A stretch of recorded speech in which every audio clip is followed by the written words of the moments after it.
Nut.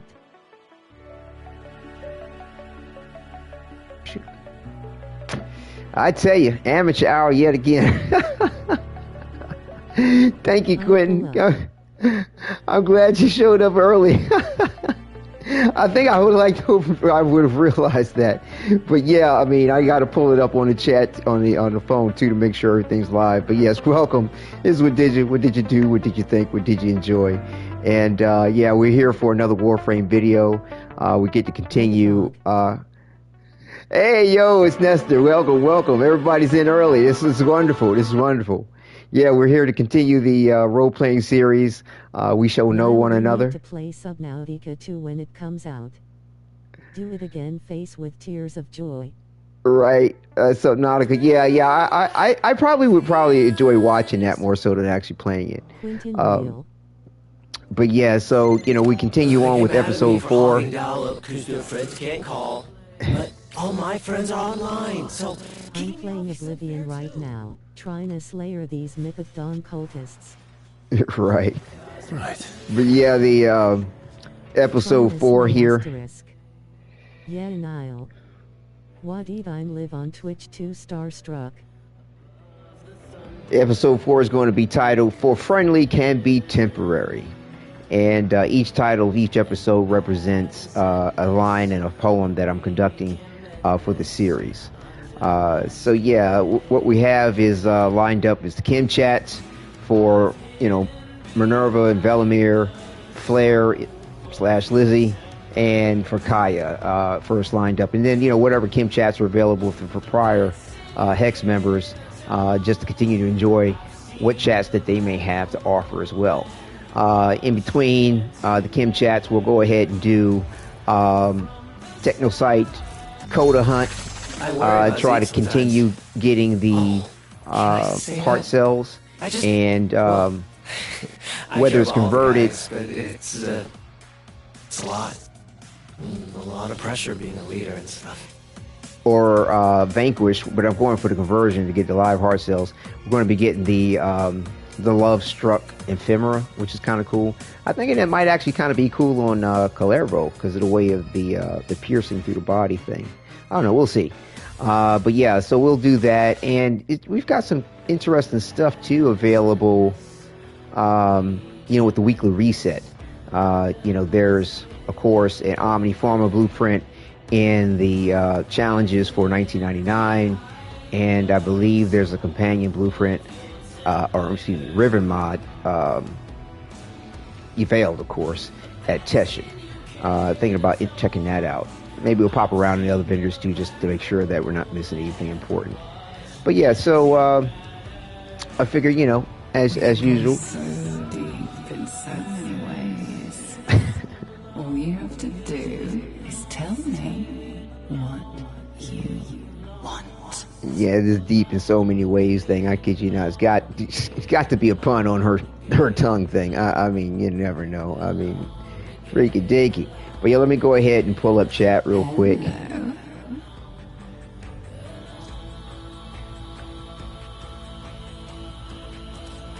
I wonder where she... Deep in so many ways, eyes. Does any of her left? Yeah. We could have saved her, I think. We just didn't care enough. We thought she deserved what she got. Who are we to judge? Welcome, viewers.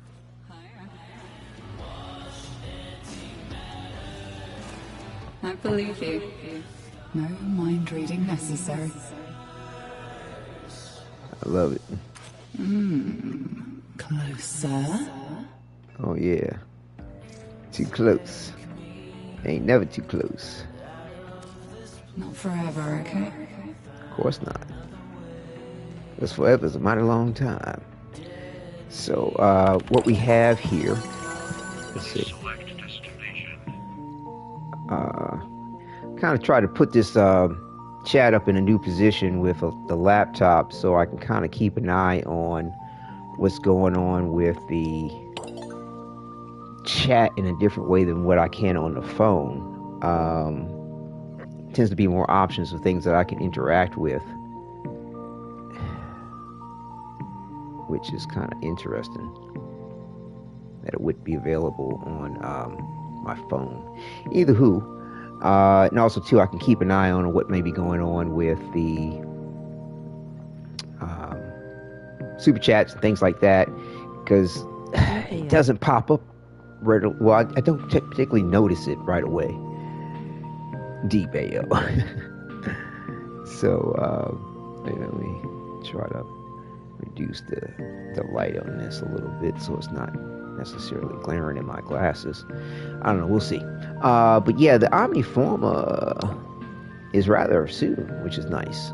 So, you know, we'll work on that too. I believe we could probably do that along with trying to get the Coda. And there is a Deep Archimedia I'd want to do, but I may not do that tonight. Probably might work on that tomorrow. I don't know. We'll see. Might pop that in tonight or tomorrow. Don't want to try to extend the broadcast too long. Got to make sure I got to keep up on my rest. That's been slacking a little bit lately. And just mad life situations going on where the journey is wild. But also, too, we'll go ahead and still continue to use the Kimulacrum little website that's been developed where we can actually, see the course of events before they unfold with the Kim chats to make sure I'm, navigating a situation successfully. What? Why are they all offline? Is it before the reset? Oh, is the reset at 8?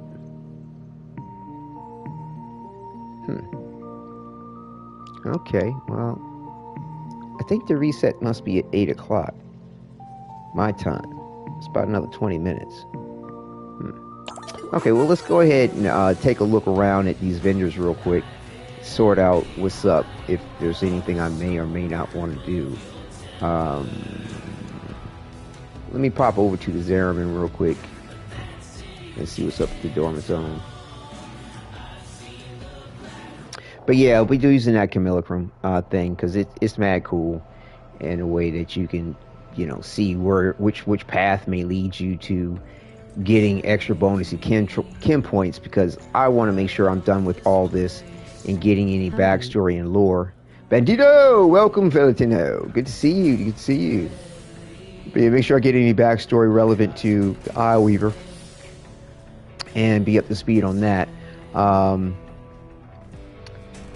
it's like I just can't chance messing up, these Kim chats with Minerva and Velimire. Business Bandito amigo. about today, Drifter.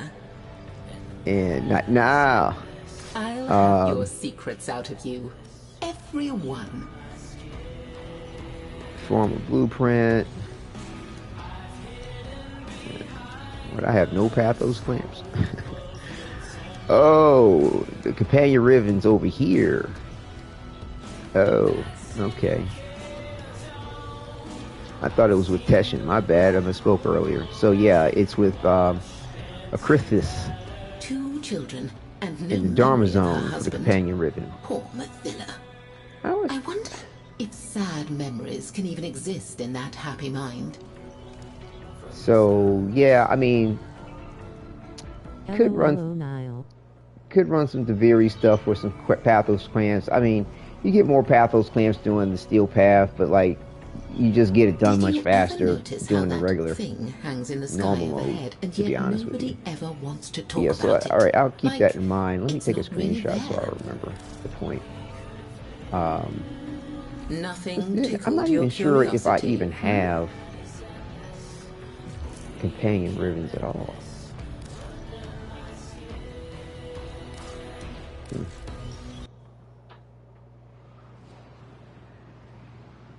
Pop over Teshin too and everything else just to make sure we're not missing something over there. But yeah, I wanted to double check to see if I actually have any companion ribbons currently. Like, the point of them hadn't even like really registered. I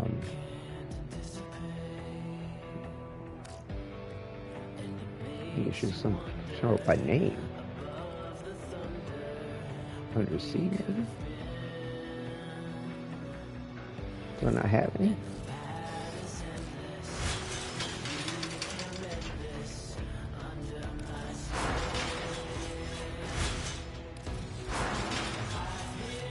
Well, heck, where were the Wassip.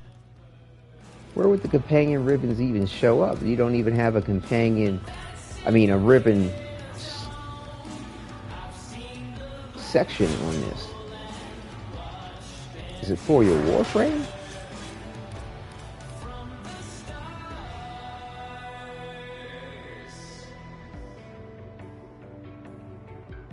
Still working on Kim chats? Yes, John. Welcome, Philatino. Yes, Kim chats most definitely. Sitting here trying to. Gimma, welcome. You're on the Gimma account. Okay. Yeah, by the way, like I kind of misstepped last episode on referencing Gimma's gaming channel. There's several little channels she has going on. Bandito Casares, hello, how are you? And they're all slotted for something different, but she has a gaming channel which is mad cool, and I'm just trying to see if I can't link that, because she has some good stuff there. It's always nice to expose yourself to good material. Let me see. Trying to all these different names of things. Sometimes it's a bit difficult to keep up. Gonna be running a few missions with a friend. It just white streaming now. Okay, cool. No worries. Lurk away. It's all good. Who's streaming now?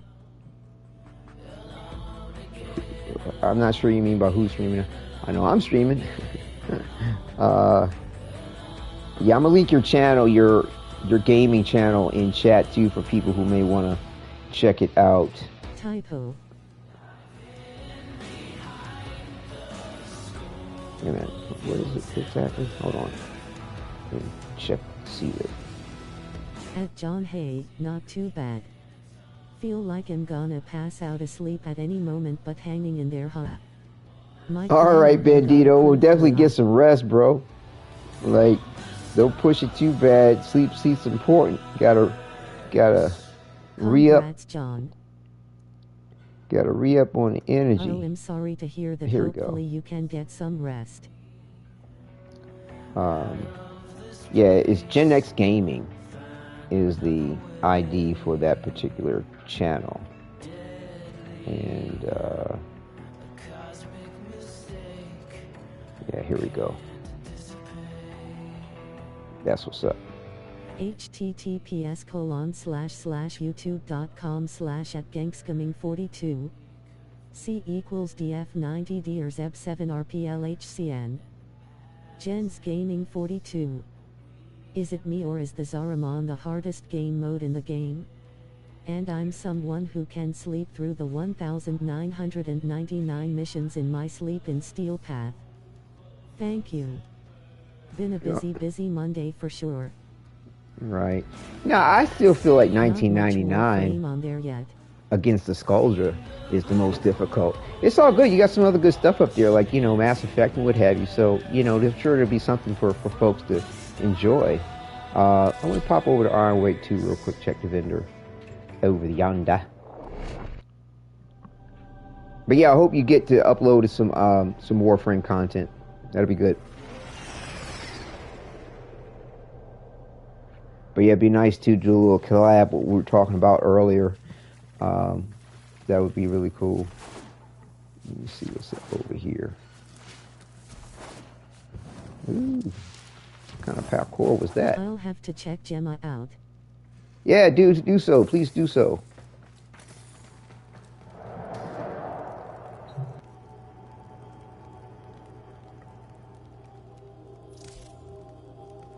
Okay, River Mod. Just veiled as to what it could possibly be. And Yakuva. Think Bandito would be down to join us Wadidja for what I told you about? Yeah, I'm sure it would. I mean, yeah, you should go ahead and post your, once you work out, whatever details, if you have it all worked out, I'd say post it up on Discord as well. I'm thinking like, I mean, it's your choice, like recruiting thing, you know, or either for topics or no. Best one is just the promoting of yourself or others. That's the one. That's the topic channel. Yeah, hit that one up. Hit that one up.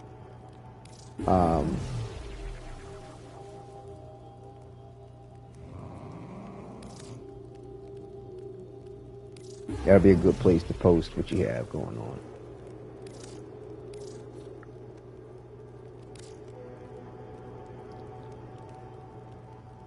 Yeah, okay. Does it make sense? Did John? I think that'll be the what's up.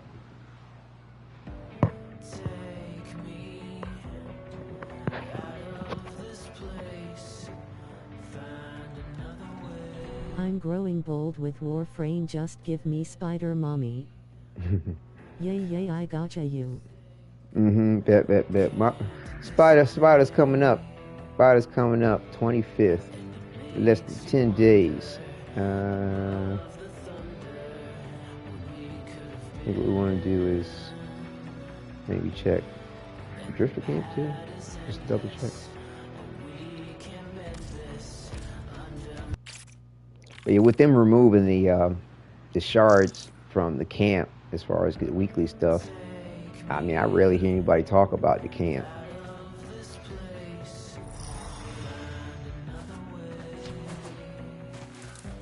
As far as the reset's concerned.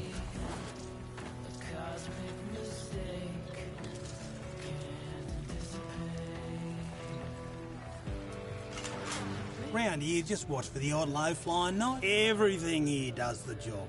Dead set. That. I'm going to go crazy if she doesn't come soon. I'll end up like Invincible fans. There's nothing in the camp once you get everything. Yeah, I do want to get these capture scenes though. I don't have that either, but I'm not too fond of the crystals floating around though. Graphic. Yeah, the capture scenes at some point in time, I'll make my way back around to getting those. What you see? Yeah, it's kind of interesting. What are capture scenes for? I still think they should have left a shard over here, to be honest with you. I really do. I don't agree with the fact that they removed the shard over to the bird. Capture scenes.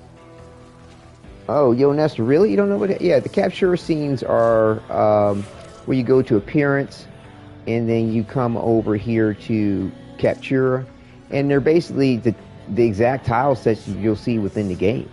I mean, even down all the way to if there's an MVZ involved with it, you'll like see them. Mode. You'll see them there, and it's essentially, you know, the game's way of having a photo mode, as is stated there, but I feel like it's a little bit more than that because, you know, like it's not just a photo mode, it's another way of interacting with it's Nestor, it's for Captura, like a place you can use photo mode to get shots of your frames or the level design, etc.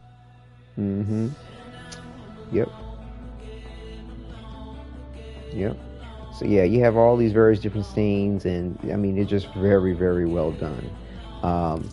Like, I don't have that one yet. Where do I have it? Ah, okay. And let's see, I was trying to find the one I was thinking of. Where?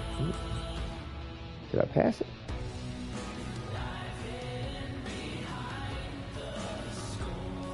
I've been thinking, Operator.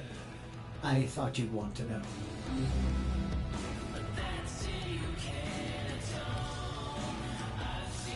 I don't have that one either. Let's take it, okay. Yeah, so like, if we go to this Sanctum Anatomica scene, you run across Lloyd, and the rest of the gang sitting around. So like, you know, Toffer and everybody, like, they're all here. So it's not just the tile set. I mean, like, it's everything about the tile set. Here, if you please. You know, Lloyd sitting over here. Like, it's really cool. You know, of course, you can go into the camera mode or the photo mode and do all sorts of various different things in there as far as like how you may want to capture it, the quality of the image and what have you. And of course you have access to all your abilities and weapons if you're trying to do something, you know, do some cool action shot like that, you know. So it's cool. It's fun, you know.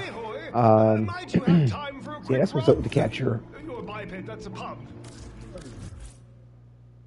And so, like, I popped that one up on purposes. I'm gonna slip over to the Sanctum Atomica and check out Cinder over there.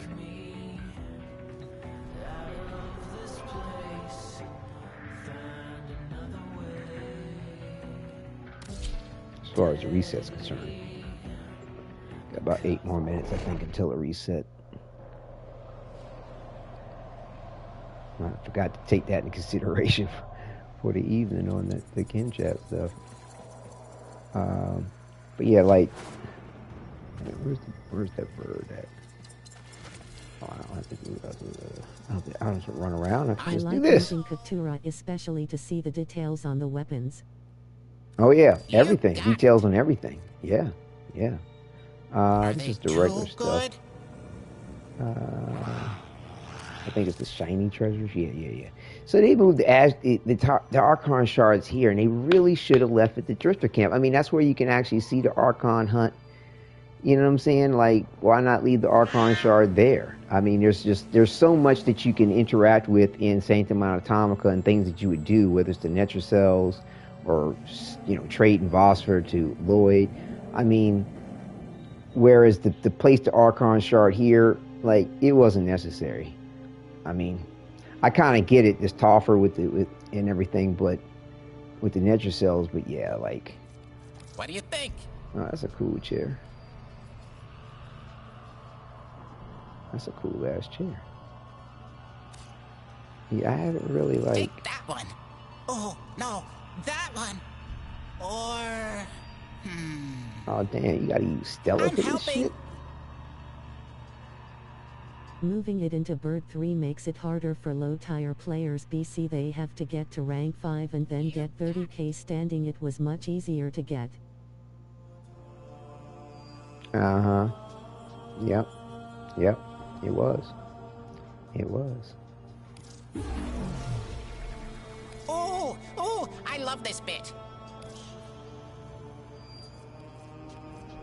Like him? Well, Oddman.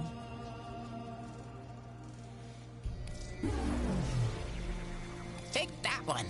Oh, no, that one. Oh, I love this bit.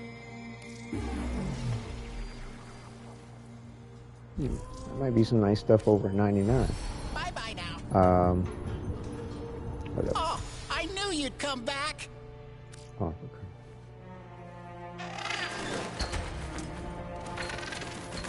I don't even know if I've chosen this interaction before. Oh, wow. That's cool.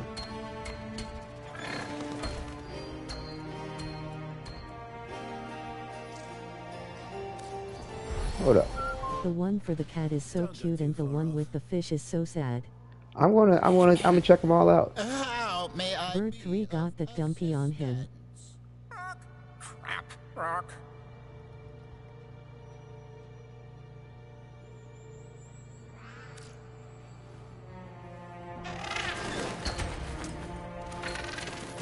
Contain thyself, John, face with tears of joy. Oh, Mao. But the face on the Drifter look all jacked up though. The animation. That sucks. Drifter's face looked all whacked out. Oh, splendid.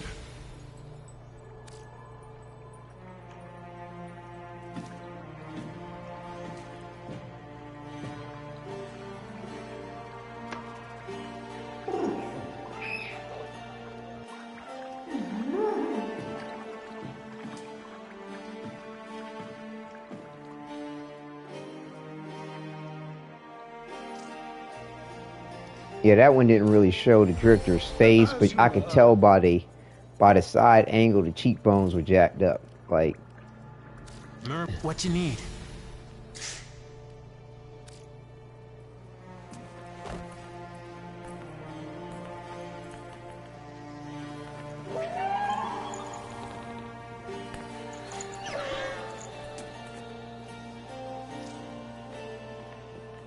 yeah, that's cool. Very tender. Can you offer Lloyd comfort? Of changing the past, but Tagfer No? has Okay. swallowed his own. I wait upon your pleasure. I like it. Several experiments are McElroy's threatened just by the the murder Arthur as they Media near thing. Mission entrance. Okay. Let me see something. Well, I may not be able to see sky blue no more, but it makes me feel good to help you protect it. Like 'em? Yeah, I'm going to get that. Whatever the purpose, we'll see. Alright, so yeah, that's what's up with there. Now we'll sweep up to the relay and see what's good. I think by the time we finish that, should hit that server reset.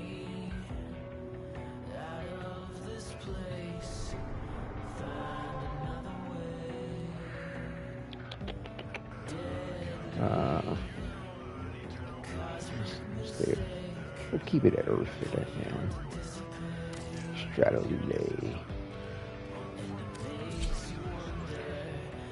7 on that 14.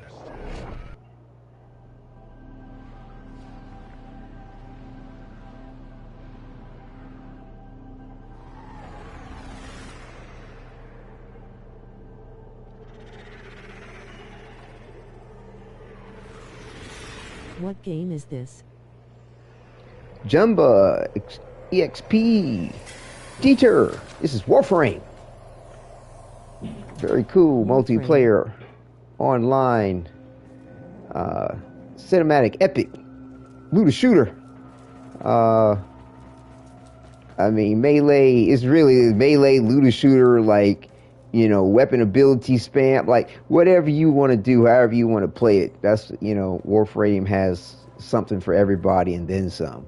I've been caught up in it since either it was late 2014, it was like Ninjas. January of 2015, because I mean I put my first video out on it like back in, I think it was April of 2015. But yeah, it's all that in Kit Kat. Star Wars without the Force and lightsabers. Yeah, but it's got its own aspect of the. Oh, I ate 3 hours and 39 minutes before I returned. But I mean, it has its own Star Wars element of things, and I mean, with the character I use here, Excalibur, aka Umbra, or aka Arthur. He has a what they call an exalted blade. So it's melee centric all the And way without for the him. Cantina band lol. He draws this energy stored from his body, and like the namesake Excalibur, it is Space unbreakable. Samurai Moai. Yeah, and Warframe takes heavily from myth, lore, legend, fable, religion, cultural history, to make it their own in the way of their concepts and designs. There's over 60 Warframes that you can choose from. It's chance against quite a roster to enjoy in the game. The concept is mad dope, mad deep. They actually kind of took from that, physics, a concept called eternalism.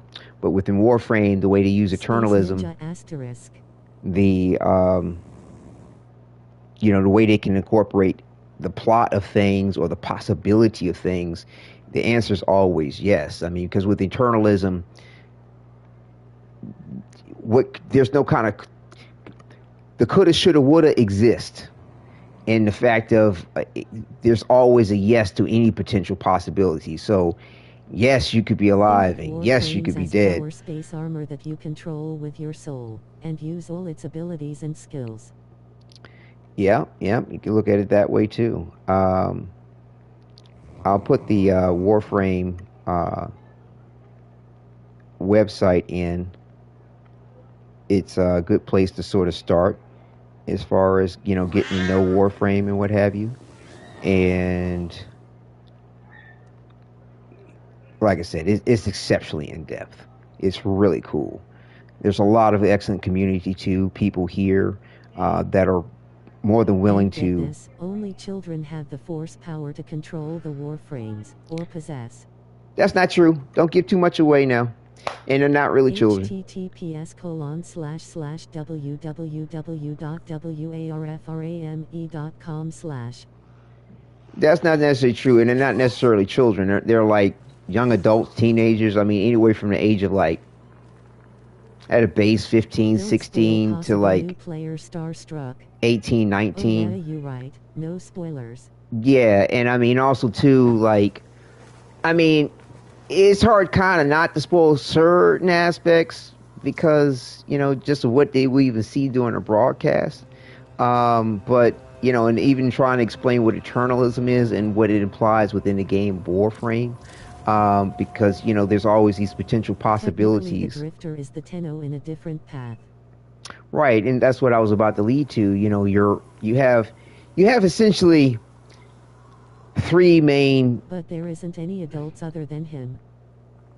You have essentially three main characters or characterizations of yourself or of what you could role play in the game. There is... let's see. Let's do it this way.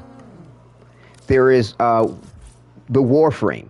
So the namesake of the game is the living weapon that you control, and so to speak, and or puppeteer in a way. And then there is the... Wadidja, do you have any Aphodai parts? What? Let me look up that in a second here. And then you have the operator / drifter, which sort of puppets or controls the Warframe. And then we have a new concept, which is the Protoframes, which is sort of like this intermediary step between what a human becomes, because they're mutated into a Warframe. But in the middle, they can be what you see right there as a Protoframe. The same type of abilities, but yet their own consciousness as a person. And the operator is, the sort of the inception of where it all began with, let's see here, with the event of how everything came to be. So you not only have, so this is the teenage version, so to speak, of yourself, or the, your role play of things. And so, but, within Warframe's eternalism, the possibility of you can exist in a multitude of ways, and it's really up to just Digital Extremes, the developers of the game, of Warframe, as to what potentials may continue to exist. And so there is another you, or another potential possibility of you as an adult. Or you can role play it in a different way as the drifter. So, and what's cool is you can create the features of these characters in different ways if you wanted, or have them look alike.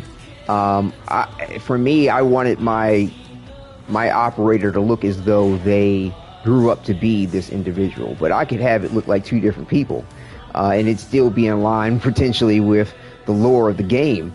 It's really cool how many different ways you can role play within this game. Hey, Rosie, welcome. Rose, welcome. Good to see you in chat.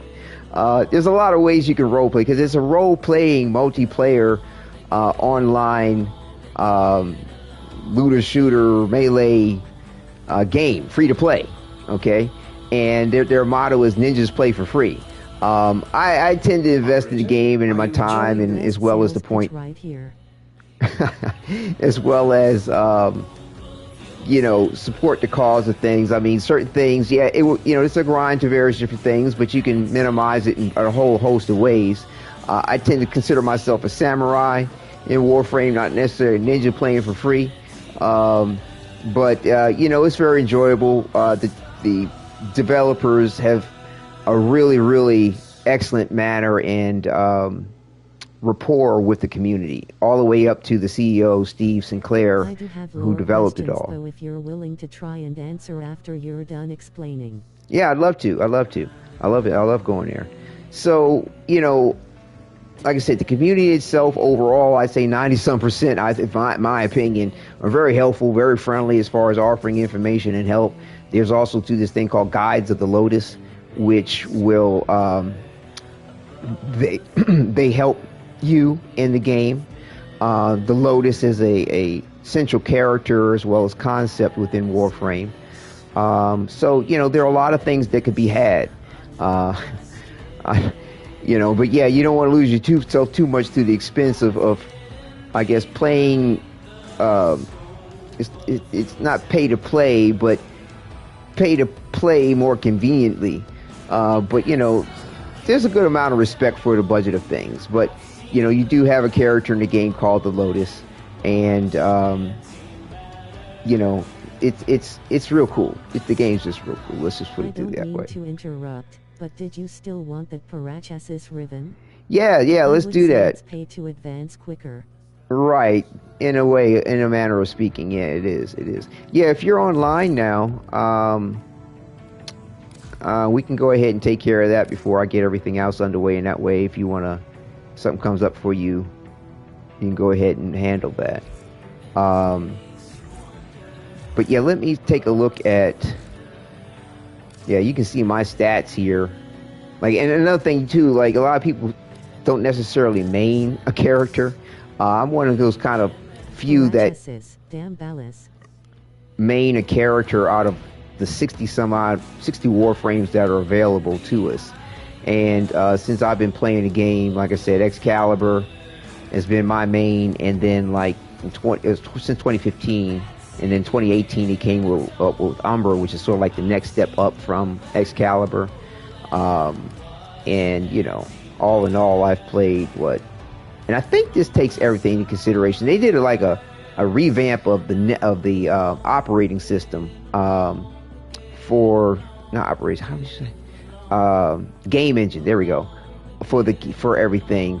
Because Digital Streams does everything from the ground up themselves. And I mean, matter of fact, they were part of the original people who created Real Engine. But yeah, I've put in 162 days, 19 hours, 7 minutes, 3,907 hours into this. And I mean, there's people that have outdone me. You know, there's been times where I've dipped out and played other games. So, you know, I've always like given every moment of my gaming time to this, but have definitely invested a good bit. Now let me back up for a second and see the Athodai parts. Is that a weapon, John? Athodai? Athodai? Athodai. Athodai? Athodai. And it's the codex where you can find a lot of basic information about the game. Now, Warframe, I'll be honest with you, it is best to know things. Opening specials on Venus Proxima missions in Railjack. I don't know. I'll take a look. You know, though they have the codex here, which gives a host of information to you about the game, about quests, for example. And that's another big element to Warframe, is the cinematic quest that they have, and you know, side quests as well. They're very well done. Many of them you can replay, but you also do have. I've been farming those Railjack missions. You'd think I'd have it by now, but I don't. Wow. Yeah, you have you know, this codex here, which gives you a host of information about the game and characters, etc., enemy factions. You have like this nice training segment here. But you know, you do want to verse yourself with the Warframe wiki, and they've just made it official from the former Warframe fandom wiki, To be like that. which was very comprehensive and well done. But essentially, Warframe went ahead and adopted everything that they had and made it official for a Warframe itself. And I really do pray that it's the next step to them taking all that information and bringing it in directly in game, so that you don't have to leave the game to actually find out anything that you need to know. You know, have some basic nice cross-section reference areas, whether you're in an arsenal or not, or even in the marketplace. https://wiki.warframe.com/. Whether you're in a marketplace, to go ahead and actually come in here and go, oh, okay, what's up with this weapon, or what's up with that character, or what's up with this ability. So hopefully they do that, because it would be a huge favor, because that's one of the slight criticisms, so to speak, or critiques to the game, is that it's rather in-depth, and you do have to have a strong, it's beneficial, you don't have to, beneficial to have a good knowledge base into the game and what you're doing. So, looks like I want to make this a little darker. But yeah, mad elements of customization, which you're sort of seeing me do here for this white on this side of the armor. I wanted to actually really match what's going over here, and it feels like I need to make it just a little bit darker. At least that's what it looked like in that lighting.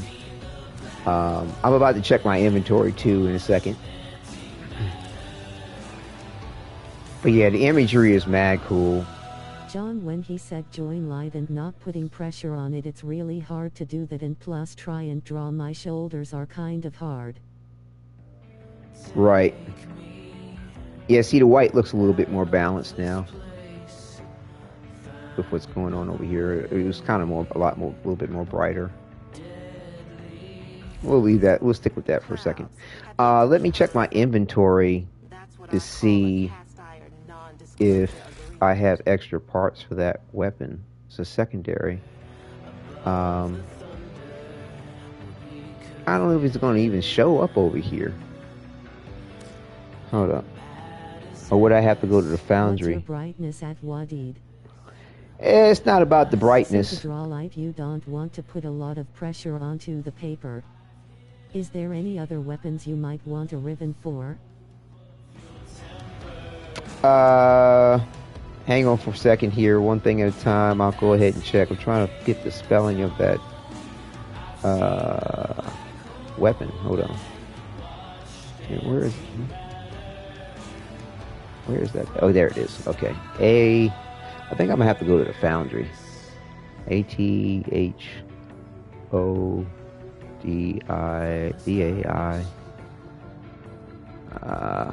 I have another blueprint. Okay, so I can look at the blueprint and see what's up. Yeah, I don't have any extra parts for it.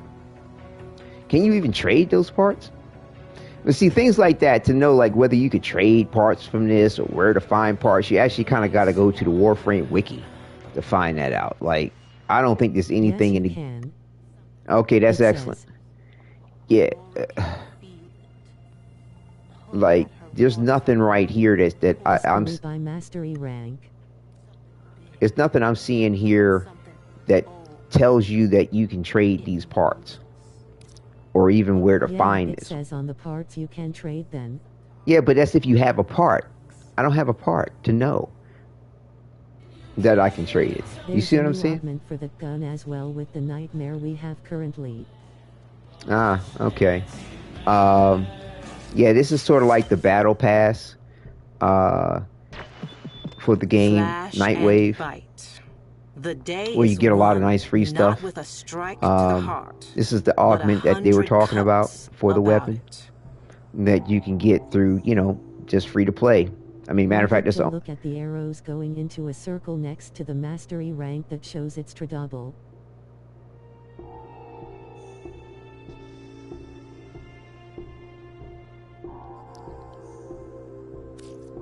Okay. That's all we have time for. Hold on.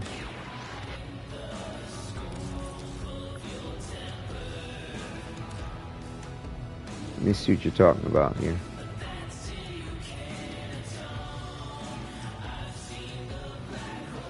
There's arrows going into the mastery rank.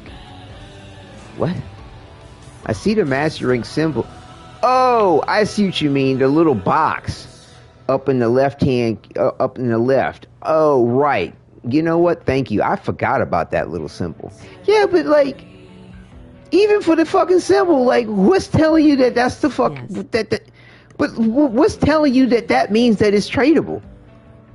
Where's that? I just happen to know it, but it's like it's so vague to me that even the reference of the point. You know, I forgot to even mention that, but that's what I mean. It's little shit like that that's sort of like. Wadidja face with tears of joy. How the fuck do you know? Like, unless you found out or looked it up, or. But yeah, it's stuff like that like really they need to have in the code. It's like there's nothing in here that's going to tell you that little symbol means that you can trade some shit. Never heard of that. Yeah, they would talk about railjack crates and stuff like that. Okay, John, but how do I use my shoulders? Because every time I use my shoulders rattle and they twitch a lot when I try to go slow. I draw. Yeah, just take your time, Quentin. You know, I mean, practice. You know what I'm saying? Take your time. Practice. I mean, if necessary, get tracing paper. Get examples of artwork and trace over it to gain the steadiness of your hand. I'll explain it. To get the steadiness of your hand to draw various different things, you know. Put your mind to Practice what it is that. Perfect. It may be just about training your muscles. Right, and tracing paper is an excellent way to do that. But put your mind to what you're trying to do. Think around, under, and in what you're trying to do, and more than often not times you can help yourself. But I understand, people are here to offer their knowledge to you, but apply yourself. You'd be surprised at what you can accomplish. What's up, Omar? Good to see you. Good to see you in chat. So yeah, it's like they don't really tell you everything you need to know. Just relax while you're doing it. Don't stress if it ain't perfect at the first go. Yeah, it's all good. You know what I'm saying? It's all good. Oh, they got another color set for 1 credit. Oh, this is all the Pride stuff. Huh. I mean, I doubt if I'll probably use any of this stuff, but shoot, it's only like 1 credit. Would I be able to buy that BP off you, Wadidja? Once you have a moment. Yeah, sure, if you want. But if you're going to be trading for it, if you do decide to want to trade for it, I'm thinking that you might want to wait, because they'll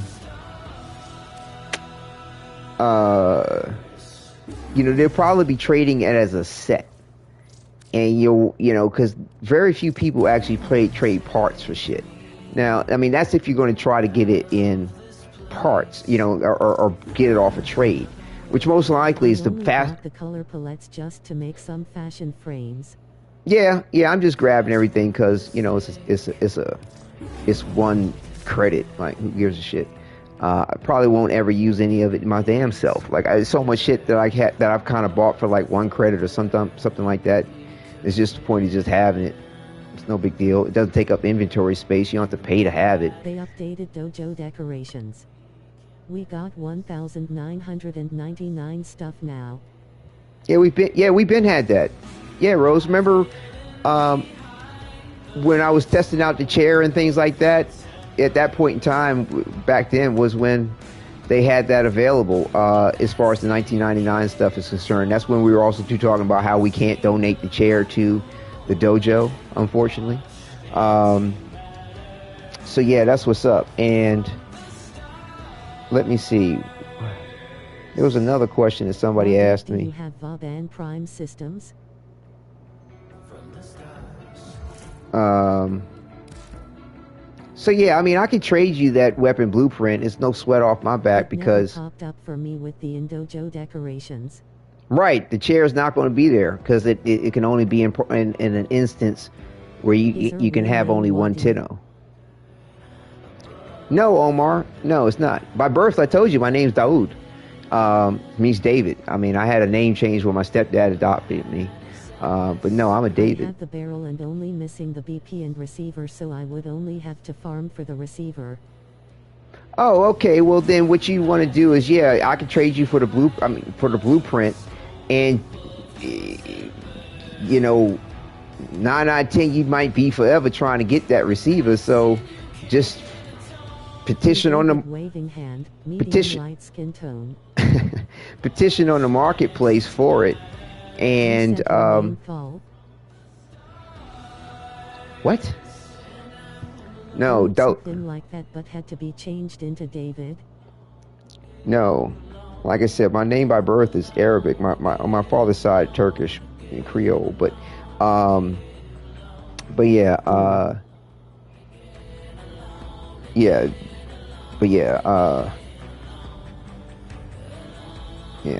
David is English for Daoud in there. But yeah, I would say just go ahead and I'll go ahead and trade you the blueprint. You go ahead, petition on the marketplace for it, and you know, you should be able to get it. I would think so. Damn, David, the Umbra main Moai. Oh damn, dude, sorry for the mix-up. That's a cool name. My brother name is the same except we pronounce it David.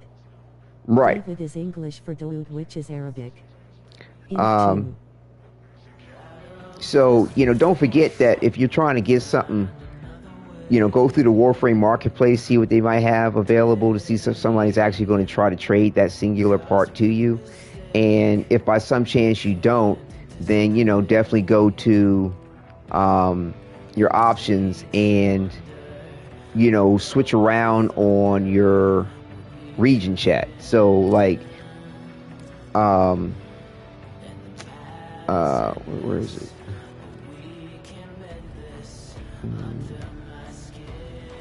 Is it gameplay? Right. Make so sure under to like the stream, y'all. Fire. Appreciate it. Now under system, you want to go to network and region. Is 100 pence. The part I need after the BP is 25 pence, so I would be saving a lot of flat low. Yeah, I told you, I'm cool with you on that. I got you back. But the point is, as far as that one piece that you need, you know, you can use your whatever region chat is, you know, directly for you, but then go ahead and switch around. Not Nile, do you know Rick the Door Technicians, the deadly stormtrooper? Switch around to other regions and ask their trade if you don't see it in your relative region. See if they have it. But again, you know, use the Warframe market to, you know, shop around and see what's up first. But yeah. Hold on. And I'll put the Warframe market up in chat too, because this is a very helpful tool. And you know, everybody gave me, I forgot. Tears of Joy, Star Jedi Survivor face with tears of joy. I forgot who it was that gave me that tip. PS4 or just PS5. But you know, if you're trying to message somebody in the Warframe market that has what you're looking for, https://warframe.market/ you want to go ahead. Jedi Survivor face with tears of joy, Rick the Technician.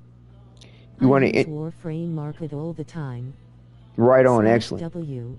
You want to do /W, you know, to whisper to the person offering the part, and then, you know, enter their name, and then, you know, what you're looking for, or what they're offering rather, and then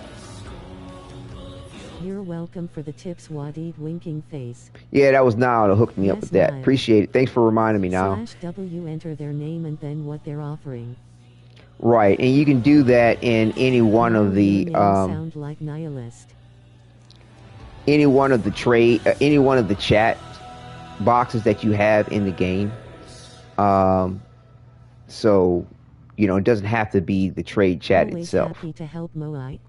Right on, right on. So yeah, there's a lot of friendly things that are available to you as a player. Whole galaxy.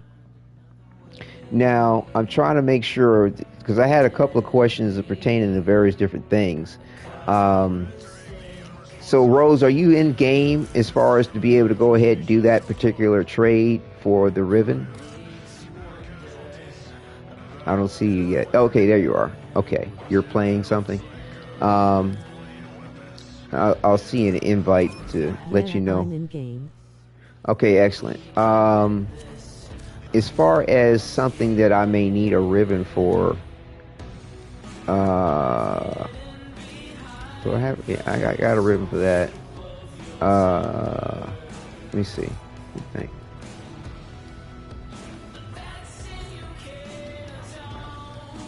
I do. Let's see. Let me do it this way so I don't have to mess up anything here.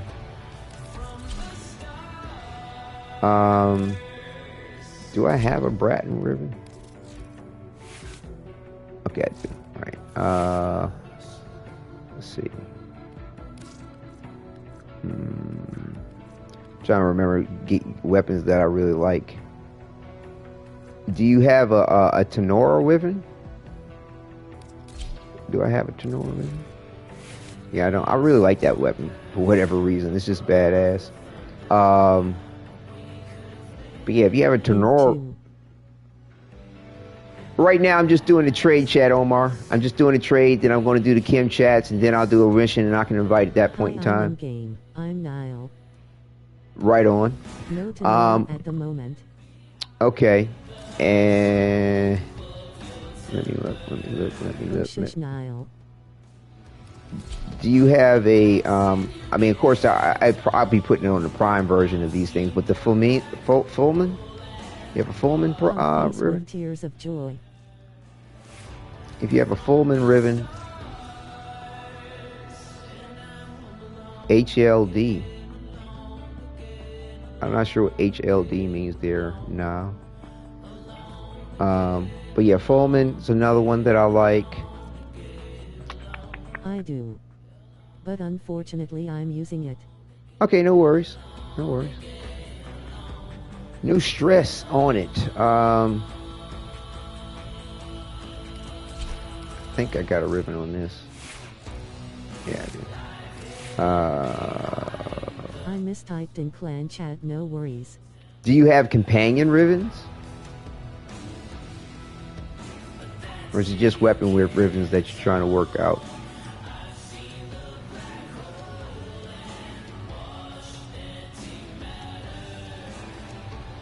Is it only companion ribbons that you have there? Then I'll do what I must. Rose, companion ribbons? Yes, no, maybe. That's it. Yeah, that's no companion ribbons. Okay. Let me see.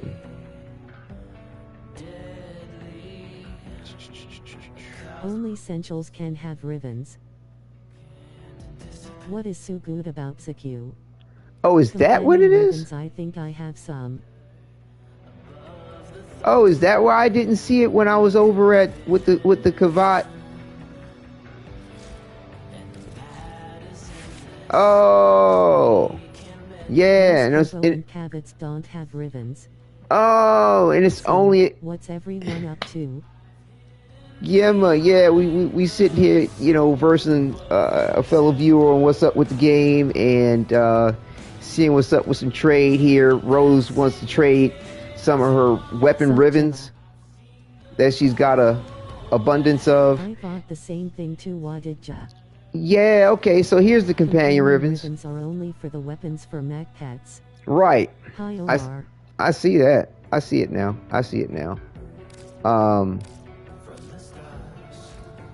Okay, like. And Essentials Rose. I'm hoping they'll add in ribbons for the actual pets. Yeah, no kidding. No kidding. Clever indeed. I'm going to play with my Star Wars B1 Battle Droid action figure. So I just got a ribbon for the MR15. Okay.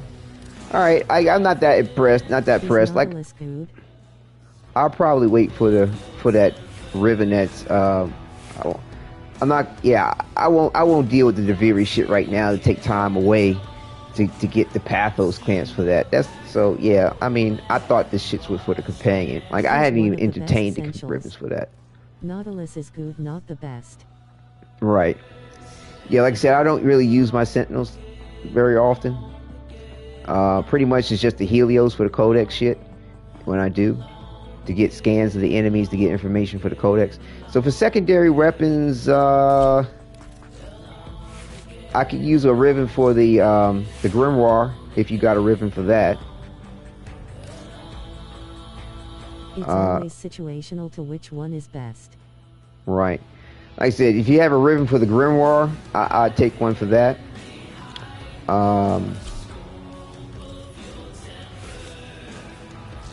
I'd take one for the Despair too. I have yet to find a book ribbon in all my time of searching. Okay. Well, if you have a Despair ribbon, I'd go for one on that. I think the Grimoire sucks ass. Depends on how you mod it. Depends on what your purpose for it is. Smiling face with sunglasses. I've got one rose. Are you trying to trade it there, Bandito? Not even Dip Kib. For the energy drops. What's up, Dylan? No, doesn't. Welcome. Xmius Hunter build is Opus. I don't at the moment. I got a lot of veiled mods. It's Opus. But yeah, like I got Grimoire just to finish Whispers in the Wall. If you have a Despair Rose ribbon, I'd go for that. And what is it, Bandito? Do you have an extra ribbon? An extra Grimoire ribbon? Oh, we got a super chat. Take some of my ribbon mods. Face. I actually was able to see it this time. I looked down to catch it. Gemma Fire. Thank you, Gemma. Thank you. Super chat from Gemma. Mad props. Thank you. Oh, you gifted a membership. Oh, how lovely. Wonderful. I've never used the Grimoire much, so you can take the Grimoire ribbon off my hands. Rose raising hands. I can't take ribbon mods. I got Top Ma. Anyone got a Epitaph ribbon starstruck? I'd take that ribbon off your hands, Bandito. I'd take that ribbon off your hands. Bandito, if you want to cough that up, I got a basket for it. So yeah, I'd take that from you, Bandito. So yeah, like I said, we about to do some trading. If you're in game, come on down. I know you say you was feeling sleepy, but we can always do it another time too. But yeah, so did you have a ribbon? Top Ma sounds Klingon, beaming face with smiling eyes. Did you have it? Did you have it for the Despair, Rose? A ribbon for the Despair? Grimoire is just an energy regen weapon at this point, face with tears of joy. Yeah, I mean, like I said, now, I mean, we can all have our prejudices or how we want to just. At the moment, but I'll keep it in mind. Okay, cool. No. Okay, no worries. But it all depends on how somebody's using it or what they want to use it for. You know what I'm saying? Like, I don't discriminate on shit, but I mean, we're all open to our own opinions. You have a Kanai,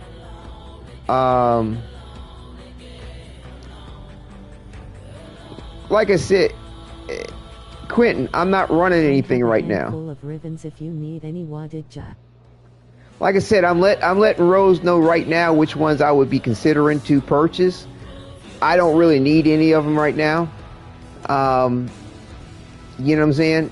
But out of what I've been mentioning, if you have a ribbon for any of those things, I go ahead and purchase it from you if you want.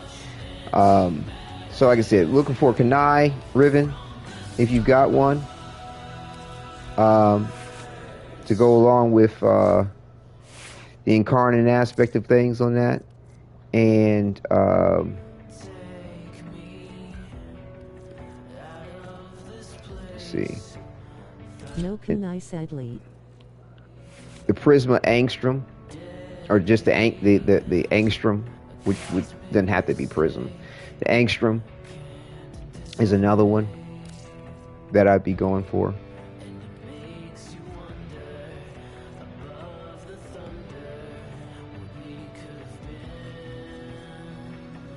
And no Epitaph ribbon, Wadid. I sold my Angstrom not long ago, sorry. Okay. Epitaph. I don't know. You looking for the Epitaph ribbon? Is that what you're trying to say?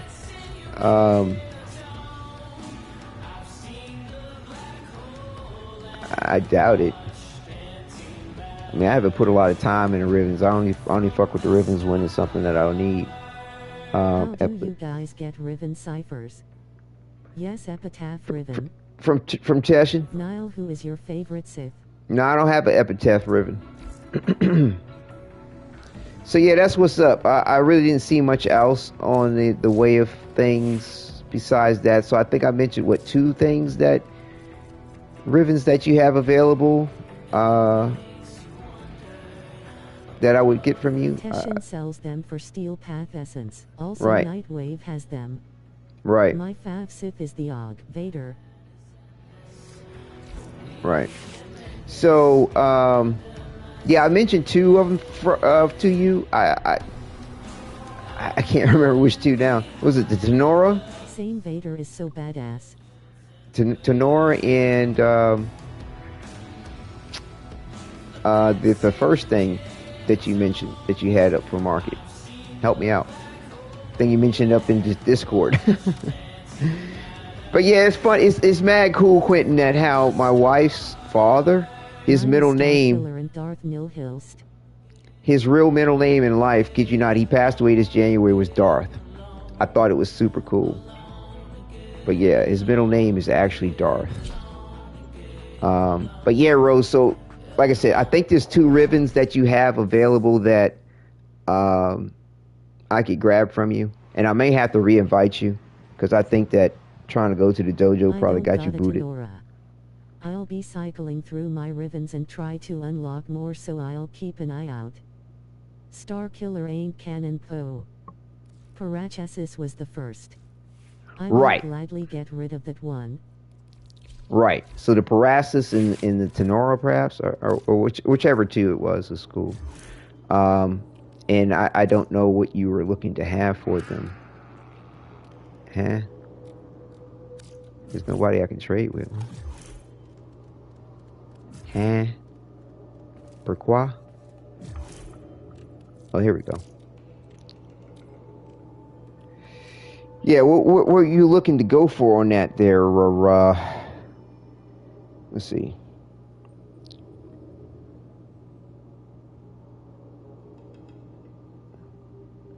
Well, at least Disney didn't make him poop.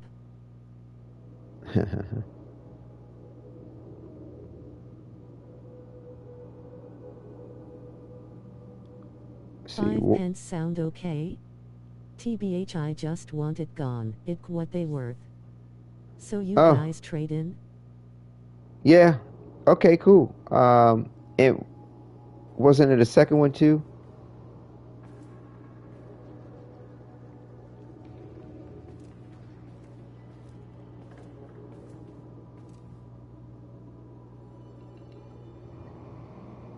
Yeah, I'm not gonna. Did you say it was a Tenora ribbon that you had? It was a second. It was something else that I said I wanted that you did say you had.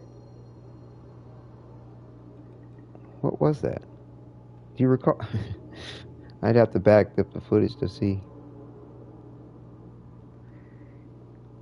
what's up with that. I don't got to Nora. I did Well, say I sold one, so maybe you got that confused. No, okay, but I could have sworn there was something else that you said that you had. Do you have a hate ribbon for the hate melee weapon? I forgot to look at my melee weapons. Hang on a second. Let's back out this trade for a second. Let me. I forgot to look at my melee weapons. I can't remember. Well, that's not helpful. What's that? The rat. I'm sorry. It's all right. Any epitaph or Nakana Riven Moai? Do you have a Latrone Riven?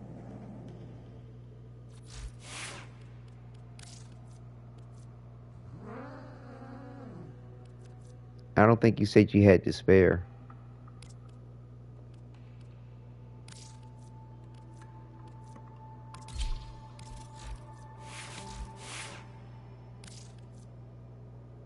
Oh, I said I had Fullman, but I'm using that one. Okay. Lotron Riven Starstruck. I wish I had another one so I could give you. Do you have a Latrone Riven there, Rose?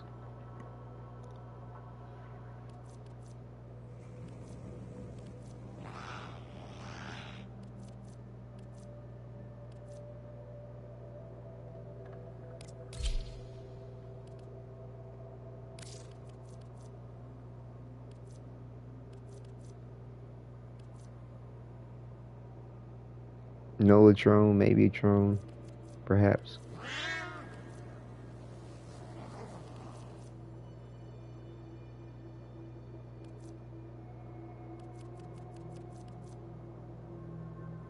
I wish I could filter out which Riven is melee. No Lotron. Okay. Do you have a prism? Do you have a Skana Riven?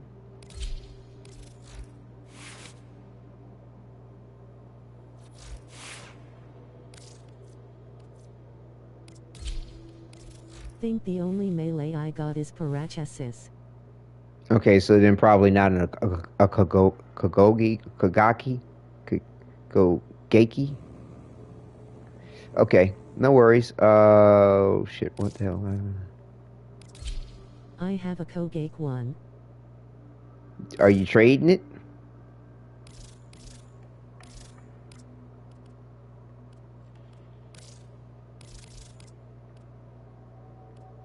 I mean, if you trade, I mean, it's only if you trade it is the only point that, kind of matters. Trade me the BP and fish, and it's all yours. And fish? What do I want? You want fish too? Let's see. Okay, so we're gonna go to paralysis. Now I'm always on the hustle. I want fish. Always on the hustle. Let's see here. So I got Heliacore and Parachasis as my only melee. And so you good with only 5 platinum. Good gosh, hold on. Let me just check something here for a second.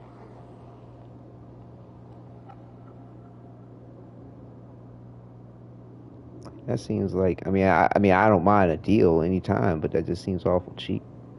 Okay, yeah, no, that's fair. I was looking at on the Warframe market to see if they actually had that weapon.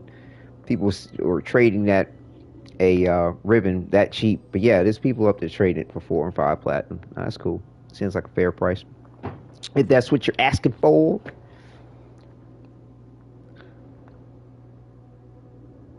See, I think that's the only ribbon that. I hate Parachasis and I need them gone. You want it for 4? Yeah, did you have more than one? Hold up. Did you have more than one? I'll buy whatever. I'll buy the other one from you. That way I could have more than one as an option. To see, Did you only have one of these? I'll take one Parachasis. Well, if you have more than one, now I will say that he'd take it from you. It's my only one. Okay, cool. Well, let's go.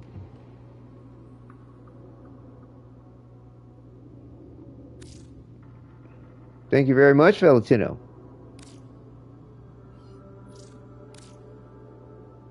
Okay. All right. So, I'm free not from Ballas curse. Ha.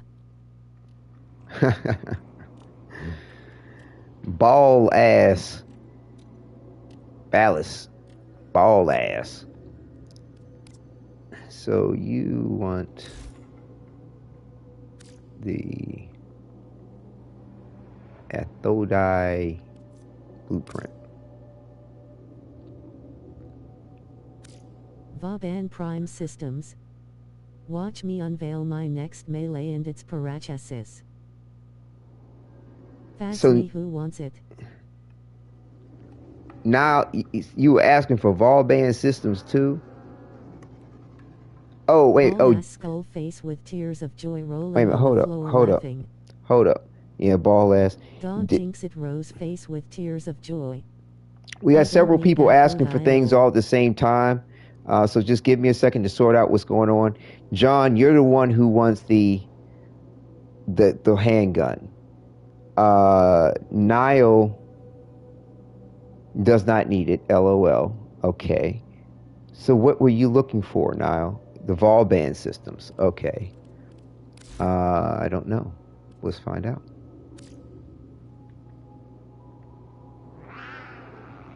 Yes, me handgun Niall wants Vauban. I guess I don't have any kind of all band systems.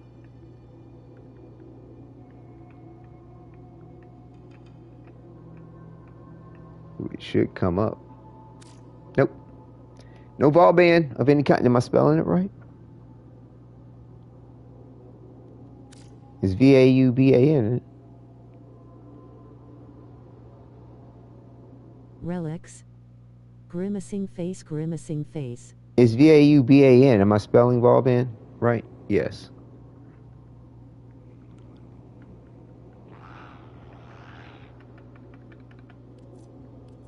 Ball band systems. I've got 5 of the Lilith for ball band systems.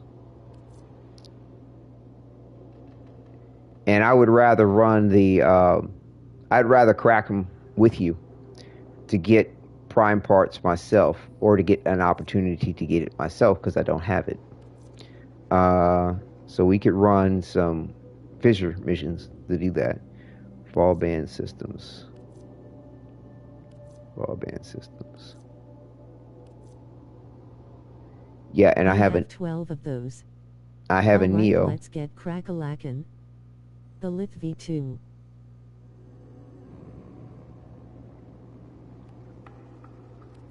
Right. What about the Lift V2 there, John? Well, and I have 18 of the Neo N2. Well, 19 including this Radiant. So yeah, I have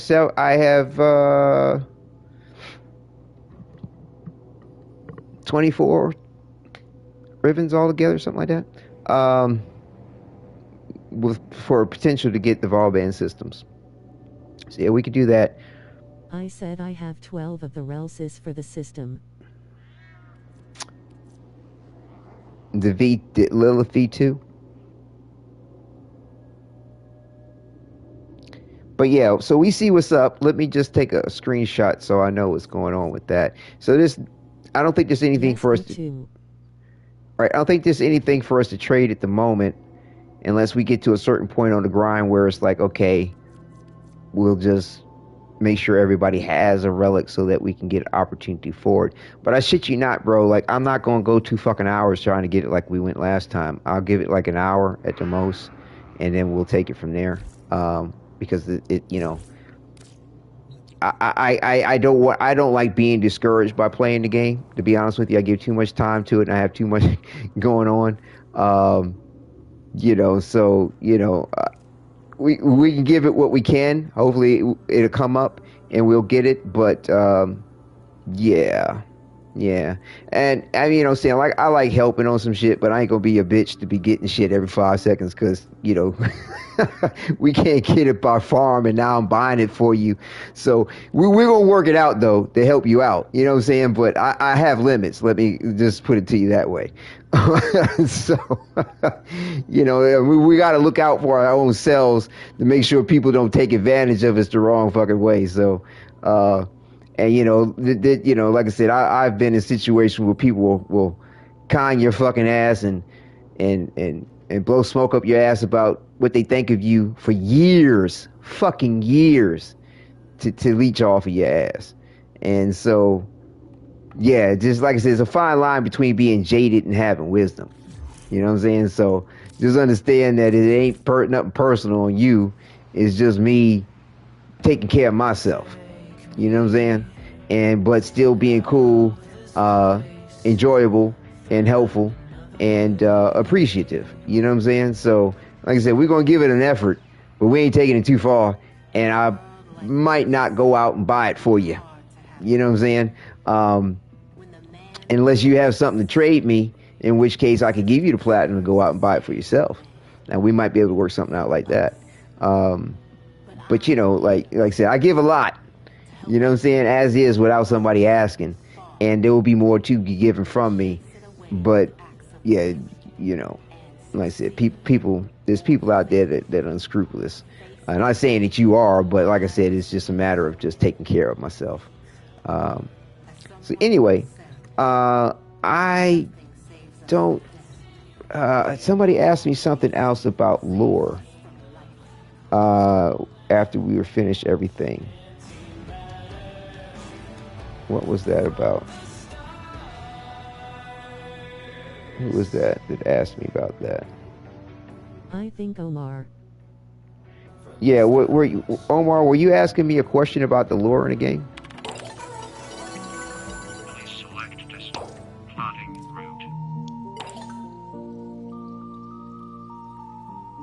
No, that's right. I don't even need to go to 99 to do with the lore. Bionicle lore. You gonna ask me a question about Bionicle lore? I don't. Do you have Mesa Prime parts? I couldn't answer a question about Bionicle lore. I respect you saying that. People do take us vets for granted sometimes. Yeah, I mean, it ain't just vets. It's just people being people.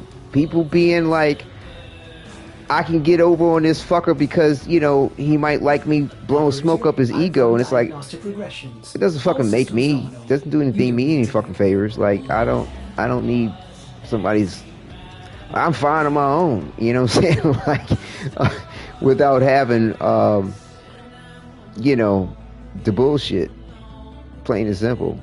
But yeah, whether it's vets or Ayo, let me take. Yeah, I mean, and for the sake of, oh, you might want a friend, or oh, you might, or like with this YouTube, oh, you want some viewers, or you want me to keep supporting you, or I'll be your fan. You keep giving to me, and it's like, yeah, I would like someone to appreciate what I'm doing and the support for sure. I mean, who wouldn't? But at the same time, at what cost? You know, like it's a genuine thing on my part, and I would appreciate it if it's a genuine thing on anyone else's part as well. But that's not always going to be the case, for sure. Hell, for sure. Do you have Mesa Prime parts? I'm checking for you. You see, I'm navigating there. Hold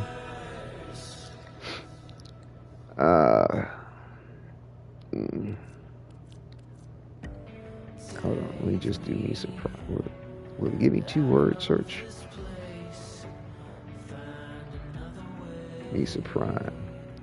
So I have Mesa Prime Neuroptics. Wait, hold on, let me back up. So are we running relics then Starstruck? At a certain point, yeah, I'm going to definitely go ahead and do this next phase on the Kim Chat, and then I'm going to, you know, we can intermix it, you know, between things. You know, like I said, I want to kind of keep with what I definitely wanted to do. I got hella prime sets and relics if all need stuff too.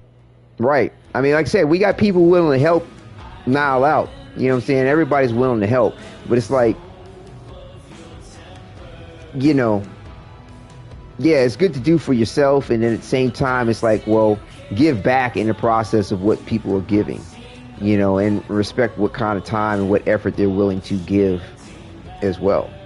So, like I said, if we can't do it within an hour, and I'm like, hey, if you want to go ahead and buy it, I'll trade you for something that I might need for the platinum to get it. Yes, sir. Yeah, Nesta, that's what's up. Plat-boo, is there something you need? Yeah. I don't have something I need. I have no idea. It's nothing off the top of my head, but what are you looking to get out of this? I have Misa Prime, Blueprint, her chassis, her neuroptics, and her systems, and I think that's it, right? Yeah, it's 3 parts. So I have a whole Misa Prime set. But what are you trying to get? Well, I never said I got a problem with that idea thinking face. Cool. But yeah, I mean, and bear in mind, Guron, Samaru, I don't have a lot of extras of these things, and like, Niall's a clan member, you know what I'm saying? I try to keep various different things I have for gift giving within my clan when they have master rank ascensions, or if they may want it. So like, you know, I like to help folks out. At the same time, I'm not trying to shoot myself in the foot either, or take away from what I like to try to give. Thinking she might be fire, but also, I hella want a Nidus rework, yo. I've been needing that for a minute, God. Yeah. I mean, Nidus is pretty strong on his own, but I mean, nevertheless, though, a rework ain't gonna hurt. But yeah, what part are you looking for from Misa? Friendly neighborhood spider frame. Hell yeah. Is it Gawain? Or Guru and Samaru? What part are you looking for? I have plat, but is it?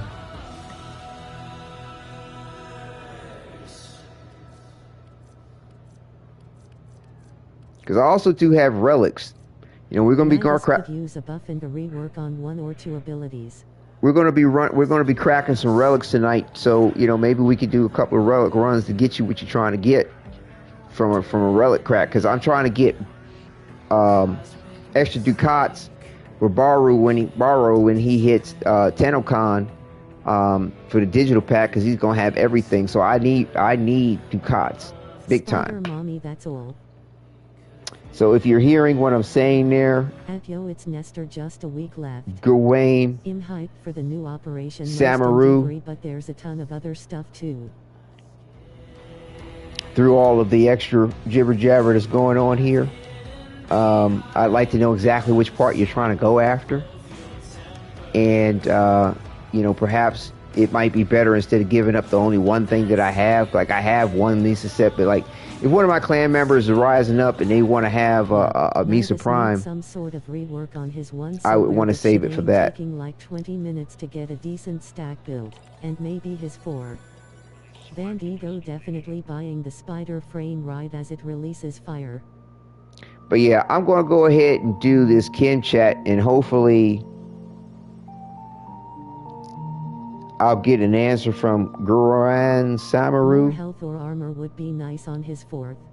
And in the process of trying to do this Kim chat thing, I'm going to go ahead and turn off the voice to chat, because I mean, everybody's just going on like,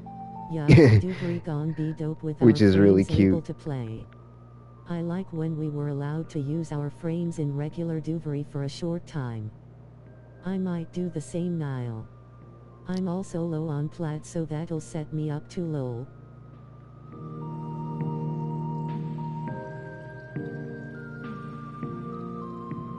I don't know where it is. So yeah, I don't know if we're going to get an answer from Guruan.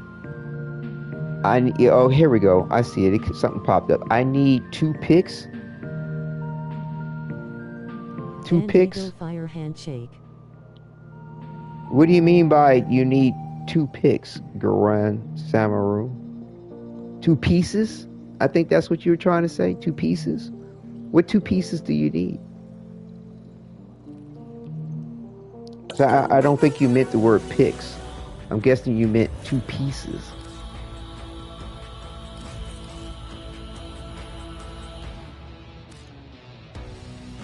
Am I correct? Are we dealing with a broadcast lag?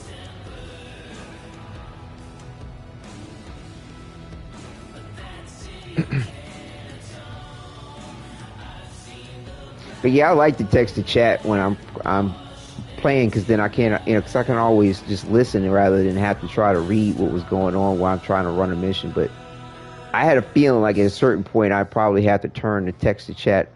Yes, you are correct. Off if there's certain things going on that I need to do, and that way everybody can go ahead and continue to chat amongst themselves, and the text to speech isn't overshadowing what I'm trying to say or do. What 2 pieces? I mean, go ahead, just tell me. You know what I'm saying? We don't have to ask each and every little question. Get through figuring out what it is that you are currently reading this in your head without looking. How I can try to help you without spending too much more time. Off in here, lol.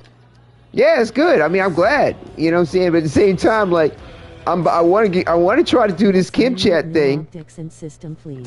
There we go. There we go. We got an answer. All right. How about that? All right. So we got neuroptics and the systems is what's up.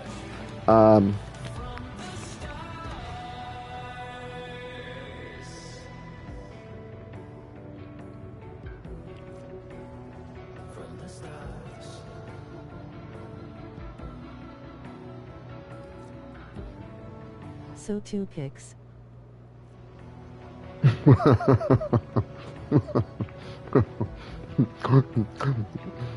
Now I always got jokes. That's just fucked up. All right, we got 21 of the Lilith M5 to go after that Mesa Prime neuroptics. You feel me? So, bro. What is your game name? Wadidja, same thing on the channel. You might have to put in the hashtag shit.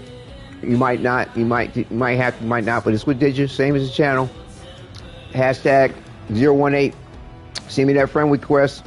I'm just a silly goober sometimes, Moai. Are you all good, bro?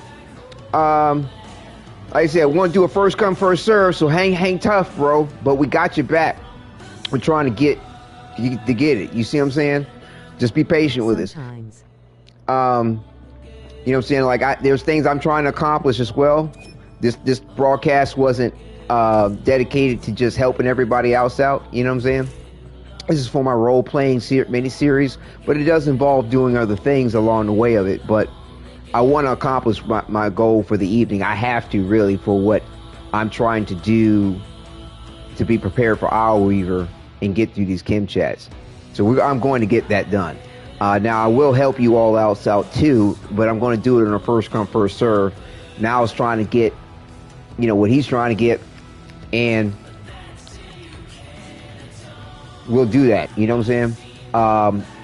First, and then I can, look out for you as well. Here we go. So, didn't you send me a friend thing? What was that you sent me? What was that? Was that an invitation? Okay, there we go.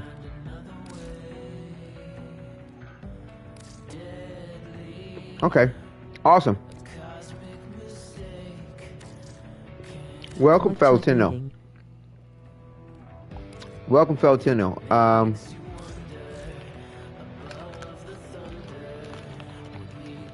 Salted caramel, Nature Valley. It's tasty.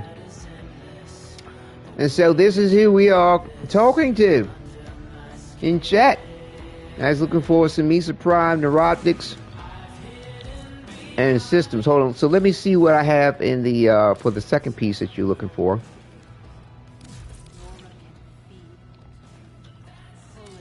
Let me just double check chat. It was like, was it systems in the neuroptics? No shit. Hold on.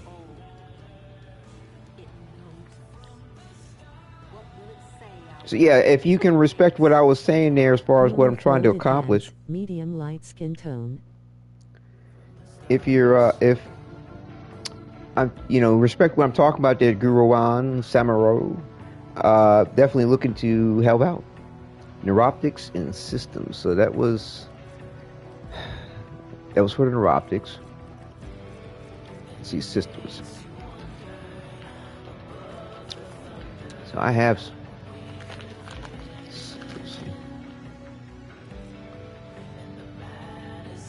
chassis. Okay, so we got 13 mesos for the systems. No, that's chroma, my bad. No. Take that back. Hold on.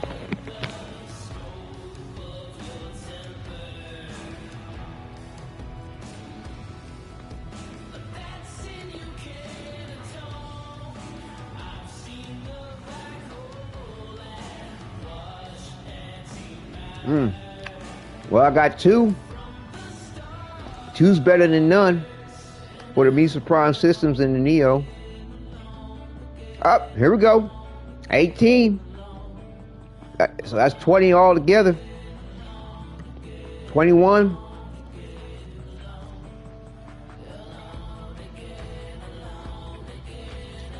So yeah, we got plenty of opportunities to get what you got. Get what you would like to get. In a certain point, like the team can always, I can always trade some of these to everybody so that we have one each when it comes to opening and getting an opportunity for it. At one go. So, we're gonna work it out. So yeah, if you're good with what, I've just proposed there, Gurwan. I'm not sure if I'm pronouncing the name right. Let me know if I'm not. Samaru. You know what I'm saying? We got your back. Right.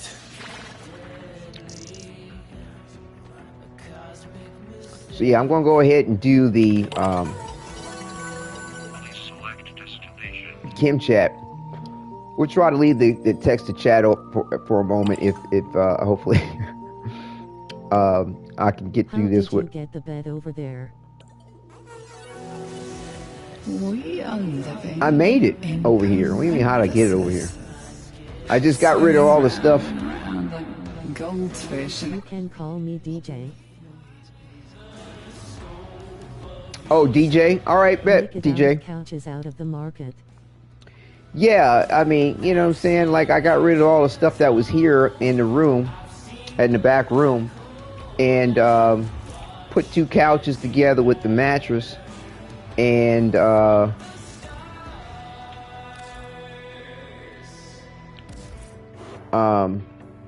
see, two couches from the Dormazone vendor with the pillows and the mattress. I think this thing right here is a column base, and I just put it up against the stand there as like a headboard type thing. Interesting. Yeah, just something simple. Just something simple, nothing complicated. You know what I'm saying? A little something for their love. For those romantic encounters, or just to be comfortable. You know what I'm saying? Want to veg out, relax, keep your feet up. So yeah. I literally asked that question last week, lol. Right. So yeah, I like to kind of kick it off with Velimire and Minerva first. I would love to show you my back rooms one day. Well, yeah, at any point in time that we're grouped up, you know what I'm saying, take us to your back room and show it. It ain't nothing but a thing. 1, 2, 3, 4, 5. I think I'm in the 5th conversation. Excuse me. All right, so we're going to kick this off with the chats. Like I said, I'm going to go ahead and use the guide to sort of help out a little bit, to make sure that I'm answering everything properly. I can't remember if I put that up in chat or not.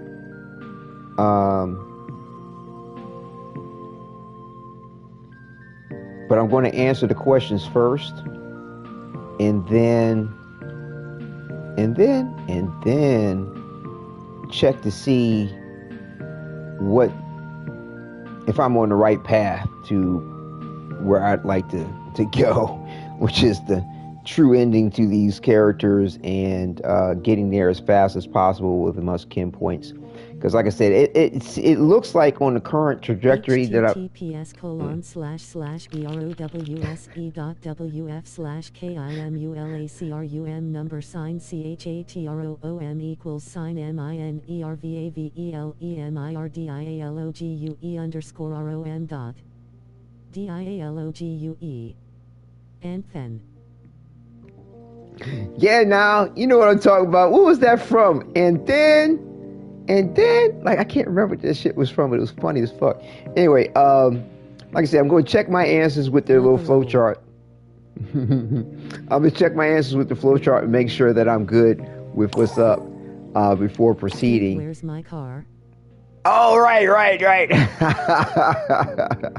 It was hilarious. So these are Kim chats I've had so far with Minerva and Velimire. And I think I'm in the 5th series of them. Or is it the 6th one?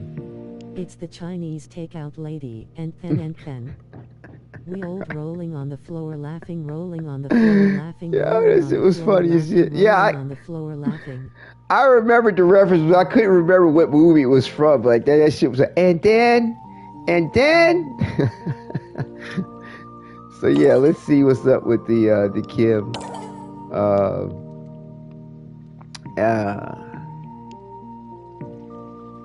So I'm kicking it off with, hey Minerva, what's your favorite color?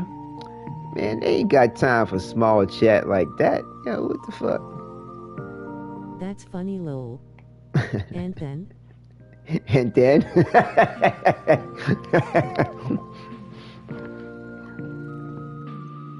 Let's see, Minerva.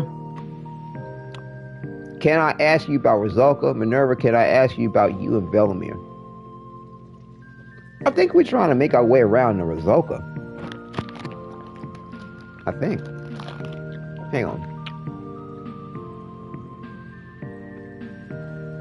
Well,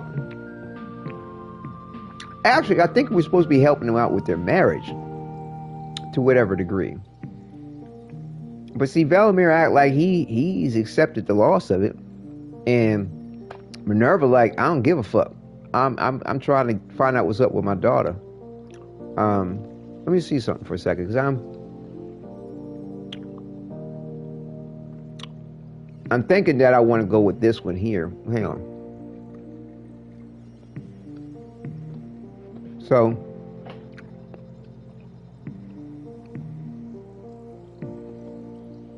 let me know if I'm crunching too loud. Hopefully I'm not. On this tasty ass salt. What is this? Salted caramel nut. That didn't sound right.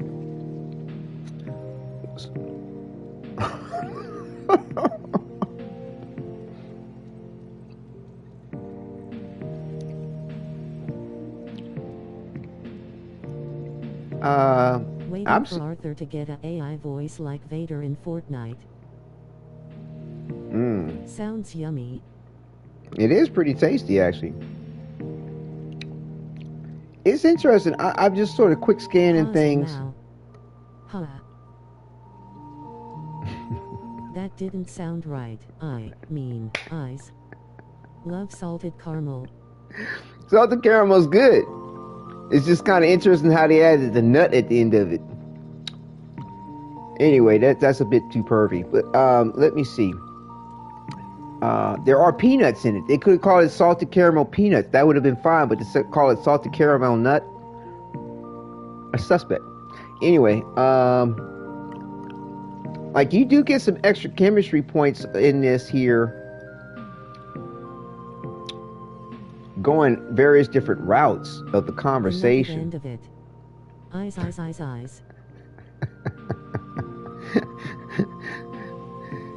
Yeah, let's keep it a little cool though in the chat, because some people might be offended by the point, but it's all the point of good fun. It's just, like I said, it's just interesting how sometimes people will come up with stuff, for a book or title or or a name for something, and then they want to act all benign and ignorant to what the fuck it can imply. Like, you know what the fuck you just said. Like, what kind of rock do you... Both at the same time. What kind of rock do you live under? Not to get the colloquial reference that...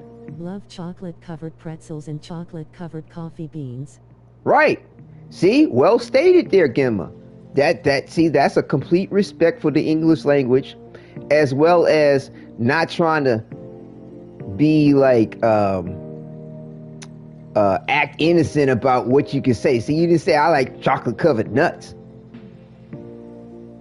You know what I'm saying? Or chocolate covered beans. But yeah, coffee beans. Yeah, I love the specificity. That makes sense. You see what I'm saying? And that's low. I love chocolate covered chocolate. But you get what I'm saying though. Like, this is too many times I'll be reading something or I'll come across something, or worse yet, I got a 3-year-old child, so it's like I'm reading some book or I come across something supposed to be for a kid, and it's like no care for the way the words are, or the fucking children's songs. Oh my god, like this one about Daddy's finger, Daddy's finger, Daddy's finger, where are you, bitch? Daddy's finger better be on his fucking hand. The fuck you mean where Daddy's finger is? Like, in certain songs, and I'm not trying to be pervy. Peanuts are also nice. I'm not trying to be pervy. It's not even about that. It's just that I'm not ignorant. Tears of joy. I'm just not ignorant. You know what I'm saying? Like, peanuts be salty eyes. Oh God, no. Yo, the song goes for mommy's finger, where are you? Bandito, you know what time it is. Dude, navigation has been updated. Yo, it's just certain things, like, it's like, for me, like, if I was going to come up with something for advertising, it doesn't matter what the fuck it is. I'm not going to pretend like I'm being ignorant to what it could imply. Now, if I wanted to imply something in an innuendo sort of way that would be provocative, I'd be honest about the motherfucking point. Tears of joy. I'd be honest about it. But I damn sure would not come up with a name or song lyrics or anything or song title, toy brand for kids or for something that I knew I did not want to be mistaken for some sexual innuendo. You know what I'm saying? Like, I wouldn't be careless like that, nor would I be sitting back going, oh, well, fuck you, like, where's your mind at? Get your mind out the gutter. Like, bitch, get your mind out your own ass not to realize what the fuck you just said. Like, you know what I'm saying? Like, like, I can't stand when people come back at me like that. Like, what the fuck? I ain't being fucking perverted. Bitch, I'm being, like, on point. I'm being guarded a bit. Rolling like, on the floor, laughing, where the fuck are you coming from? Rolling on the floor, laughing, rolling on the floor, laughing.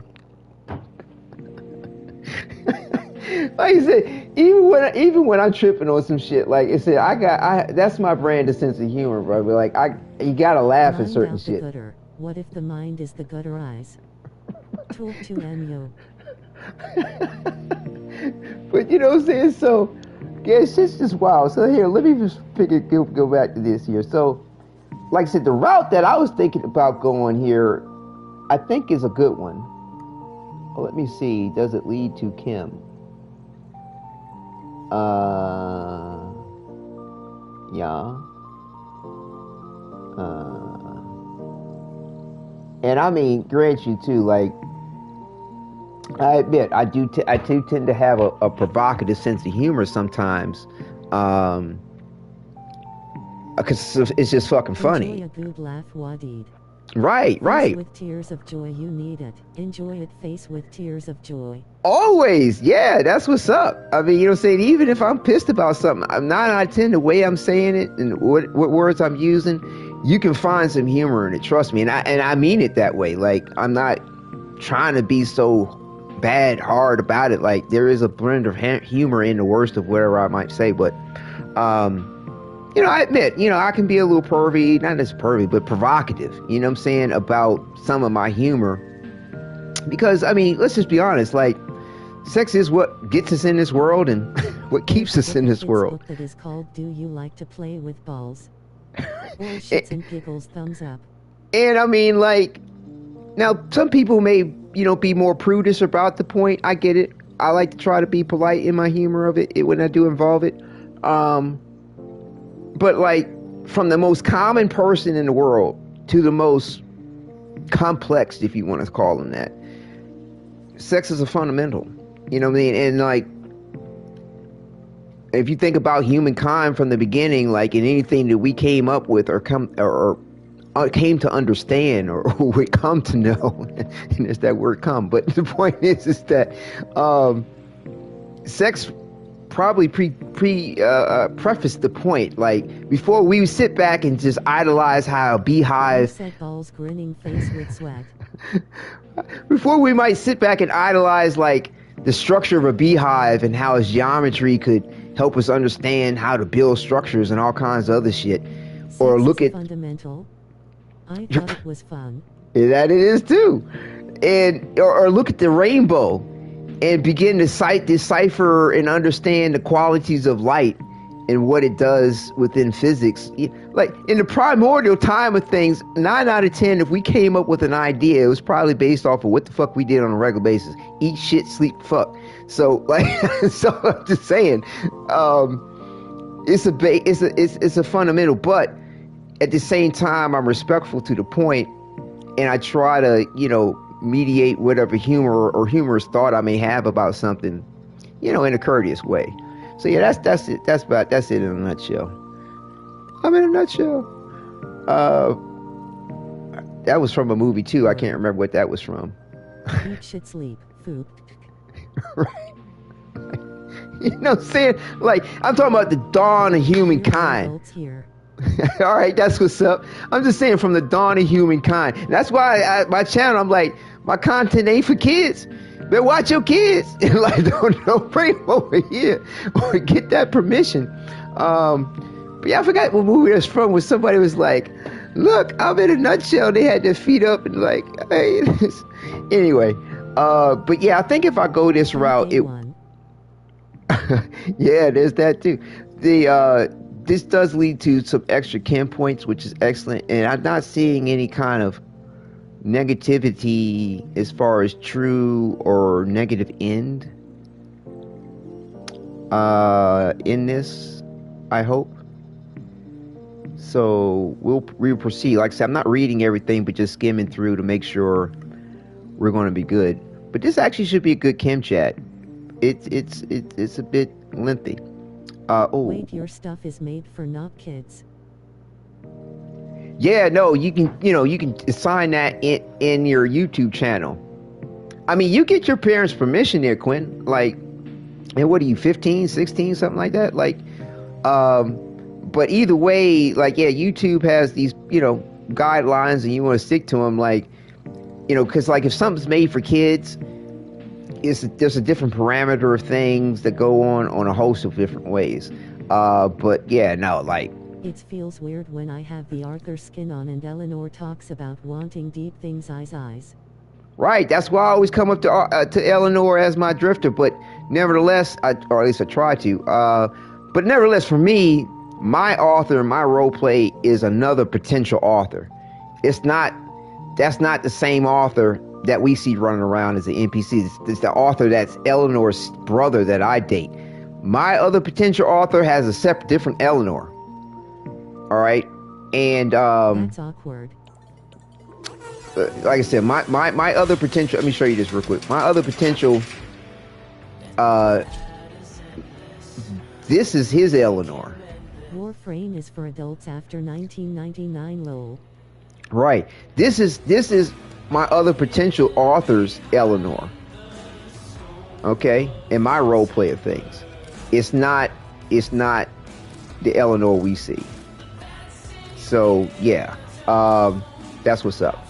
Anyway, so yeah, my other potential author doesn't have any issues with my drifter going after Ellen. Now my other potential author definitely ain't trying to get in the middle of whatever the hell they doing. Like, he ain't like, hey, transferring to me and let me jump in on the mix. Like, nah, none of that shit's happening. But, yeah. Now bring me my youngling slayer 99,900,000,000. So yeah, that's what's up. So yeah, this is where I think I'm going to go, but I just saw something now. Bolin Minerva color. Interdimensional Sweet Home Alabama fire. Is now true.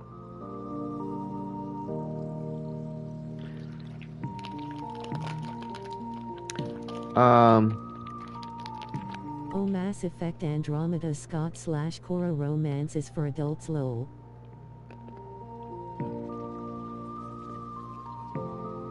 Actually, hold up. Don't look that up. Maybe this is the... What? Is this the way to go?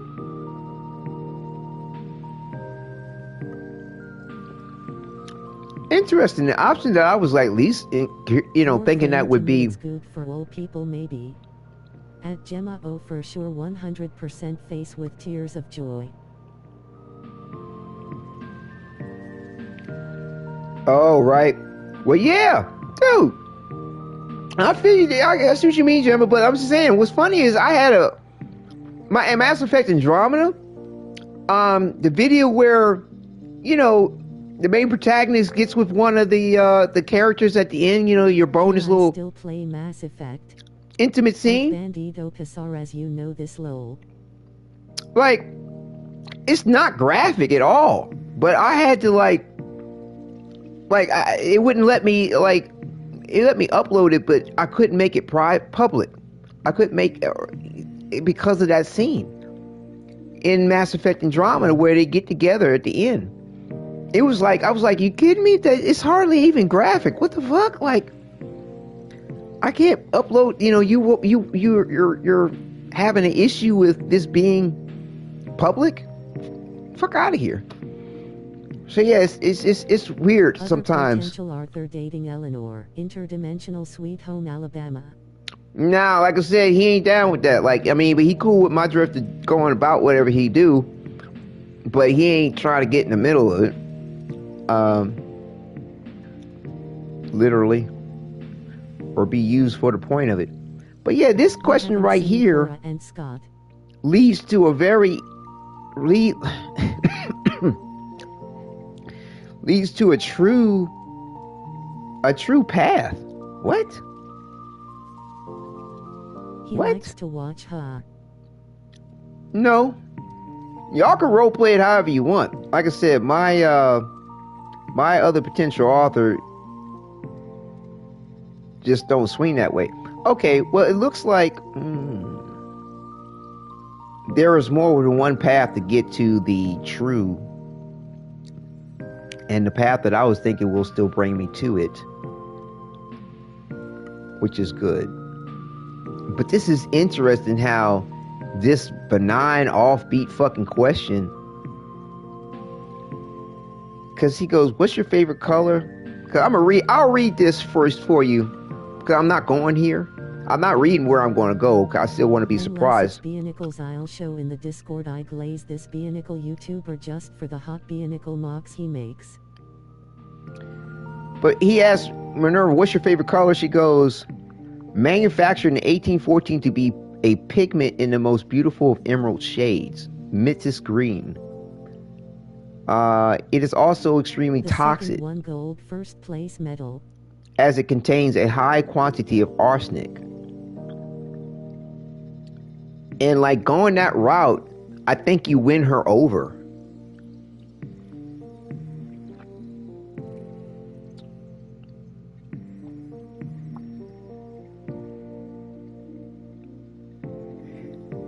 But you win her. Okay.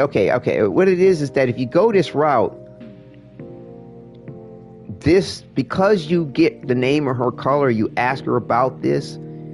The fact that this is true leads to something else later. Is what I believe this means. It's not about the relationship. There's another question that comes up later, which gives I think the true ending type thing, because it says Minerva Velimire is now true.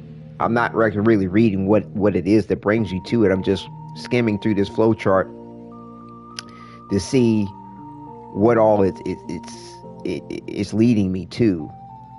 But that's fascinating how like an offbeat benign question like that in the like to kick off the conversation, like the drifter sitting back going, I wonder what Minerva's favorite color is. It's like, what the I would never think. I would think that they put this in here to make you think that you could try to date Minerva, or like you just didn't. It's your way of acting like you don't give a fuck about their relationship or Rosalka, and you want to ask something about a color. But then again, I still don't know if like it will have a negative aspect of something. Like, yeah, it's saying right here, Bolin Minerva color is now true because you asked her this, she told you the color.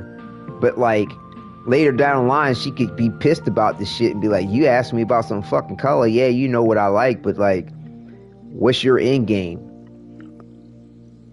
Or like, because you ask her this, she begins to question like, oh, well, maybe I might like the drifter. Maybe I might not want to get with my husband again. I don't know where the fuck they going with this shit. Like you're not being pushy. Not being pushy and being completely off topic are two different things, in my opinion. You know what I'm saying? Like, it sounds like a psychological boop, if you will. It gets them out of their current frame of mind to shift to a more neutral state. Like a die.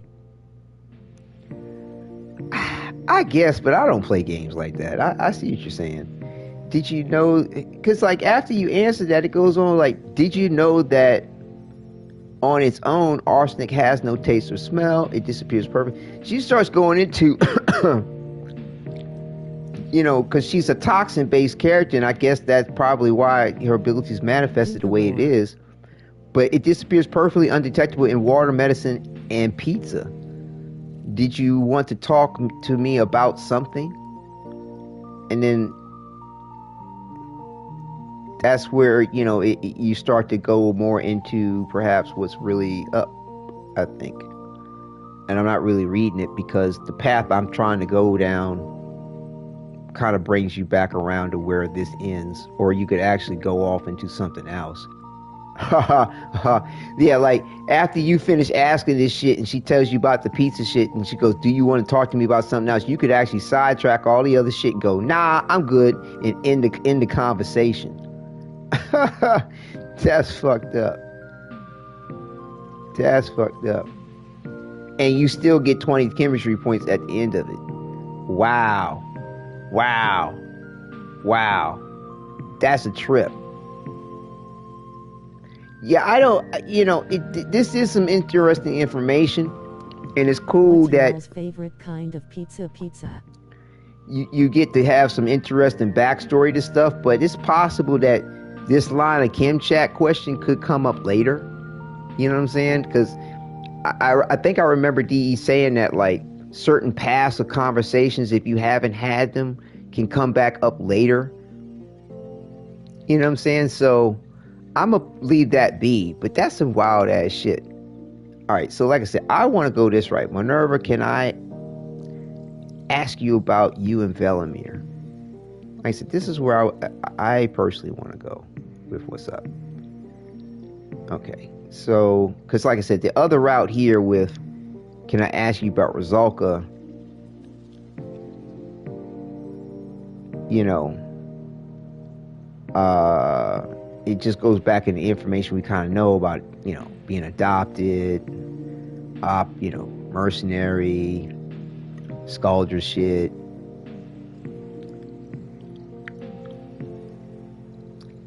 It's like some benign type stuff about floppy disks and yeah, fields of golden grass. Like you're kind of really getting to know them in some different ways. You know what I'm saying? Talk about some photographs. Want to be a hero. Like, to me, I would think that this line of conversation with this other one too is something that could come up later.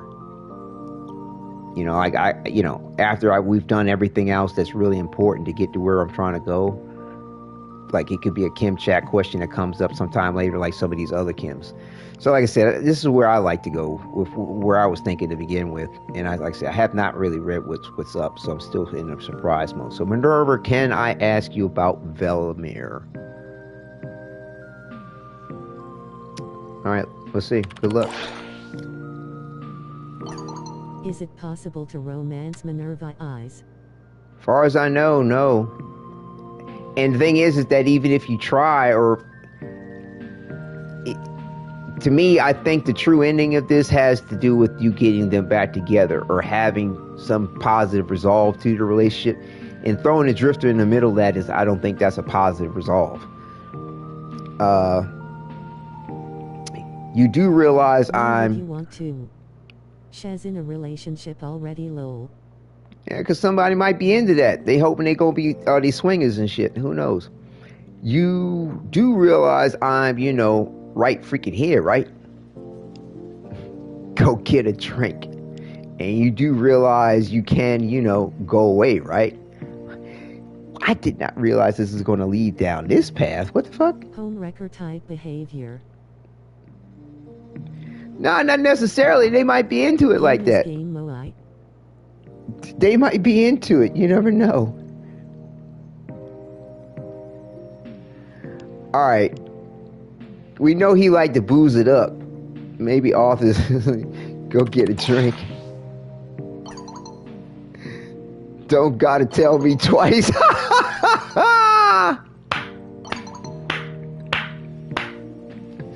My man was like, I'm out.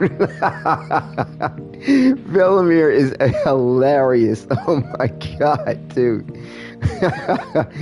Oh, he's like, I'm sure M's only gonna. Minerva was able to be romanced. Yeah, a lot of people but do. Definitely gonna check it out if Minerva is possible. Winking face with tongue. She's not. I'm sure M's only going to say nice things about me anyway. Minerva's like, Well, what do you want to know? Okay. How long have you two been together? How did you fall apart? How did it fall apart between you two? How did you fall in love? How did you two meet? All those are good questions.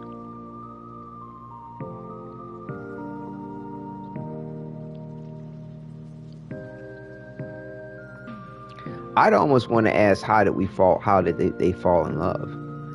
That's where I think, because how they fell in love could bring you to understand how they met, as well as how they fell apart, as well as how long they've been together. You could wind up getting answers to all these other questions versus like how they fell apart might not ever involve any of this other stuff, or how long you've been together. Like, I think that's the most pertinent. Let me see what they have to say here. That shit was funny. Go get a drink. So yeah, so like after she goes, now Minerva Velimire is now true, which I think is where we want to be. Now, there's a lot of branching directions. Minerva and Velimire. Viral our relationship. How I get it? Cause cool. No. Okay. There's a lot of different paths that things can take from these three questions. And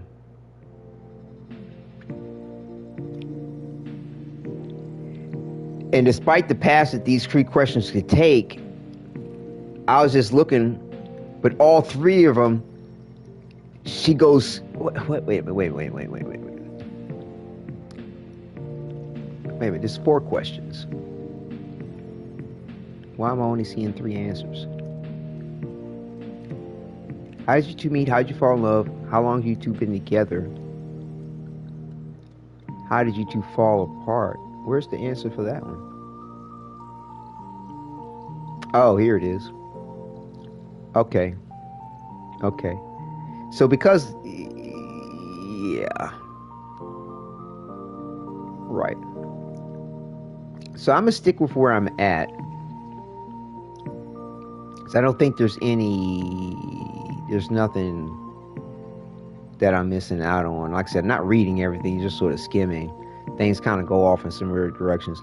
So I'll just go with what How did it fall apart? Right, that question is not, that's the one out of the 4 questions that isn't classified. But like these other questions here, let's see.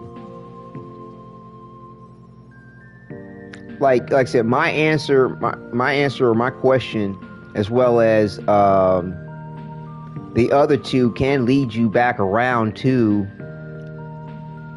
the answer to how did you 2 fall apart. Like I said, a lot of these questions can answer each other depending on how things go.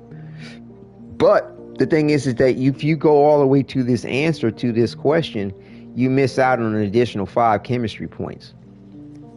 Which, got her gone. But as far as what they say, because, and the thing is that the path that I'm trying to go down is going to lead you to the answer of the answer, because basically Mom blames Dad.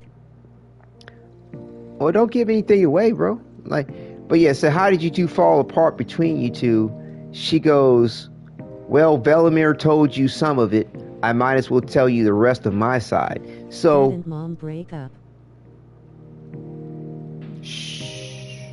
So the thing is that we heard from Velimire last episode as far as like his side of the story, as far as him feeling, guilty about telling the daughter, hey, go off, do your thing. Maybe she done found, her own love interest with Victor, blah, blah, blah, blah, blah.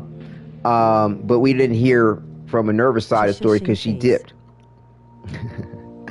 And, but nevertheless, like I said, the path I'm going down will still lead you to the answer from the point of her saying, I might as well tell you my side of the story. Because she does make that statement from another line of questioning. Is that's a statement that she will make in several different paths of questioning, or at least 2. So I'm good to pursue this. And like I said, still don't know really the next thing, but yeah. How did you 2 fall in love? Classified. Okay, how long have you 2 been together? How did it fall apart between you 2? How did you 2 meet? So we're back to this. I guess you just keep cutting out other answer. How did you 2 fall apart? Fall apart between you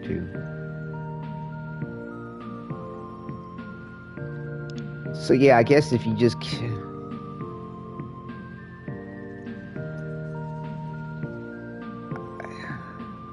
Hold on. I was going to go, how did you 2 meet?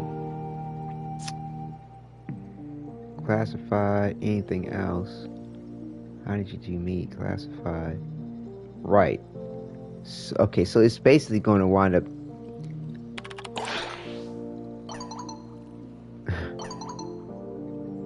What else?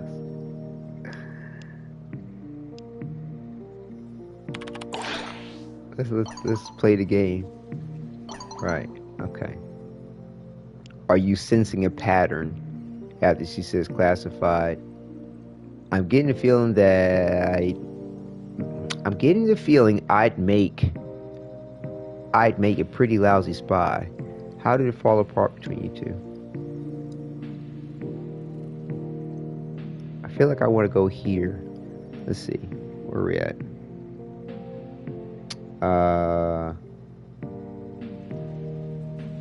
Right. This is a good way to go. I feel like I'd make a pretty loud glimmering text. I'm getting that sense too, you poor thing. LOL. I'll throw you a bone, tell you why he and I broke it off from my side. See, here we are. We're back to where we want to be.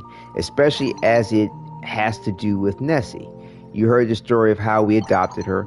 Velimire told how Nessie wanted to join this religious fanatic cult masquerading as a mercenary outfit, and how I said no, how he said yes, and off she went.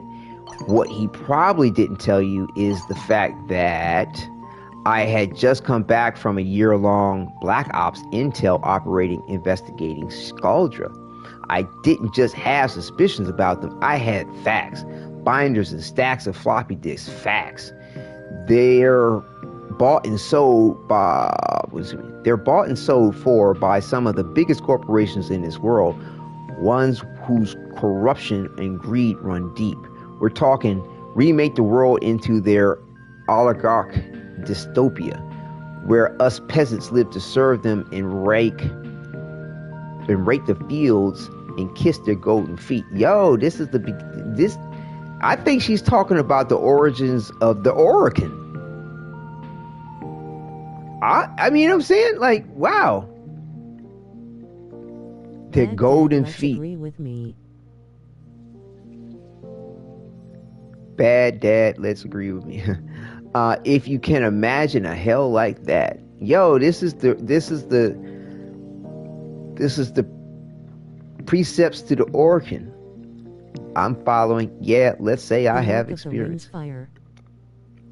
I'm thinking that, like, yeah, let's say I have experience. Let me see where we at.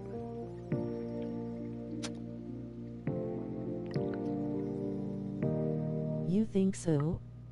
Does the Orokin go this far back? I thought it was a separate universe. No, not technically, no. In my opinion, I don't think so. As far as I understand what's up with the lore, I don't think so. No, it's not a separate universe, not a separate anything. Like I said, Skuldra, what's going on with them, to me, they seem like the predecessors to the Grineer. It's just that simple. I mean, even in their styling, you know, it's like take the Skuldra and then mutate them, and it's, you know, clone them and come back thousands of years later. Time travel, Nestor Lowell. And you have the Grineer. You know, take what she's saying about these corporations. Sounds like Star Wars and Dead Space. Wanting to reorganize the world and have people serve them, become, worship them, give up their lives so they can, drink some kuva and, and take over their body for another vessel. Like, come on, like this. Yeah, this is what's up, in my opinion. So I'm like, this is where I was thinking about going. Let me see where this leads.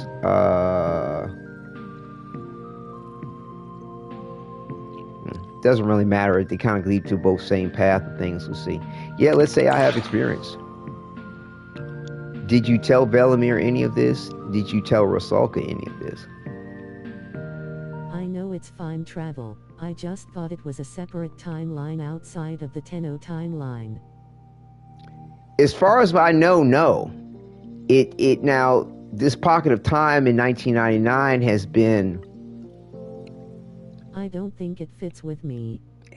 It's sort of, as far as I understand it, this 1999, just this city of Holovania, this pocket within the point in time of 1999, which evolves eventually into the Orokin system, has sort of pocketed itself in a loop outside of the continuum of time that will lead to the Orokin system. But we don't know if it ends at some point.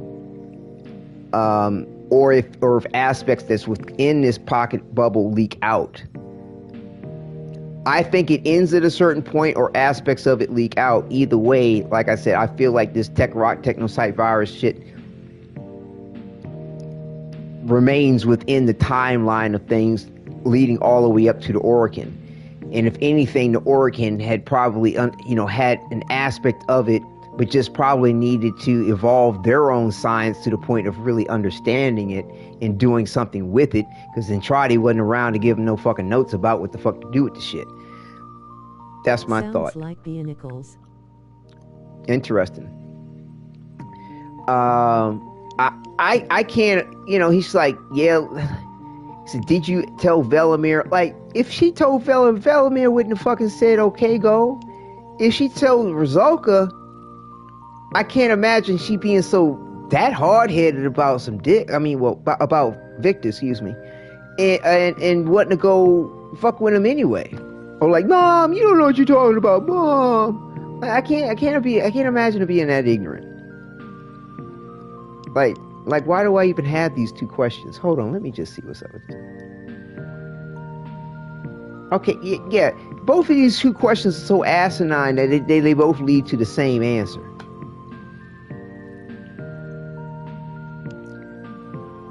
Let's just go with this. Did you tell...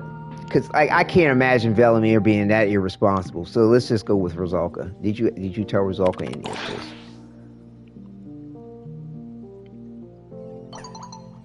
Couldn't. Classified. I figured she'd say that. And I mean classified. They wanted names, dates, photographs, hard proof. Just telling them this was going on wouldn't be good enough. And worse yet, if I told them who in each government structure was being bought and sold, they want to go put a stop to it. They want to fix it, to be to go be the hero. Nothing wrong with being a hero. You couldn't trust them.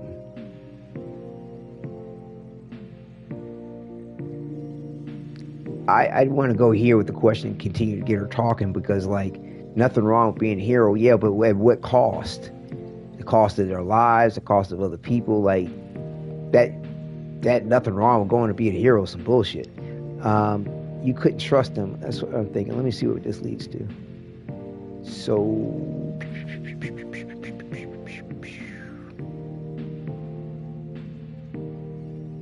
right. So like I said, I'm not going to go this route, but just to let you know, I was right in what I was thinking.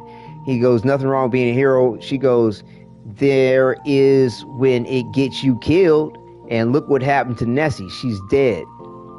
And he goes on, well, don't... My time is running out. Bring me the masks of Aimi.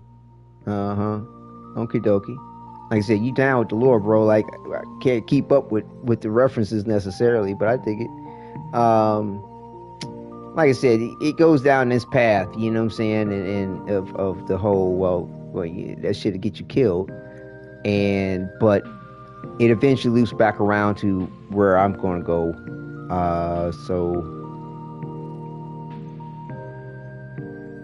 Yeah, because like I said, cause about she getting killed, and well, we don't know if she dead, and well, we know she ain't who she's supposed to be, type shit, and so yeah, so like I said, that to me is a lame direction to go.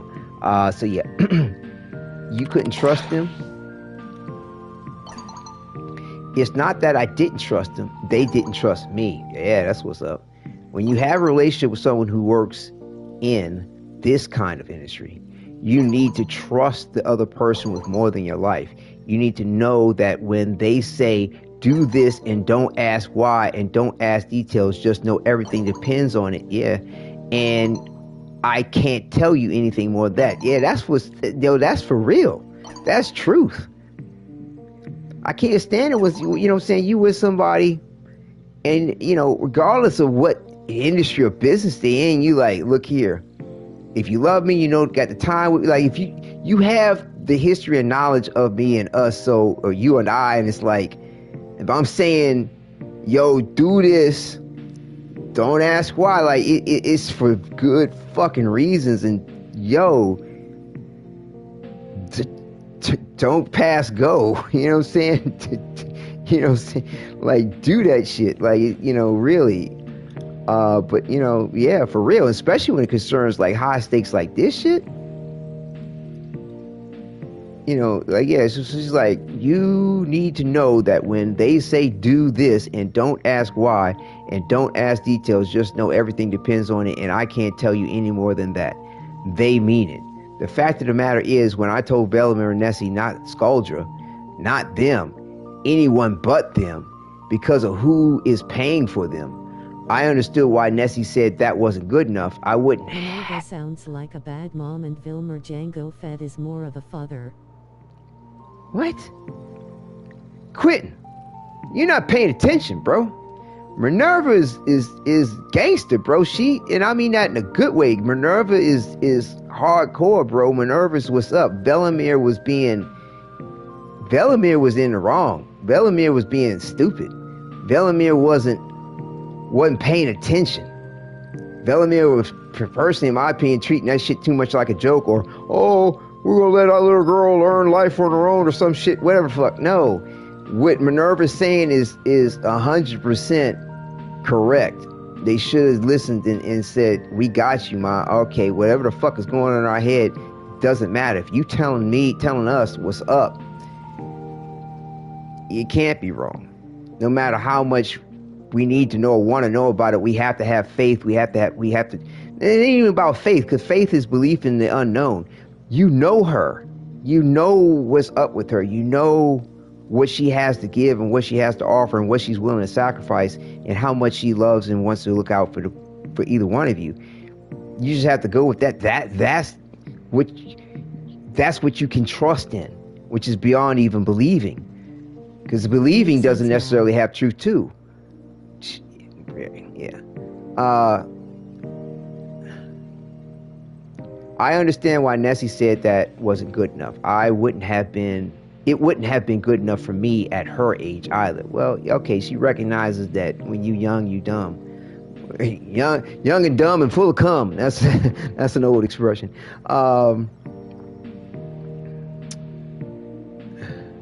But Velimire, it was a stab in the back, one that couldn't forgive lightly. Yeah, I can see that. And now knowing what it cost our little girl, I can't tell if it'd be worse if she were just dead, but her mind, her soul, or worse. Yup. All this shit makes sense to me. And Velimire chucking it up, kicking back some cold ones and shit. Yeah, we need to check Velimire, boy. We need to get on him. He funny, he cool, but like, bro, you take that funny cool shit too far and fuck up. I wish I could make some kind of promise about finding her or saving her, but I can't and won't. Like I said, there's no knowing what's happened to her, which means there's hope.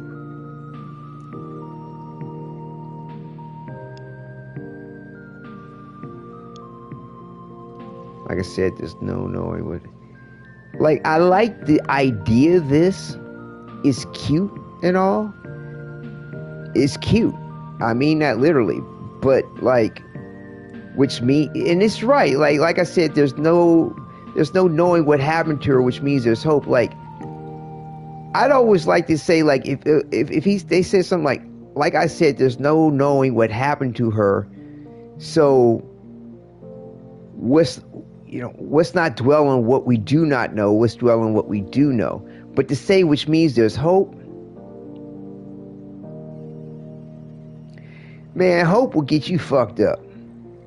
I mean, if you pay attention to the mythology of some things about hope, it's the last fucking thing in Pandora's box, which is locked in fucking hell. You know, as far as Greek mythology go, and Hades and Pandora, and she opening up the box of I forgot what it was originally called, but it became known as Pandora's box, and like all the evils and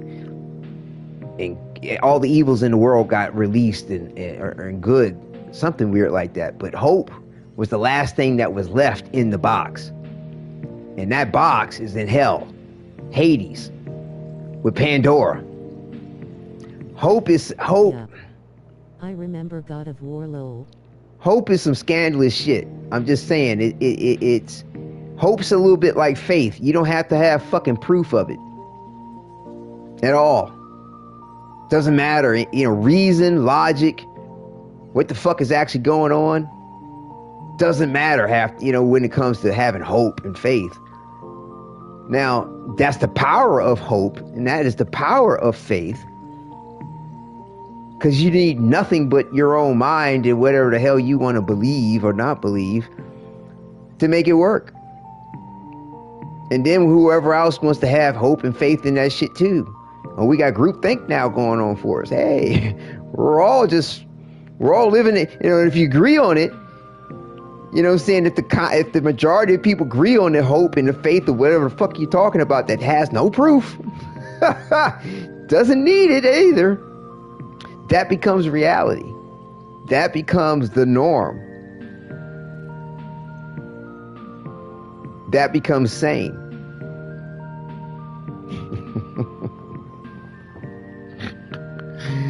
Man, it's a slippery slope. So yeah, like, just out of principle, like, I can't fuck with this answer. But yeah, I wish I could, like, to me, this is very pragmatic. It's straightforward. It's no bullshit. I wish I could make some kind of promise about finding her or saving her, but I can't, and I won't.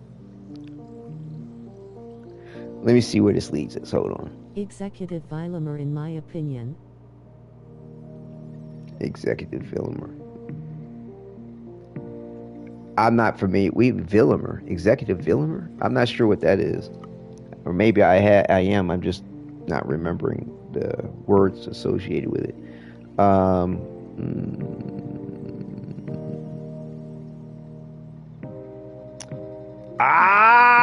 Text to speech. I hate you.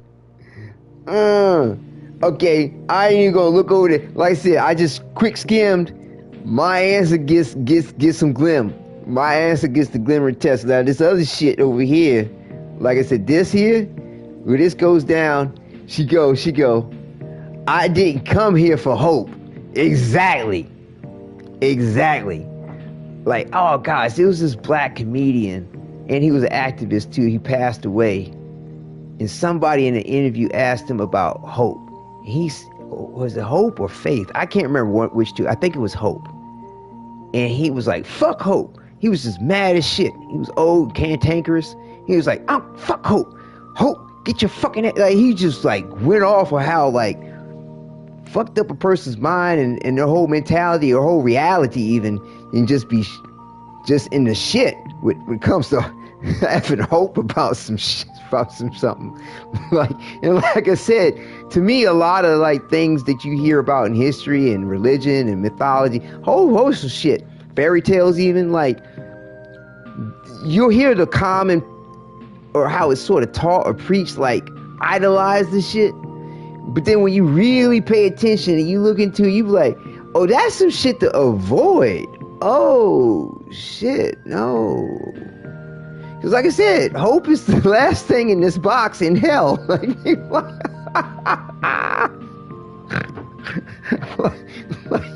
there again. You gotta be careful. What's up, Rose? Good to see you back. So it's not to say you shouldn't have hope, but just take care with it. You know, don't take that shit too far, in my opinion. But either who, yeah. So yeah, like I said, Minerva, like, I ain't come here for hope. And she go about... evil. You never know. But she's like, but I do want to tell you I shouldn't have shot my mouth off at you from the start. We need to work together. So like, she goes into a little bit more positive constraint, and then, you know, it comes back around. Hope is dangerous. Don't come back to where we want to be. Hope.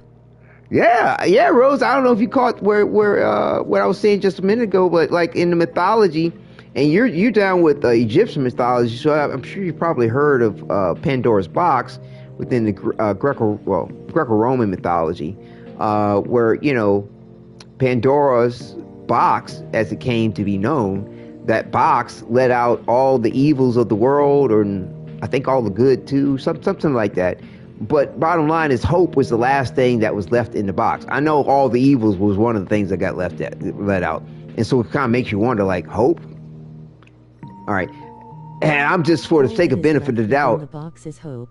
Right. I'm trying to remember how the original Greek mythology. I'm gonna look that shit up after the broadcast, but. Was it all the good and the bad got let out? I can't remember. All I remember is just all the bad and all the evil got let out. But yet all that was left in the box was hope. And if it was only all the good, all the evil, and it had nothing to do about anything good being let out of the box, hope ain't nothing fucking good. Hope was the last thing. Hope was the only thing left in the box. And then you have people going, well, all we can have is hope. all we can have is, well, you just gotta have hope. Like, bitch, what? That was one of the fucking evils that was fucking let out in the world. Like, and that's probably what I was possibly the worst fucking evil, because it was the only thing left in the box. It's the last thing that was in it before it got shut. She was able to shut it finally. You know, that was the last thing that was in it. It's like, that's, yo, it's gotta have hope. Really? How about I do something about whatever that situation is, make it tangible through my effort, through my perseverance, through what one can touch and see, taste, smell, hear, thing of, you know, make it real. And from that, if you have some proof to the pudding of what the fuck it is you hoping for, you can have hope. But it's, you don't even need to apply the word hope to it. You can say, I'm confident in what I've seen, that this can become that. Or if, like I said, if you just want to break down, you know, you still want to use the word hope, you could have hope for what you know to be possible. Versus, all we can do is just hope. No, motherfucker, what we can do is take action, bitch. A small amount is okay. Just don't rely on it. Don't let it be the only thing you rely on. Well, that's what I'm saying, essentially. Like, you need proof to the pudding. You need substance behind whatever it is that you have hope in. You know, somebody have well, I like to have world peace. Well, we can hope for world peace. So what are you doing to have world peace? Is there anything going on? Will never be coming back then. No, you can't really say that, I don't think. I mean, considering how many people do enjoy the point of the game, or the concept of the Bionicles, the fan base of it, the fact that many things throughout time that are popular have a tendency to resurface and revive themselves. Oftentimes, it seems to skip a generation. But no, you can't say that. If you look to pay attention to why things may revive themselves and how things may come back around and to become popular once again, whether it's fashion, movies, or ideas, there are things you can look to identify with and see that hope is not a wasted effort for why Bionicles could possibly come back around. But again, you're finding something tangible to understand and reference that's not loose to have to find that hope in. So yeah, like Rose was saying, just take care within measure, you know. But if you're applying it to something tangible, you know, but you know, be realistic and reasonable about it. You could be good. You know, you should be good. But yeah, so like I said, this hope thing, like I said, I'm glad I wasn't even trying to go there. So yeah, I wish I could make some kind of promise about finding her or saving her, but I can't, and I won't. Glimmer, glimmer. Good, and that means I owe you an apology for how I've been treating you. You've got a soldier's head on your shoulders, right? And I shouldn't have dismissed that outright. Apology accepted. Yeah, well... You can strap wings on a box and rely on hope to make it fly, but you can toss a kite out and hope it'll fly, because there's a chance it...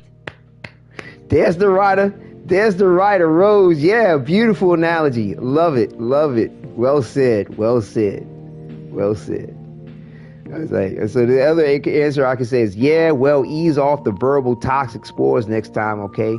Nah, we don't need to go there with all this shit. Apology accepted is where I would go with it. Let's see.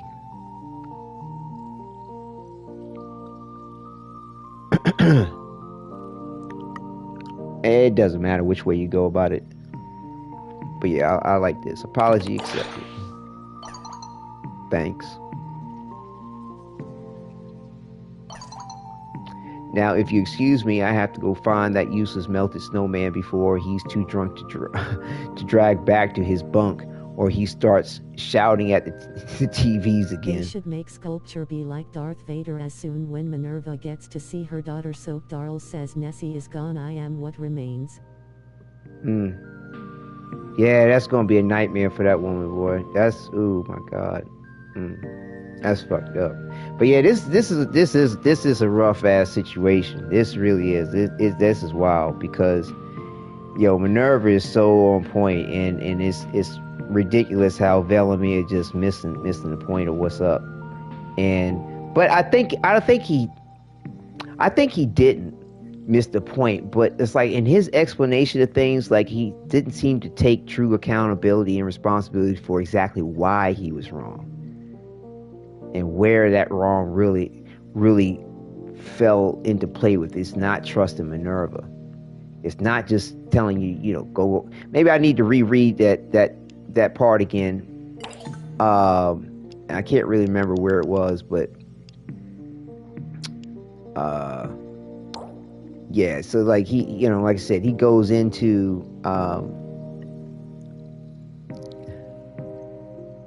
to it all went down, but like I said, from what I recall from the conversation.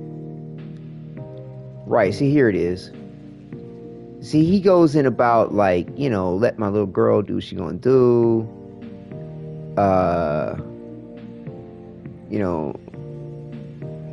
And he blames himself for not seeing it for what it was. And it's like, dude, your woman said no.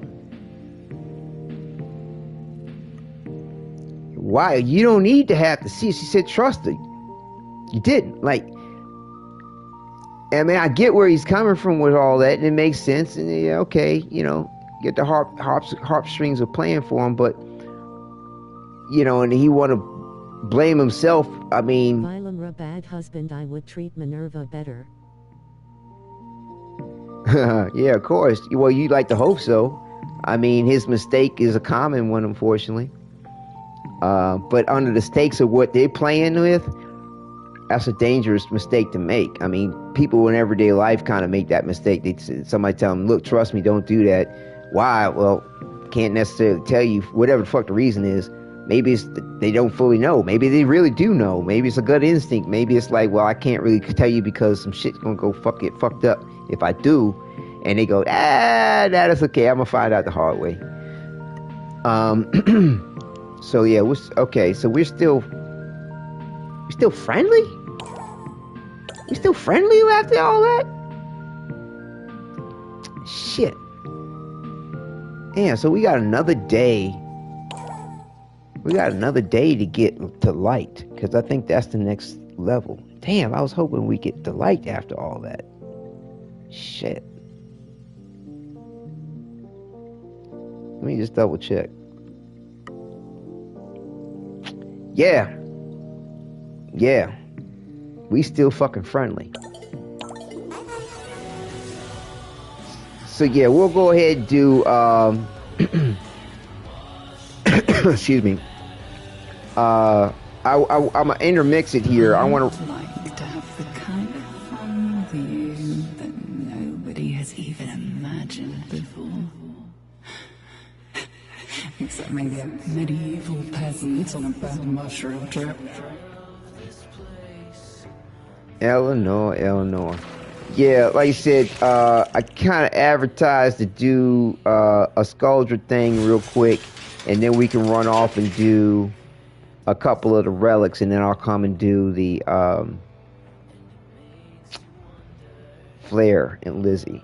And so, like I said, Neil. Wait a minute, who was it again? Was it Neil or John that was trying to go for the relic? It was Niall, excuse me. Niall, you're trying to go for the relic, right? And didn't John want something too? John's trying to go after that gun or something, right?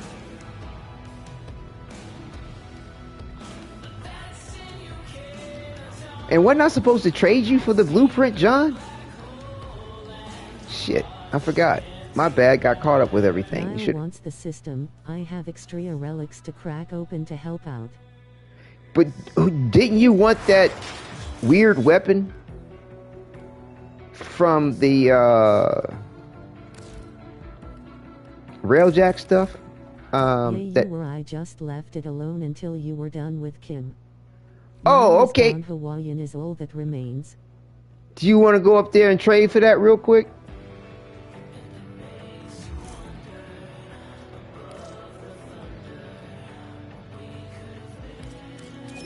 Yayin. Okay. Not Nile. Are you still in chat? I didn't see you in game.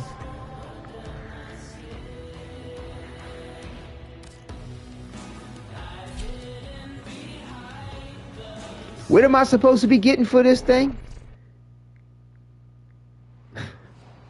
Did you say you were going to trade me something for it? I forgot.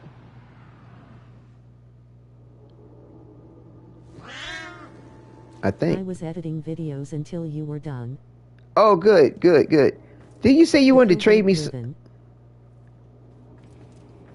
Oh, good. Okay, cool, cool, cool. All right. I could go get rid. Okay, cool.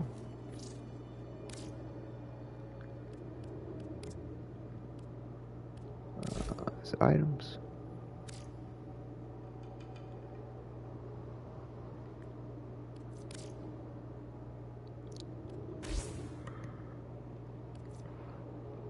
Faces in the way. Hold on.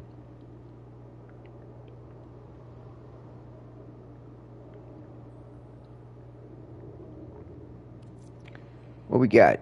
Damage to Grenier, combo duration. Why is this chat box in it? What the heck is all that for? What you adding all this in there for?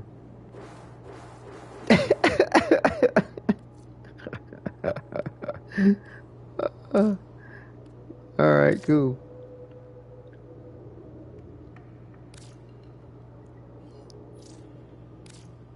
Yeah, I hope you get that last piece. The Vitality jump scare.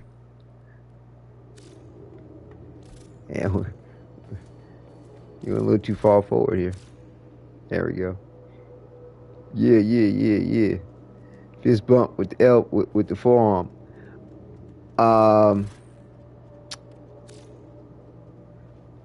What? Okay, so is Niall still in chat to do what's up? If Niall is not around, then if help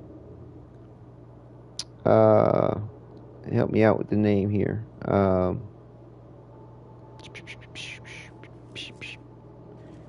guess something samurai or something like that. Yeah, Goran.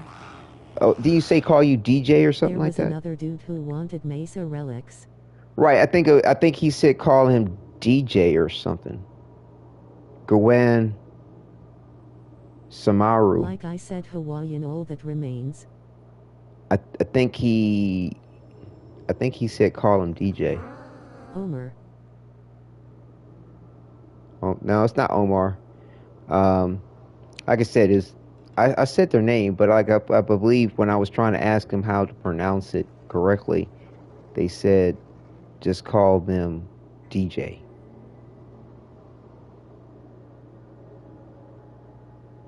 And I don't know if they're still in chat. And they're like, this is too much bullshit to go through, and I still might not get what I'm trying to get, which I can respect, So good. I mean, we can still open relics and trying to get ducats for borrow next month for the Tenacon relay. Yeah, definitely. That's what I was going to do with by trying to help Nile get what they were trying to get, and to help Groen Samaru. And yeah, that's what they were saying to reference him as. They were saying DJ. Just call him DJ. So yeah, DJ, if you're still watching, if you hear what's up, I'm willing to help out. If Nile was kind of first come first serve, but I don't see Nile or hear Nile. And let me see. Y'all need one more. I need some relics.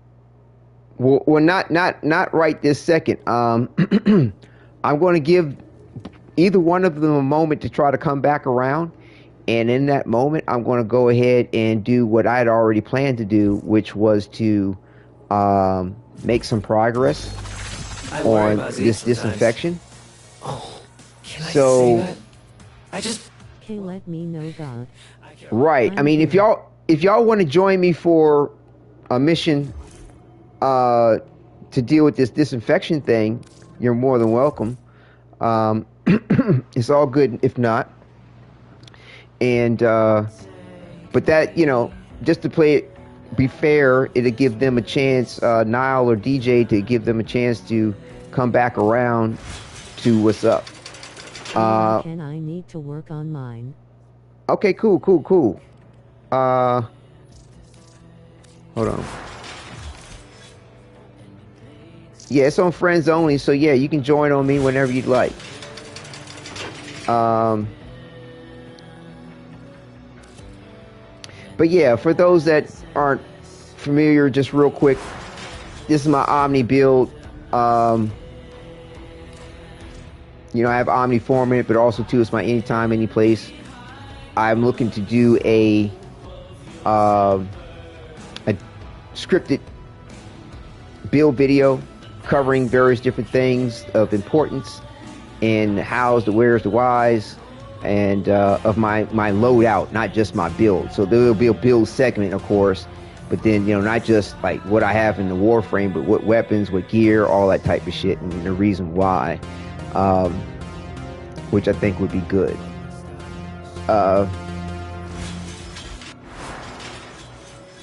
That is fairly loud.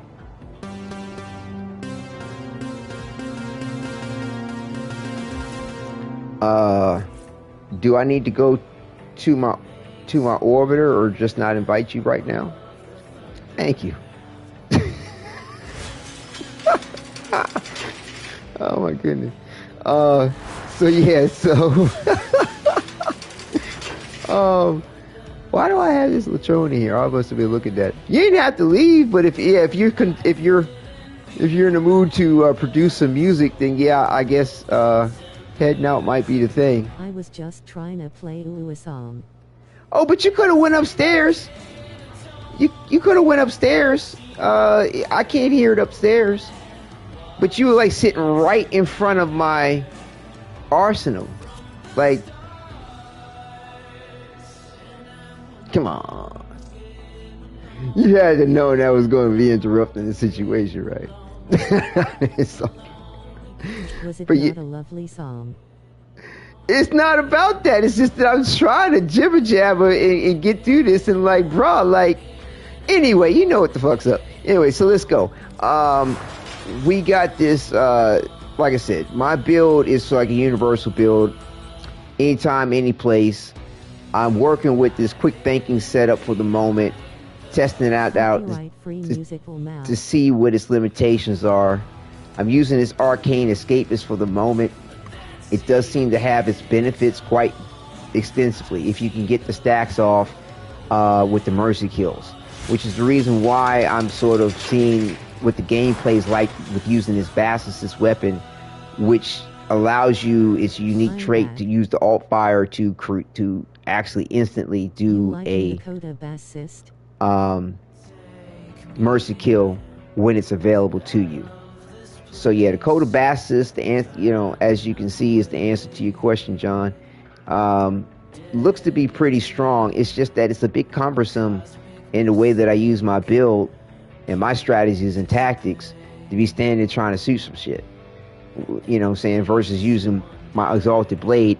And typically if I use a weapon, it's only when it's necessary versus, okay, I'm trying to build 9 stacks up with it, you know, or even switch back and forth from my Exalted Blade, which you can do on the fly, but when you do it on a quick switch, you're locked out of the R1 combo, or, you know, and, you know, and so, like, you know, so you have this R1 combo here and this R1 combo here, but, you know, well, hold on, it's that's not the R1. To cancel Exalted Blade right. To switch back to your primary weapon.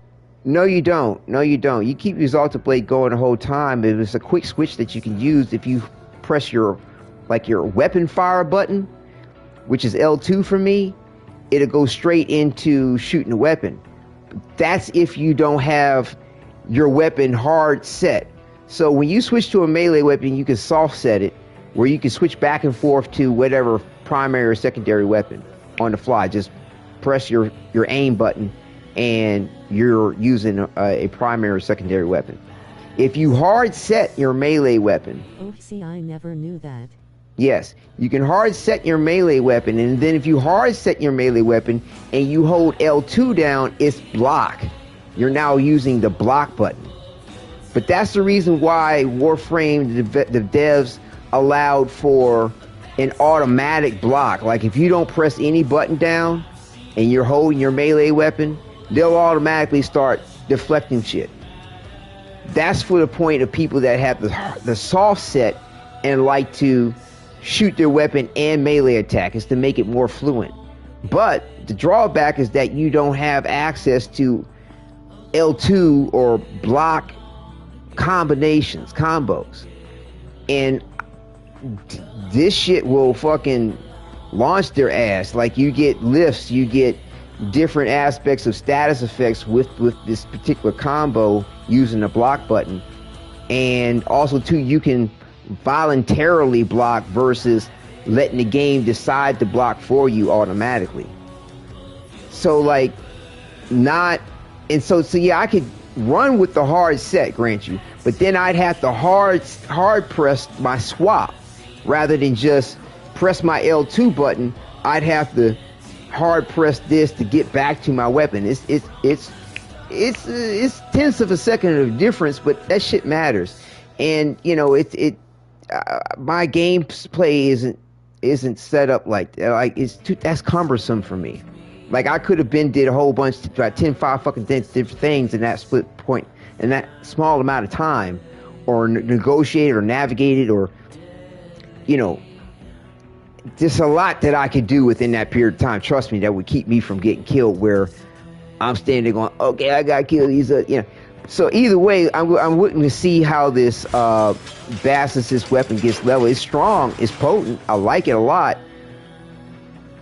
But again, and see, the thing is, I don't need it to do a mercy kill, but it's excellent in the fact that you can, from a distance, you don't have to close the gap. You got to close the gap to get the mercy kill if I'm just using Exalted Blade.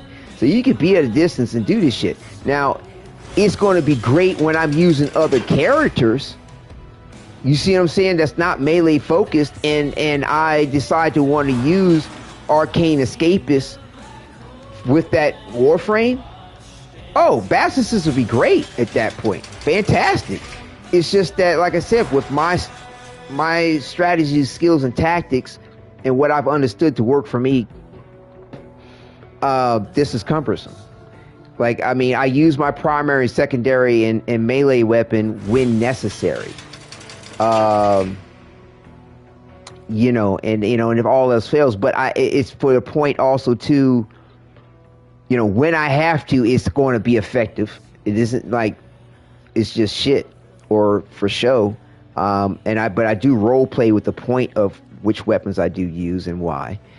So either way, like I said, on the fence still about it, though I do like it. What's your HT build? On my way to it. And so that's the reason why I want to go ahead and max this out, so I can also, too, like I said, have it available for when I use it for other characters. I invested in getting a ribbon for it. I want to go ahead and make sure I can get the override accomplished. And I think I got 1 or 2 more times to level it up. I can't recall. Okay, 5. I think it's 1 more time, something like that. And then it'll be set to be able to get the override, so I can switch the element and all that cool shit.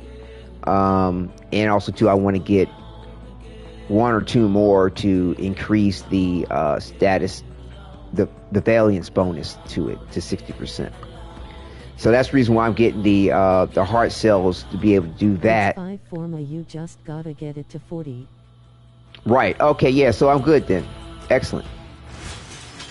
So yeah. So and also to using the Vesper 77 because of this excellent aspect of the energizing shot, which is cool if there's an orb available to shoot, and having, you know, a miniature equilibrium with this Talforged Archon shard works well with that. But again, you have to have an energy orb within line of sight to how you're down, even though you can kind of booty scoot around on, you know, on your ass and shoot shit. You know, it's it's effective and just super fucking badass when you can get it off. Okay? When you can get it off. So I'm still on the fence about it. You know, because the thing is that the tactic that I tend to like is to have something that's going to be, you know, that's going to help me out when I need it.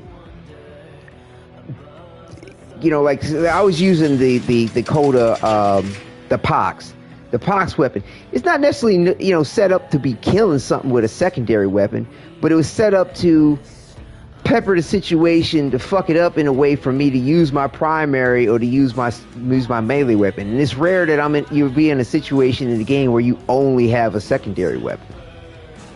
And if you are in a situation like that, for me with Excalibur, you can still use your abilities, in which case I got my Exalted Blade, which then comes back to the fact that the Coda Pox is still used the way I would use it. When I first got it, but then when I got a build on it, I like.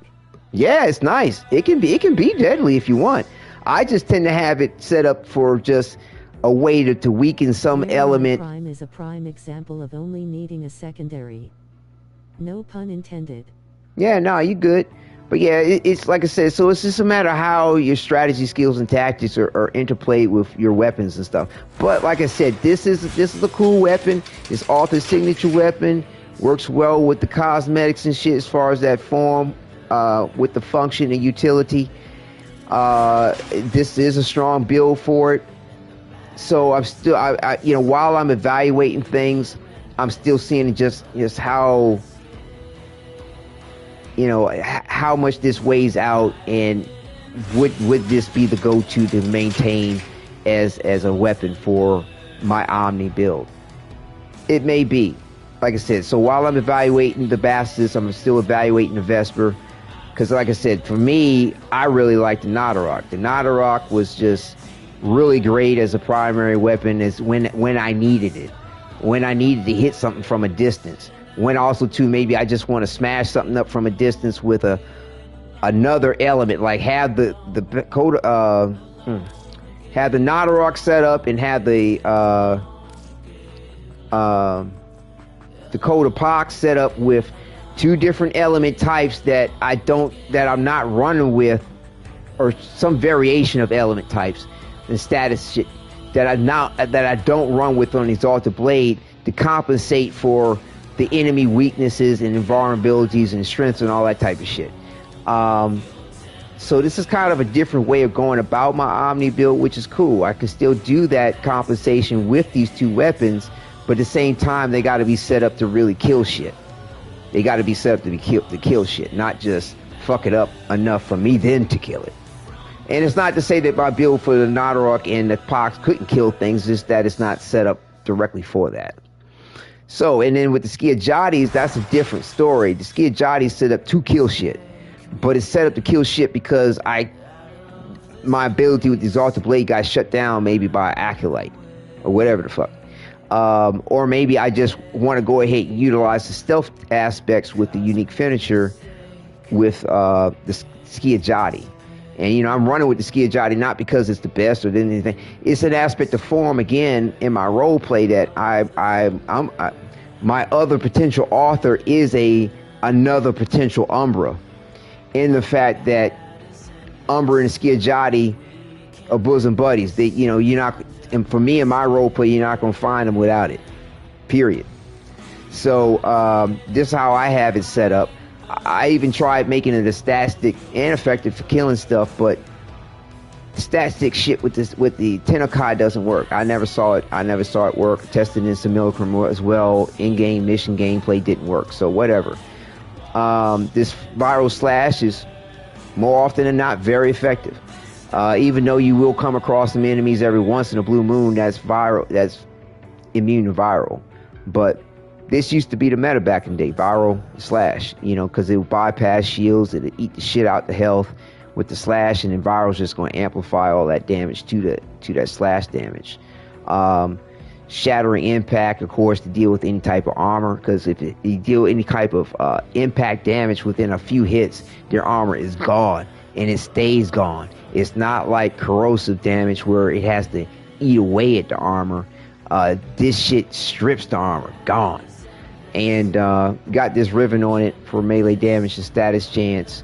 So yeah, this is what's up with the melee duplicate, because unlike the Exalted Blade, if I use the Skidjati, it's not like I'm going to be running around killing a whole bunch of stuff to gain stacks for some other shit.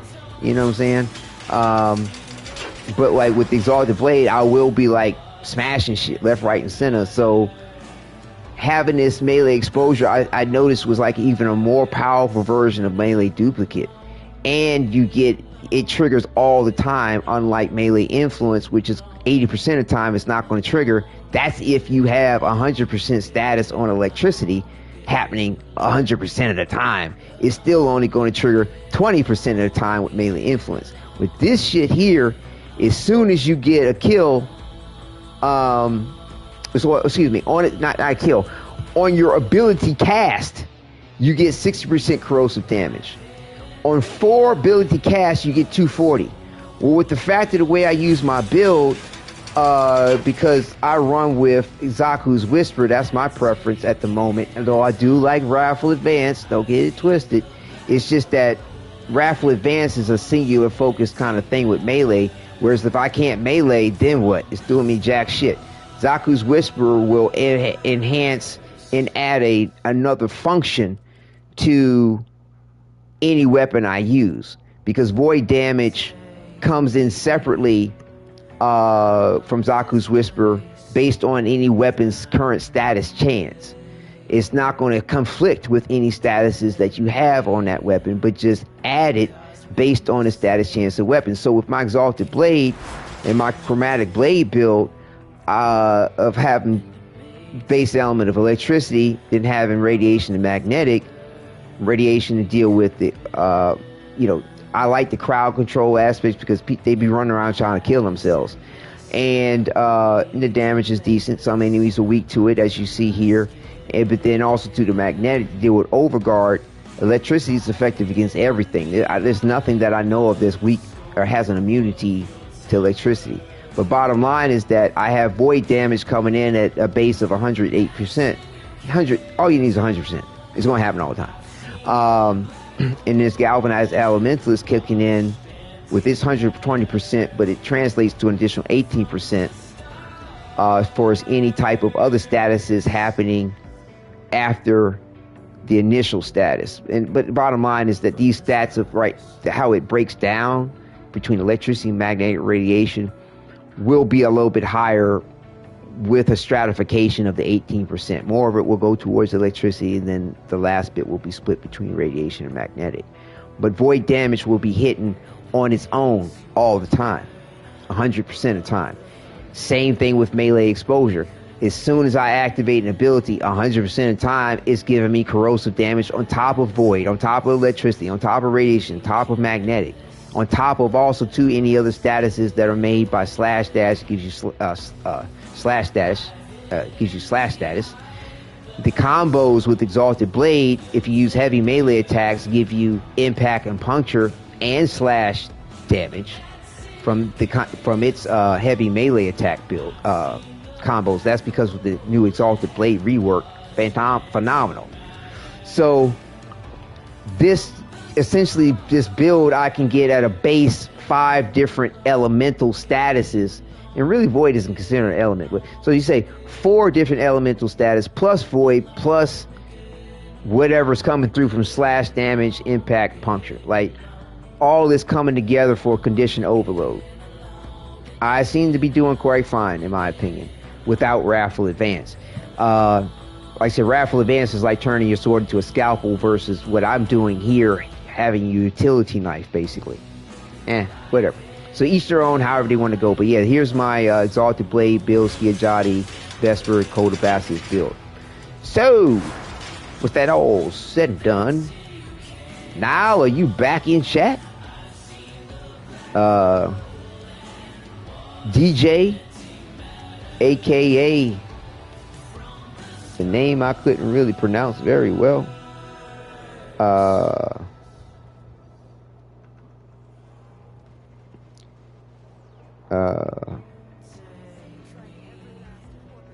But yeah, DJ, You got your ears on. Yeah, Nile and DJ was like, this motherfucker taking too long. Screw you, man.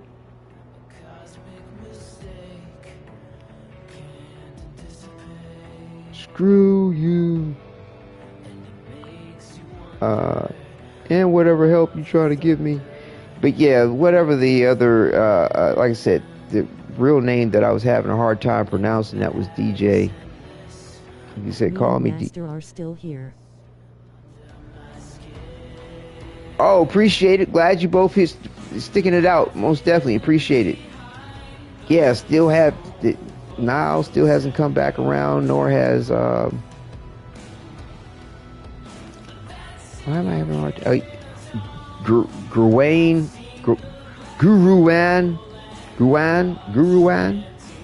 Samaru, probably butchering that shit.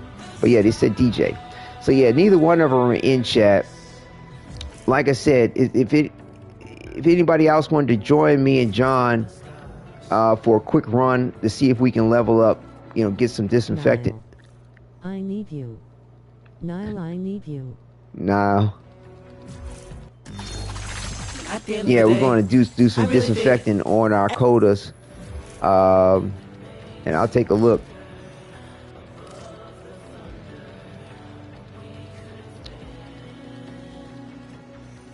Oh, he's there. He's here. He is. He's in game. Invincible be like. I'll send him an invite. I guess he's not. If he joins in, we'll help him out for a second, and we'll do the disinfection after the next Kim. But he probably passed out. You put me to sleep waiting. Yeah. Yeah, John, we'll go ahead and do this this coda joint. And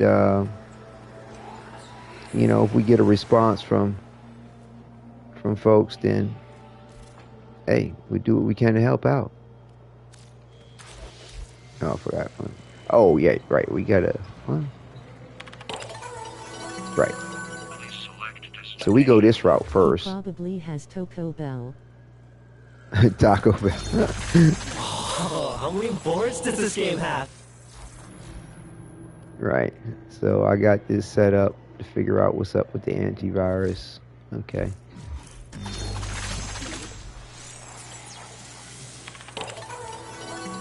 They say start out with the Legacite harvest is the way to go.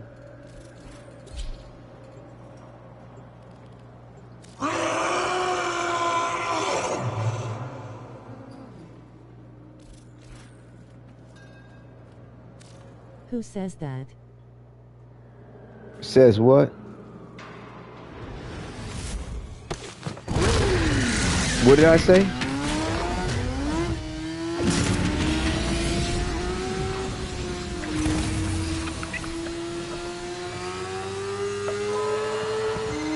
We shall starve the tech rot of vital nutrients. Who says to start on the capture first? Rose. That was her advice. Taco Bell dog. If you're still game, oh shit, that's a sign. Rose was the one who gave that advice, and it seemed to have panned out. But why though? Lol. It's just that it seems like they spawn now very readily doing this. Don't know why, but we're more likely to spawn. Very cool Umbra explanation. I had to rewind and hear it a second time to get it. Ah, okay, yeah. Like I said, I'm gonna do a build video, you know, really, you know, with some real good details to everything. I thought I was ready to make it a while back, to be honest with you, but then like I hadn't really had enough game time with HMM about that it started at 25% and each mission the chance goes up.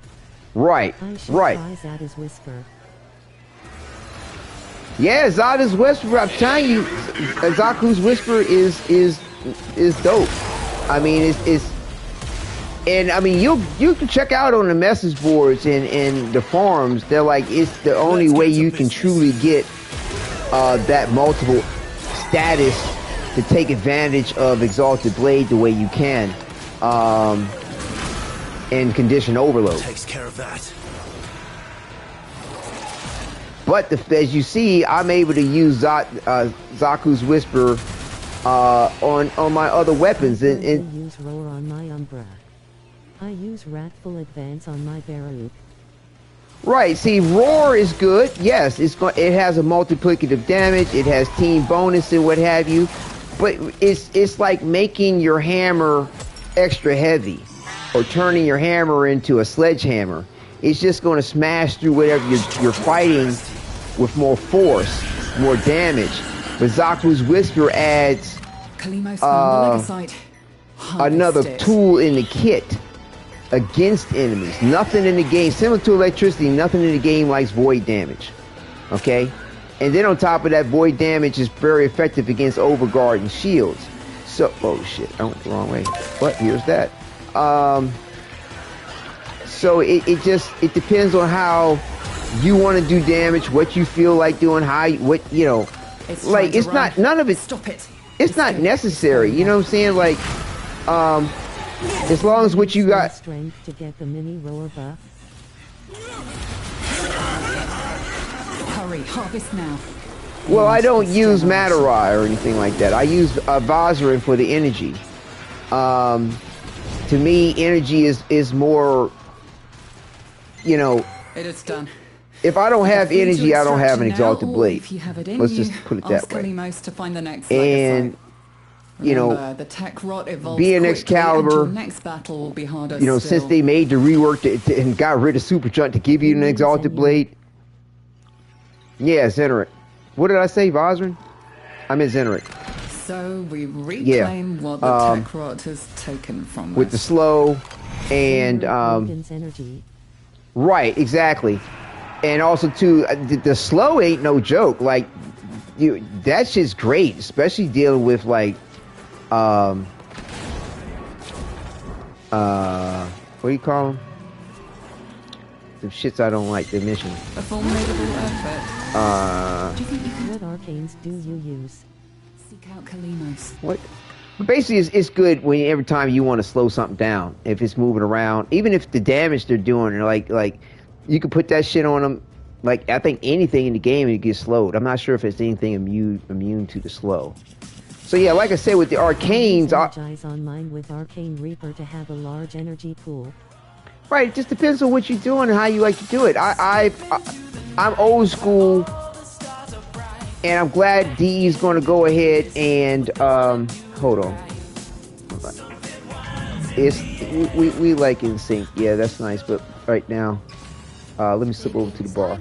So fix this place up better than Captain Teabag. Like I said, I'm kind of old school, and I do a health tank regen situation with Hunter Adrenaline. Okay, I do respect the whole shield gating, and that helps and what have you with Life Strike as far as returning health. So it's a perpetual cycle of health and energy.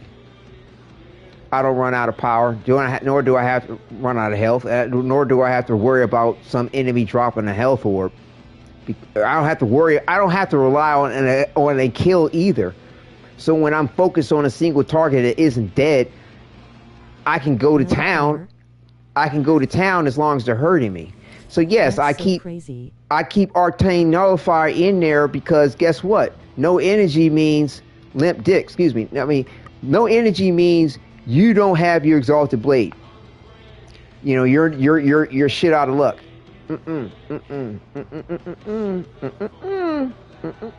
No, we can't have that. So, and then like I said, Arcane Escape is like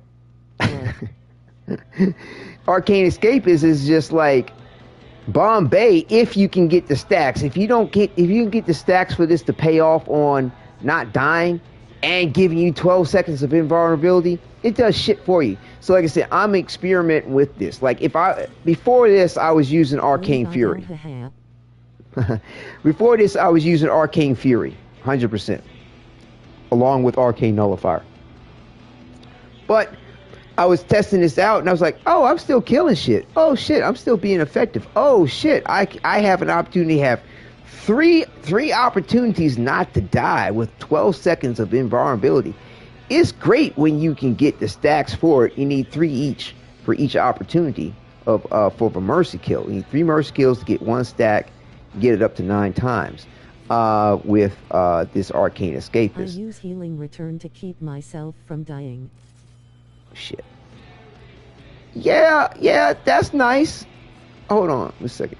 Yeah, I've tried that before. It's nice. It's cool.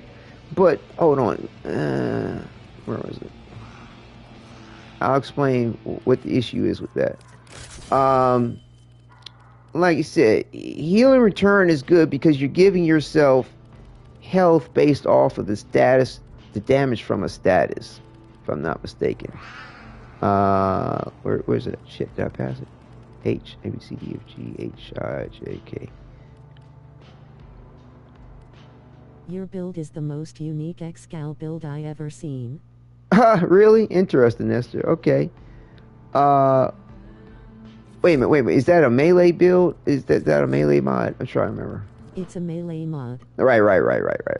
I just figured that out. Yeah, Healing Return. Right. Health per status. Right. Health per status type effect. Right. It's great. It's 11 health. Which isn't bad, but it's per status affecting target. Great. There's a couple arcanes or Archon shards which kind of give you stuff like that. Like there's an Emerald shard that gives you health return per enemy affected by toxin damage. I was doing that because I was running with a toxin build for a minute because of Archon continuity. I was using, I had a different build. Here it is right here. I was using a toxin build with this because you use corrosive damage with Archon continuity, giving me another guaranteed status, which was great. But like I said, I've been experimenting with some things, testing some things, and I kind of liking what's going on here. I may go back to toxin because I could use but the thing is that with me trying this, hopefully never die, or if I do die, it's a super rare occasion. Like I've got so many different backup situations to keep from dying. There's no room in the build for Archon continuity to take advantage of the point of having toxin. That's the only reason why I was using toxin, because I could have a guaranteed corrosive. Okay, but so with this here, I'm 15 form a hot face. Well, that's just because of the fact that when I polarized it the first time, things have changed since 2018. Okay, then also too, when the Omni Forma came out, I wanted to What's Escapist from? Have my build set up to have build diversity. Okay, so I repolarized everything with the Omni Forma, thus also to Omni Build on my universal build to go anytime, any place, anywhere, DJ but joined low. To have build diversity. Okay, cool. And so yeah, that's what's up, and why I have 15 Forma. Omni Forma definitely is a game changer for sure. Yeah, especially when you have Warframes like Umbra. You can only have one Umbra. Unless you have a merged account or something, but whatever the fuck. Like, most people don't have some shit like that. So, yeah, it's a game changer. Hell of a game changer for me being in an Umbra main. Love it. Fucking ecstatic. So, yeah, so that's what's up with the melee exposure in regard to this build, adding corrosive and the reasons why, and the arcanes that I use. It's, to me, it's transfer all the data to a PS5. It's having the, the fail safe to make sure that you can do what you want to do, when you want to do it, how you want to do it, versus for me in my position, like I said, for my anytime, any place build. This is not set up to be specialized in any way other than form, function, and utility anytime, any place. I use melee duplicate on my Skiajati because I'm using it when I can't use my Exalted Blade for whatever limited time that may be. In which case, like, I can't, you know, most likely if I'm using my Skiajati, I can't use my powers. So something, or my abilities. So something like melee exposure has no benefit, you know. Trying to worry about 20% chance, or like, in other words, 80% of the time, melee influence is doing jack shit for you. You know, it just is. I mean, like, people act like it's the shit. Look, pay attention. 20% chance. Then that means 80% chance it's not going to work. And trust me, 80% of the time, you prefer status over crit? It doesn't do shit. I like them both equally, based upon what the weapon or the ability has the probability for it. Now, sometimes you have a few things that have the best probability for both. Then you have a choice to build both, or a choice to build one or the other. I personally, at heart, don't like a chance for anything. I like a guarantee for things. But Warframe is one of these games that to me are few in between, where you can get 100% status it's chance. Nice to have a mixture between crit and status. Yeah, but that's if you have high enough chance for both. Like with my Skiajati, I have a high percentage for both. 71% for chance, 107 for status. Great. I'm not going to complain about that. But I personally like guarantee. In other words, all the time it's going to do what the fuck it's going to do. Yeah, period. It comes into account too low. It's, you know, you're not relying on a chance for it to happen, or for certain conditions for it to be met for it to happen. And of course, with the Exalted Blade, similar thing. At least slightly above half the time, I'm getting critical chance. All right, that's viable. That's viable. But I'm focused on a crit chance situation here, and you know, from the Chromatic Blade. But like I said, it's funny how they list out 300% and all this, that, and the other. What it translates to is about essentially like 85% or more status chance. It's the reason why you see 108%. Like if I took this off, if I didn't have the Chromatic Blade build, I have like something like 50%, 15% status, or some ignorant shit. But that's the reason why I said, like, with his Galvanized Elementalist, though it stacks up to like 120% after 4 kills, it translates to 18% over here, realistically. Like, I don't know. It's like I feel like Warframe tries to sell you on the power fantasy a little too much when it comes to some of this shit. It's like, why don't you just give me the flat understanding what it's going to realistically translate to? I don't give a fuck about the 300%. What does it really mean when it comes to my stats? So anyway, so yeah, that's what's up. The reason why I'm using what I'm using, and well, at the moment, experiment with what I'm using, but it coincides with the mentality of what I've always used, or what I've adapted to using along the way. So yeah, that's what's up with status and crit. So yeah, it seems like we lost Homeboy again. Like, you know, I mean, he's got to bear in mind, like, this is a live broadcast where it's like I'm trying to do what I came to do as well. Thanks for sharing. As, you know, help folks out with what's up. So yeah, he's out. I'm That's down all. to join if I'm allowed. Of course. So yeah, he's logged off the game. He's out without a word of thank you for wanting to help. I'll try to come back again for the help. I mean, Niall's in the clan. Like, Niall know that what I'm going to offer for him or help him with will be there, you know, whenever we have the time and whenever he comes around for it, he knows I'm not going to like Indian give on it or say no, I'm not going to help you. You know, it was only there for a one-time deal, and he knows that it's going to take some time, and he knows the limitations to which I'm willing to help with it. Whereas like I'm gonna help you go after it, but like we ain't spending 2-4 hours like we did last time trying to get that shit, and I'm not gonna buy it for you again type thing. Like we've done enough of that. Like to the degree that I'm willing to help and put up my relics for it and share those relics with whoever's on the team to make sure we have a maximum ability to get it, I think is more than enough. And besides, Neil will be in line for a clan. The Nile. Yeah. He'll I don't know why sometimes I say Neil, but it's Nile. Yeah, he's at another rank and some change. He'll be in line for another gift in the clan anyway. But like I said, do what I can to help out without turning myself assed out. You know what I'm saying? Just dropping trowel and bending over all the time.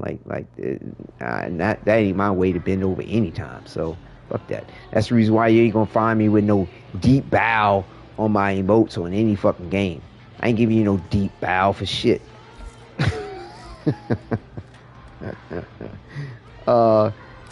Wait, are we friends in game, dear Nestor? And is it the same in game? Is your name the same in game?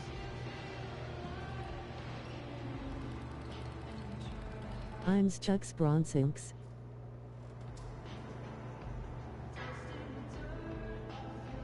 Are you online? Are we friends? If not, friend request me.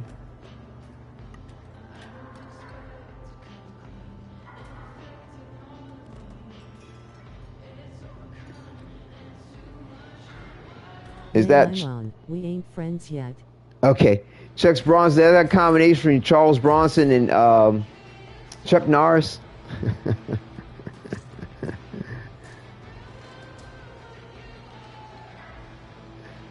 That's it. But yeah, here's my profile. Like I said, it's Wadidja. You might have to put in the hashtag 18, or you might not. Good mix, huh? Yep. Death wish, cuzzo. That's what's up. Yeah, Bandito. You know we digging it. You know we digging it. Yo, Charles Bronson was the shit, boy. I used to love me some Charles Bronson. Hells yeah. My grandfather, he that was his favorite actor, like one of his favorite actors, and that's what got me into appreciating Charles Bronson. But yeah. Interesting life he led too. But no doubt, Chuck Norris, Chuck Bronson, that's great. That sounds like it would be like some kind of like character in like the Venture Brothers or some shit like that, or Adult Swim cartoon. Chuck Bronson, that's great. But yeah, hit me up and we can go ahead and do some more Coda real quick, because I at least want to get the antivirus thing and then go ahead and do the flare, because I haven't figured that out yet. Okay, great.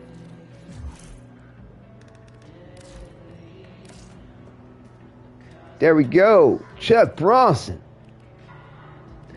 That's what's up. Come on down, Fellatino. Chuck. I might change my name to Chuck Be Real. Dude, well, Chuck Bronson, dude, no. Chuck, I mean, unless you want to give up the Charles Bronson reference, but I mean, Chuck Be Real's cool. I mean, but Chuck Bronson, bro, like, for those that know, for those that are in the know, that's just great. Nah, I love Chuck Bronson. It's brilliant. Exactly. I wouldn't have thought to come up with it. But that's great. I've had it for 15 plus years, lol. Fantastic. Good for you. Good for you. Yeah, I've always been with Wadidja on mine. Oh, hold up. Let me see. Hold up. What's the challenge shit? Damn, faces in the way. Trying to make sure I'm making progress on the challenge stuff too. Oh, it's containers. Okay. My original was Chuck's Bruce IE. Combination of Chuck Norris and Bruce Lee. Okay. Please select destination. Charles Bronson and Bruce On Lee. 360. On 300. Oh, PlayStation 360. Was that not PlayStation? What was the 360 thing? Xbox or some shit or no? There was a game system called 360. Is that what you're referencing? Xbox. Right, that's what I thought. Yeah. Yeah. Xbox 360. Yeah. Okay, cool. Right. Yeah, that's what's up. It's cool. It's cool beans. It's old. Yeah, but if it works, it works. I mean, I've been with Wadidja since I've had to create one. Like I remember when I first was, PlayStation, you didn't need to have a gamer ID. Heck, I think it was before online games was even a thing. But then when I started playing online games, like, you need a gamer ID. I was like, what the fuck am I going? And then, like, when I thought about the question of what the fuck, I was like, my name is years old. when I thought about the name of it, like, what do I was like, oh, like, also, Master, come to the mission area so we can start. Yeah, come on now. But yeah, when I asked the question, it reminded me of how, like, in the neighborhood, what they call round the way in the hood, like, the slang, they just say, what did you, so fast, like, what did you? And they meant to do it that way. They're like, what did you? And I was like, how the fuck do you spell Wadidja? Because that would be, because I always like to ask questions too, like who, what, where, when, why. And I was like, that would be funny. That'd be kind of catchy if they create figure out how to say If you wouldn't mind, pick us up a coffee while you're at it. And they just fucking trying to kill his ass. Remember that chili con carne I left in the fridge for 2 months? And so yeah, I came up with Wadidja as a way of trying to spell out the slang. And I mean, I know I could have did it more, I guess, phonetically correct. But there are occasions where you get a W-A and it's WA. So, and I wanted to try to do something that's with as minimal letters as possible. But I thought Wadidja sort of worked. And so that's what it's been since a long time now. I don't know how long. That's your lot. But a long time.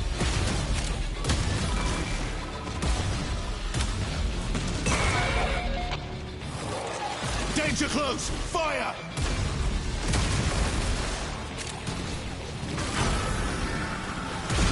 I swear the radio blind and just shoot the enemies is so cheap. Code injected. Hell scrubbers emerging.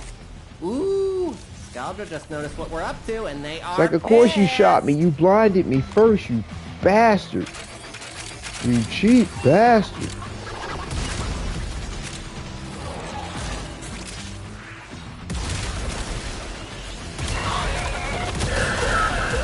Oh, we got a coda. Computers aren't really their thing, but they know the basics.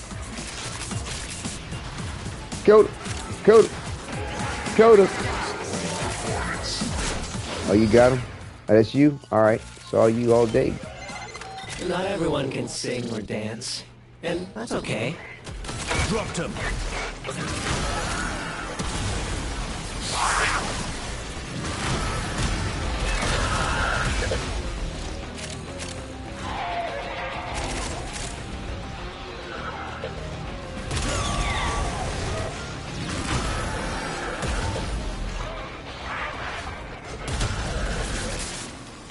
It's just one shot in the ass. But I mean, we ain't talking about no end game or endless run. It's just, what is it, 165? Oh, see, like, it's so easy. My name is a bit cheesy. We had this little posse going on in RDR1's multiplayer where we all had our names set as Bandito and Bendana. No, it's sort cool. of role-play-esque, but we never went all into that. Right.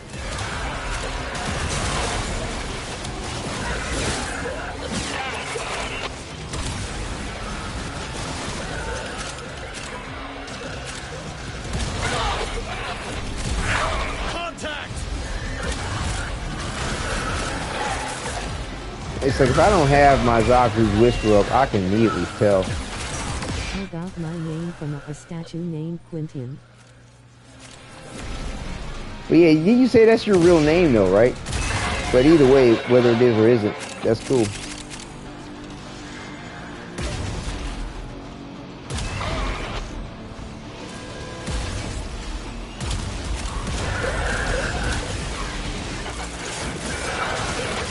That's quite enough out of you. So yeah, I finally got 3 stacks with my Arcane Staple. Like I said, the more I use this bastard's weapon, the better I am with the point of it. My dad picked it, I think, thinking face. Right. Enemy in the area.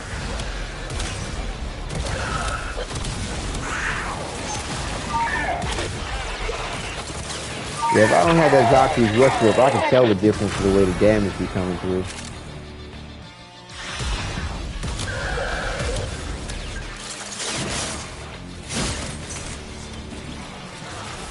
Heavy breather alert.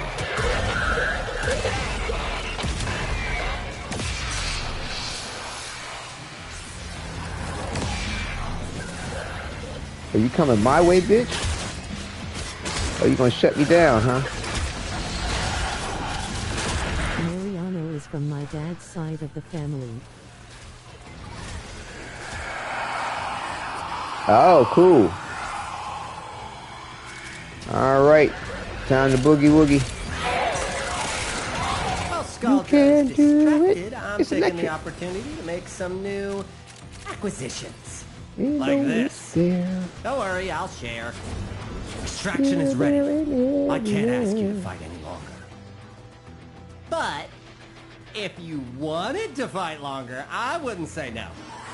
Spores collecting on that scrubber. You need to shoot them off.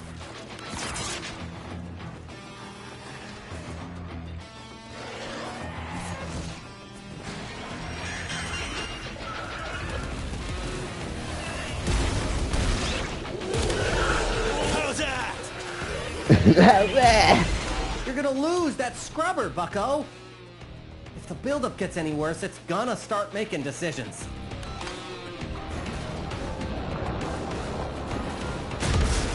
And your voice actor is in Genshin Impact, which gives me cringe.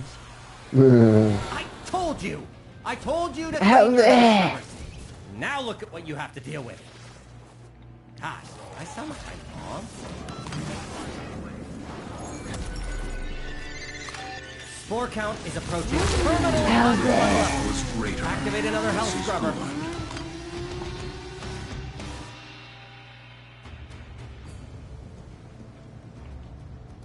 Dope. How's that? So what I forgot to check you out over here there. You running with the Steinax. Ooh, nice. Nice. Mm-hmm.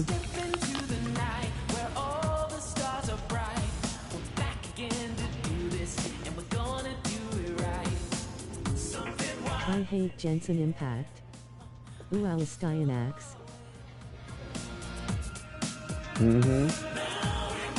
Yeah, Bandito's got a nice... No sign, more Wu-Tang. Steinax look too.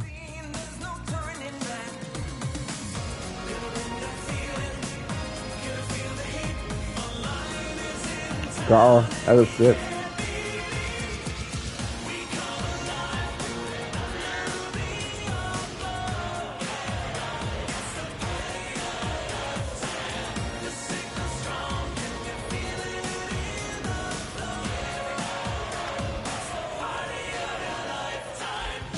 Very nice. Okay. I'm still hoping to get this at least disinfecting, but helmet buff these week for increased strength. I'm Afro Native American. I gotta rep my Styanax skin. Haha.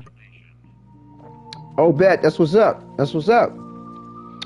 Oh yeah, got some similar blood over here. Mm-hmm. I see Creole on my father's side, and like, I think it's, Blackfoot Indian on my mother's side. But when people say Blackfoot or Blackfoot Indian, it's like they're like, oh, y'all black Indians. It was a confederacy of tribes that made up the Blackfoot Indians. So anyway, but yeah, I'm with you. With you. With you.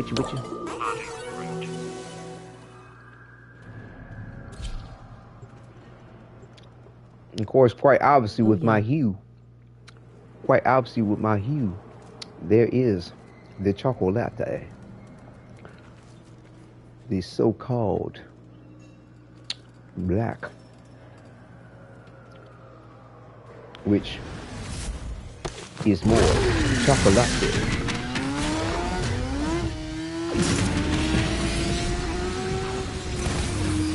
Each enemy is more powerful than before. Only with true mastery of the Tenno arsenal will you succeed.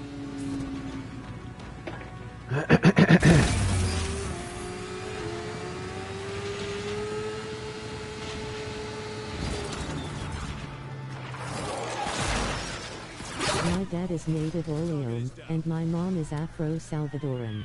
Oh, wow. Cool mix. That's what's up.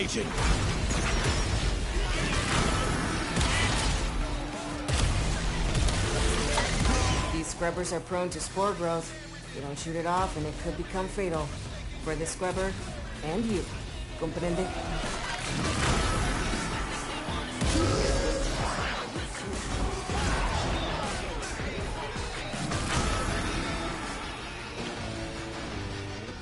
Something underneath.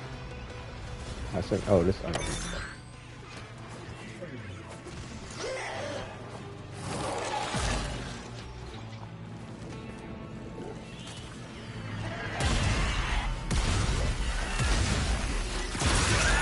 There'll be tears before bedtime. You ain't hitting nothing. They're down.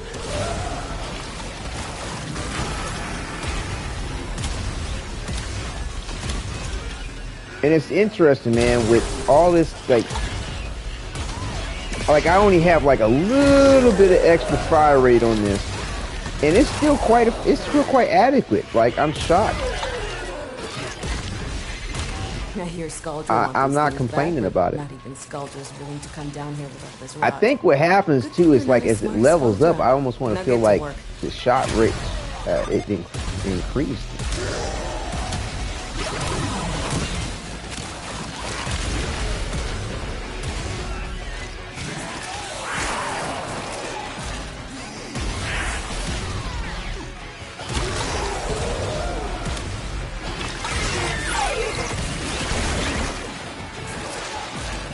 Stay down. There's enough. I don't see no opportunities for. Spore contamination is getting out of hand. Start holding your breath.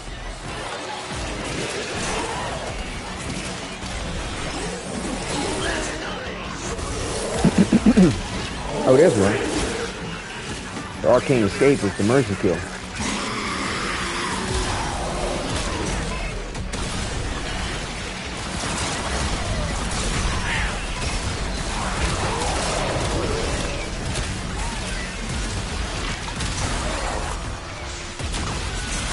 Oh, I forgot to kind of go over my Archon Tower Force shards when I was talking about my build. But I had 2 Crimson Tower Force Crimson shards in there to make sure my power. Well, you come over to my position. They're all over here. I have two Tower Forge blue Crimson Archon shards to give me the power strength I need. You said that when Spider Warframe will come. Yeah, roughly the 25th. That's when it's happening.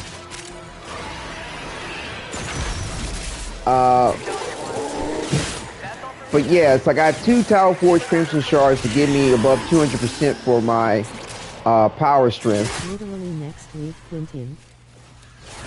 And that gives me the odds I need for my status chance on my chromatic blade.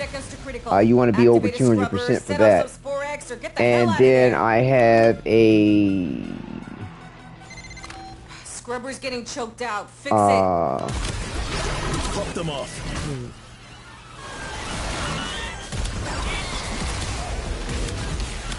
I think I'll double check that. Is it 2? No. I have 1.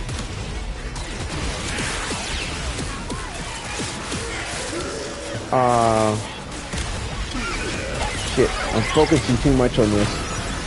I'll just go over it when we get out of here. Because I'm trying to remember what the fuck color names are. Is it blue, purple, azure, violet, some shit, whatever. Anyway. But bottom line, I know what to do. 2 for power strength from the Crimson. The other 2, 1 gives regeneration on health.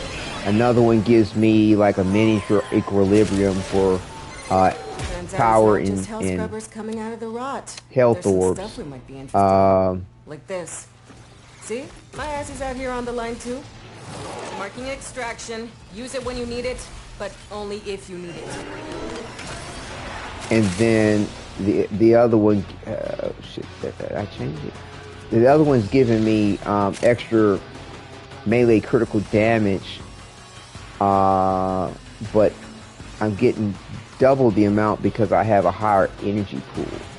And that one is kind of it's debatable as to whether I want to keep that. Like, I don't need that from what I've experimented on as far as damage. It's nice to have, but like maybe I might want to put in more regeneration, or maybe I want to put in a touch more armor for the quick thinking to work more efficiently. I'm still figuring that out, whether or not, you know, what's going to be the dealio. Deal with that scrubber buildup, stat. But at least I feel like I could play around with at least 1 Tower Forge without feeling like something about the build that's not going to work out or do well. No, I'm a max rank on the Coda Bassocyst. I got my first what am I thinking about here? First Coda weapon mastering on this. She's still our responsibility. So we keep on working with Kaya until. So yeah, real quick, like I said, 2 Tower Forge Crimsons to give me my ability strength above 207%.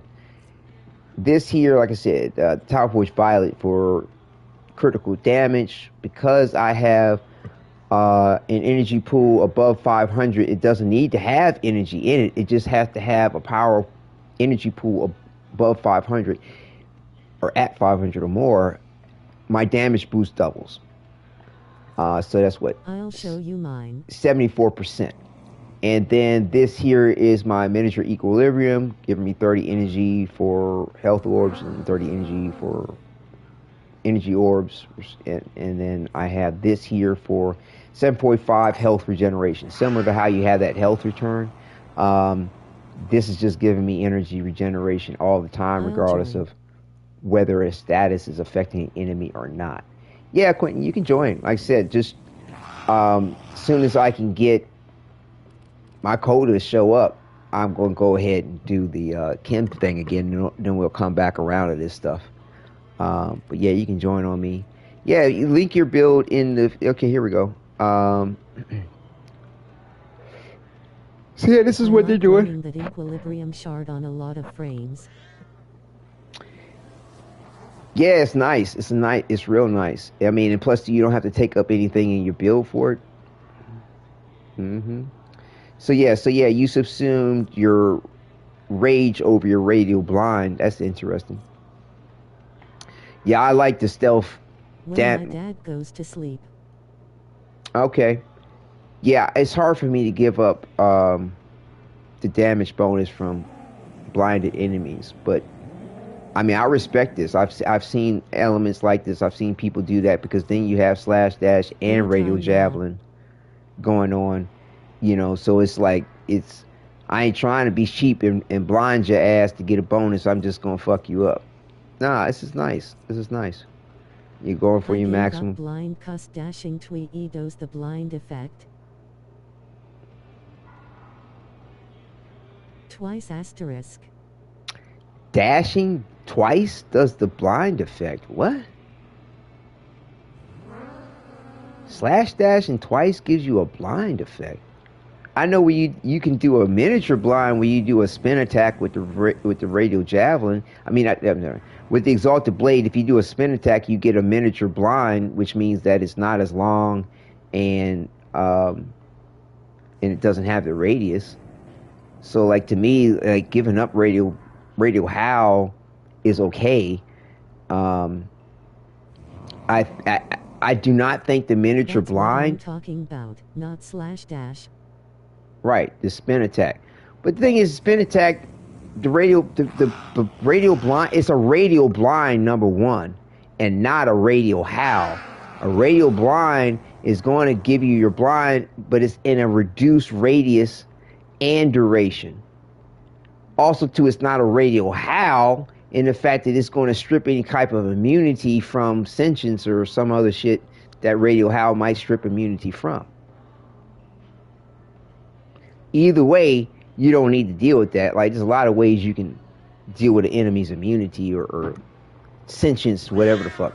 So, like I said, however it works for you is good. And you know, you still do have a radial blind. So, you know, that's not a radial. It's not a radial howl. Like I said, either way, it's good. You know, there's no worries. But yeah, adaptation works really nice. You know what I'm saying? It's just that you have to build up the tolerance for the shit. It has to hit you first. If it hits you and kill you, well, it kills you. But over time, this works, and as long as it's consistent and you don't lose the stacks, it works. But again, this is something that needs to work up to do what it does well. And so that's the drawback to it. A lot of people don't mention the give and take to the benefits of these things. But it's good, nevertheless. You're going with, mad strength. And so this is all of the sacrifice of, efficiency, but with your prime continuity is helping to compensate for the point. You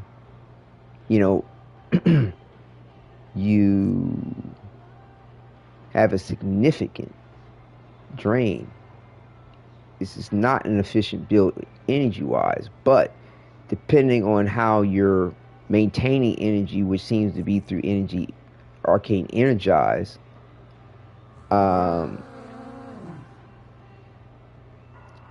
that's pretty good, because 60% chance to replenish 100% energy to self and allies is a pretty decent chance to get 150 energy all the time. Let's see, but this is on an energy pickup. So number one, you got to purple shards gives energy back and with battery. Purple shards gives energy back. What? Purple shards gets energy back with battery. Oh, I need to look at this. Gain 30% maximum energy per armor point. Up to 1,000 energy. Gain 0.30 maximum energy per armor. So how does this, I don't know if I've ever tried this. So how is this working here? How does this work? I don't even know if I've looked into this. Arcane battery? So does it just keep regenerating energy? Is it one of these regenerating energy things? Because if it is, I know why. Armor equals more energy. Yeah, but how are you... Okay. I get that, but I'm saying, I can look it up and read about it. Matter of fact, I'm going to plug it in so I can do a little bit of homework on it after the broadcast. But what I'm saying is like, with Talforged Blue, I get myself almost 1k armor, and the more armor I have, the more energy. Yes, I know. I thought about using a Talforged Blue armor myself to help out with my quick thinking build. I think I may go to it, but I'm trying to take advantage of the extra power pool I have and that benefit of the extra crit damage. The extra crit damage. I mean, it's not crit, but is it melee crit? Melee damage? Either way, what I'm saying is with this arcane battery, plus purple equilibrium shards give me enough energy to refill. Yeah, I get that. All that's reliant on if you have an energy orb or health orb. If you're fighting a single enemy, you're not getting shit. But that's why I'm trying to figure out what this is doing. Exactly. I know it's giving you energy based. Talgorged ability strength. Okay, that's nice. What I'm trying to understand is how this works. Is this regenerating energy because you always have armor? This is going to has running a purple shard with the trait that will give you more energy on pickups, so has constantly getting energy. If he has pickups, yes, whoop-de-doo, I get that, dude. We got all kinds of shit like that in the game, and I'm not knocking the point, but again, like for me, my anytime, any place build, I'm compensating for when you can't get energy orbs.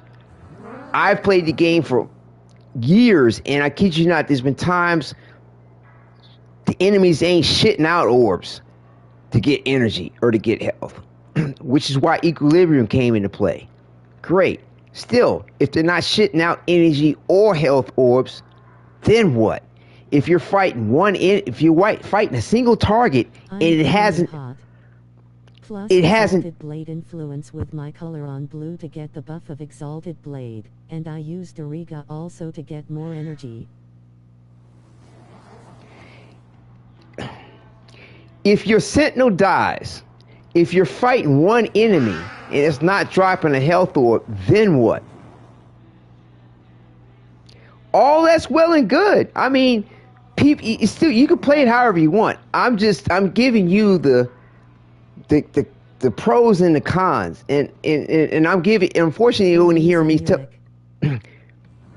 What if you can't transfer? What if you have no access to your operator? Now, grant you it's a passive ability. I believe that still works for you, even in arbitration, when you can't switch to your operator. I believe that it still will come. Rolling on the floor, laughing, rolling on the floor, laughing, rolling on the floor, laughing. Exactly. I don't like to be fucked. I like to be the fucker, not the fucky. So that's the reason why I do it the way I do it for my anytime, any place build. Now, if I wanted to do something other than that, then there's all kinds of other shit that I might want to do, like what you're doing, which is great. I'm not knocking it. It's just that I'm hearing all the benefits. That's what you typically hear, especially with these build videos. Oh, juicy red crit. Oh, I got energy for days. Oh, I'm surviving. Oh, I've got my strength build and I've compensated for survivability. Oh, and I'm going, well, what about this? What about that? What about that? What the fuck you gonna do when you're setting to die? Oh, I one shot and everything's dying automatically. Get the fuck out of here. That doesn't happen all the time. The fuck you mean? How do you do it then? Like, what game are you fucking playing? I do it the way you saw me do it. I do it the way I explained it. I do it with what I do.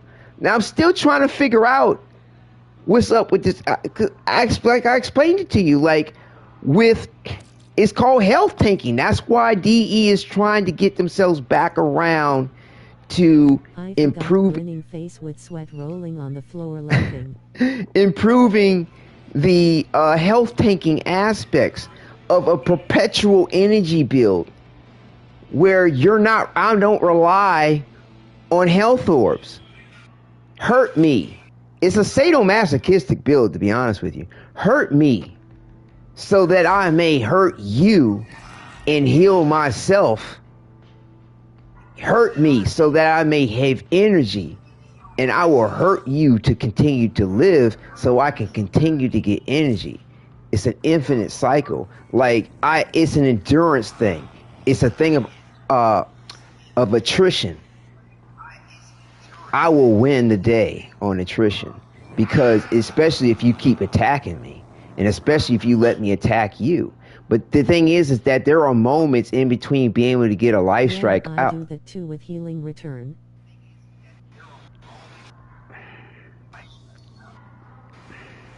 Yeah, but you don't have. Did I see Hunter Adrenaline or Rage in your build?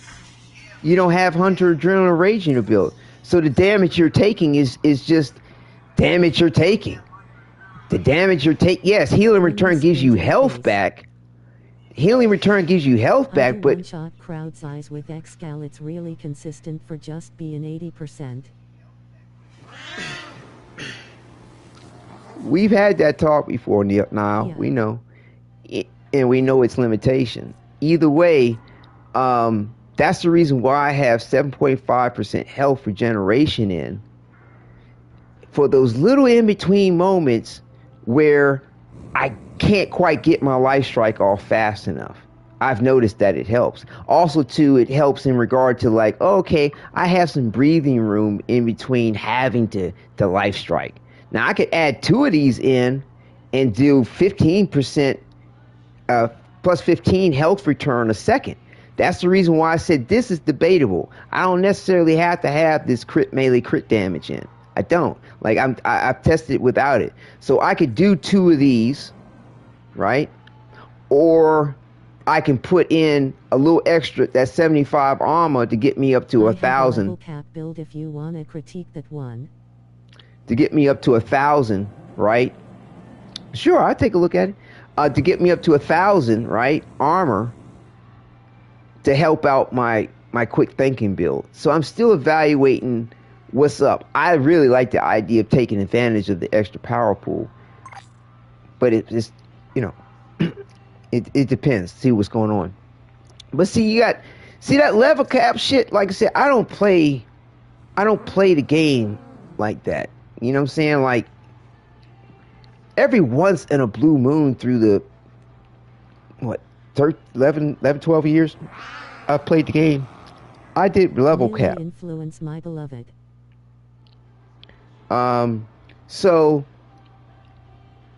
it's been rare, you know what I'm saying, that I've played that way. Yeah, so like I said, you do healing return and still life strike. But like I said, I hope you have a status affecting the enemy. You know what I'm saying? There's times where status effect ain't fucking with them, you know. But 9 out of 10, you're probably all right with at least getting 11 health per target, but that's not per second. That's the reason why I like that Tower Forge Archon shard that's giving you health per second. It has nothing to do with per target. But this is good, you know what I'm saying? You're doing your influence, you know what I'm saying? That seems to be the go-to for everybody, as if nothing else fucking exists. And I swear to shit you not, I don't think that they're really doing the math on this shit. And if you're thinking about DPS, what does DPS stand for? Damage per second. This is not doing damage per second. This, over the long term of a mission, or the long run of a mission, I hope it doesn't get nerfed. May average out to be as damaging as other things that are doing damage per second. This is not doing damage per second. No, it ain't that fucking great. It's not gonna get nerfed. I know how everybody's sweating its nuts, but I've tested this shit. I've played with it. I've tested it. I've played with it. Is the meta ATM Fire Moai. With X-Diablo after May organ. I'm glad you feel that way. I'm glad you're part of the popular crowd. Will be my next arcane for my Wrathful Advance builds. I'm glad you're part of the popular crowd. I mean, like, great. Yeah, I see what you mean by animosity. I used to use melee animosity. And it is good for the heavy attack situations, but I'll be honest with you, you know, and that is very beneficial with what's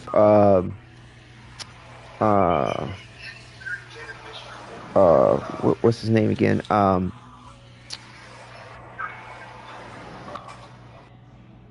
Yeah, for basically for any Wrathful Advance build, whether you're using the main dude or not. Now most sheep herd don't use melee influence Moai, we different. So now I know when to start tuning you out, bro, and how you like to be an antagonist with the shit that you say. You know, when you know that it's not received in the audience that you with. I get where I smelled that about you from the beginning, bro. So I'm just gonna start letting you know that I'm on to your game. Need influence. Lol. I get you. I mean, it depends on how you're playing it. Like I said, you can't really go wrong either way. But oh, so you meant influence, not. Okay, well, like I say, animosity is good because it does do, you know, it adds to your heavy melee attack damage. And if you're using Wrathful Advance, it's a guarantee that that's going to do that build do that build good on a damage per second situation. Now? I respect your knowledge as a ex-gal main. I will have to try your build. Like I said, right now I'm experimenting with how I'm adjusting some things around. Like I said, just to let you know, before fucking around with things and seeing what's up, this was my build. Not too much different. But it had Arcane Fury in it. This is a version of the build. Been an ex-gal main for years. This is the version of the build. But the thing is that I had this set up like this because, hold on, let me show you what the build is right here. Yeah, that's right. I had taken out my 2 red Archon shards I was fucking around with. This is the build that I had before I started experimenting. That's so interesting to me that you're 22 forma deep and still experimenting. Of course. Clapping hands, medium dark skin tone. But dude, things change over time with the game. This is my Umbra since 2018. We about to go. Ain't gonna be 6 months. It'll be 2026. It'll be 2026. On my Nova Primal Mao. I'm trying to hit 100. Yeah, that's John. Yeah, I ain't farming to get off on the shit of farming. Like it's all purposefully directed as to why I farm my shit. Now, yeah, I know there's people out there that like the farmer shit just because they like the farmer shit. What are you learning? Face with raised eyebrow. It's Nestor. I've been playing Styanax a ton lately. Glad to see someone who mains him raising hands. So yeah, this was my build before I started experimenting. And I know this build works. I've been playing Styanax since he came out. And for my ex-cal, like I said, I liked having to be able to use all of my abilities anytime I want, as much as I want. And that's the reason why you see this build the way it is, because I don't just rely on my Exalted Blade. I'm radial howling, I'm spin attacking, I'm slash dashing. My build is self-sufficient for solo play. I want my main to be at 100 for fun. Using my Exalted I've had him since release, but my never really Zaku's played Whisper until start of this year. So yeah, using it all.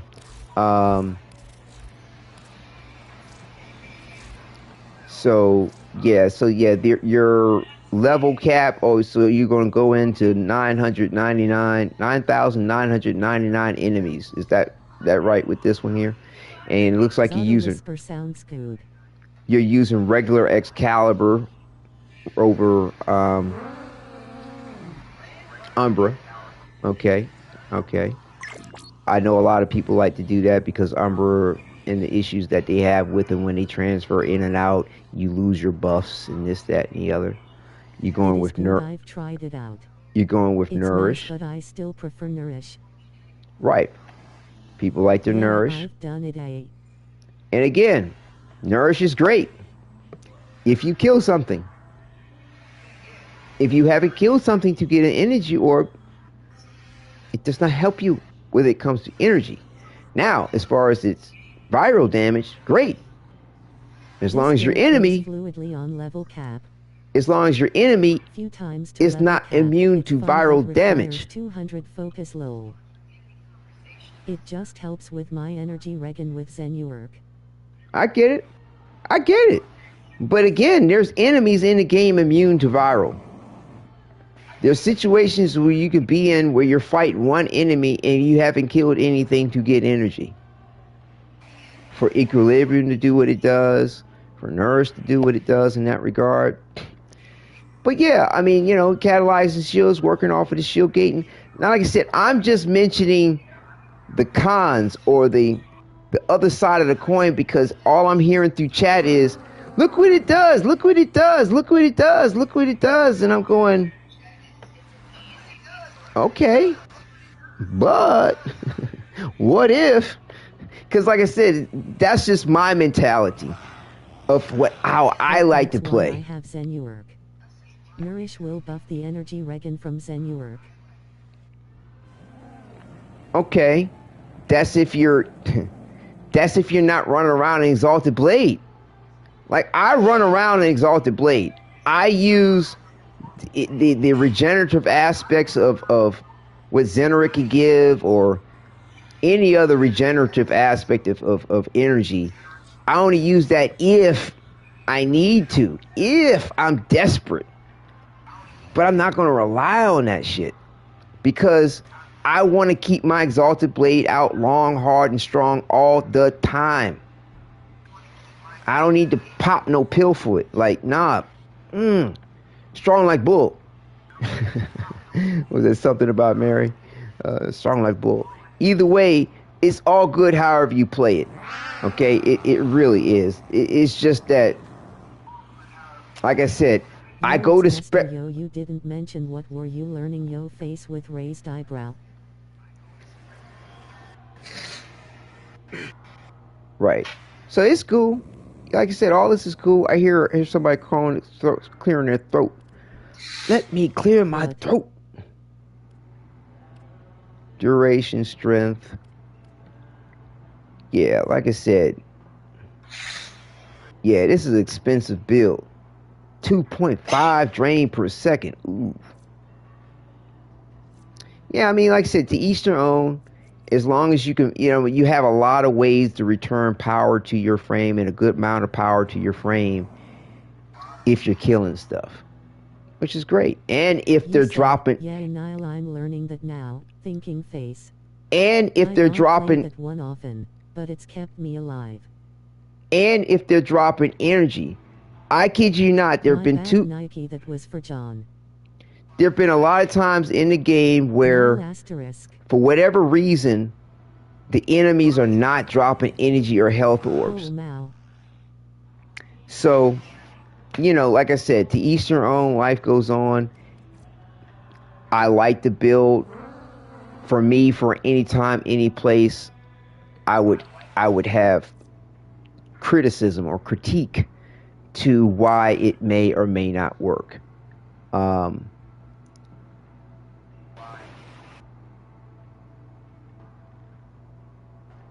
Right. Equilibrium, my beloved red heart. And so, that's, it was only recently that I decided to even start fucking with this. It's cool. I don't need it. But I've seen the benefits of it. But see, like I could change this and still be effective. So like I said, experiment to see what's up. Are available to buyers. She means guns. Experiment. So yeah, I don't know if I noticed to see whose this one was. I think we run the same shards. I just use my blues for armor. I don't even use synth deconstruct.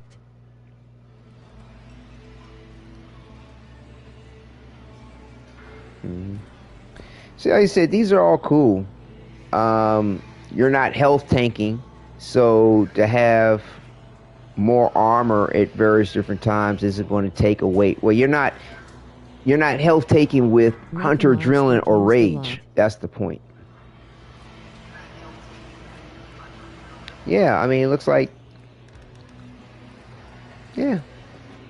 I mean, to me, these are typical standard type builds that people typically gravitate to because they want that power fantasy. They want to be the biggest, baddest. All the damage. You know what I'm saying? And they don't mind whatever situations they're in where they're dying. Or they're being revived. Now I move around too much. I'm bouncing all over the map. I also use secondary fortifier sometimes to get some more defense. Right. Like I said, there's a lot of ways you can build in Warframe. My frames. There's a lot of ways you can build in Warframe to have form, function, and utility, and do very well. I'm not knocking any of them at all. Okay? I'm not.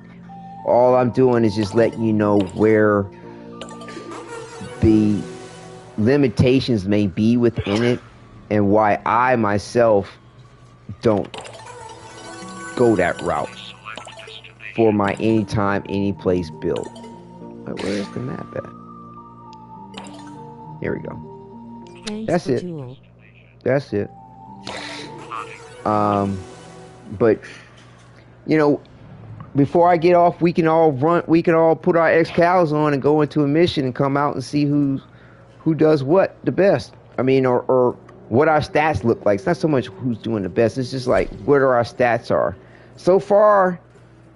Also, Nestor, you got any spare arcane fury? So far, like for me, the stats are always pretty comparable, regardless of what anybody's doing with their Excalibur. But in comparison to my build and whatever I'm doing, like it's rather comparable. Somebody might have some more kills, but then we're all relatively even on the damage. Somebody might have a little bit more damage, but relatively even on the kills. The survivability seems to be pretty nominal as well. I mean, so what does that tell you? That means that you can play the game how you want to play it and still be effective. Oh shit, I forgot that. Takes care of that. I forgot that this is leveled up. And I need to go to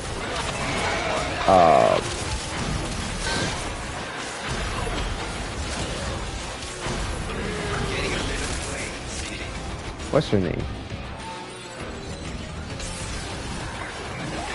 Eleanor.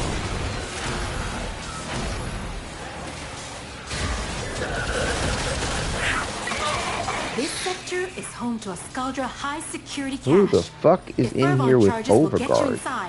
But you've gotta be quick. They're rigged to self-destruct.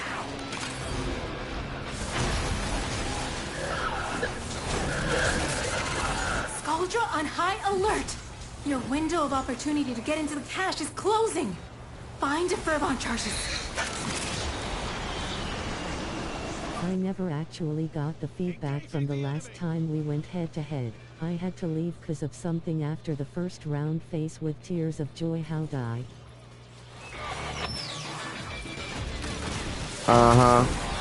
Who's in the mission providing overguard?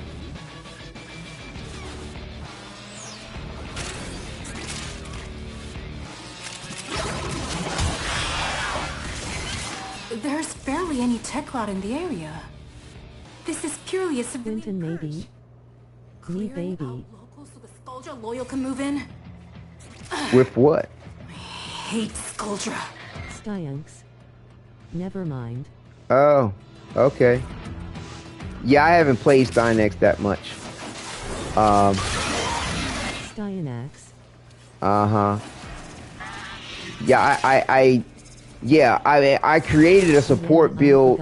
It's Sty's augment for his fort. Ah, that's why. I don't think I was using the augment when I was playing him. Okay.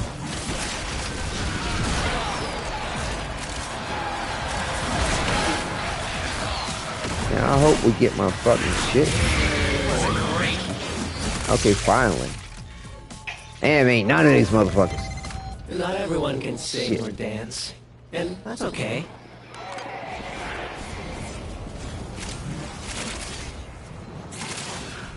Yeah, that's the benefit of running these things solo, is that you don't waste, not necessarily waste, it just doesn't take as long to figure that shit out.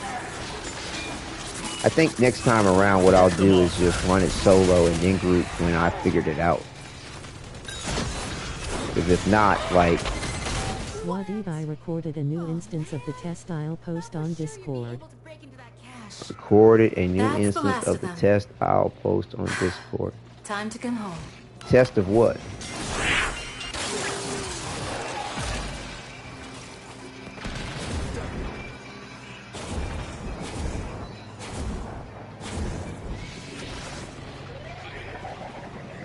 Test of what?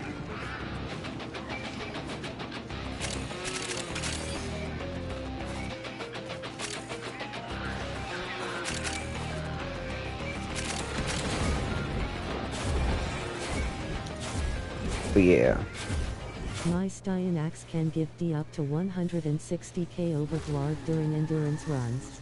Uh-huh. With a melee influence single strike. Uh-huh. That's nice. So what happens when something goes through your overguard? And kills you. I'm fucking with you. Yeah, no, it can happen, but no, I know it's good. But yeah, the I'm trying to think, wasn't it? Yeah. So like I form it up. My 4 always activates it always. When Deep Archimedia first came out. DMG dealt with my Excal build lol JKJK. This is what I did with my Styanax. And shield but gating catalyzing shields. Same I thing. just put enough on it to get through the Deep Archimedia. That was at the time. So when it first came out, the Deep Archimedia first came out, and all that. My best option was Styanax. So this is what I did with it. But yeah, Styanax is pretty cool. But yeah, your knowledge level in Styanax definitely supersede my own. And let them.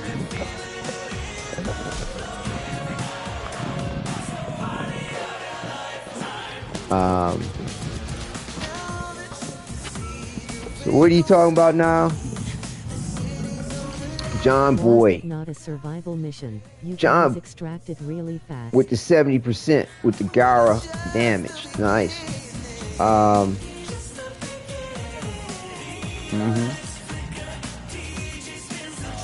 Nice. Yeah, I said I typically don't compete on the whole stat shits. Like, and like the only time where I have recently is just like kind of on this build testing thing. Like, okay, well, let's see how well we all do against each other. And really, it's just Excalibur against Excalibur. Like, I don't know if I've ever tried to competitively go against out damaging other frames. In my opinion, I just like to be effective, or at least be running along with it.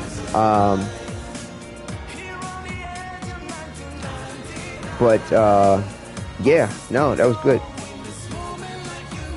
Sometimes too with the damage thing, it's also too based on. Play as Excal. it's based on several things that happened in the game. Like, well, What you're thinking. where were you? What'd you say? It was my ex-gal and running just a funny name with it. If ever two were one, then surely we. Till later, darling heart. It was my ex-gal running just a funny name with it. Now, I'm trying to figure out what do we need. Yeah, my ex-gal free for all would be nice to watch and learn from. For 20 plat, you gotta play platinum for that?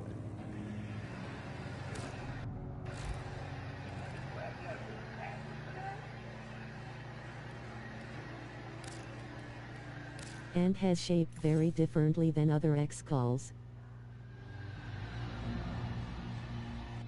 Bandito, you already seen too, Moai? At Bandito I would not last very long, oh Mao. I have no build for ex-gal. I sense a wave of mine. Not a 1v1v1v1 though. You've an eye for the uncanny. What do you think? Oh, here it is.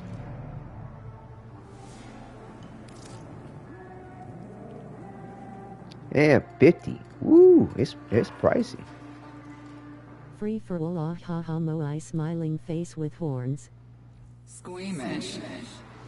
Nice. Well, Yes, let me just buy one is right very now. important. Pretty is as pretty does. Do you feel it? See you tonight.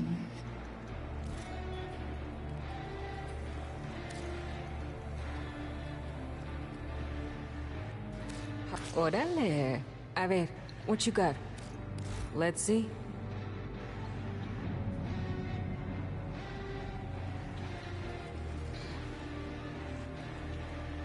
Well, let me see how much standard I Anytime. make before in there.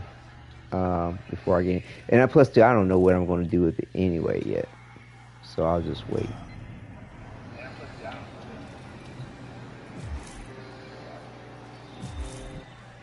At John, well, it'll all be for fun at the end, but it'll be great to see how everyone's builds work. Yeah, it'll be cool.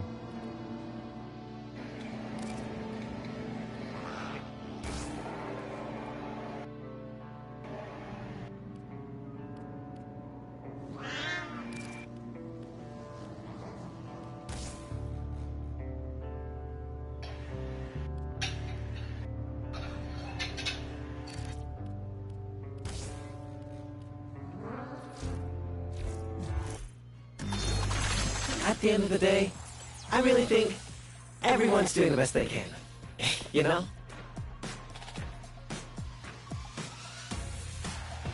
Right, I think, yeah, this is what Niles' exalted situation's looking like. Right. Has not built for Steel Path, lol.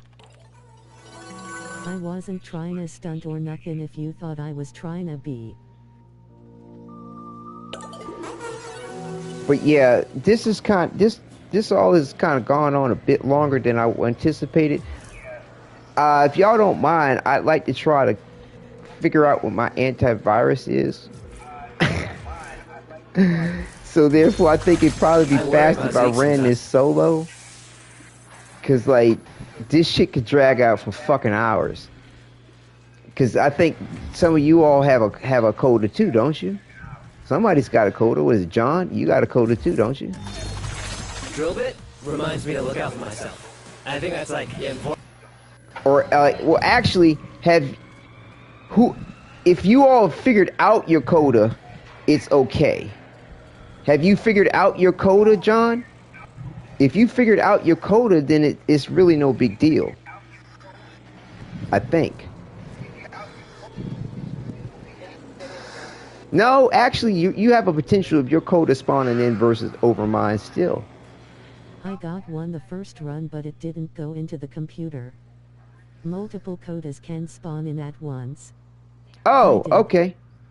Really? It act like it's not doing that.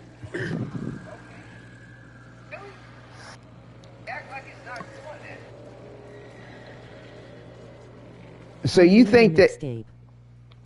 So do you think that it would take the same amount? It takes the same amount of time if you're in a group versus running solo. It doesn't matter. Like both of ours can spawn in the same mission. All right. Okay. Well, come on back then. Okay. It's faster to do with squad. It goes based off of percent. Yes and no. Percent.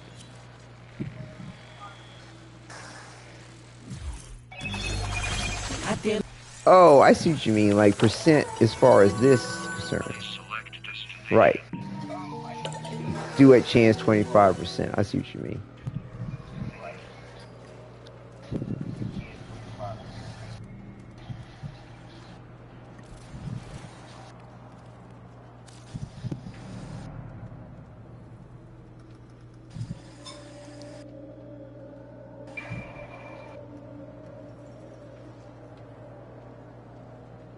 So since you have no other mission, he should spawn now. We'll see.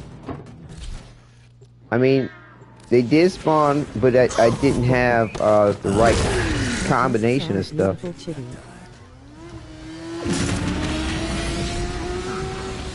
Your weapons make music, and the enemy calls for a song.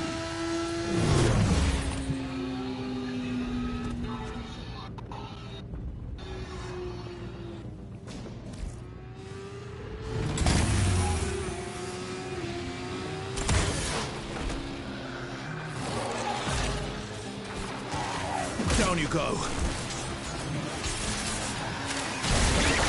Why does it show my operator?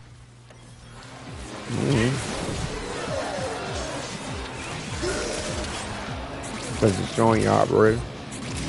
I fixed it and still. Scout your supply cache in the area. You get near, it will start ticking. Self-destruct. Need to be quick to get the goods.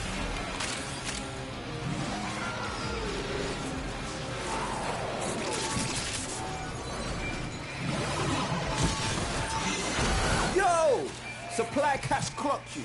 A further charge or two will melt that lot proper. You're done.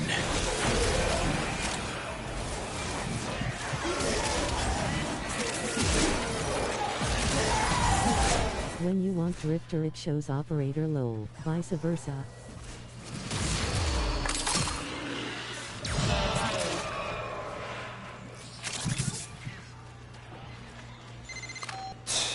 Ain't no man getting bested by no tech-rotted fax machine.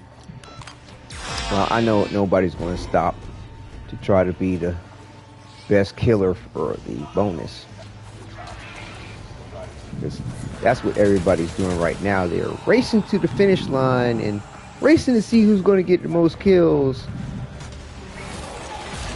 Yay.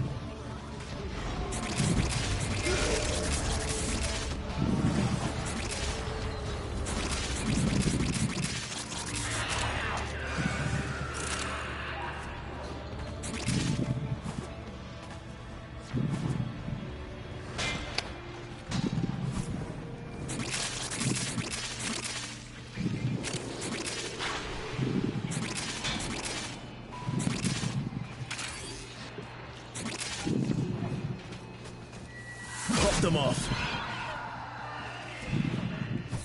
Racing to CWHO gets the most damage. Skull rolling on the floor laughing. You're killing me, Wadidja. Hey, and that's what Warframe's about for most people.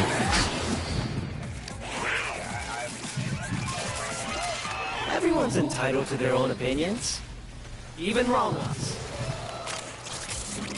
Yeah, I don't think this is efficient to try. I mean, like, if you're trying to... I know they have a chance to spawn more than one. I've seen that happen. But this shit ain't, it's not doing it. Like, I'm just spinning my fucking wheels, man. Yeah, what the coda said, lol. I'm just spinning my fucking wheels. Charges? If so, we can it guy normally don't. It has nothing to do with most damage or getting to the end first. It's an E. What?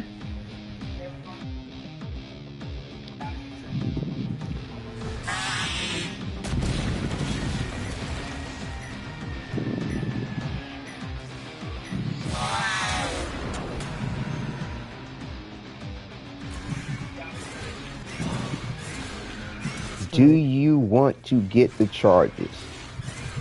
It's no point at this point. If so, we can...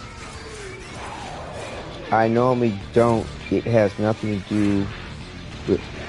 That's what I was trying to explain to folks last time when they was like, oh, let's get the charges because you get bonuses, you get arcanes, you get this, that, and the other, and blah, blah, blah, blah. It's like, I like to do it, but most people don't stop to do it.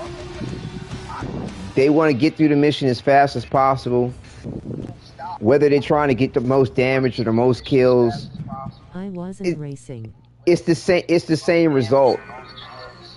Where if you how put it like this, whatever the purpose is, it's the end result. That out when you were saying something about that. The end result is still the same. Masks of speed. Yeah. I was trying to get my coda to spawn.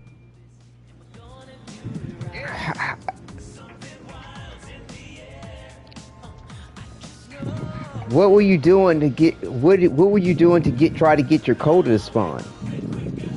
Was there something special you can do in a mission to try to get your coda to spawn over its random chance for it to spawn based on fast. So you run through the mission fast and that helps make your coda spawn? Is that what you're trying to tell me?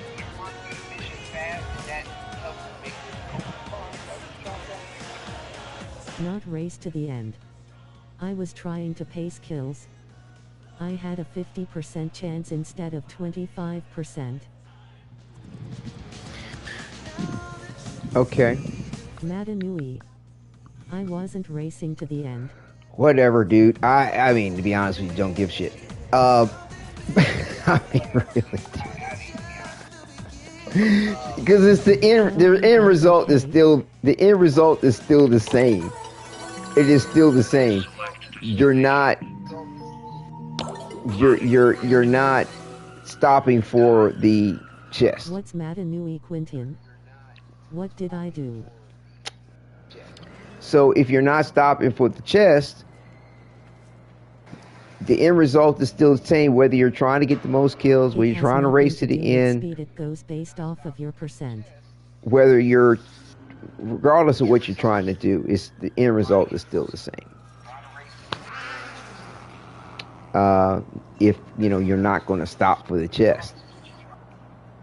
And like I said, I don't mind. Like forever, I was, if I was running solo, I'd try for it. But if I was with the But then when these people started explaining to me last time I ran with them, they were explaining that you get certain bonuses.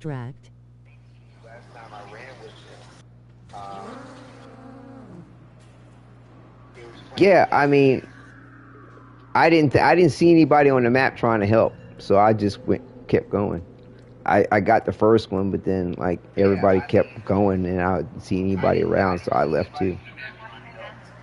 I guess you double back to try to do it, which you should have said something sooner, but it was no point. Text green game over. Text green game over.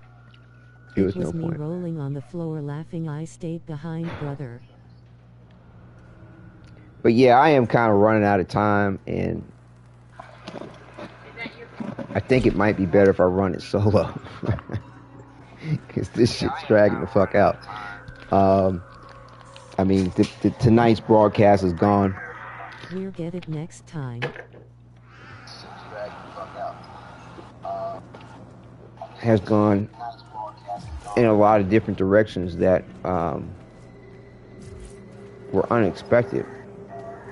I want PSS.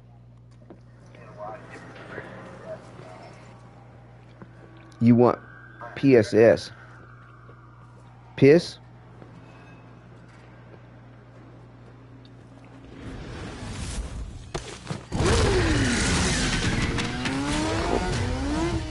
We could drink some water. Thinking face with raised eyebrow. You want piss? Face with tears of joy. I don't know, you said PSS. I was crying face, loudly crying face. I was just reading the word. I was trying to make sense, you know. If you try to read PSS, it just looks like piss. I don't know. I mean, how would you pronounce PSS? Text-to-speech can be crazy. Oh, you tried to use text-to-speak, Quentin? Good. Keep her safe while she sniffs out the Techrot's darling Legocyte.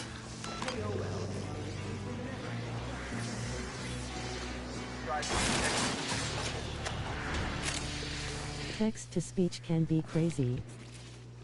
Uh-huh. I get it.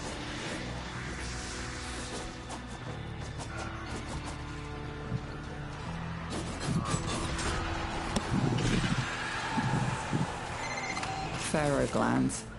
Reeking, saturated with hormones, and a sure sign a Legocyte is nearby.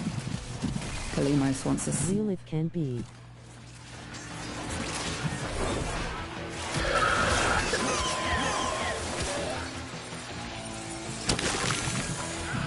I don't know. I personally think this getting your Technocyte Coda and shit goes faster if you run it solo. That's my personal opinion. I mean, because I played it several times going after the, you know, a Coda in the group. And I've done it a little bit solo. And I kid you not, I think it goes faster. You never get free.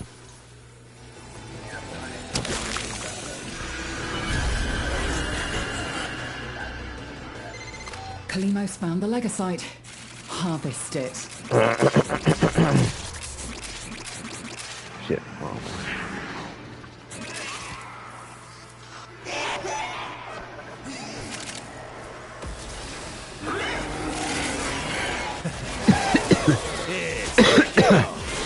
Where is it?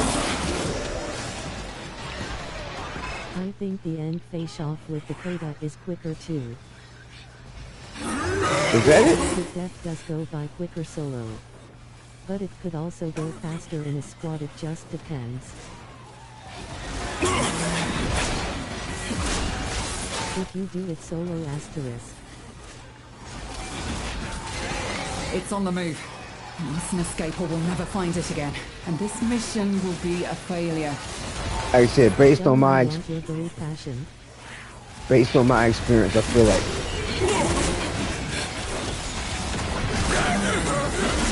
now consume the beast. It goes faster solo.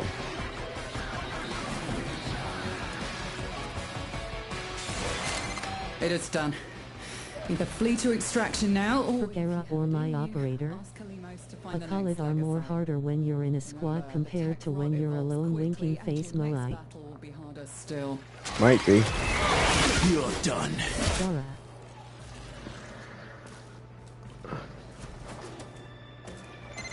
Do not mourn for the Legocyte. It is but one appendage of the sprawling Techrot mass.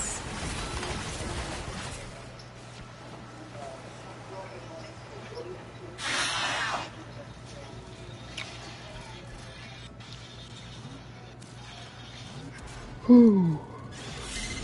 formidable effort. Do you think you can do more next time? Kalimos awaits.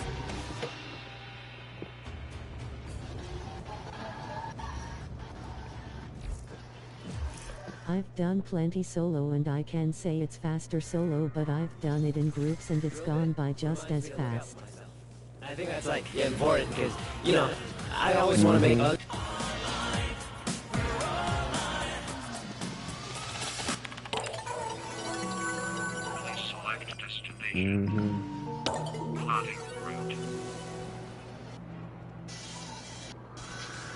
I think that's bullshit. But okay. That has not been my experience.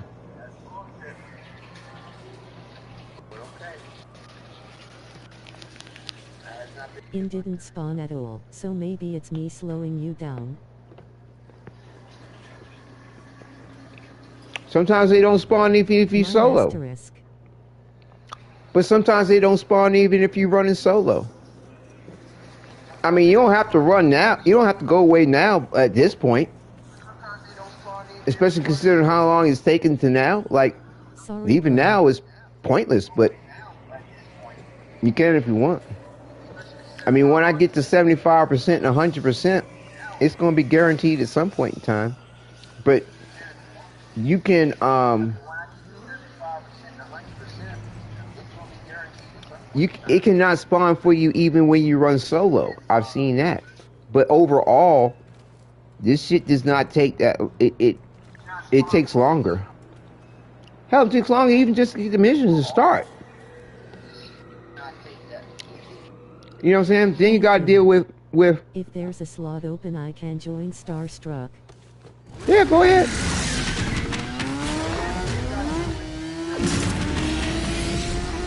At this point, it kind of doesn't matter. Because... Welcome at Quintin Mariano. At this point, it doesn't matter because it's already taken an absorbent amount of time. Sure if it's someone playing with you or what. VC people need to walk over to the bike. If they don't want over to the bike, mission won't start. Yep, we know that. I know that. At Bandido Casares, it's Quintin mic, it's turned on in game. You know why they So you were hearing an echo from me because of Quentin's mic? You gotta learn what hell is like.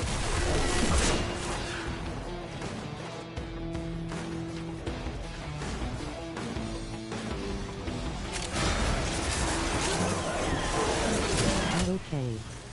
In slow to realize load. So you were hearing an echo from me because of Quentin's mic, is that correct? That's it, yeah. Wow. Just feedback. Wow. Well, Quentin, won't be able to listen to you with that. It'd be better if we did, if you did a PlayStation chat rather than trying to use your in-game mic. Will CD Prog had your stream open?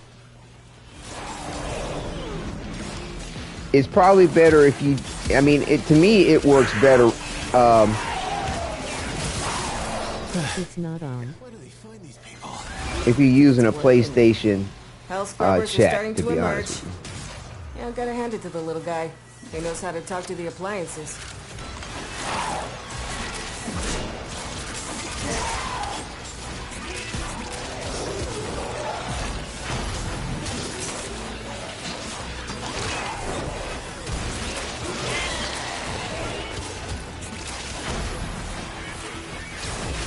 Do not even start. But yeah, if I get to 100% and I don't get it, whatever my code's supposed to be or the antivirus is supposed to be, I'm going to just go ahead and put it off for tomorrow to try to get it and just continue with the Kim chat, because this is I can't let this keep going on the way it has been for the rest of the broadcast, and I really want to finish doing what I came to do. And yeah.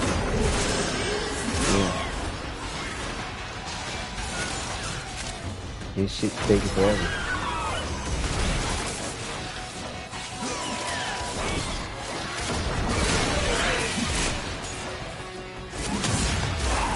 And it'd be different if I didn't have an agenda or a goal in mind. Phone, I'm playing on the TV. Okay. It'd be different if I didn't have an agenda in mind or a goal. But I have a goal in mind. You want to and enjoy doing. Work on the Kim chats. It's no, I will. Talk about them.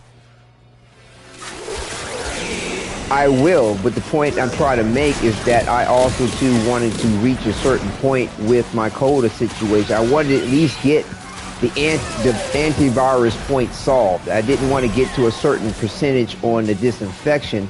I just wanted the antivirus point solved so that I could kind of relax a little bit about it.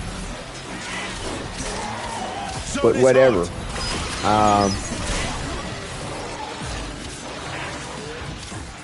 Yeah, see, I think that they spawn near whomever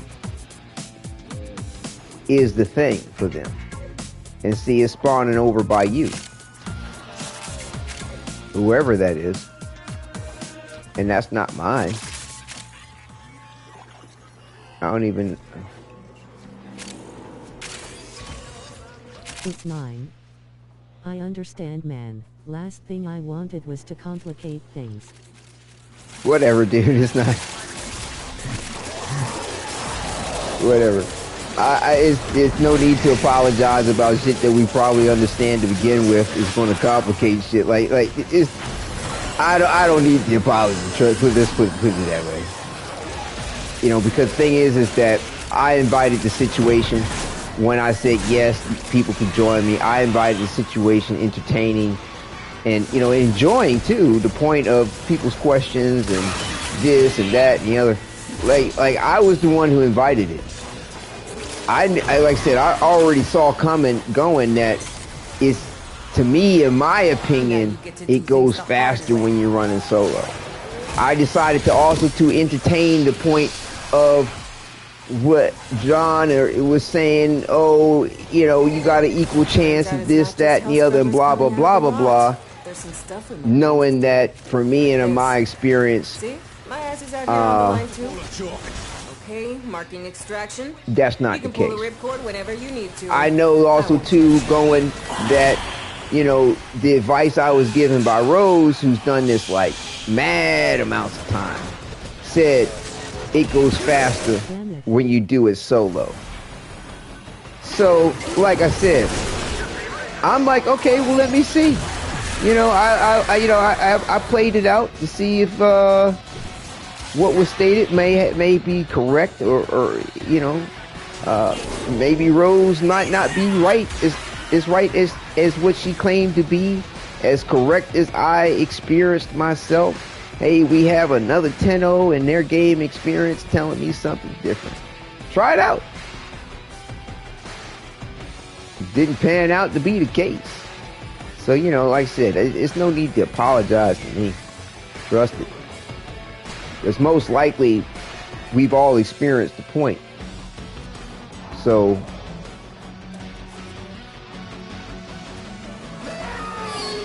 yeah. So if you know, you know. So if you know, you know.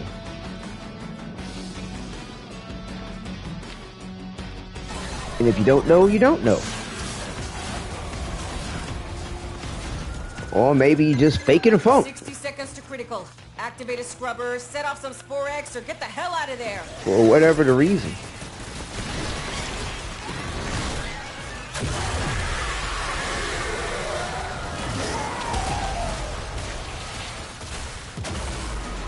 I normally play solo too, so I didn't know.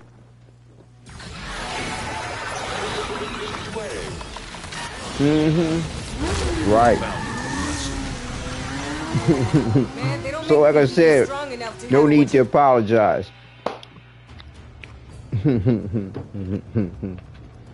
That's funny. Did you die, Wada? No, that wasn't me. So yeah, I'm gonna get this done and see what I can do. So see, most likely it's gonna happen. It says 100% time, but shit, it might not still happen.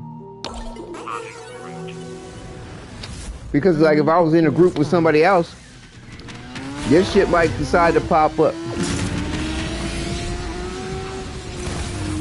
Accept your death. I mean, you think 100% of time is 100% of time, but I know I'm at least gonna get it this time, with or without anybody in the group.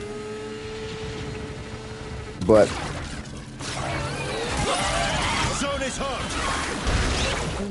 Wadidja. Dropped him. What? My duet says 100.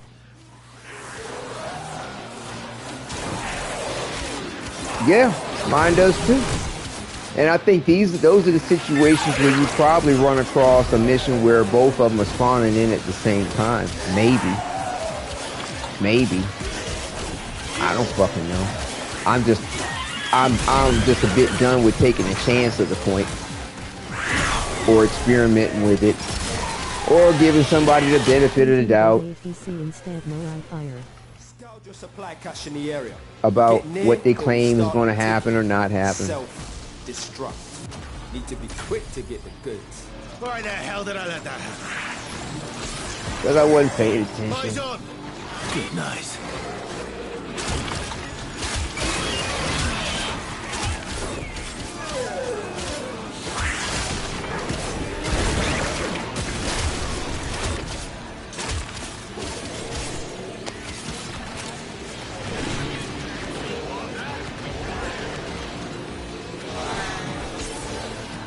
What the fuck is down there?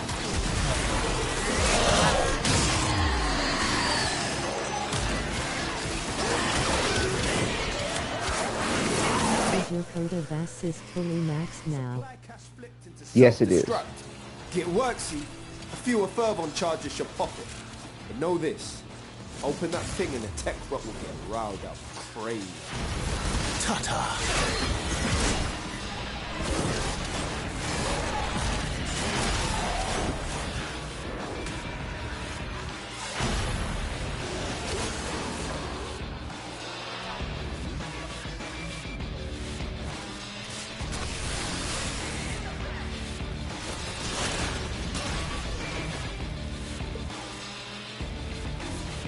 Well, let's see that bad boy rip ass starstruck.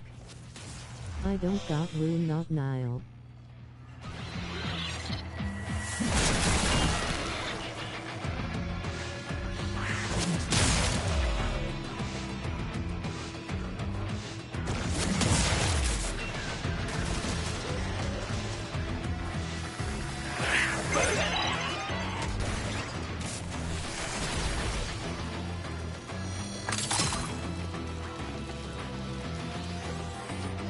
Maybe I can.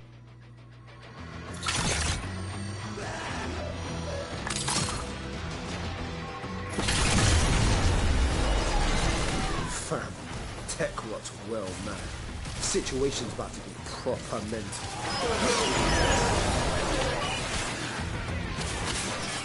What kind should I get?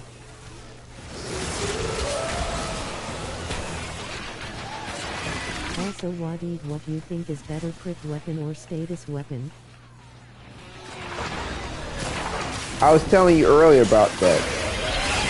It's up to you. My personal opinion, I don't care for either one of them.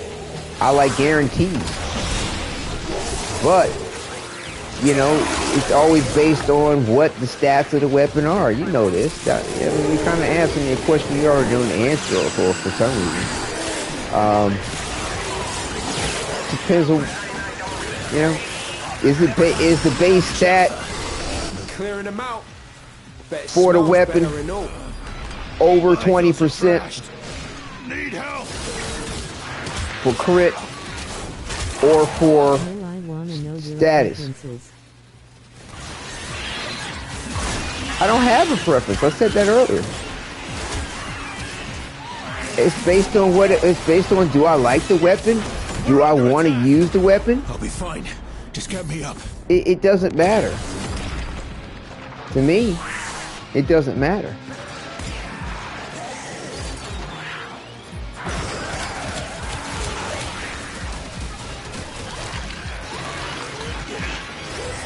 It doesn't matter.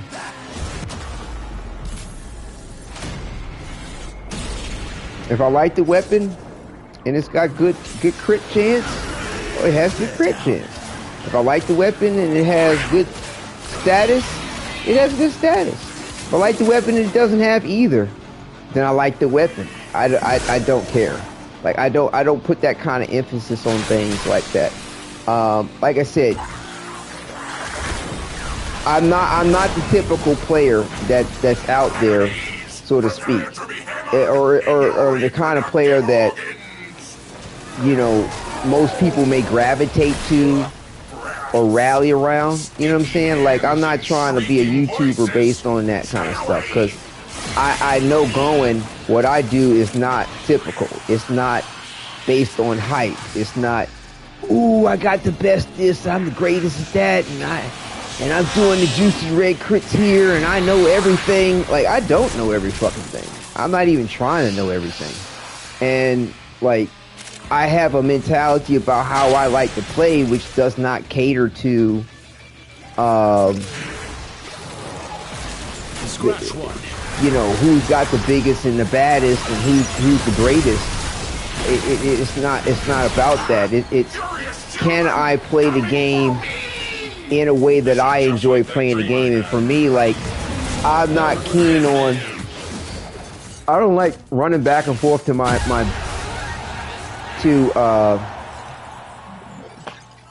my arsenal to change a build, you know, or to change a Warframe. I like what I like. I like main and Excalibur Umbra. I also too don't like having to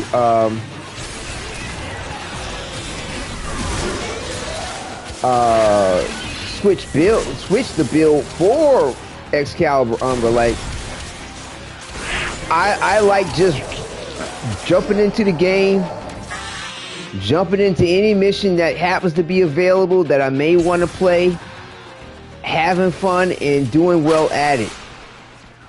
Doing well doesn't mean that I'm the best. Doing well doesn't mean I'm competing with anybody. Like, I compete with myself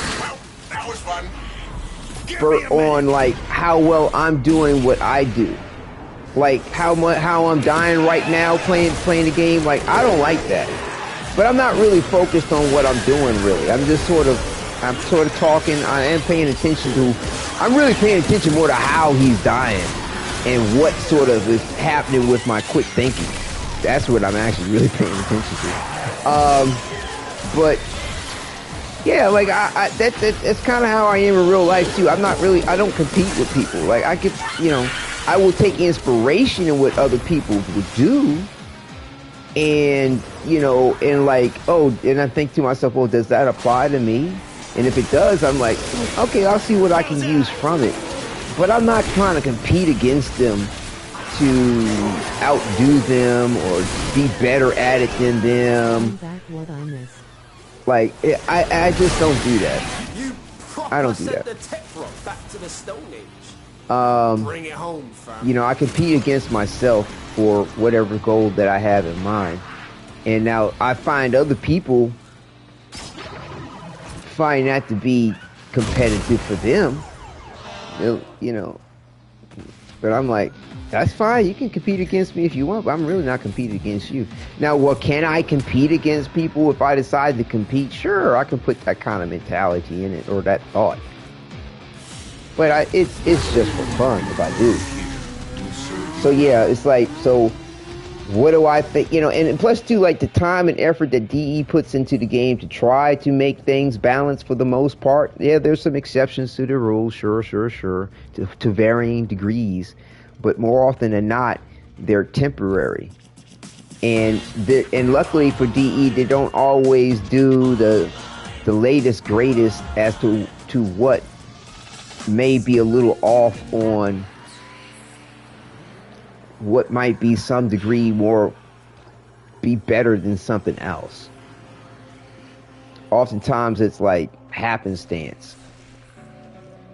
Now there was a period in time where I think I do remember DE kind of trying to play that game to a degree, or just seemed like it, because of when they brought out a new Warframe or whatever, before they really got it balanced, before they did all the testing. But it's been a while since that sort of happened, in my opinion.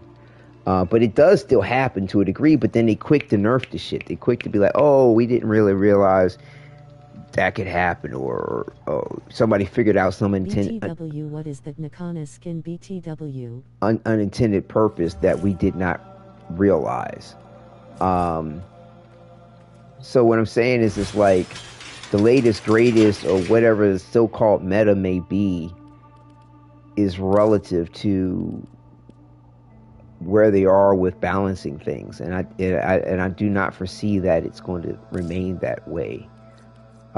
If something happens to be some particular form of a meta, enjoy it while it lasts. But then a lot of times people like to chase the hype train, like, oh, I'm not playing this because I like it. I'm not playing it because that fits my headcanon or my role play of the game, or they're playing it simply because. Thank you, sir. They're playing it simply because it's the best. It's considered the best. They could give a fuck less about what it looks like. They give a fuck less about whether they like it. They give a fuck less about any kind of role play or lore or headcanon about it. Who gives a shit? Am I getting red crits? Is it the biggest and the best? Can I talk shit about it? That's when I'm gonna play. Is it super hard to fucking get and I can act like I got the shit and you don't? That's what I'm gonna get. Do I like it? I don't give a fuck. I like what it does for me. I like what and how it impresses other people about me. I like what it does for me and how it gets people on my dick. Not because of my dick, but because they think some shit about my dick.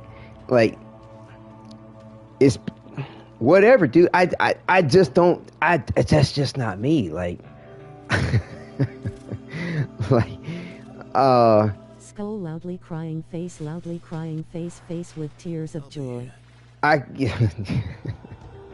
It's just my sense of humor, bro. Like, don't pay it no mind. Like, so yeah, I just don't play games that way. I don't even live life that way. The car I have is not because it's some great this or because of that or because other people won't like it. Now, there's some people that like it, but then there's other people that are like, oh, but I like this. That's why I went towards Styanax, cause he was underused. I don't like when something gets overpopular.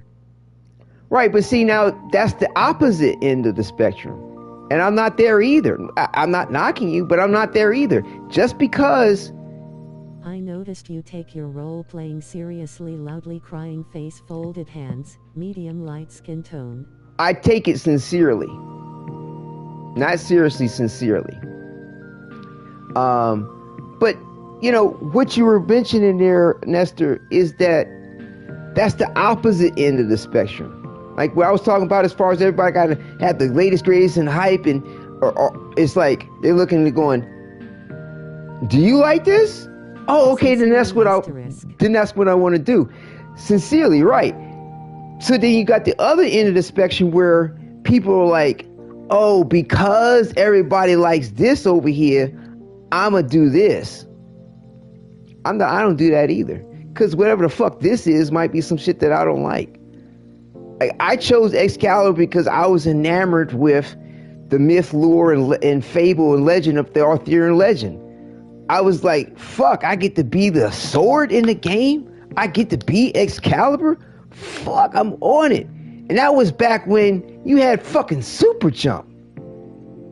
Like, Excalibur just had 10% extra melee damage, but it was the concept of the character that I got into. I've been watching an interesting build creator on YT called the Demon Prince. He makes frames that build for level cap, but he adds a la.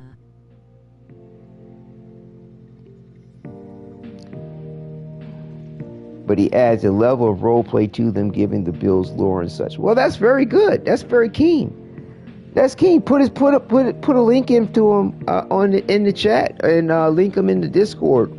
I'd like to check him out myself. Please do. So, not knocking what you're talking about, Nestor. Excalibur was always fascinating to me since the first time I chose him in the beginning, Red Heart. That's what it was for me. That's what it was for me. Always true. But I mean, again... I like that. That's why I use Styanax. Right. So to embody my ancestors with the dope skin. There we go. Now there's the answer.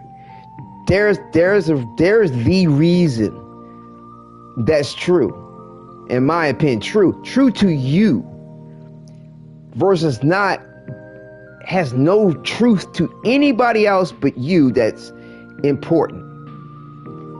That you sustain in and of yourself, regardless of any criticism or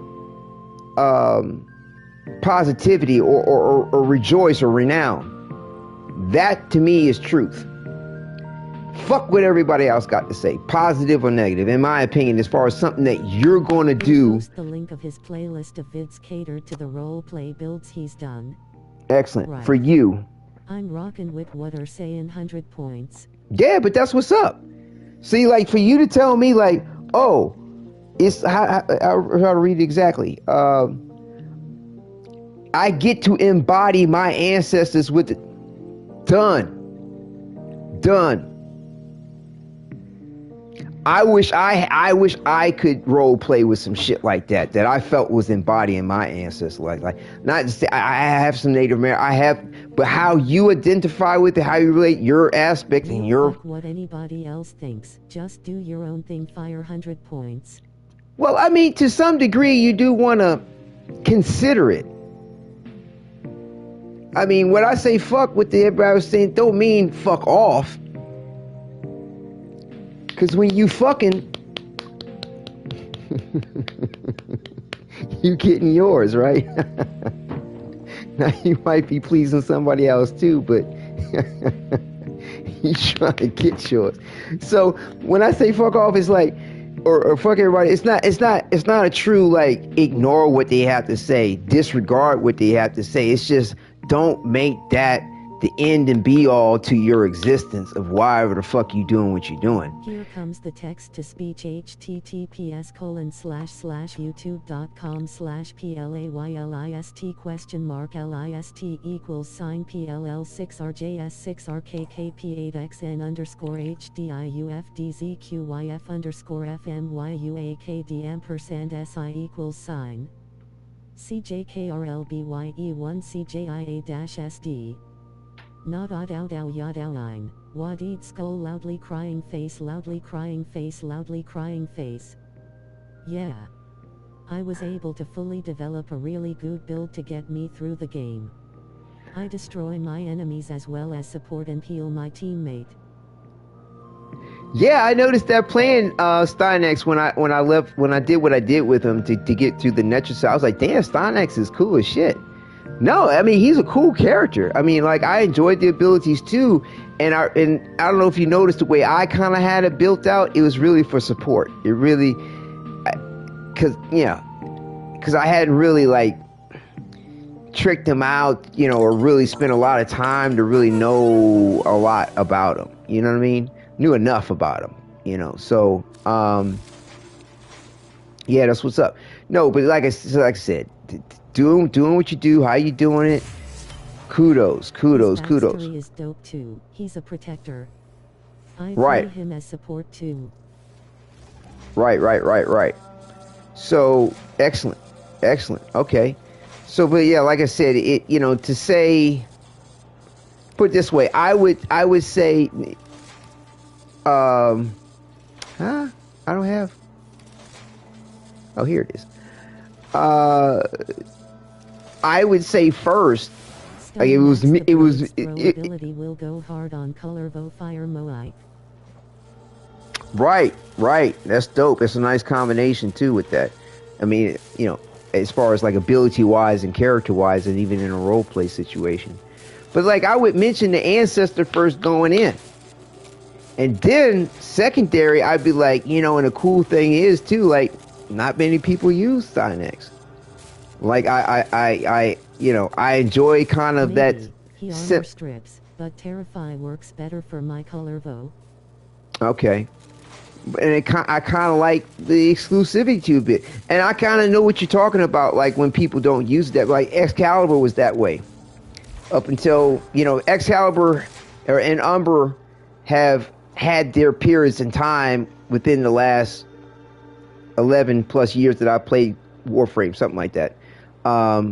Over 10 years, roughly. What melee do you run with him, Nestor? I like it on, especially with the heavy attack. Just very on theme with Styanax. And, you know, through the years, in the varying degrees of playing Excalibur, you know, there's been times where very few people use Excalibur. Very few. And then there's other times where he gets a little bit more popular. I'd say this is probably the height of popularity besides when Umbric first came out. Outside of that, yeah, and to me, I feel like recently with the Exalted Blade rework, this is probably the most popular Excalibur or Umbric has been. But I use his spear guns for the extra crit buff, and I use a lot of my melee with dual Toxicized Oratamos. I love how they named Excalibur's Protoframe Arthur, nodding to the story of King Arthur who pulls the Excalibur out of the stone red heart. There's absolutely no coincidence about Excalibur and the myth and lore and legend that DE pulls on. You know,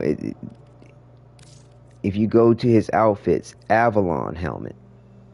That's the mythical isle that the mythical isle that Arthur was taken to by the three fates to heal his wounds and be brought back to the world when he is most needed. The Pendragon helmet, that's Arthur's last name. Arthur Pendragon.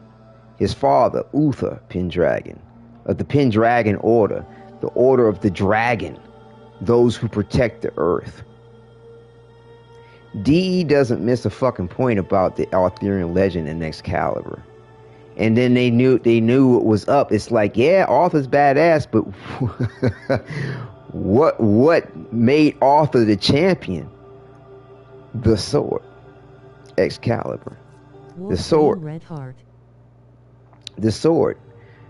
Excalibur. As in the movie Excalibur, how Merlin said, forged when the land was young. When man, right, the human, was one. What he said, when the land was young, when man, bird, and beast were one. Yeah, that's right. And that's what we see in the Warframe. We see man. IDNT know about those infos about the helmet tie for sharing red heart fire. Bird and beast as one. But is Stalker the dark side counterpart to Excal? Like yin and yang? Potentially, especially in their styling, the manner of it. It's eerily familiar. Stalker looks identical to Excal with a different helmet. To me, it's eerily familiar. The thing is that it's eerily familiar. Now, if DE decides to go really, like, they could go an extra level with leaning in on the Arthurian legend, because who is Arthur's nemesis? Mordred. Depending on the tale of the Arthurian legend that you get, Mordred was his son. And there's other versions of it where Mordred wasn't his. Umbridge questline and lore. That was deep. Stalker is the Warframe itself, but it used to be a guardian of the Orokin named Saren. Yep. But again, you know, there could be more ties to the relation of Arthur than what we've seen. And then they may bring it in a proto-frame version of the Stalker, which would be super awesome. Like, you know, if we got to actually have a proto-frame version of the Stalker in our armory, or not even in our armory, they just have a... How does Jade tie into it? They have a tale of it. Well, I mean, if you want to spoil it, you know, we could tell you. It's a big spoiler, bro. Like, it's a big spoiler. So I don't know if you really want to know that. That would be so damn cool. But yeah, if we wouldn't have to play a Protoframe. Blinded by the fact that he saw an evil Tenno murder the Orokin one day, so he hunts all now. Yeah, it's a little bit more than that too, but yeah. But yeah, I mean, if they I mean, I did the quest a few times. It's just vague. I mean, that's the woman that he loved. I mean, he and this woman were human, and before either one of them got transferred and conceived a child. And unfortunately, she got transferred, she got mutated into the infestation while she was pregnant. So yeah. But yeah, it's a cool concept. But like I said, it would be cool if even if we did not play. I'll be buying the Stalker Protoframe on day 0, Moai. But yeah, they probably won't do that, to be honest with you. But it would be cool if we at least did see a Protoframe of the Stalker. That makes sense. Where, similar to how we have the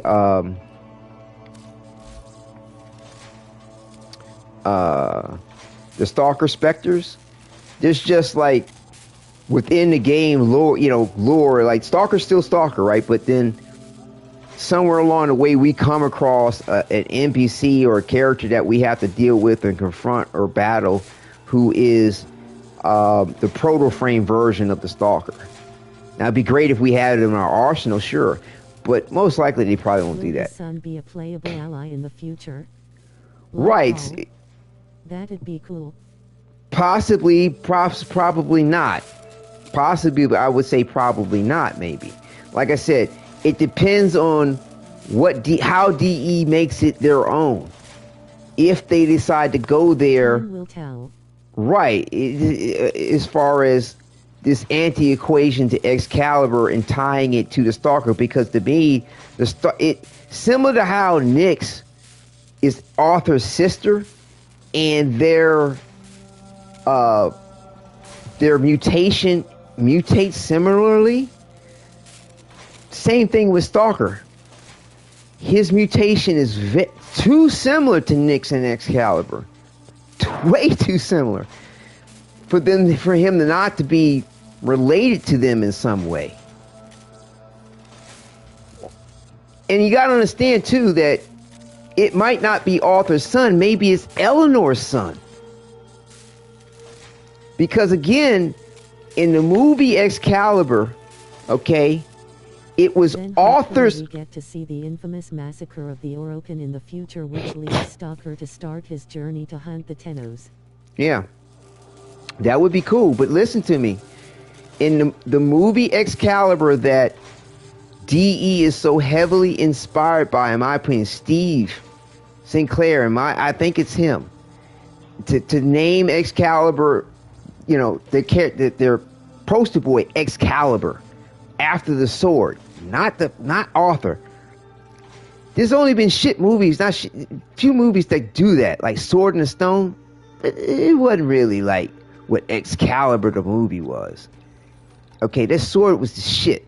I mean, like, it captivated imagination. Like the passion, the drama that what the movie portrayed, how it took from the classic novel Le Morte d'Arthur, the original romance novel of King Arthur and the Knights of the Round Table. What I'm saying is, in this movie, Arthur had a half sister. His half sister was Morgana Le Fay. Morgana looks a lot like Eleanor, in my opinion. The way she's styled, the hair, the ponytail, the way it hangs down. I shit you the fuck not. I don't think it's a coincidence. But Arthur's half sister fucked Arthur and gave birth to his son Mordred. She did the shit on purpose. My uncle still has a replica of that sword on his wall. Excalibur from the movie. That's what's up. But she tricked Arthur, made him think he was fucking his wife. And she conceived the son. And she was like, your son's going to be king. Eleanor Morgana Nightingale thinking face. Okay? She gives birth to Mordred, raises him to kill his father, to become king. There have been other tales, there's been other versions where Mordred was Arthur's son. But most of the versions of Mordred, he's not Arthur's son. He's just some jackass that's competing against him for the throne. But in the most pinnacle version of Excalibur or the Knights of the Round Table and King Arthur, all-star stellar cast, Patrick Stewart, Liam Neeson, like the actors in this fucking movie were just fucking great. Let me tell you, the fact that we see the Stalker look like the way he does, and the fact that he's so similar, Stalker could be related to them in the vein, in some way. Yes, that's what I'm saying. Like he's either like, but I think you're not going to get that true understanding in the way that I'm speaking on it, unless they give us a Protoframe version of the Stalker. Oops, wrong Arthur. Unless they give, I don't think you're going to see it unless they give us a Protoframe version of the Stalker, the same way we have a Protoframe version of the rest of them in some kind of way, shape, or form. Like I said, it's so sick. Yes. So like I said, it's too uncanny. Now they don't have to go there. They could just be like, coincidence, think what you want to think. You know, we won't ever go there. We'll let you role play and headcanon that for yourself. Like, let you think what you want to think. They don't ever have to. I want Protoframe of Harrow starstruck and waiting. Yeah, that's going to be exquisite. I'd love to see what they do with that. Yeah, they may never resolve that particular point. Relationship with his dad? Does he talk about that in the Kim? Yeah, Arthur and Eleanor both talk about their dad, but their father. Yeah, their father could still be alive. That would be interesting. Yeah, I mean, yeah, so yeah, they could potentially go there. My yearly ritual and watch Excalibur again. Bro, that movie is the shit. I mean, it could, well, not literally Saren. The Protoframe of Grendel is going to Casio, 0.200%. Not literally Saren, but because if you notice that Excalibur isn't literally the future version of what the Orokin used his batch for. I mean, you could role play it the way you're talking, but in my opinion, if they went there, if Arthur's father is still alive, and Eleanor, like, I do not remember Eleanor and Arthur stating that their father is dead. I don't remember them speaking about that. But like theoretically, to play with your point, and it sounds rather reasonable. The father gets infected. His kids are missing. He's, you know, they always did talk. I mean, the father had a very interesting resolve about himself, right? He goes looking for his kids. He winds up in Hollivania. Well, guess who he came across, and they didn't know that he came across him, but Albert. And Albert was like, "Oh, you got the DNA of this motherfucker that I'm trying to build my vessel for? You got the parent seed of his genetics? Let me see what's up with your ass." And you have a Protoframe version of the Stalker. Because the Stalker's body type, very much like Eleanor, very much like, Maybe Stalker is earlier version of the Warframe infestation serum thinking face. So is Umbra the future Excal made from Arthur? Yeah, in my opinion. In my opinion, it's the chicken. It's the chicken and the egg. You know, people go, "What came first, the chicken and the egg?" It's like both happened for it to happen. You know, if you think about women when they're created, they're born with all their eggs in their ovaries from day one. Which came first? Chicken and egg? Both. Which came first? The infestation, the technocyte in the future, or the gray strain technocyte the gray strain tech rot version in the past? Both. Both happened. It was seeded in the past for the future. This is crazy. That's my opinion. Now, I don't know if D's going to go there with that. I don't know, but it's the thing that makes the most sense to me, in my opinion. Also, too, based first. Usually, it's her moai winking face. Basically, because of the what I've noticed, DE being inspired by. Is Excal Prime non-canon? No, Excalibur Prime is canon. But again, what you're talking about is the Orokin fucking with the Technocyte virus that was seeded in the past for them to the future, in my opinion. And what we're seeing is Scaldra in the organization there is the precept for the Orokin Empire and the Grineer. They had all that time to perfect and work on the Technocyte virus. They knew what the shit was capable of. Okay. They just didn't fucking use it until they had to against the sentients. And because they always had the tech rot shit, Excalibur Prime is overrated.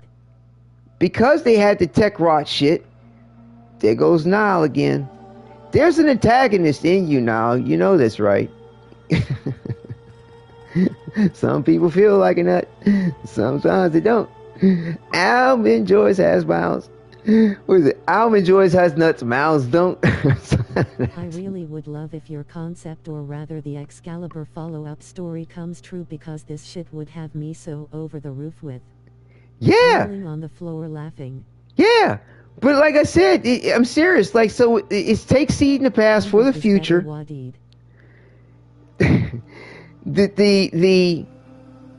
That's the reason why the Orokin didn't fuck with a lot of technological shit, because of the past of what they knew the tech rot shit would do to technology should they ever fucking use it. Cosmetic purpose. But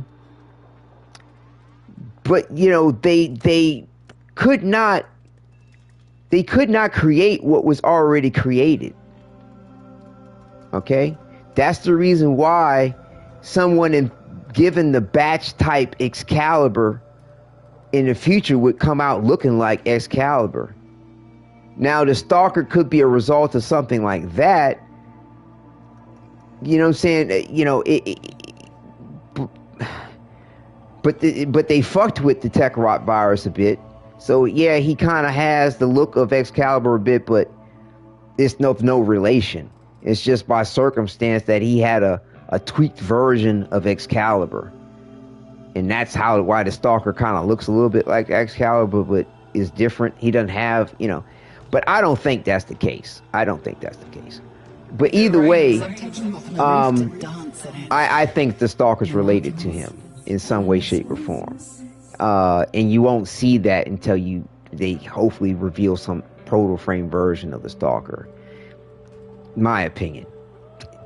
They don't have to go there, but So yeah, so the Primes, okay. I hope Stalker is related to them. Yeah, well, there's that word hope again. I look forward to it. I hope he's the evil twin. I look forward to it. Yeah, right? Okay? That's the difference between hope and the choice of one's words. But yes, I look forward to it. It'd be sick if they were triplets. Power continues to shift. Navigation is marked with new invasions. Yeah, I mean, nobody said that they weren't triplets. Nobody said that they weren't. I told you my last clan's warlord is a founder, and he showed me Excal Prime. It wasn't really something go head over for, but just to keep. Oh yay, the Pandora's box. I might have to save this live stream someplace, and then we can look back on it if it comes true and say, what yes. did you know? Yes, most definitely. Tears of joy. Most definitely. I look forward to it. It's how is what I use in replace of hope. I look forward to it. Doesn't matter. You can check the chats, check my comments, all through them. You won't find me say hope once. I don't think. I look forward to it. So, but the Prime Warframes and Umbra are tweaked versions of the Technocyte virus. They tweaked it to their own little purpose, but they did not create it. They are not the creators of it. Grinning, squinting face right on. And so that's my headcanon theory. I do not know if D's going to really fully go there with this or not. To me, it's so provoking, thought-provoking, and complete, and bridges the gap for a whole lot of situations and scenarios, and lets you know just how false the gods are. Right? Nobody didn't create that shit. Didn't Ballas created Umbra? Thinking face. Ballas tweaked that shit to create Umbra. He tweaked it. Just like they tweaked the shit to make the Primes. The Primes ain't that much different looking than the originals. It's tweaked. It's like, it's like sculpting a bonsai tree in a way. Like a bonsai tree, if you didn't trim it a certain way, it's going to still have the same type of bark. Be the Merlin in this case? Yeah, in a way. He's kind of a Merlin-like character. Yeah. He's kind of a Merlin-like character, to a degree. But in my opinion, Albert Entradi is more of the Merlin. He's the Merlin. He's the Albert Einstein. He's the Nikola Tesla, in my opinion. And maybe a couple other characters that they've known that's inspired him. His dual swords. Yeah, but the Drifter isn't Arthur. The Drifter isn't Excalibur. Ballas was like, little bit of the Orokin shit goes in the recipe and voila, improved item Moai. Right. That's it.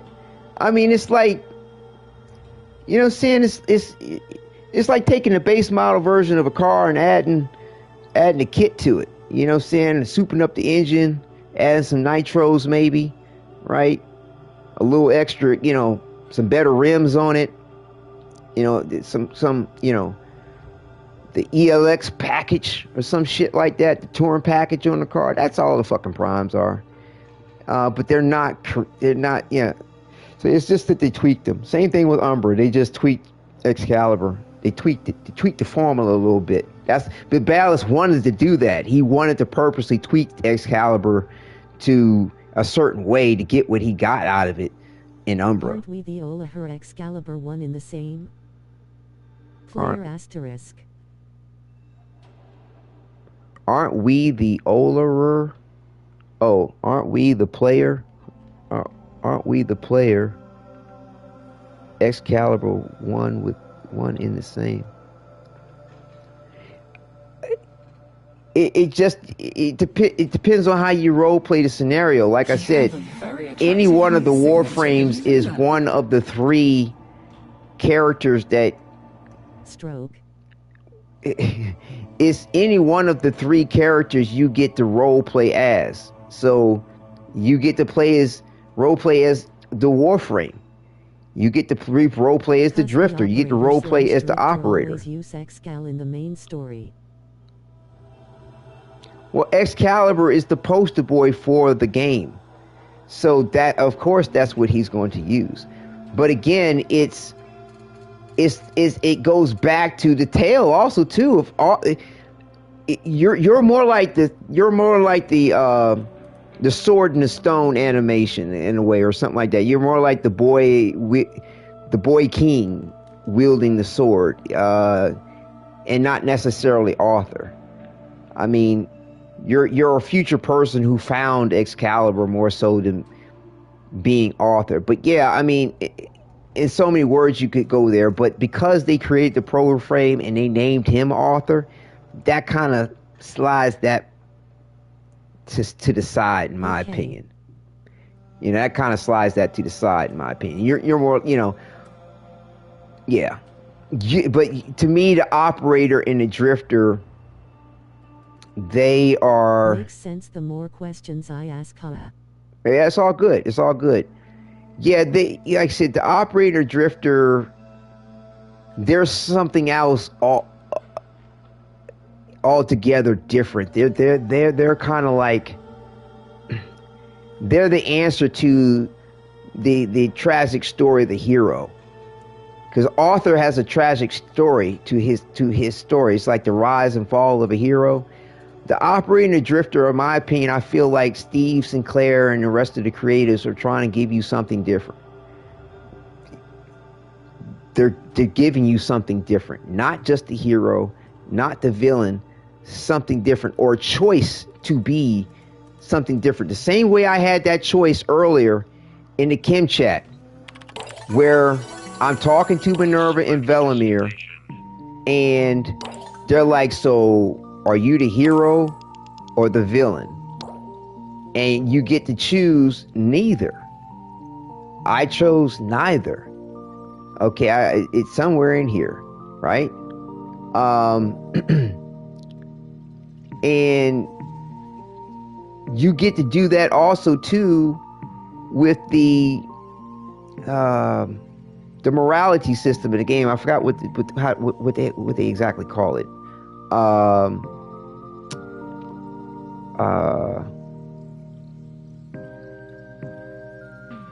But yeah, so you get my point about they were asking me about the hero, but this thing here,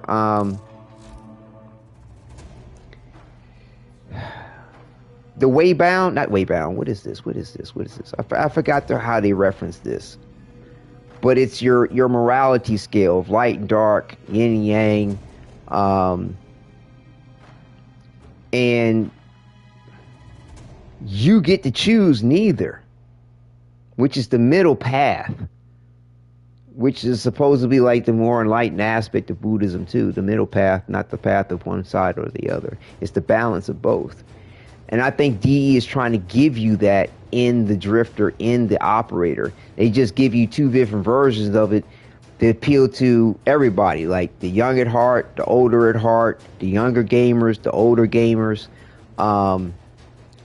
And you get to wield or become any of the other Warframes. The balanced path too.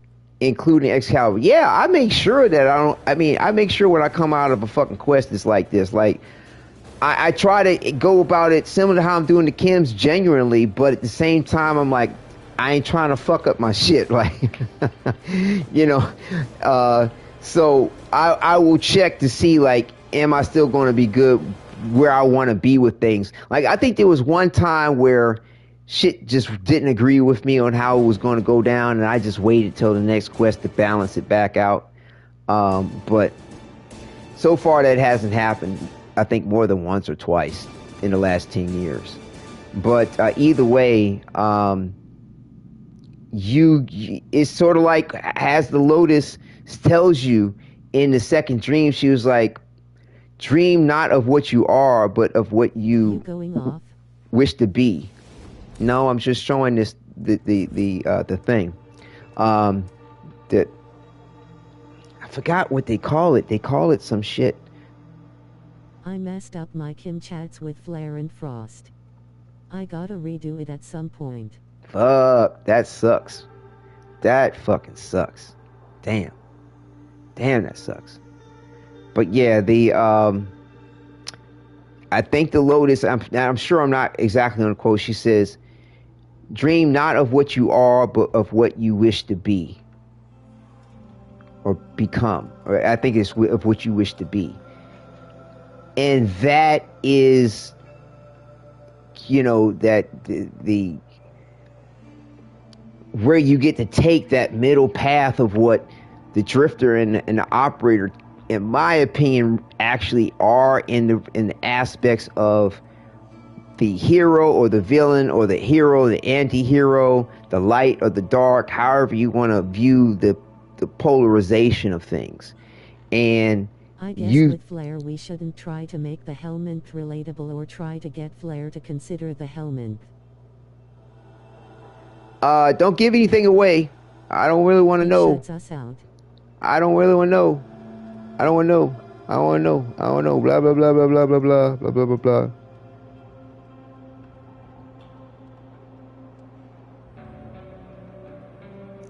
I don't want to know. Well, you got to realize, like, Flare is really fucked up about this whole infestation thing. Sorry. So trying to get Flare, like, I would think going, based off of what I've experienced so far. Right, exactly. That trying to convince Flare or have him side with some shit that going he not with would be a bad idea. I wouldn't even try to go there unless he says something or did something which meant, he might be partial to it, but I would never go there with him. Cause he's fucked up about this shit. And it's nothing about, in my opinion, the Drifter that's cool with the fucking helmet. Helmet don't like the fucking Drifter. I mean, it is not cool with the Drifter. Watch him saying some old fuck shit.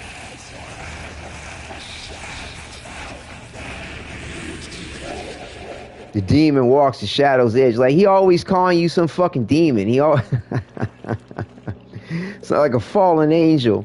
Like, yeah, whatever, you creepy bitch. Anyway, so, yeah, like, I wouldn't even really go there with Flare. So I would hope that I wouldn't make that mistake. But again, like, when I'm role-playing this Kim chats, I'm trying my best to keep in mind the myth and lore, not the myth and lore, but the lore or the universe of Warframe, and especially the helmet never says that to me.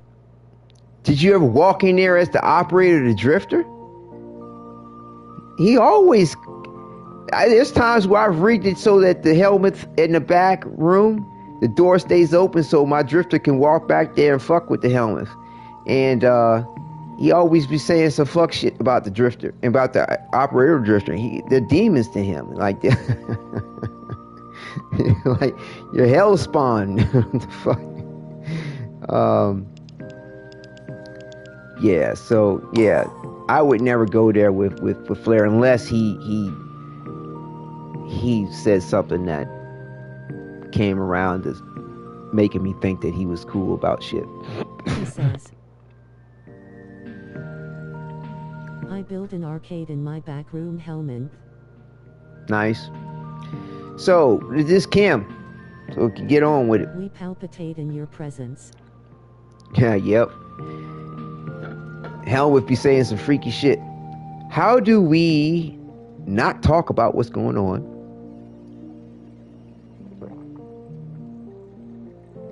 How are you settling in? What do you think about the rest of the Protoframe so far? When y'all was saying earlier about the whole switch hit on the psychology thing, say some shit, make them open up. Like, based on the conversations with Flare, he's struggling big time with what's going on. Trying to, like, get down to the chase about it. Because I'm still trying to figure out exactly how Flare needs to be able to talk about shit. Like, because Lizzie's all up his ass, and it's like, for him to be able to say anything that he really feels about shit, he's got to talk about it in a way like he's not talking about it. That makes sense. What do you think about the rest of the Protoframes? Well, again, this is going back to some question about what's going on with him. Like, he might be cool with the people themselves, but in some ways he might not be cool with the fact that everybody's so cool with the fact that they Protoframes. I mean, a lot of them are cool about the fact. The only thing is they pissed about the way it came to be. They pissed about Entrati. There's mixed feelings in there with some of them. Some are a little more positive about it than others. But I wouldn't think that this would go a whole lot of good way either. So like I said, I'm thinking about going with this. And if I'm looking at the chart here, If you go with how do we talk about what's going on, you get a possibility of true false direction. If you go with this, what do you think about the rest of the Protoframes, is false. Like, he don't like that shit. What? Damn. So like if you went this route, his response is mess is an understatement. If you go with how do we not talk about what's going on, this shit jumps to I don't know, I really don't, but if we do, it might happen, so it's best not to. See? I'm telling you, Lizzie, this is what I'm thinking. Like I said, Lizzie is a symbiotic part of Flair. Anything he's feeling, anything he's thinking, she gonna know something about. Anything he's currently experiencing, she's gonna know something about. Anything that's happened to him prior to her conception within his mutation, she would not know. So Flair, and she wouldn't necessarily know if he's talking about her through something else or a different subject matter. She might not catch on. That's what I'm thinking. So that's the reason why, that's what I kind of picked up on from the first conversation. So I'm going to go this route because of that. Now, I might be on the right track for the wrong reasons, but we'll see. How are you settling? Like a brick thrown through the ceiling of someone's greenhouse. Damn. And like I said, this according to this chart gives a true direction of things.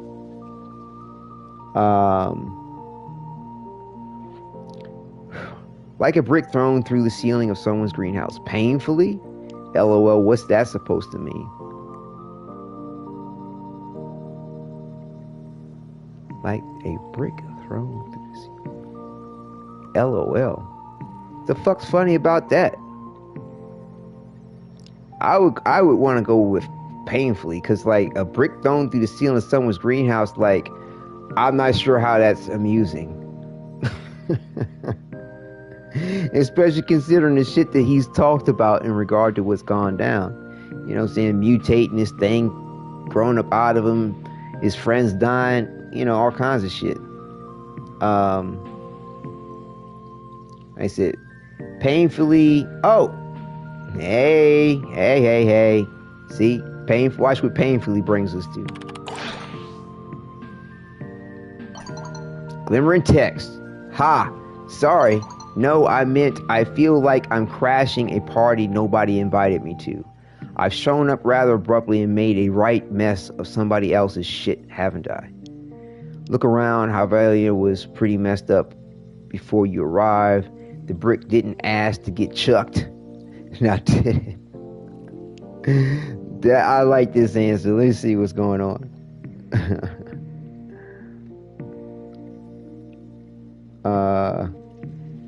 Wow. Okay.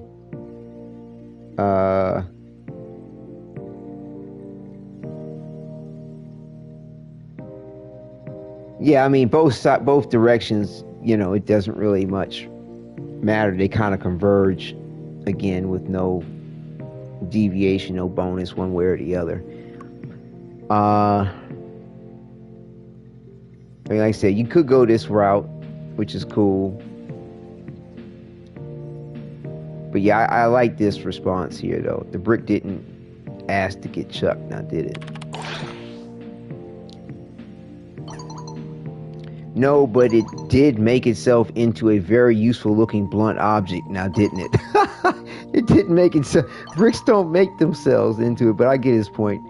He's like, but I get your point. I got used, but I also let myself get used. I was angry. I wanted the power to show that little shitbird that the music wouldn't die. But I'm settling in to answer your question.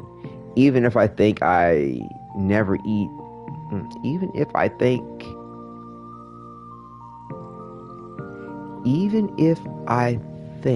if I never eat another pizza again in my life, I would die happy.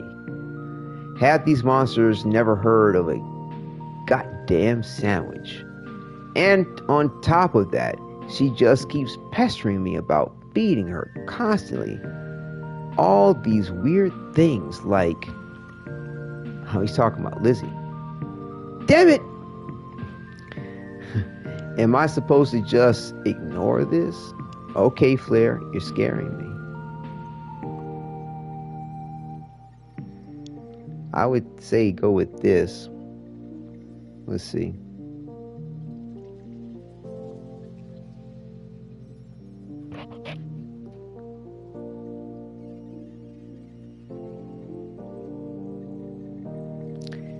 Either one leads you to the same path. And I'm supposed to just keep ignoring this? Okay, Flares. He's like, I'm sorry. I can't control it. How it happens, when she... Is this like a multiple personality thing? If only it were that simple. No, space traveler, that's Lizzie. She's my guitar. And she wants to consume what's left of my soul. Damn. Damn. That's how he feels about that shit? Damn. He feels like she want to consume his soul. Ooh, damn, that's fucked up. That's fucked up. Yeah, wow. Wow. Wow. That's interesting. Yeah, everybody's still friendly. Man.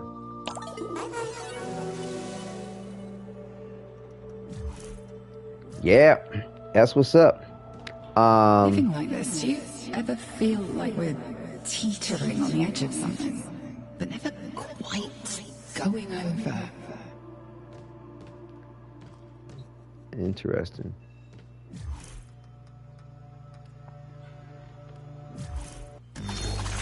Drill bit?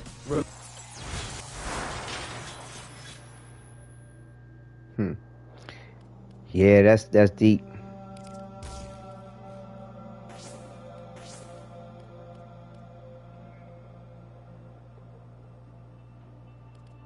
Section.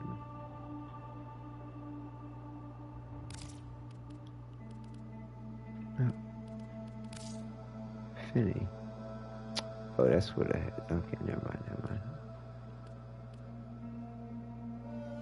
Disinfection, 10% drop, live heart cell.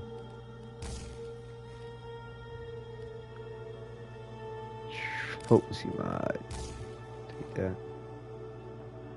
Antivirus mod. Wait, let me see. These are the antivirus mod. These are the potency mod. Actually, we did this. Yeah.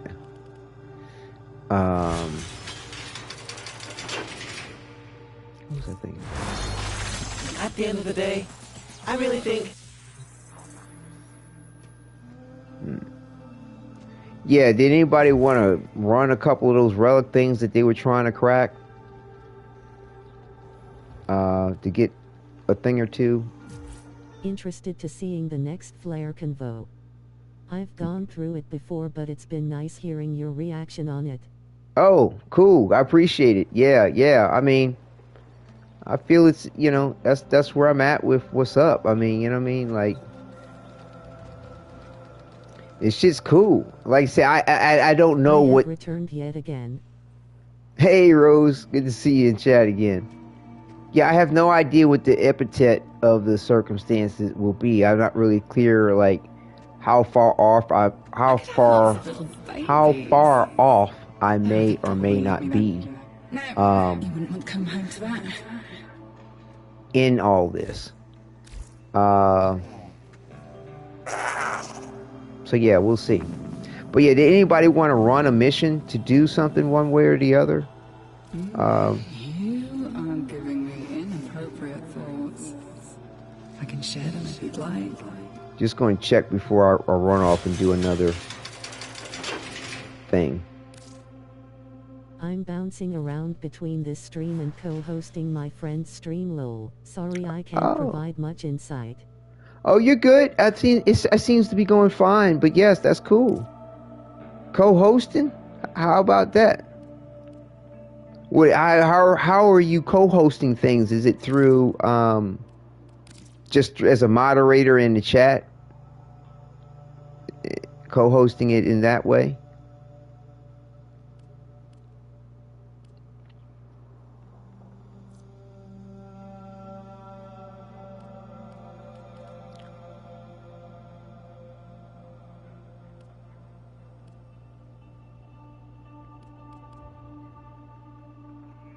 They're streaming and I'm in call with them and moderating chat. Right. Cool.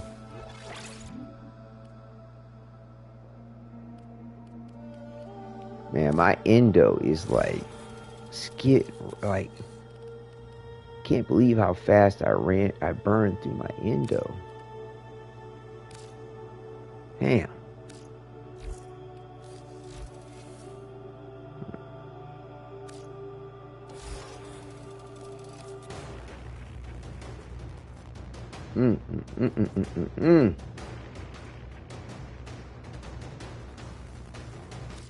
Ain't getting no endo that way.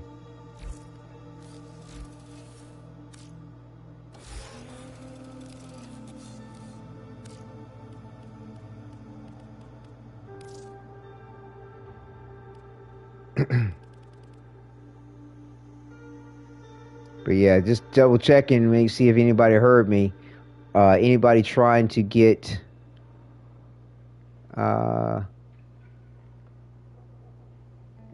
any particular relics cracked for a particular reason? There was a couple of people earlier wanted to do stuff like that. We can always save it for another night, no worries.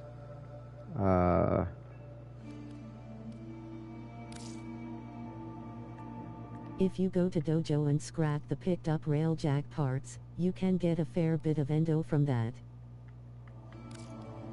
Oh. I know what you're talking about too. It's just been a minute. Forgot. Ooh, we ain't selling no ribbons. Slow down. Don't get too ahead of yourself.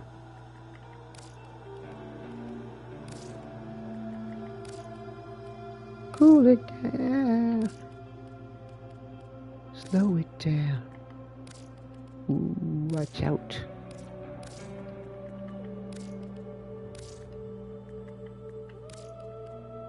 Yeah, I'm signed out for the night. I'll have to catch the relic fair next time. Sign of the Horns, medium dark skin tone. No worries. Asterisk. I could jump in, but I'm not too sure what my friend wants to do. It's all good. Like I said, there's a couple of people that are interested in opening a couple of relics to get a few things. And so I was just taking that into consideration. Most likely it's probably best to go ahead and do it next time anyway. I will just go ahead and fill the gap between this next, the last Kim Chat. Just run the They've been Afghan knowing my luck. When I open Warframe, they'll come back lol. Right. I'm just doing fashion. Cool. Yeah, so it's all good. When getting two codas of the same name, do we still have to rank up the second one to 30 again to merge or nah? ID jump on but got work in a few hours. Thumbs up. No. As soon as you get the second coda weapon, you can merge it. Gotta have one at max. Right. You don't even have to be at max. You can merge them in it. I mean, from what I recall, I didn't have to be at max. I was still getting it leveled up. You just have to have two.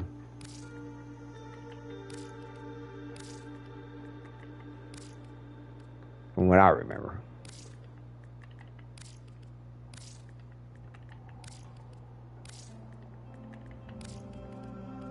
They have to be LV40. What? To merge them? No, they don't. Trust me, they don't. I just finished dealing with the Coda Pox, and it is not level 40. One doesn't have to be at 40. Correct. I have some that are 36. I know I for sure need to get on the Ducat farm in prep for Tenacon, so I'll join in for the relic cracking where possible. Correct. Well, what I'll do is set it up for next time to be the highest percentage we can get. 60. If I'm not mistaken. Isn't that correct, Rose?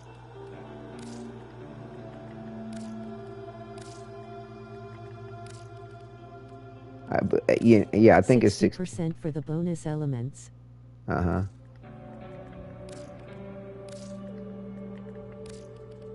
Yep.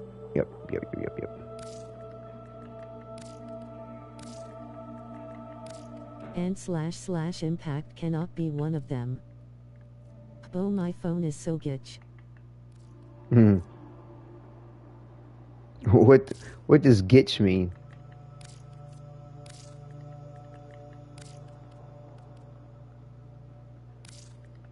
No, my bad. / puncture. Impact is 1.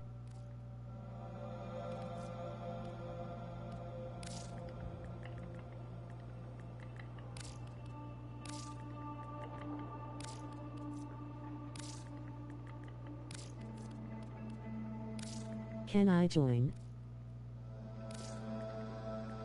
I'm just going to run the Technocyte Coda stuff. We're going to save the relic thing for next broadcast, which is really, it's already tomorrow, so it'll be later tonight. I'm sorry, I didn't think to fuse that Riven up to max. Oh, no worries. You didn't. No. You're good. And I'm really not putting this stuff in for the paracesis because I'm not planning on using the paracesis anytime soon. I'm doing this because I need platinum. Not platinum, but endo. Because the weapon I was using, I still need the final level on a mod, and it's way more than I had. But yeah, when I because I'm not going to be messing with the paracesis at the moment, it's all good. It still just slipped my mind, and I'm sorry about that. Oh, no need to apologize. The day stream streak is a new one for you, Wadidja, I bet. Huh. I mean, I used to have times like this back in the day, but since my son's been born for the last 3 years, it hasn't been that way. I've had some days where it's been, I've had the ability to broadcast more so than others, but I don't think I've done like consecutive days like this in a minute. But like I said, and I'm making the exception because we've got this Isle Weaver content coming out, and I really want to get through this hopefully before that happens, to be prepared and in line to enjoy it when it comes out. I feel like it's one of those things that I would like to enjoy when it comes out first before games versus later. Yeah.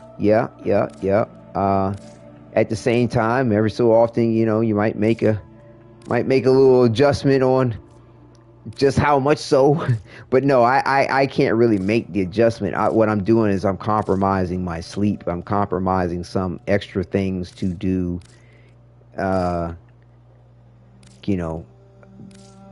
for some other things that I can't wait to do. Now, it'd be nice if I did them now, but I can wait to do it, or fit it in when I can.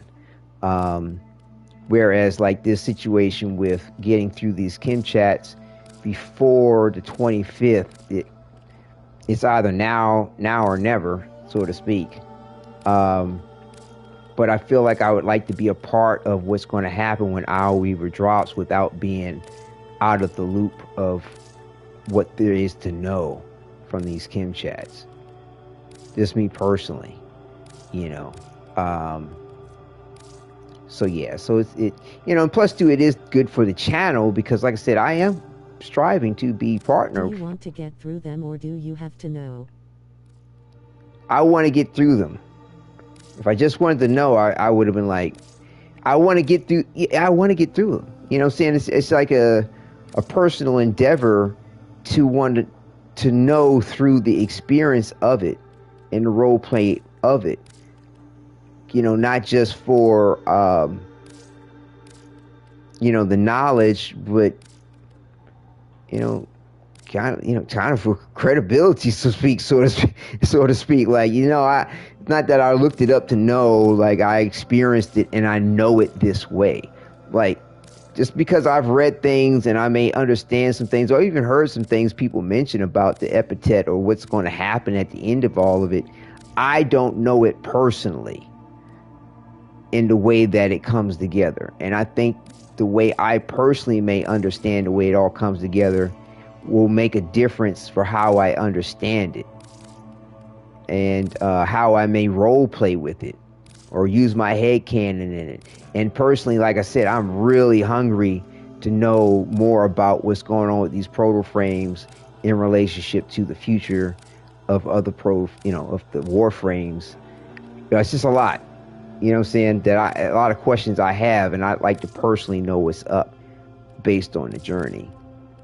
And because, like I said, I've heard people speak on what ultimately happens in certain ways, but I don't know what led to it. I don't know a whole lot that I think people take for granted when it comes to what they claim is being spoiled from them. Like, you know, somebody could tell me what was going to happen, and I'd be fine with it to a degree, because it's the experience and the journey that's really most of what's going to be revealed, in my opinion. So, but at the same time, I don't need for it to be spoiled. You know, just simply to have just that much more mystery. Not, you know, hopefully what I have heard already, without trying to go after the information, is enough. You know, I don't need to add to it. Put it that way. But yeah, it's cool. Really cool what they got going on here. And like I said, I've been planning this role play for this segment of things for a minute. I actually thought I would have been long time finished my build for my Omni build. I mean, I really thought I've spent weeks going through different permutations of things, different trial and error of things, and still don't really feel resolved about it. And it's like, and I remember going through this years ago, once before, the last time I did it. Like, I've probably gone through this about 2 or 3 times, at least 3 times in the last 10 years with Warframe and my build with Excalibur. Maybe more. This might be the 4th, I don't know. But yeah, it's, you know, there's things you can do, and there's things you can do, and there's things that you can do, and it's like, but it's really a hard bargain to say that one really outweighs the other. It's just a matter of what do you like, how do you like to play the game, you know. So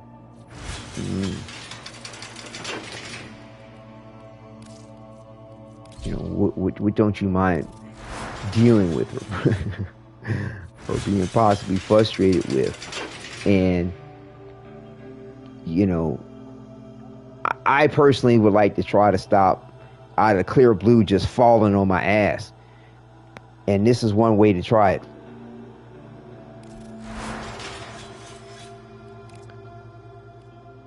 Now, I was putting that endo out to try to level this. Damn, I still don't have enough endo. Let me go see what you're talking about as far as this railjack shit, because it's been a minute.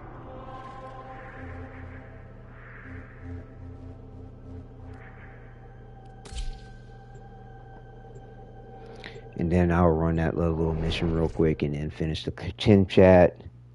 Speak to the other hex real quick. Close it out. Take a good long nap before before the morning. So yeah,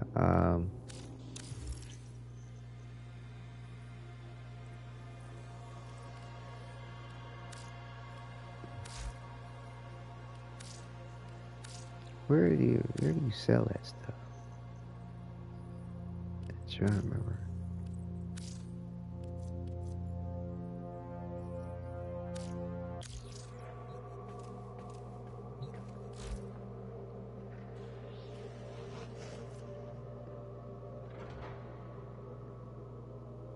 Like, I'm picturing it in my head, but I'm not seeing what I'm picturing in my head for where you sell the extra junk. Oh, is it the mods?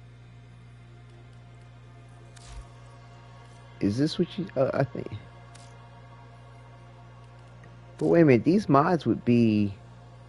Here, no, it's not. It's the junk. It's this stuff. Maybe I've already sold all the extra stuff.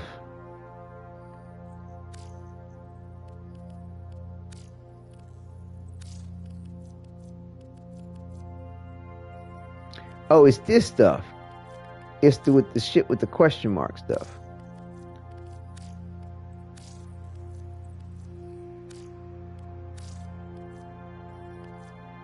Yeah, it's this stuff.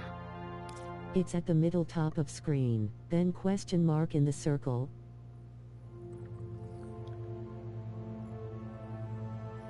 But isn't this what? Wait.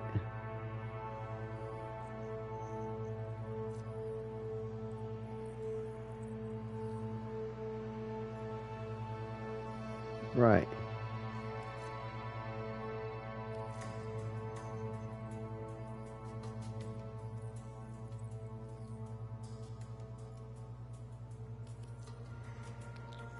Zatique.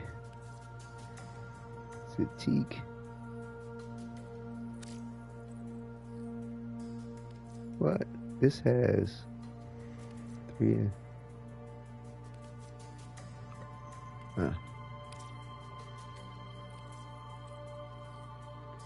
Vidar. Right.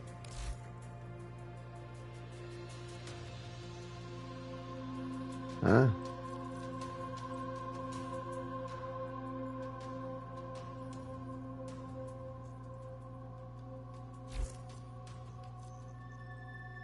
Plating.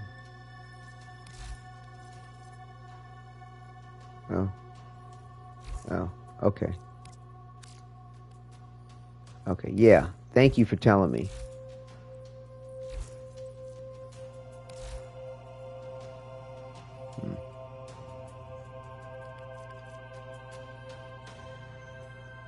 Why do I have 2 of these? Oh, hold on. Reactor? Do we need 2? Oh, we just need 1. Okay. You just need 1.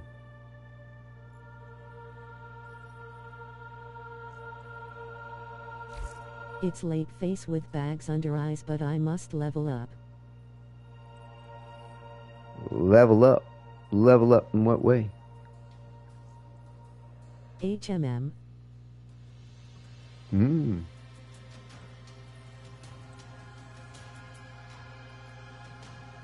Polestar. Plating.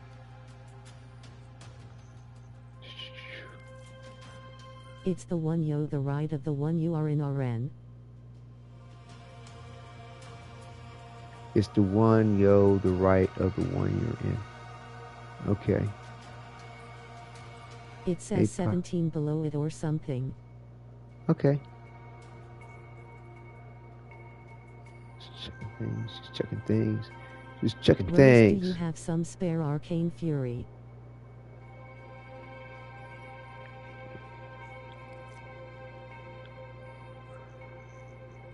Vidar, APOC, MK. Puncture versus... they're different. plating, siphon. These are all different. Fuck. I don't really have a lot of anything extra. I try to keep at least one of everything.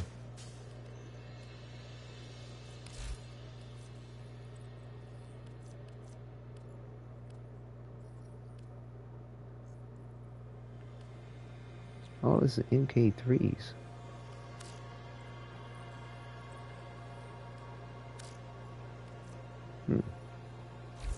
I thought I had MK1s.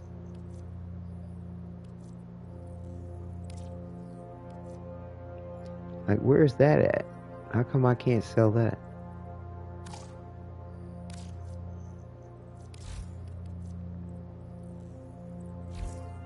How come I can't sell this? Oh shit, what did I just do?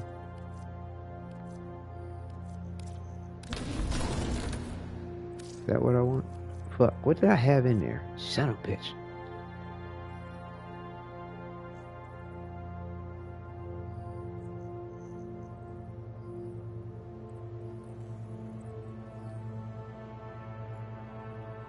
I had the Levan shield array, okay. Yeah, like... Well, where's this MK1 thing? How come I can't select that in here? Guess mass idle and offing farm it is then Moai.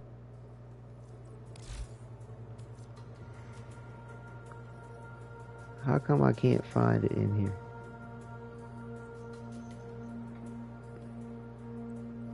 Oh, why can't I find it in here to sell? This is kind of whack. See this Vidar plating? Like, why can't I sell that?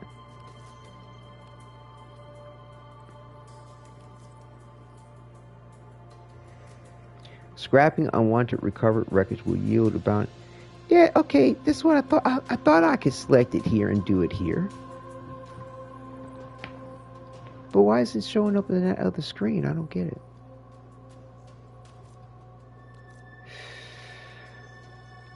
I don't get that.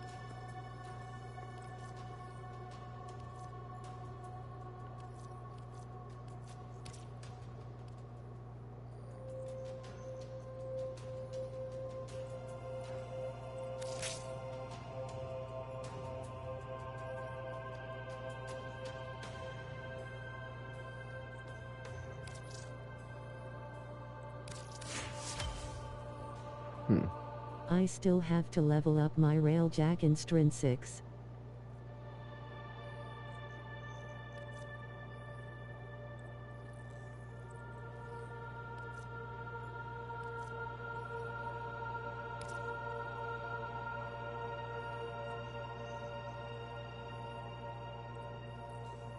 Hey friend, it's been a while. I was Lada Crimson Wolf, remember? Hey, Lady Crimson Wolf. Ah, yes, of course. Good to see you in chat. Welcome, fellow Tenno, Lady Crimson Wolf. Definitely. And trying to get a little bit of Indo, some strange change to level up this mob, but I don't think I'm going to make it, which is okay.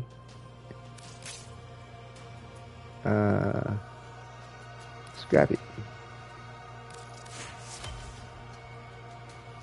It's okay. Lol, smiling face with smiling eyes. Right.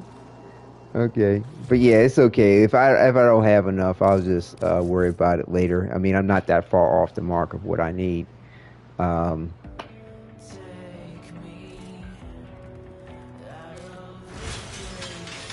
This is the mod I'm trying to get. I finally got the bastards ranked up, max rank. I'm just trying to top off this mod here. And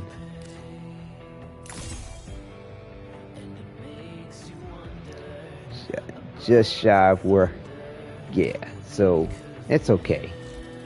Like I said, I have a good feeling of what the weapon's doing and what it's acting like without having it maxed all the way out like that anyway. And what I want to do though is slide over and finish trying to level this out. This Coda Pox, get that up to 40.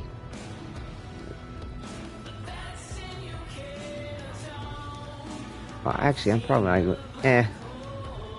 I'll just do that next episode because it's like I'm just not gonna be using it really like that right now. Well, let me see. Where am I with it actually? Let me just double check. Okay, it's level 28. Yeah, this is my final round with this, so I'm about to get this to level 40.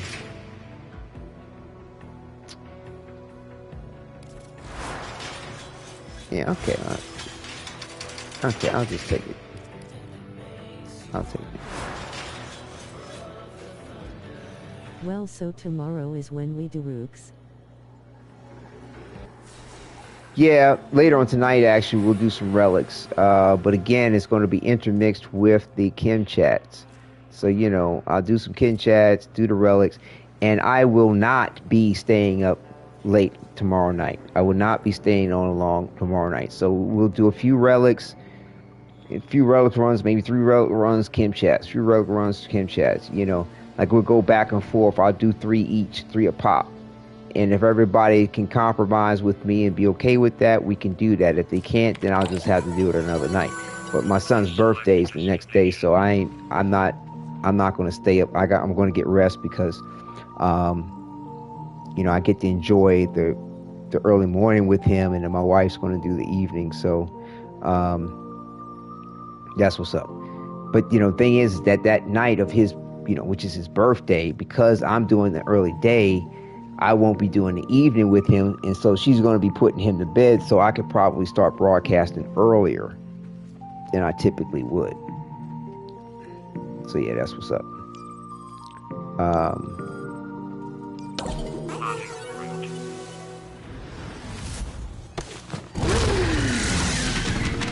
But so, you know, and then we could pick back up on the relic opening and stuff like that if people want some help trying to get a particular part or whatever. But, you know, I mean, it may come. I hope it doesn't come across as me being rude tomorrow night when it comes to, or later on tonight. Oh, happy birthday in advance to your son. Thanks. I hope it doesn't come across rude. Kalimos is prowling nearby. She'll guide you to your target. To folks, when I cut it short, because just remember where you parked me. Yeah, I'm not going to compromise the point.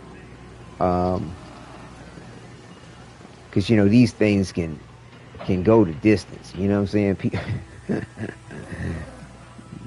And I almost want to think that some folks be like, "That's interesting. Kalamo's skin looks different in this light. Is it the lighting?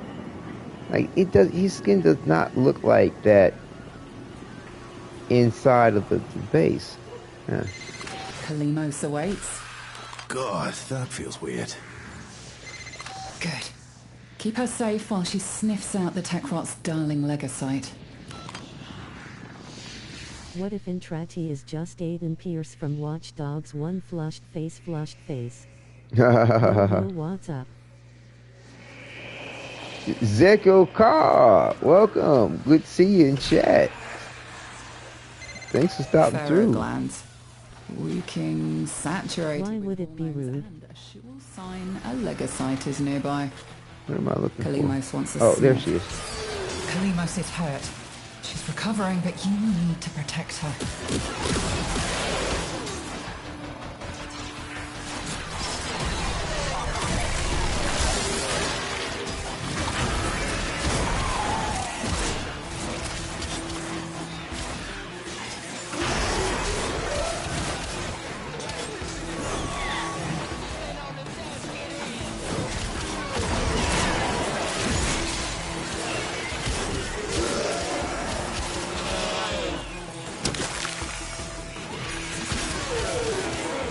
I don't find it rude at all, man. You right on? Said, you're a dad and reality does take a play. No Yeah. cutting the stream short. Cheerio. Yeah, but I mean, what's interesting is that, you know, I used to manage nightclubs The back part in. where he says it's Excaliburing time. And Excalibured all over the place flushed face.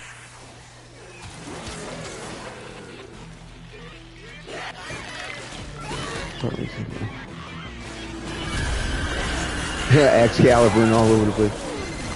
Yeah. Faithful Kabat has roused the prey. But it's interesting. I used to drain it. Well, this part isn't necessarily interesting. I mean, the coincidence of what I'm going to explain is interesting.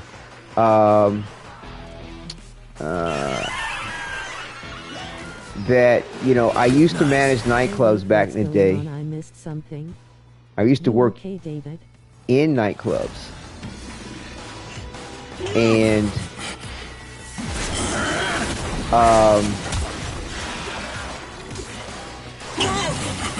one thing I noticed is that is it invisible? It's on the move. We mustn't escape or we'll never find it again. And this mission will be a failure. In nightclubs, like, notoriously... Oh shit, I am going the wrong way, you bastard.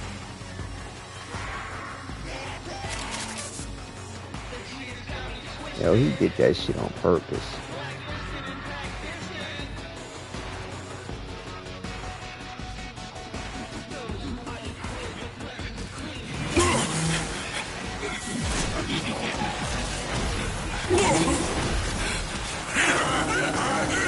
Yeah, so harvest it.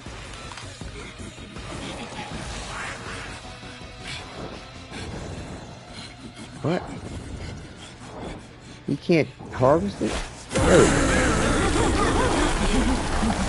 When it's time to end the night, and it's time to go home. Flee to extraction now, or if you have it in you, ask Kalimos. It's amazing how remember, people will not leave. Still. Like, you know, they've been at the club for X amount of hours, or, you know, they know the club's about to shut down, and, you know, they done said last call for drinks, last call for the music, last dance, whatever. Into this monster. Turn on the fucking lights in the club. People still talking. They still conversating. They still want to have a drink. So, are you okay? That's you doing what you do now. That's you doing what you do now. You know what you're doing. You being too familiar. Now, I never said for you to call me that, did I? Even though I volunteered the information. Nobody else but you decided to be familiar like that. But that's you now. Like I said, I saw that about you from the beginning. So yeah, and you didn't take the hint in the fact that I ignored you the first time you asked me that. As if I didn't see that you said it. You's funny. He's clever. He's clever, but not that clever. But yeah, it's interesting how folks just won't leave. They be like, I'm not ready to go, you know, and, you know, they want to, you know, continue to have, you know, just that last piece of conversation, that last drink, and it ain't the last drink or the last conversation. If you let them, they would have more drinks and more conversation, and, you know, or they just gotta stroll their ass out the door, and it's like, the stragglers sometimes, I understand, huh? Yeah, and I mean, like, you gotta kind of, you know, and it's okay, and it was interesting to a degree, but I noticed that, like, depending on your clientele in a nightclub, I came back and heard something about cutting stream short. Well, now I'm just asking if you're okay, ... but if it bothers you, I won't call you back. Oh, now, come on, quit playing, bro. Like, you know it ain't nothing wrong with asking me if I'm okay. But now you know it might be a little awkward to be starting to run around calling me David. These scrubbers are prone to spore growth. You don't shoot it off and it could become fatal. You know, without asking me, hey, how do you feel about me calling you David? Come on, man. Don't be silly. You gonna try to feign ignorance about that? Like I said, now I done figured you from jump, bro. Like, it's just a matter of, like, how far you... Would be mad if you have to end stream early. It's just a matter of how far you gonna push certain situations and how gullible you think somebody's gonna be. Moving on. Oh, it's funny. If I made it awkward face with tears of joy. Mm-hmm. Yep. I think Wadidja should be your real name. Yep. Yeah. To hang out with you more, but's 1 a.m. in the morning. Good night, friend. Waving hand. All right, Lady Kristen. Thanks for stopping through. Appreciate it, without a doubt. Thank you. Hostiles! Contain them before it's a ball of chalk. Yeah, I knew a girl told me about this dude she used to fuck with. Crimson Wolf waving hand. You're not as smart as Skuldra. Yeah, this girl that I used to sounds cool. used to mess with, and she was like, well, my nickname's Seven, to be honest with you. Like, a lot of my friends call me Seven, which, you know, stands for unity and completeness. You know what I'm saying? They're like, you don't half-ass shit. Like, if you want to call me something now, you can call me Seven. That's my nickname. You know, a lot of my friends call me Seven, actually. But, you know, Wadidja's just fine, too. You know what I'm saying? But, you know, whatever you call me, you know what I'm saying, it's good to, like, check with the person first, which I'm sure you know, bro. You 25, right? Something like that. Like, you ain't stupid about shit. You know what I'm saying? We done spoke a little bit. We had some conversation. You wise. So I'm not sure how dumb you want me to play to what you're capable of, or do you get off on having people think less of you? I don't know. Like, there's a lot of things I could question about the situation. With tears of joy, but again, I apologize, sir. You ain't gotta apologize. That's what's funny. You don't have to apologize, because it doesn't surprise me that you would be the one to do that out of everybody in chat that was around that heard it. It's you that decided to go there. You don't have to apologize. I mean, it's like the cat apologizing for meowing. Like, I knew you was gonna meow. Like 60 seconds to go. Activate a scrubber, set off some Sporex, or get the hell out of there. I could murder a bro. Now you might not be so wittingly aware of yourself. You know what I'm saying? Self-awareness, it takes a bit sometimes for some people. Then again, some people like to feign ignorance to who and what they are and what they do. I don't know what your bag is, really. We just really met. We just come to really know each other. You know what I'm saying? I don't know. I can say that, like I said, I'm 50, right? 51, actually. So I've lived a bit. Lived a long time. You know, twice as many years as yourself. It doesn't mean that I'm going to be more knowledgeable about something. Before I decide something, face with tears of joy. It doesn't mean I'm going to be more knowledgeable about something. It doesn't mean that somebody's not going to pull the wool over my eyes or trick me about something. And, you know, a lot of times you got people who are younger, who are in different positions in their life that like to get off on getting over on somebody else in a different situation. Like, oh, you think you're better than me, you think you're smarter than me, you think you're older than me, you think you're more mature than me. Watch me sandbag your ass with some shit and you not realize what's up. Am I going to fucking fail this shit? Turns out it's not just hell scrubbers coming Oh, okay, out of the good. lot. There's some stuff we might be interested in. And, you know what I'm saying? So, yeah, you could wind up... You hit this mission's minimum threshold. But you didn't come down here to do the minimum, did you? I'm calling it. Nothing more you can do. Just get out. So, yeah, but at the same time, I've seen certain things in my life. I've met certain people in my life. You know, and you're unique to you. Like, I'm not saying that I've met another one of you, no. But, you know, there's no new ideas. Now I shouldn't have said the name without permission. No, I'm just speaking to you just in general.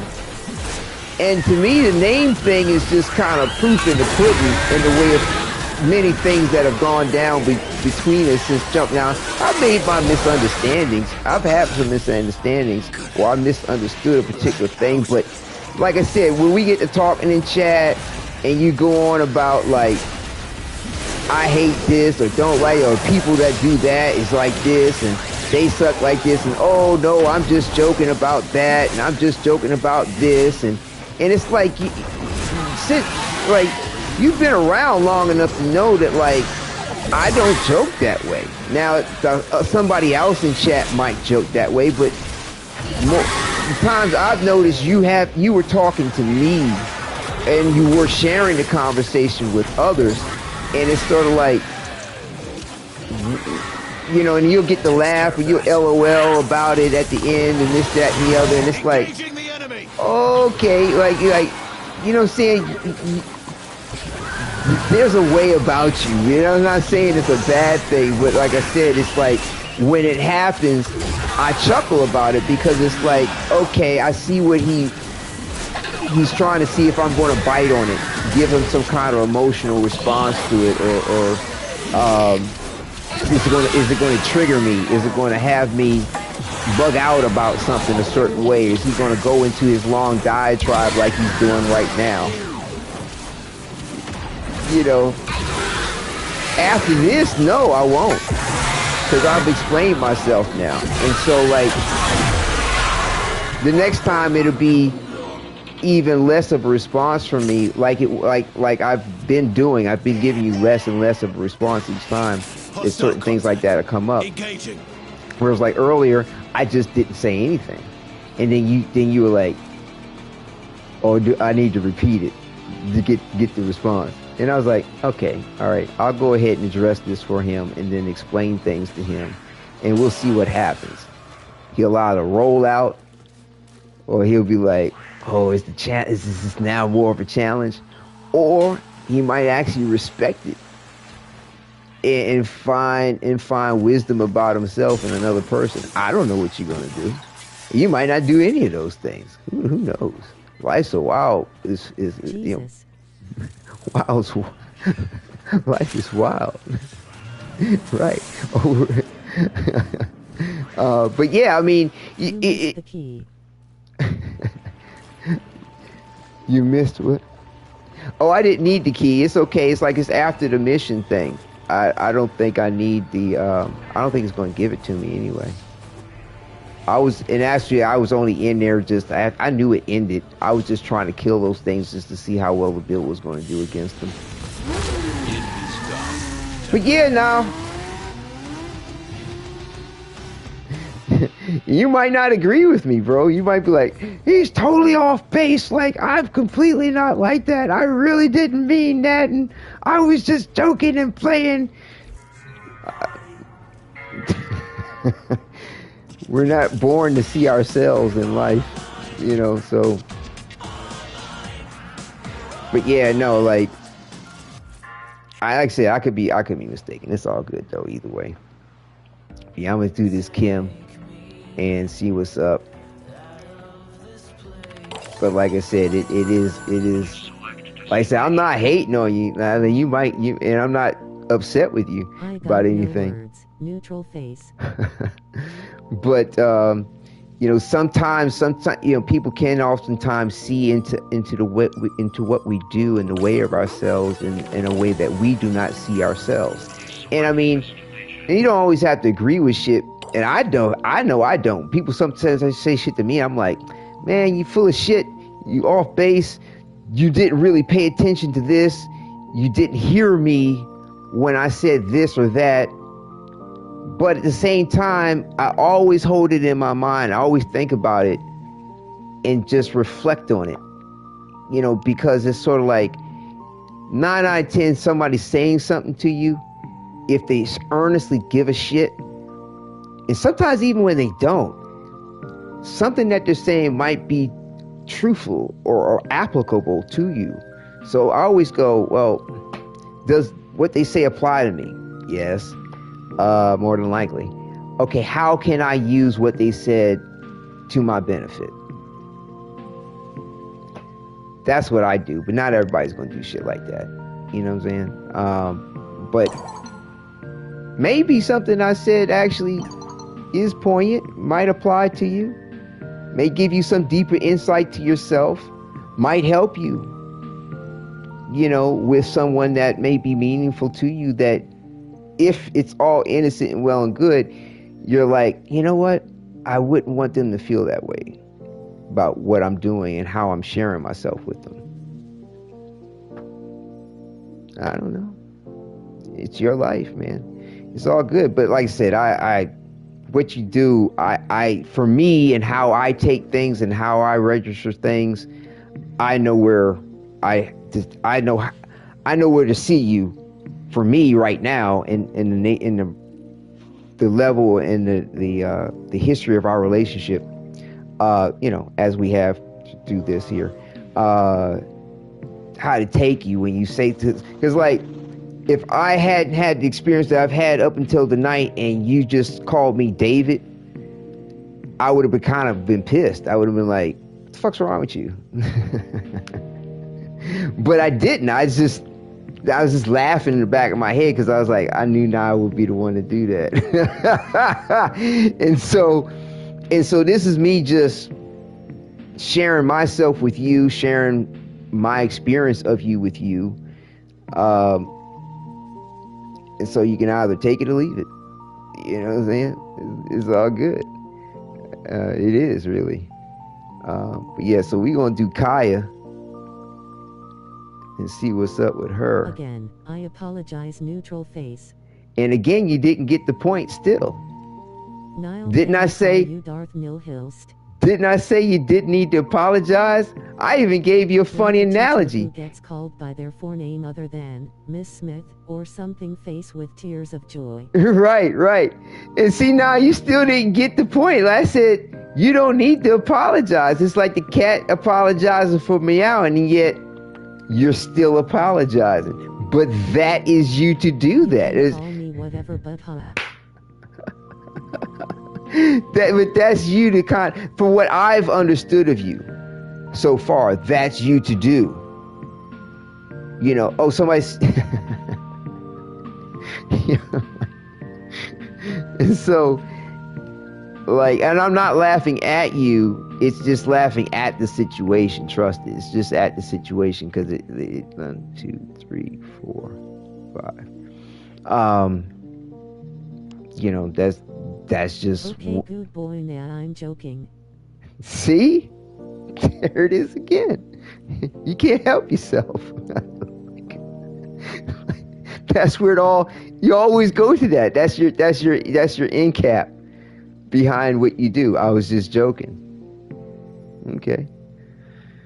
Like I said, I was going to go to this story about this girl that had this dude she used to fuck with, and like he used to like put his dick up her ass or a finger up her ass, and would always turn around and be like, "I was just joking." That's not me. That's Quentin, fearful face. What's up, Gemma? But yeah, it's like he'd always be like, "I'm just joking," and she'd be like, "Bitch, I know you're not fucking joking." So, but. Who knows, man? Like I said, I'm still getting to know who you are. You know what I'm saying? I mean, you know, again, that's what I said. It could be completely innocent. You could be somewhat actually ignorant to yourself and have not lived a self-examined life in that way. But from what I've talked to you, unless you're just this really... doesn't make any sense, fearful face. You have the craziest stories like my mom and dad. Oh, it's great. But you know, I mean, based off what we said to each other, spoken, like I said, it's like, unless you're just like really good at elaborately just bullshitting somebody, you have lived a self-examined life. You do pay attention to yourself and to what's going on. Now, is that on every level? I have no idea. You know, but yeah, bro. You know what I'm saying? I'm just joking. But it's like I said, you know, I get it. So, Kaya's like, oh yeah, these are previous conversations with Kaya.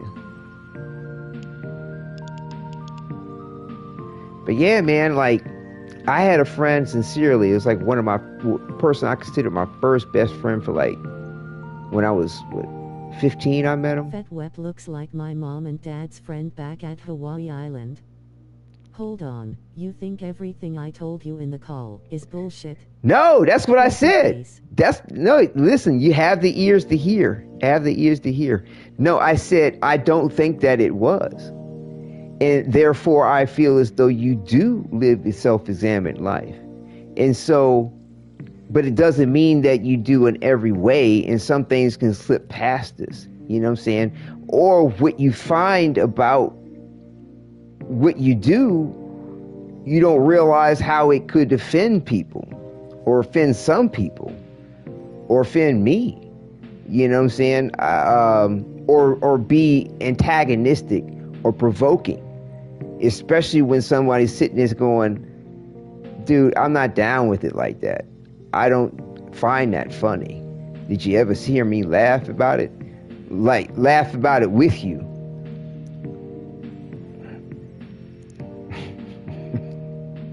I'm laughing, but I'm not laughing at you, but I'm not laughing with you either.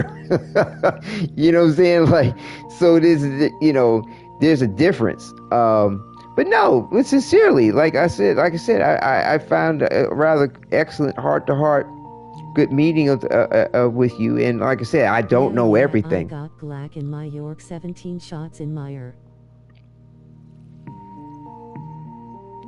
What? I got my York 17 shots in Mire. Not sure what that means. Not sure what that means. But yeah, no, like I said, it's all good. Have the ears to hear what I'm saying. Listen, it's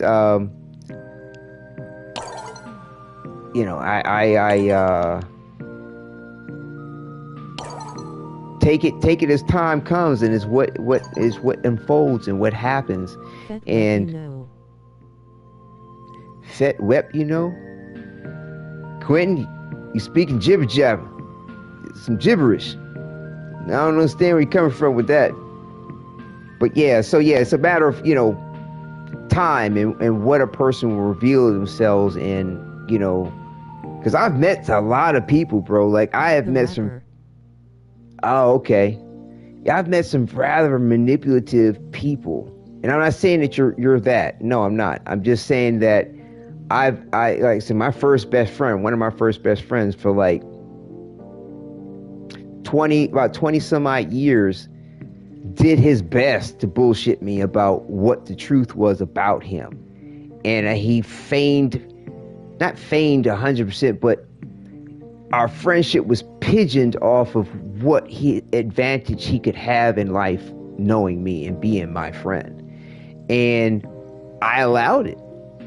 I saw it fairly early on, but at the same time I was like, okay, he hasn't come full circle with what may be.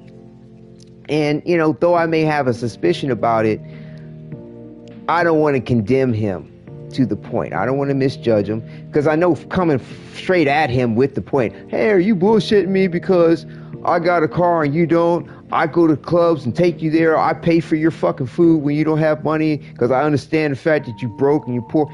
Like, I let you read my comics because you don't have comics, you know what I'm saying? My mom, you know what I'm saying? She kind of take you in, like she gives you birthday gifts when she gives me birthday gifts, we cook for you. Like, he was like a brother to me in a lot of ways. But I knew that it was because of the advantage he saw in the fact that I appreciated his friendship. And it was only his friendship that I wanted, or I enjoyed, is that I wanted nothing else from him. So, whereas sometimes people they like you for this, they like you for that. But yeah, but bottom line is, one sleeping face. Night, Gemma. Have a good night. Thank you for stopping through. But yeah, now, like I said, I mean, I've run across some people that have been rather unscrupulous and have had an excellent game at and an excellent way of manipulating the situation. A lot of love to you, Gemma. A lot of love, Miss Troy. And it's amazing to what end that they will reach, you know what I'm saying, and to what their ultimate goal of what they want is. Medium dark skin tone. Lovely, lovely.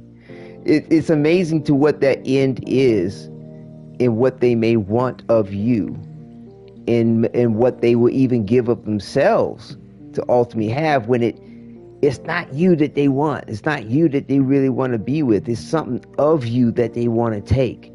You know, it's amazing. People do that with people's kids. People do that with people's money. People will do that with people's time. People will do that with people's friendship. They would do that with things that would just surprise you. But it's not about the person that they're choosing to really know or to be a part of their life. It's extraordinary what I've seen in my life in regard to that. And what's happened to me personally. Hell, I'm going through a situation like that or something like that right now. It's like, you wanted what of me, really? What from me, really? It wasn't me? Good God. That's sick and crazy all at the same time.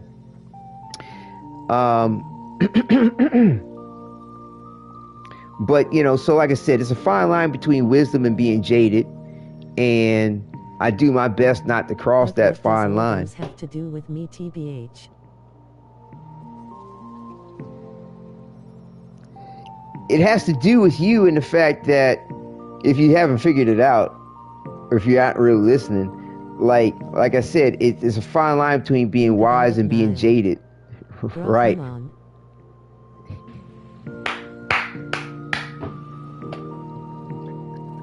They see your shit too.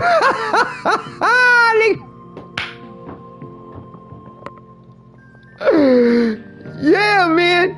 You know what I'm saying? I'm just sharing my life, bro, letting you know what's up. That I don't, you know, who knows? We're just getting to know each other, plain and simple.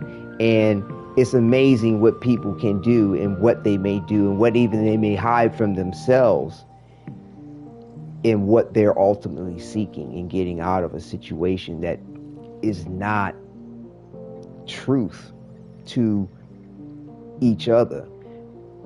You know, or from what another person is willing to give. That's more to the point. It's what the other person is really willing to give. Just say what you think of me, like straightforward. If you don't understand, I'll start gooning about how much I love Nichols Nile. Right? Dude, I think you cool. I think you cool on a lot of levels. Calm down. You know what I'm saying? It's like, I mean, I think you're cool on a lot of levels. You and the clan give you some cool gifts. I decided to share a good bit with you beyond what you shared, you know, when we talked. If I didn't think you were cool enough, or I didn't want to say, okay, give you your opportunity to make or break yourself with what comes to be. Get ready for me to say mommy spider. Right. I would not have gone there with that, and I would not even be talking to you right now the way I'm talking to you. Trust it. Trust it. So, you know, and also too, like, sometimes we just don't see it. You know, we don't get it necessarily until somebody shares it with us. You know what I'm saying?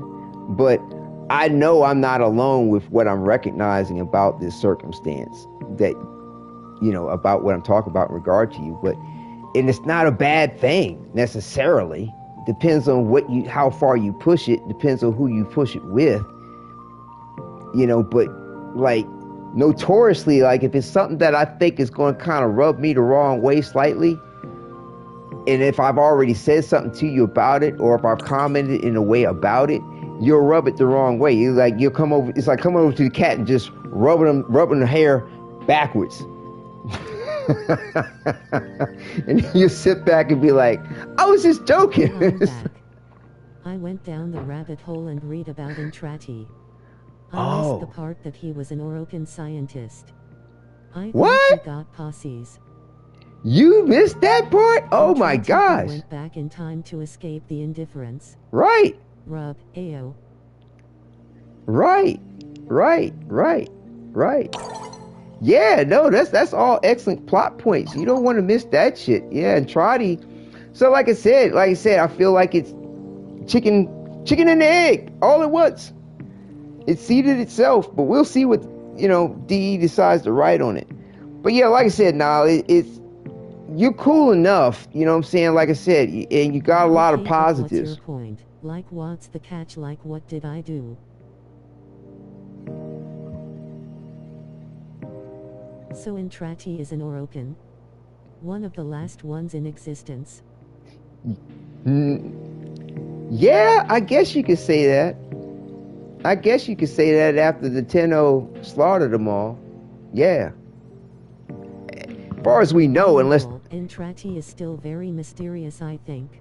Unless they're hiding out somewhere. But yeah, now you're doing it again with that last question. Like, it's like, do you not hear me? Or maybe you might need to ask a more specific question. Maybe you need to ask.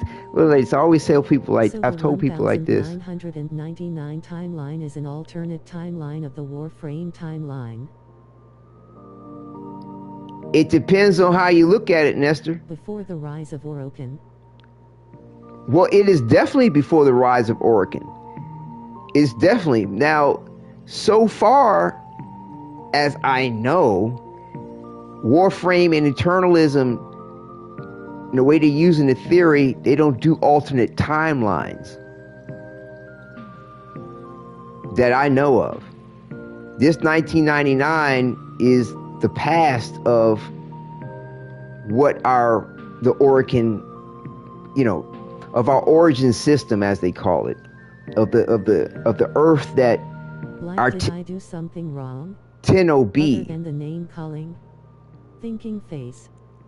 Like, maybe if you genuine don't understand, say that. Be like, I genuine don't understand. Communication is key in relationships. Oh my God.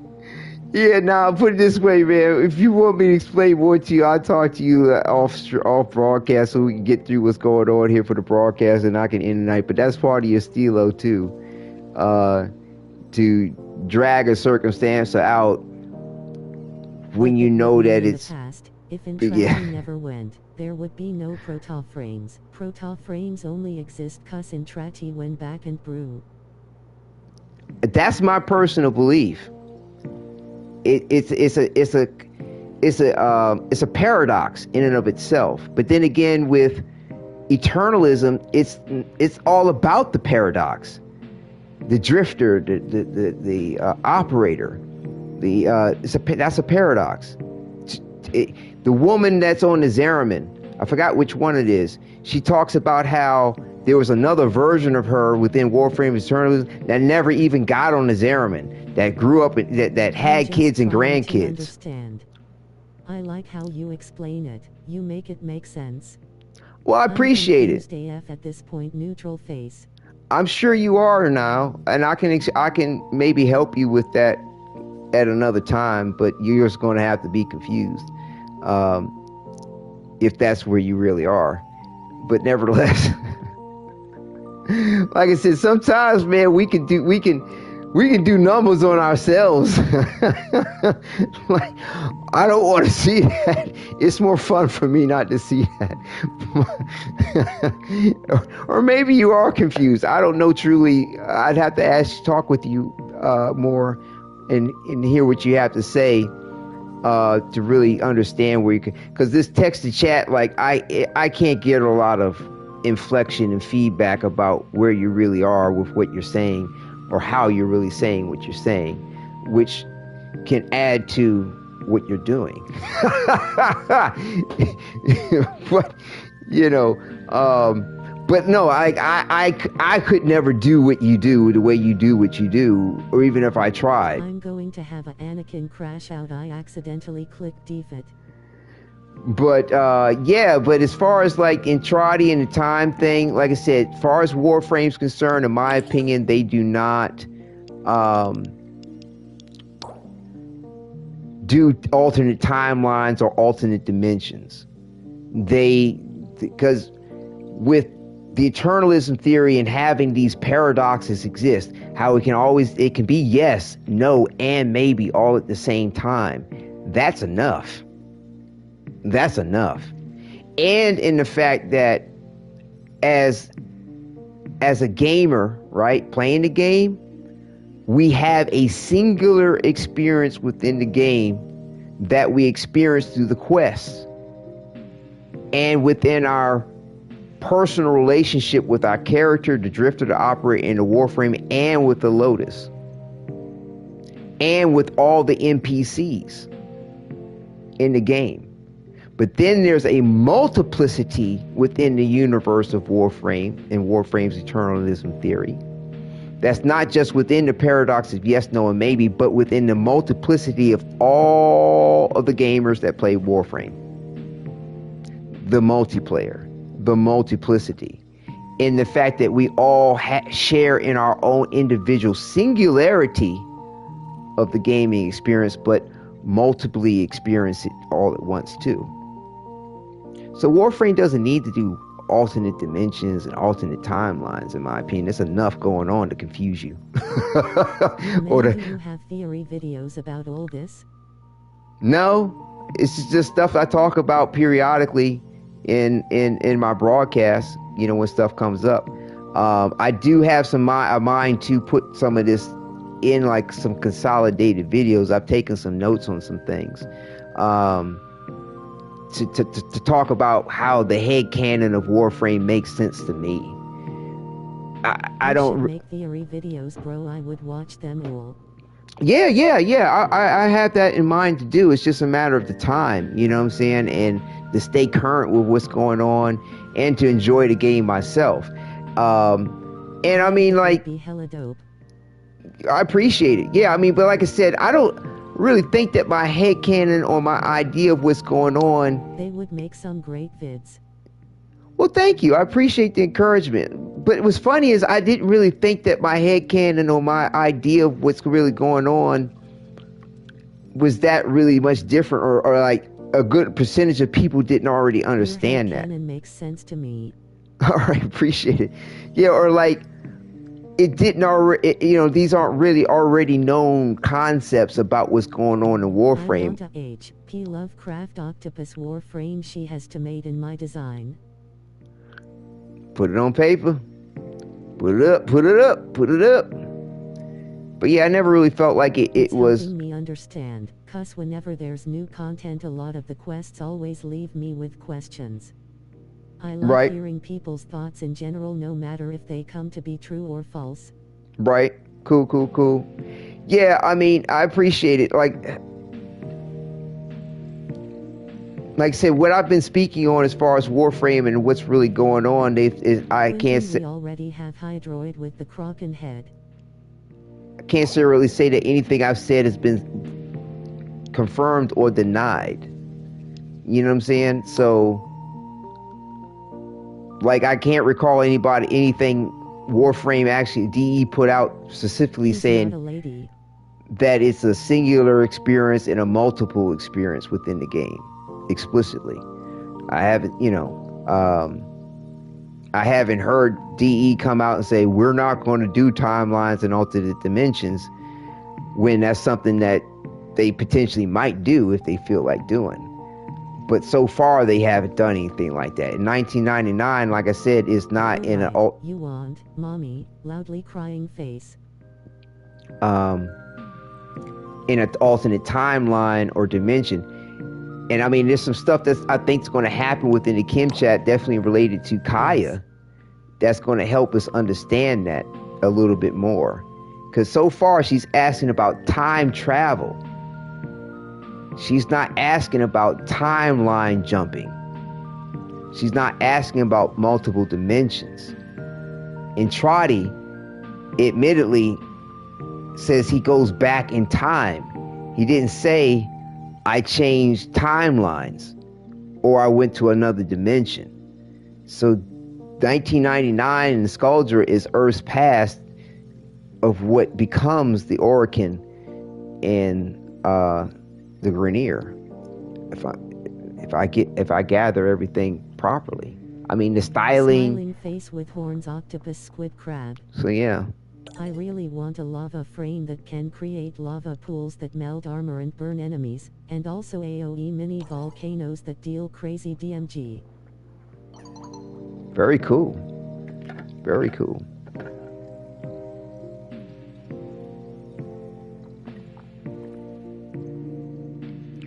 I want a vampire Warframe Starstruck.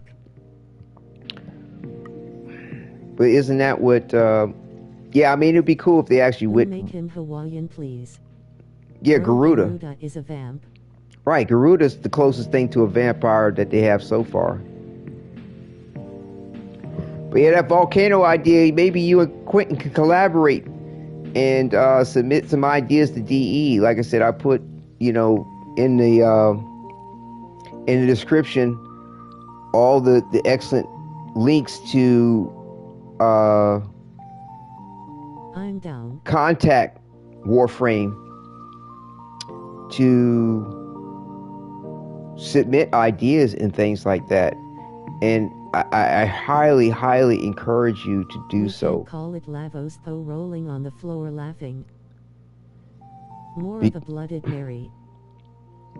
Because I remember the episode, I think it was a dev short, where Steve was really super cool about it. He was like, I don't really think that they've ever received an idea that they just was like, oh, threw it on the floor. It was like, no, we don't want to consider it. Which is like phenomenal and excellent. Like, it's like he's like this always something. Put so many ideas in the forums. Guess they were not applicable enough. No, see, the forums, that's one thing. Vulcan. Thinking face. The forums are one thing, yes. I mean, but what I'm saying is that there are.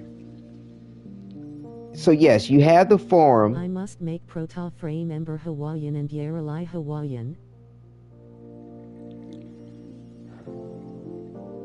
So, but also too, you want to, if you want to be formal about it, like https://forums/forums.warm/89-fan-concepts/ the official Warframe Discord too.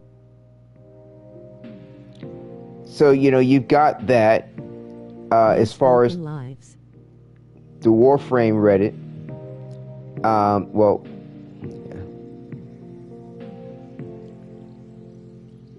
like I said, you have the Warframe forums link. You got the Warframe on Reddit link. Asterisk Reddit Google search link. Asterisk https://www.rddiet.com/r/wamE/commentfall_CALL_FOR_THEME_THEME_THE_IDEA/. Yeah, it's the same forums I posted my ideas in lol. Was it the community that begged the spider frame into existence? Asterisk Digital Extremes, contact link, asterisk https://www.digitaleextremes.com/contact. Damn. The last one that came up, the DE. No, it was me. With Digital Extremes contact. And then? That's where you want to go. And then, so yeah, you want to use the DE Digital Extremes contact. Okay, Warframe Reddit and Warframe forum, they're nice to me, in my opinion, to shop your idea around. Just get a gauge on, to get a gauge on how the public feels about your idea. But you want to formally submit your idea to them. With that last one, directly to DE. Contact Digital Extremes. And check, you can see the link. They're letting you know this is where you submit ideas to us. Do it, Quentin. You know what I'm saying? So, Nestor, you and Quentin, hey, start communicating a little bit. And come together with some ideas. You could do a collab idea. I would suggest submit your own ideas as well. Yeah, it's a good thing. But to me, like I said, the forums is a place to to shop your ideas around. Now, DE might Hawaiian Vulcan Kamehameha type frame fire. DE might gravitate to it enough okay, where but I got to get a good drawing table. You don't have to submit it to them directly, maybe, but to really ensure that they're registering that this is not just a passing fancy. This new website. Just to make sure that they feel like it's not a passing fancy, I suggest submitting it directly to them, and let it be known on the forums. True, but yeah, you want them to really take you seriously without a doubt, and submit it to them directly. So yeah, I'm going to go ahead and do this last Kim chat here. Well, with Kaya anyway.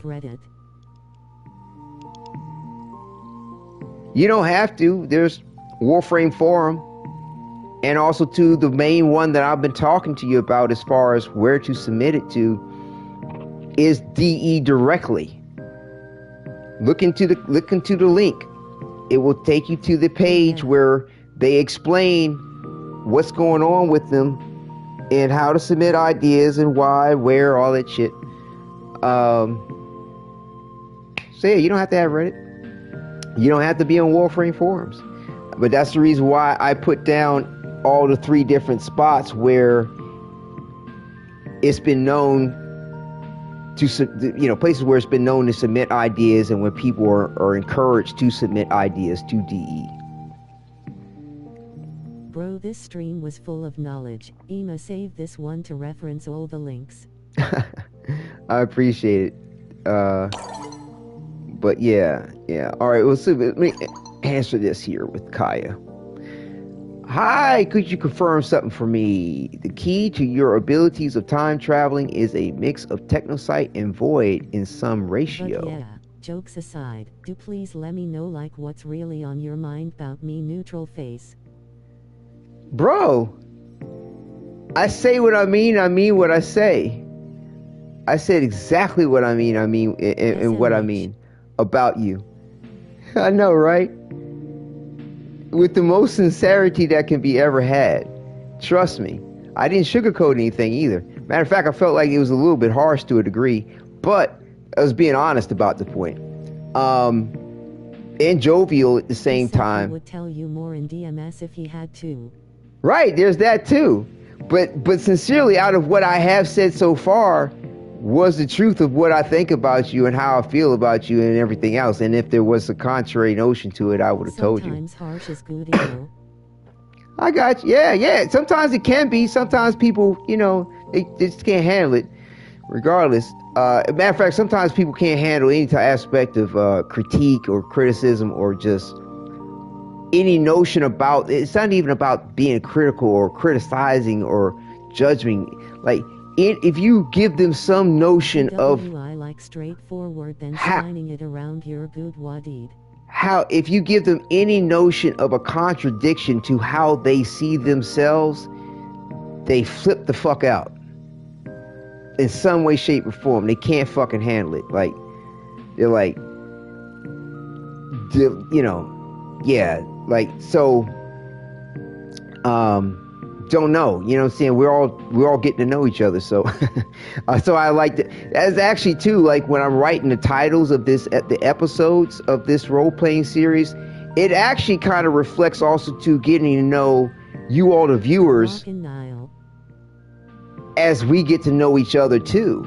I couldn't help but feel like there was a parallel to this reflection of how my drifter is getting to know these new associates to the Hex Syndicate.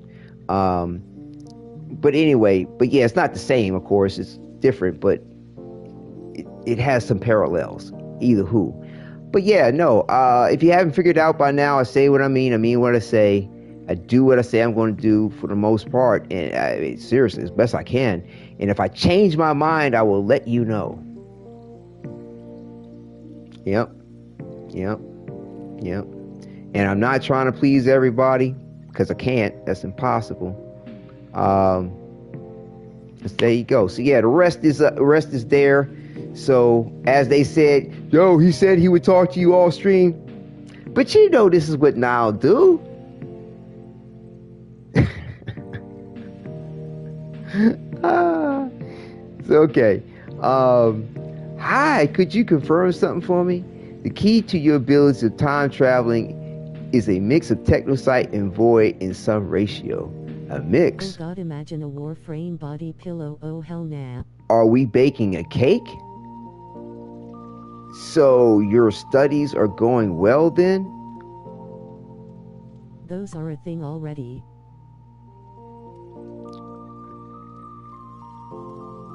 I'd say so your studies are going well then. Wait, what anguished face? Let's see.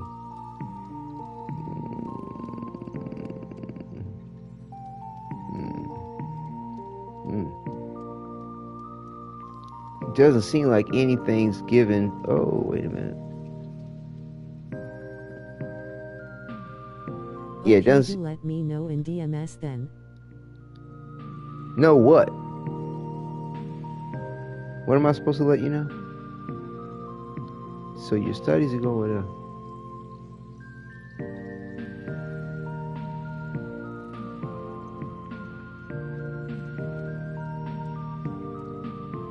Yeah, I like the direction I'm trying to go in. Like, the other direction goes off into some odd shit. But it may Just actually. the question: do they have Saren or Spider, Warframe or Mesa? But the odd question is it's one of those things again, because you could wind up leading into Bolin Kaya cake is now true.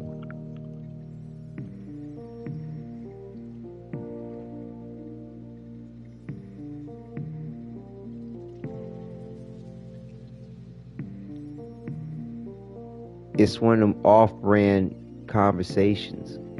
And I'd like to hope that I'll have an opportunity to have that conversation later. Because it's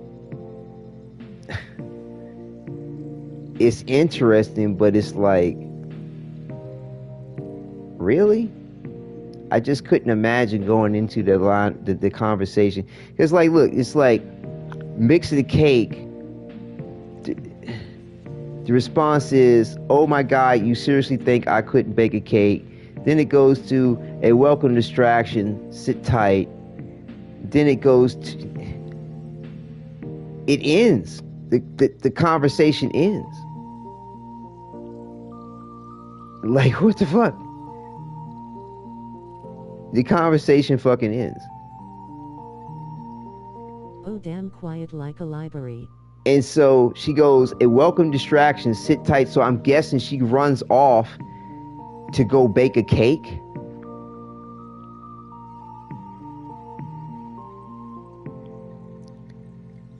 I don't know. It's just, to me, it may be in character for other people to play in that direction of the circumstance, but it's not mine.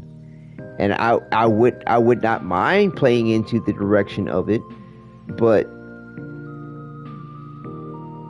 like, I would almost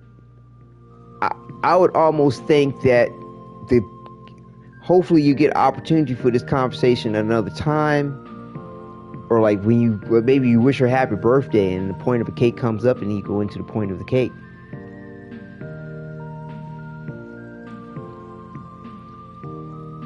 But yeah, she straight up says sit tight.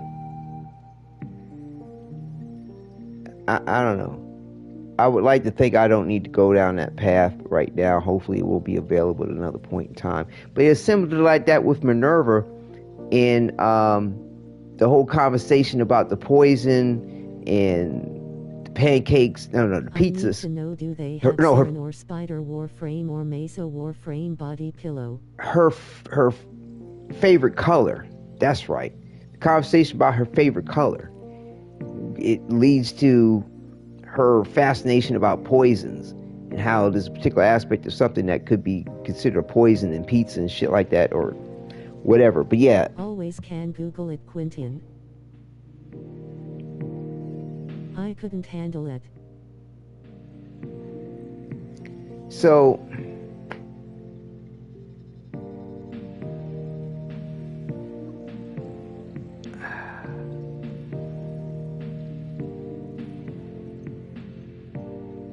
Yeah, this is not necessarily in line with my personality unless. I'm not taking the risk. See, this has nothing to do with risk here with this one. I don't know if we're having the same conversation. I don't think so, actually. But yeah, so your studies are going well then. But it's worth it. Super well. I'm super close, then you'll actually. never Super know close. How can you be sure? You must have been a great student.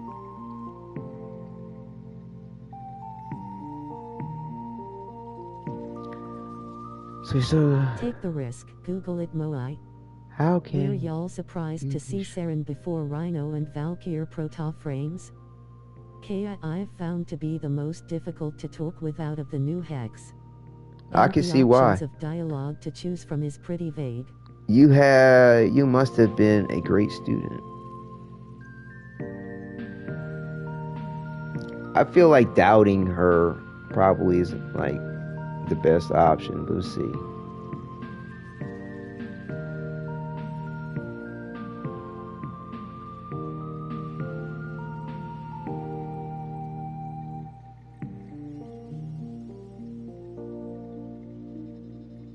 Me and Kea became best friends. She was the easiest one for me to connect with over the other three. Wow, cool. Quincy is the hardest to talk to, TBH grimacing face. Yeah, I had no problem with Quincy, but then again, I didn't have any problem with Quincy. I mean, once he, I respected him where he was at, he respected me where I was at, and he stopped trying to hit on my drifter. Clicked right away.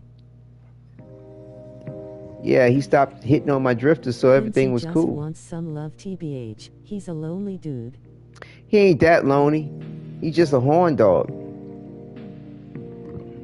I mean, have you heard the way Amir be complaining about all the racket he be making? He be getting all the butt he gets. He be getting butt. He ain't lonely, mouse skull. You must have been a great student. That's what I mean, rolling on the floor laughing. I had the highest grade in my high school's history, and my first year of university had me with the best academic record in 100 years. Good gosh, the best academic record in 100 years? Damn. I was beyond a great student. I had universities soliciting me to go there. My first year would have been perfect.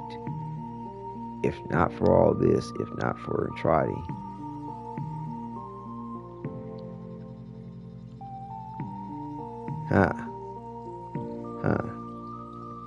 I'm thinking she would want to hear if it's not for Entrati. Well, nah.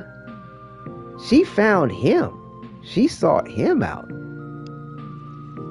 I would almost say if not for all this. Let's see what we get.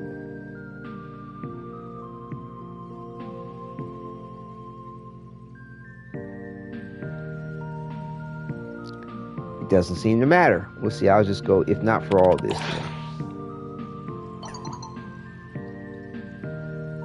If not for this stupid, idiotic internet. The internet dies eventually. Don't worry. So you had a bad time in university because of the internet? I got with Letty. She reminded me too much of my first love, and she believes in the old gods of my ancestors. It was a match made in heave. Oh, that's awesome. The library. That's awesome. That's great. You can role play with the character and find that kind of identity. That's awesome. So yeah, I would almost want to go with the internet dies eventually, don't worry. But this one here, so you had a bad time in university because of the internet. It's almost like he's stupid or just sounding stupid. It's real.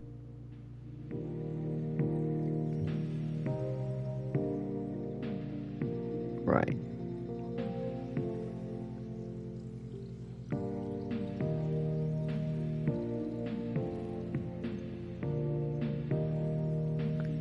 So his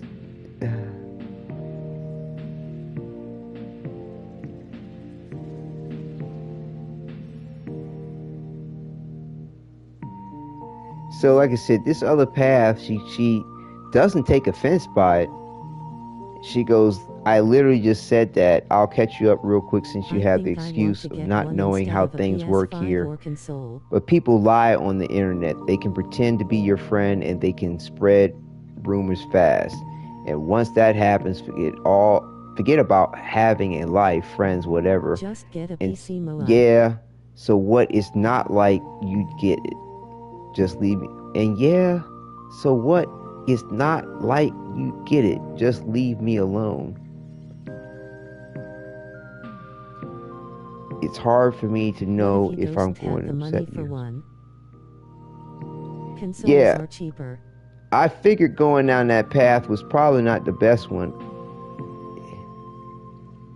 So yeah, I'm glad I was thinking this. The internet dies. I'm still not sure where this is going to lead, but we'll see. The internet dies eventually, don't worry. Maybe it's me who kills it. Oh my god, is it me? Sorry to say, but I really don't know. Oh yeah, totally. Nova is known for taking down the internet. That's why I'm here to stop you. I don't know if she'll find that shit funny. Anyways. I almost want to say I would like to hope she would find that funny. Like that this is cheeky. I want to go there, but Kaya makes me nervous. Let's see what's up. Okay. I'm putting the Warframe body pillow for my 17th birthday day. All right. So yeah, going this route. All right. I'm cool with where because so passive aggressive. To say sorry to say, but I really don't know leads her to go. Yeah, say lame. Manage to get a PC when you can. It be future proof. And then whatever. Lame, whatever. And then the chat ends. But going this route is How are y'all? Decent. I'm finna crash. It was cool kicking it with y'all. Looking forward to the next stream. Much Glimmer respect test. And peace victory hand. Medium dark skin tone 2 Stogus. Yeah. Yeah, John, deal with it, Moai. It's like you only hear what you want to hear, lol. Nestor, appreciate it. Yeah, I mean, excellent conversation, excellent questions. Thank you for, the vote of confidence and, just the inspiration on the point of things as far as creating content. Like I said, I put. I'm so lonely. All the other definitely get kids some are rest. boring. And thank you again. And I hope to see you next time. All right. Enjoy. But yeah, so. But yeah, a PC is the best way. Starstruck. That's what's up with Kaya. Nestor. That's what's up with Kaya. That was cool. See you, Nestor.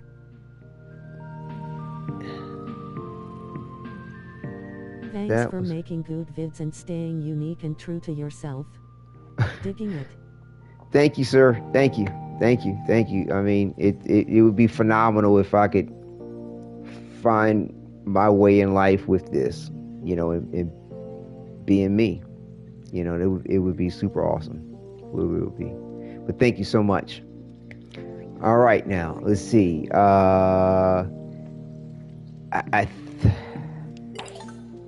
Still friendly. Still friendly. Warframe body pillow. I want one of Spider Warframe. And it looks like everybody is offline except for the fact that we have Aoi's birthday to celebrate. I wonder if I've exhausted everybody's Kim. Well, let's wish happy birthday. Happy birthday, Aoi. Hey, Aoi, happy birthday. I know you're always happy, so this is kind of pointless. We'll just go with this. Happy birthday, Aoi. Oh, you remember. Thank you. Cool, Glimmer text. Send her a present.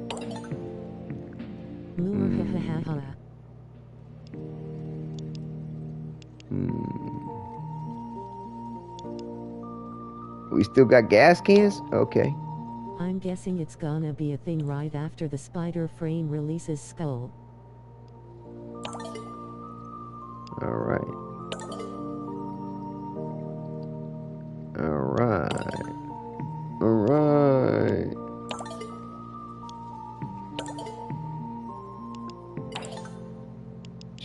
Ooh, we get the farmer. Alright.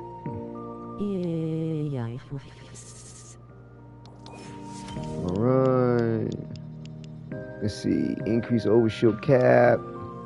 All restoration effects provided by orb pickups 25%. Increase maggots inside. We'll do that one. Get the lady 25% increase. Alright, Quentin, I'll gift one yo-you moai. Alright, well, we can pick up with this tomorrow, or later on tonight, rather. And, I forgot to rest. Transfer back to my drifter. Either way, yeah, so yeah, that was cool. Definitely a longer broadcast than I thought I was going to make, and but it was been interesting and informative. Learned a lot, shared a lot, found out a lot. It was good. Unless if they make H.P. Lovecraft's Octopus Warframe. See you tomorrow later on tonight. Face with tears of joy, thumbs up. Thank you, Niall. Right on. Enjoyed the stream as usual, raising hands. Thank you, Bandito. Yeah, you stuck through, man. No problem, Quentin, anytime, bud. I thought you were going to be knocked out where you spoke earlier. I thought you could get some Z's, get some rest. Absolutely deserving of my love. Wow, I feel like I haven't heard that one before. Hell yeah. Right on now. All right. All right. I came a few HRS ago and am surprised Bandito stayed all the way. Yeah. No, that was cool. Some of the others are jealous. I can put aside the Z's for a bit, but I really gotta get my ass to work, huh? Hey, make sure you get that rest, Bandito. Make sure you get that rest. Seriously. That's what I need to get on that myself, man. You need to sleep before work. Get that rest. ZZ, I must get. Bandito enjoying the miter ribbon yet? I don't know if I'm gonna keep this cat here. It kind of creeps. The eyes look like it's about to buck out about its head or something. Like, I was born in the year of the tiger, so was my son, but that's kind of more the point of why I put the tiger up. But it's awful buggy-eyed. Huh. Just face it away. How do you make Eleanor rest on the couch, or I'd adjust random? Not yet, Niall, having been able to get on since the trade lol. Definitely will try it out though for sure. Haha, oh my god.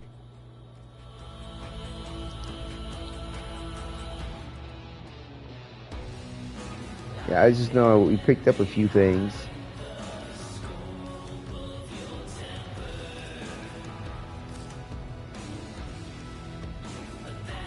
I see Bandito, how definitely try rolling it, Bandito fire.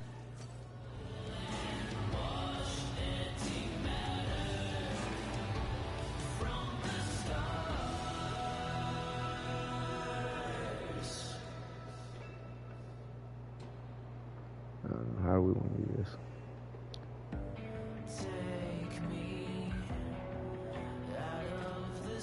Yeah, stop flipping around. Hey, there is the Ember card.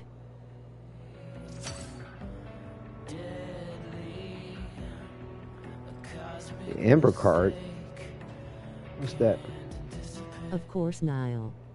See what Lady Luck has in store for me.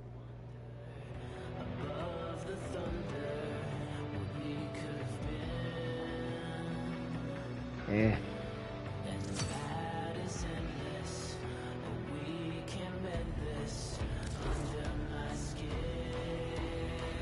And I wish it gives you a god roll, folded hands, medium light skin tone, face with tears of joy.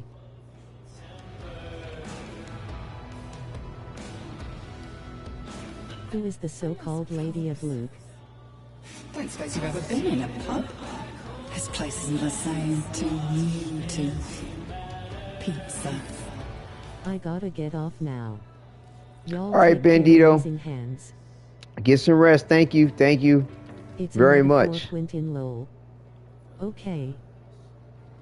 I'm about to dip too, but I just remembered that I wanted to place one or two things real quick. I know I was joking.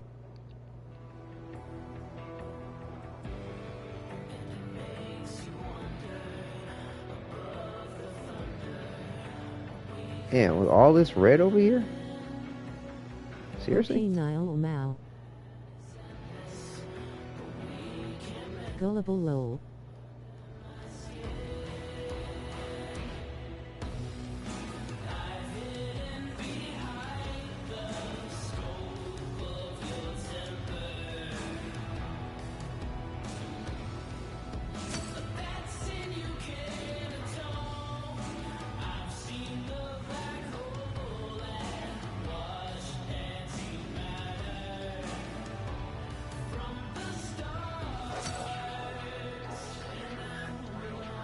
Bye. All right, take care. Take care. Looking forward to next I time. wouldn't be talking, Niall. Hawaiian out. Take care.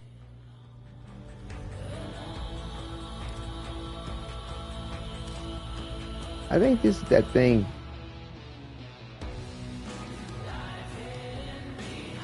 Yeah, I think this is that thing that I saw Rose put up there, like.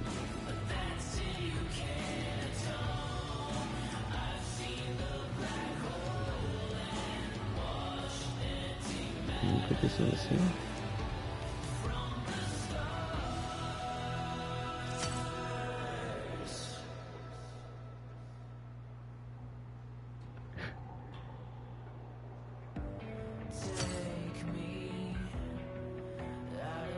That's like the perfect spot for that starstruck.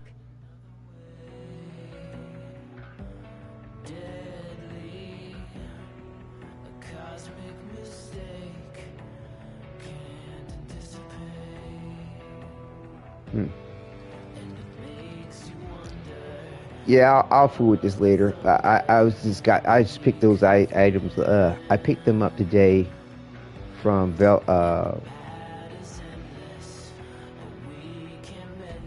yeah, I forgot which vendor now. Was it Velimire? No. Bird 3. Thank you, Bird 3. Thank you, John. Thank you. Yes. And so I was like, yeah, I mean, those look really, I think they'll work very well.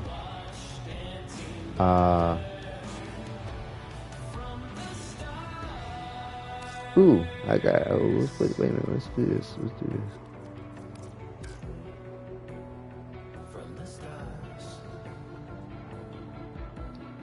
Can't put a chair over here. It's an awful big chair. What a bench.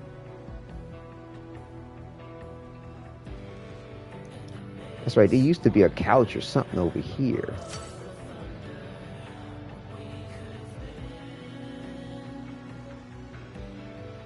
That's ridiculous. Huge Anton sculpture.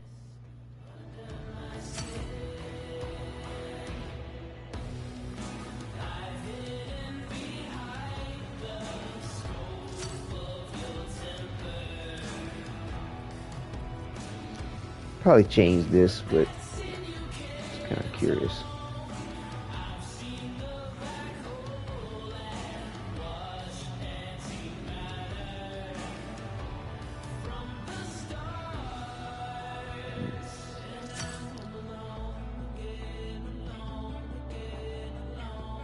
It was a recline that is right there. Recliner asterisk. Recliner.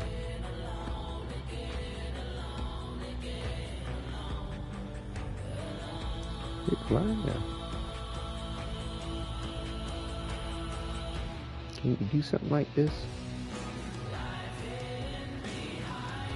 It looked like good. Is that a type of throne you're making starstruck?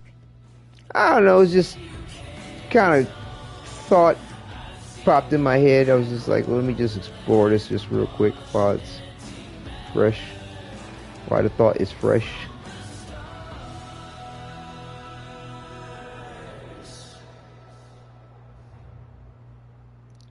I don't think this really coming together quite the way I was thinking it would. Nah. It's like I want to do something with it, but I don't want to copy what Rose did. Rose actually had this over here, and I kind of like the way this sculpture sits there, but I wish that it would move. They don't move in 1999, and I wonder it's because the heart is not present within the solar system, the heart of Deimos, which puts out the energy field, which, you know, Aura can use for power and energy and shit throughout the Aurican system. You gotta put the Aevan stars in them. They are in them. They move in 1999. I have a lot. What? I thought they were in. Do you not see do you see the stars? They're in them. Like, see this sculpture? They are not in them, grimacing face. Why does it look like they were in them? That's confusing.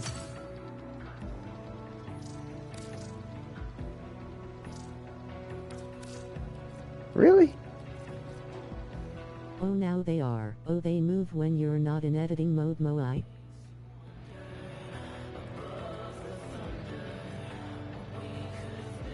But I don't... Hold on.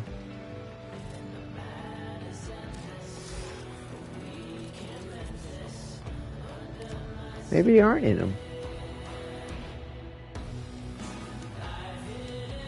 I don't... No, they weren't in them.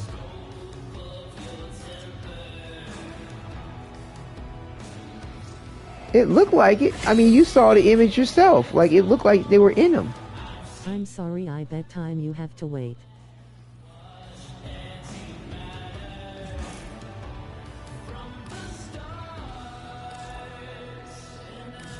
That was what was... Quentin. It does that to me too sometimes. Okay, now I think it's going to move. Well, I'm glad I double checked, but it looked like they were in them. That was just so weird. But then when I saw the image,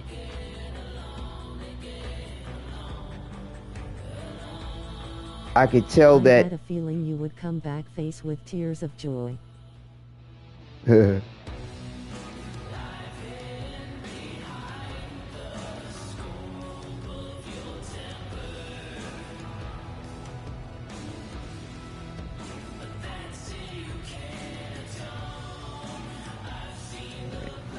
Just set it on the floor.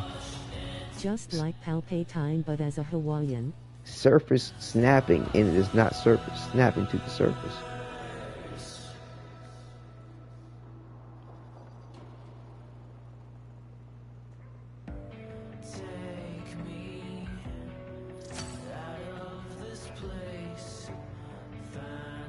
Yeah. Oh God, don't even start on the return of Palpatine's skull.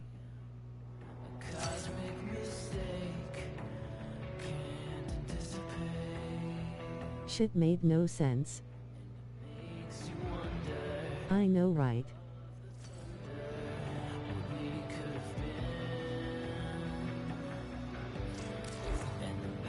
Yeah, there were no stars in that bitch. I thought that there were. It's so like when I set it down in the environment, it looked like there were stars in it, but I did not verify the point of the stars showing up in the image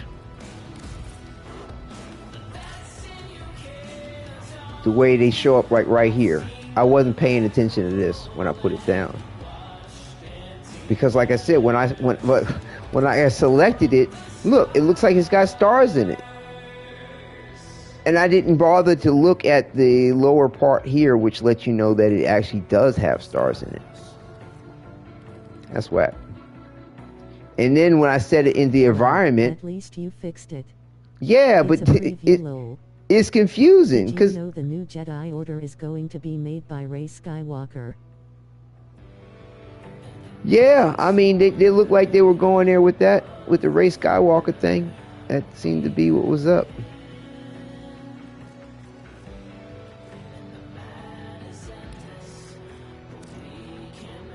That seemed to be what was up.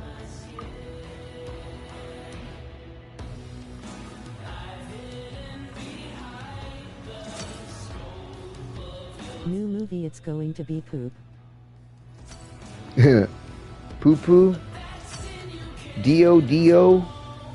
Do do.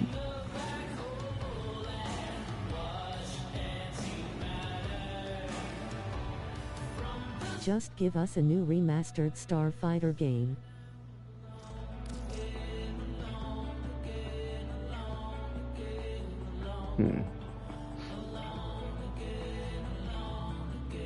Yes. Every new Disney is going to be poop. Man, people been getting on Disney so bad with the decisions they've been making, man. It's like they trying. They are trying. I don't know what they're trying, but they're trying.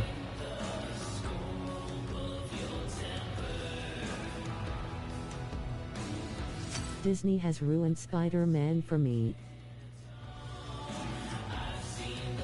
And finishes Battlefront 2.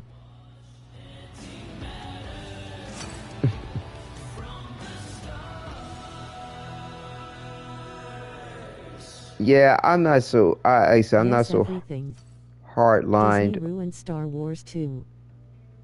On everything. I can say it's not as good as it was, but I wouldn't say they ruined it for me. Like they've definitely hurt the situation with some shit, but I wouldn't say that they've ruined it for me. Is it as good as it once? Yeah, I mean, Disney like, ruined Uncharted 2 with their dog shit movie. damn.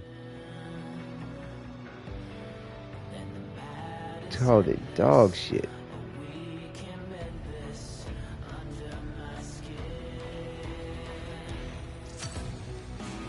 Called it dog shit. Yeah.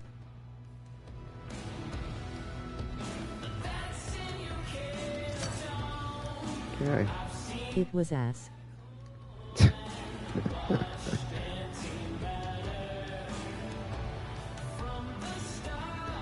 Well, they tried putting 3 whole game into one movie, so yeah, dog shit. Ooh, that's rough. 3 whole games into one movie. That doesn't work.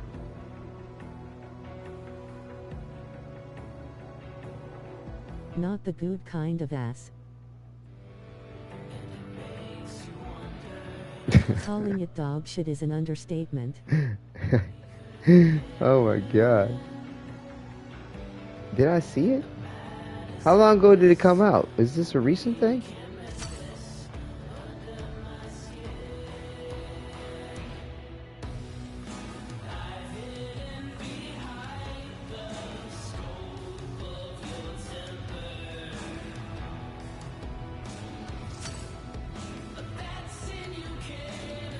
I totally could be doing this off camera.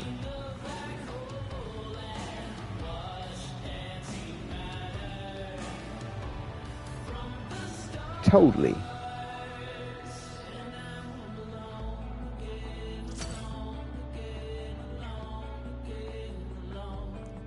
Prop your feet up. This ass is more better than that ass shit Disney makes.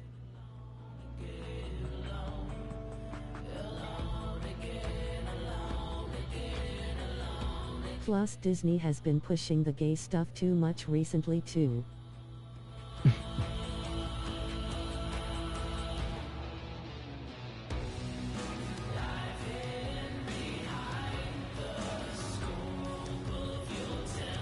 Oh yeah.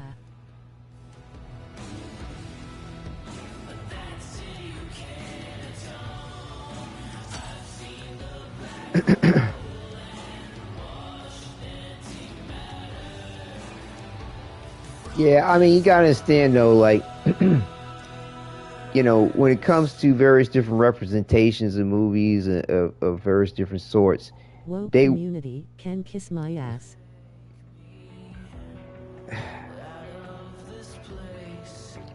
And why would I not think that it's like when I heard it, I was like, I wonder which person, and I was like, I bet you that's Nile that would say that.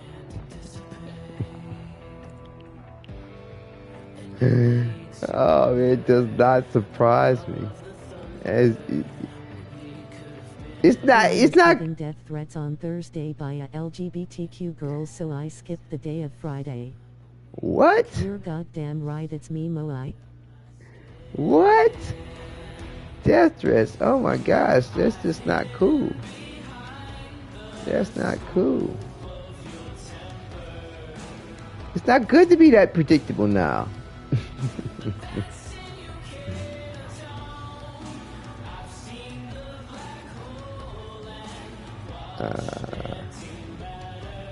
Yeah.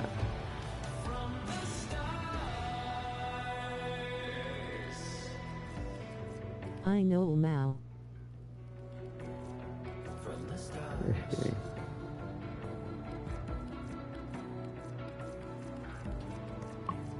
But yeah, like with movies back in the day, they'd have black characters and Asian characters or people from India, you know, just especially with like American black, you know, we are like at this point we're a minority of a minority, and we were a minority always in one sense or another throughout American history. But yet you see a movie and you see all these black guys, black folks running around doing this, that, and the other. It's like,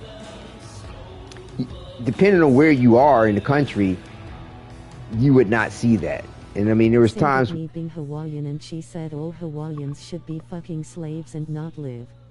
Good Lord. Well, that's just beyond blatantly ignorant, though. Like, that doesn't even sound right. Sound like she was just trying to hurt your feelings or piss you off. That's that's like beyond absurd. Look.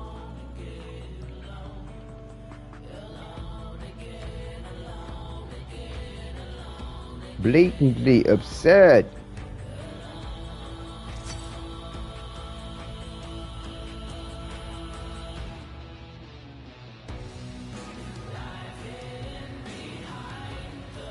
Blatantly absurd. Yeah, sometimes when some people say certain things, you gotta kind of wonder to yourself. But if I was in your place, Quentin, I would be making her pick up her teeth from the ground for saying that. Yeah, you'd be in jail. It doesn't work that way. No,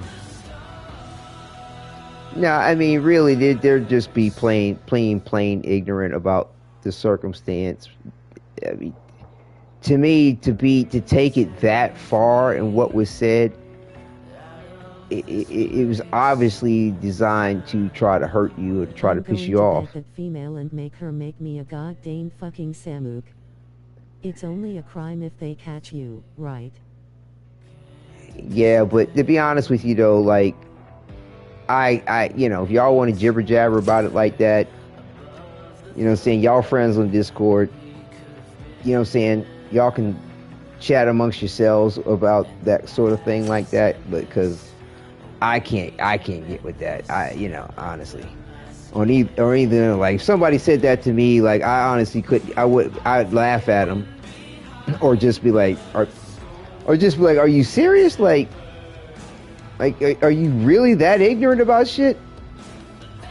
You know what I'm saying? But to try to bring harm to somebody because of what they say, it's like, it's an old expression, sticks and stones may break my bones, but names will never hurt me. You know, like, you gotta have some duck feathers, as they call it. Let the water roll off your back. Sister that would kill me. Yo, Quentin. But yeah, being nonchalant is the best way to handle those shit. Moai. Yeah, yo, chill out, bro. Like, you know what I'm saying? Might be early, might be late, maybe you tired, maybe you grouchy, but certain shit, don't bring it here with that, bro. Like, no. You know what I'm saying? Like, there's places where you can enjoy that kind of articulation of your feelings. And it's better in private between somebody else that's going to enjoy it, not somebody's broadcast. No, don't do that. Don't do that. I'm not going to warn you about it again, dude. Like, you know that shit ain't cool. Regardless of what somebody does or says to you, it does not give you the right to go there. Right. It doesn't give you the right to go there. I mean, and to go there is just going to make you look just as bad, if not worse. Simply because you know the fact that what was said or done is fucked up, and then you're going to turn around and do some fucked up shit too. You wind up being looking worse than the person that started the shit. And also too, this is awesome he said, she said shit that we have no verification on. So you're kind of just out on your own with what you're putting forth. You see what I'm saying? So I god damn, you can make this big. What the fuck? You know what I'm saying? Just take my advice, bro. Like, DM people, you know what I'm saying, on the private about that sort of stuff. Where you know what I'm saying, you're not putting that shit out like that. It just does not go well. Wisdom. It just you have it, man. You're just not using it. I highly doubt that you're not aware of this particular point. I highly doubt it.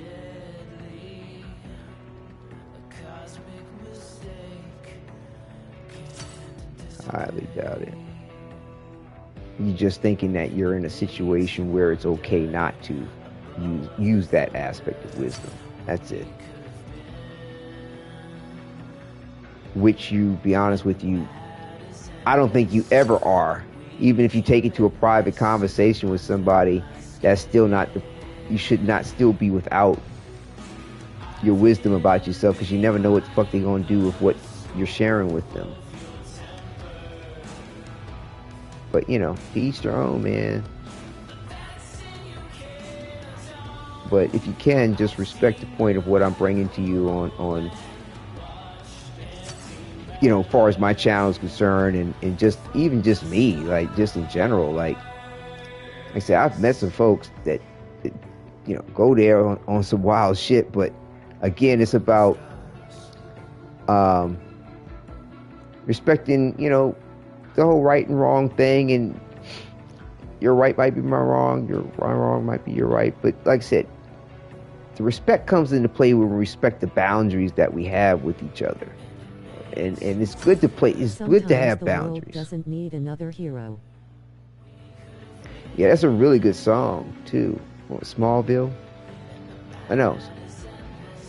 No. That's that "Save Me, Save Me" song. What am I thinking about? Tina Turner's song. That's reminding me of Tina Turner's song. But no, I ain't trying to be nobody's hero. Fuck that. That's why I was too within the Kim chats today, where it was like, you trying to be the hero or the villain? Like, nope, neither. You can have that shit, because neither one of them have typically great endings. Like the tale of the tragic hero, tale of the villain. Like neither one of them shits is ideal in my opinion. Hell no. Didn't I get... Oh, it's the Omni Formal Blueprint. Okay. Shit. I don't have Forma. Yeah, we're gonna have to run a relic so I can get some goddamn Forma, because I need 4 Forma just to build another goddamn Omni Forma. That's crazy.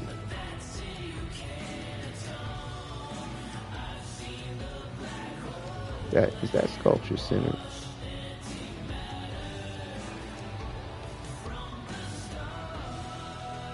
I think it's as centered as it's going to get. Yeah. But yeah, this stuff from Toffer, or like not Toffer, but Bird, yeah, it really works in this area. That's cool.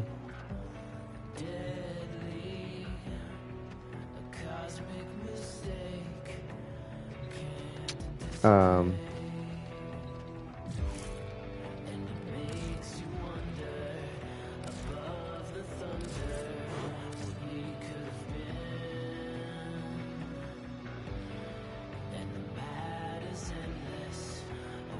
got that there.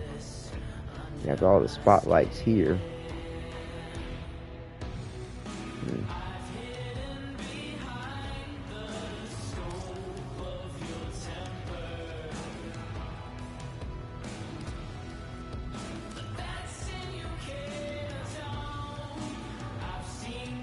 Bread.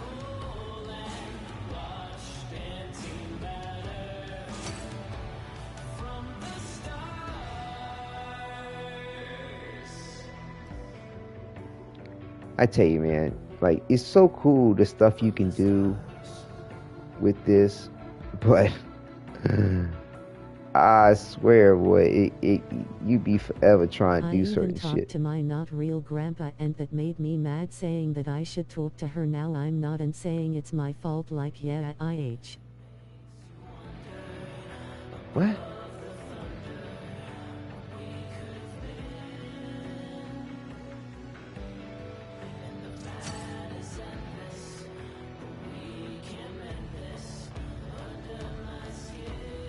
Personal.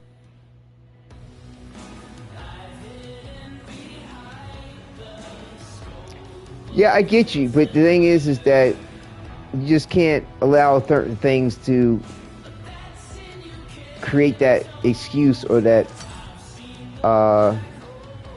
cop out, that you can't let certain things validate the wrong thing, regardless what the fuck it is.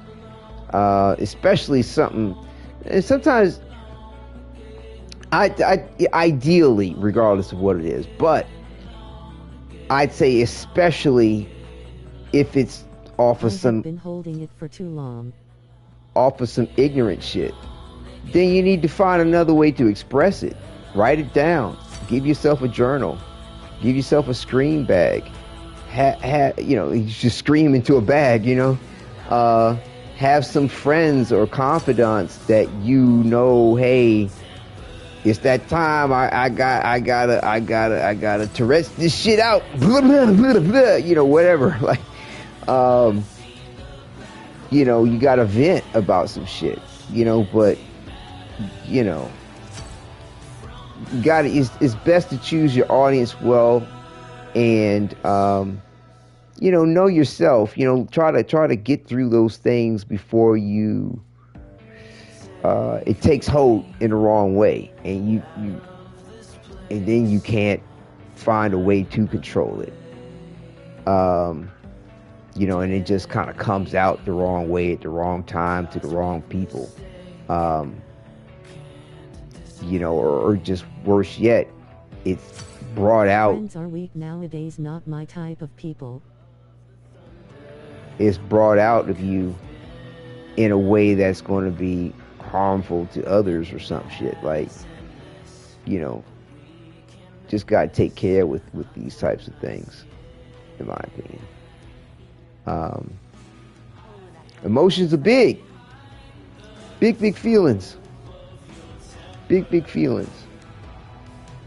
So, you know, good to respect them. Yeah, I probably fuck with this later. And why can't you attach anything? What the fuck? Is this upside down? Oh, that's how it's supposed to look.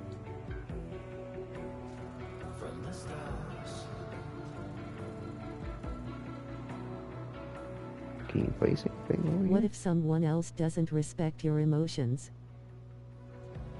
Get the fuck away from them. Then it means, too, you don't need to respect them, but, what you do. That's why I Does it? believe showing no feelings is what makes me better. Well, you have feelings, and, well, that's not reasonable. To not have feelings. Nobody's asking you to not have feelings, and you really, and having feelings is a wonderful thing. It's just taking care about your feelings, and how you may decide to want to share them, and express them. You know what I'm saying? So, no smiles, no gentle nice, so people can leave me alone. Yeah, but that, like I said, that doesn't go as I far. can understand Quentin. That doesn't go as far as you think it does. It doesn't go as well as you think it does.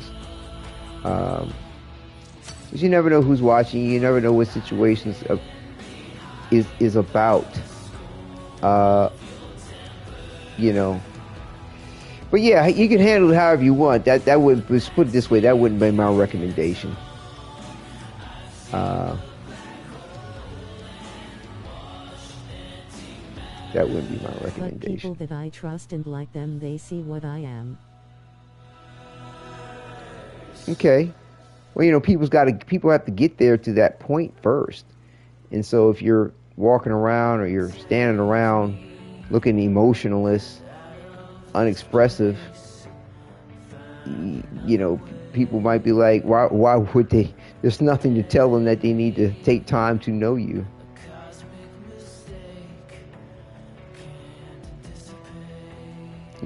So just take care with it all. There's no need to take it too far. I mean, I've known, they fail. I've had a lot of different friends with different mentalities on stuff. The brooders, I hate all peoples. The different types of folks. I've been cool with, and eventually over the years, it's interesting how certain attitudes they may have about stuff and people and things do change.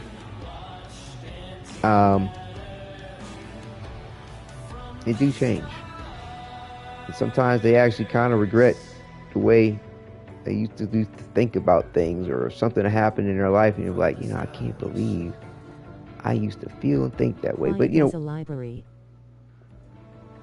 Everybody has their own way of getting around to things, and sometimes This is one side it never of me changes. that I hide. And there's really not too many places you can play stuff at this point.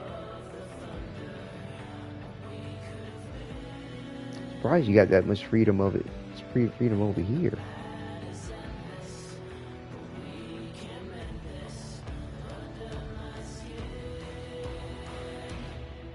Well, it looked like you did.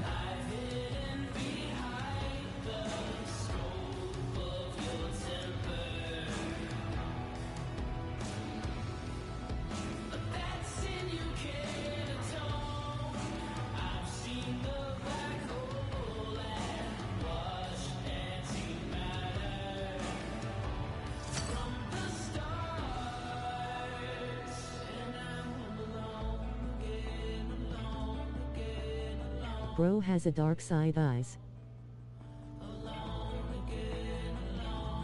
You talking about Quentin? Yeah, you seen some of his concepts and I mean, most folks do have a light and dark side to them. Like, you know, it's just a matter of how it comes out, whether they're constructive about it all. You know what I'm saying? And hopefully it doesn't take them too far away from where it's good to be. And it's not a danger to themselves and others. Oh man, it glitches into that shit. Ah damn, that would have been sweet if it didn't glitch into this vent. I didn't notice that. Shit. But yeah. I don't know how place to put this shit.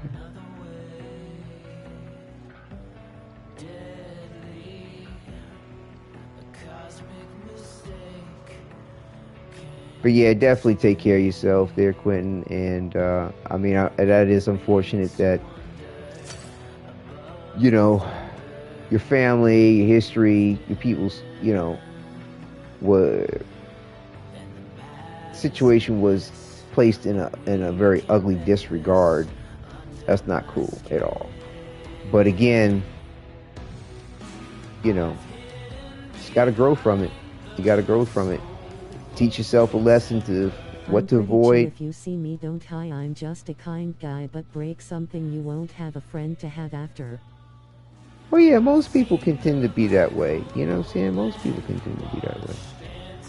And it's good to have boundaries, you know, where you're like, okay, I know going, that's not something that I'm going to want to entertain or be a part of.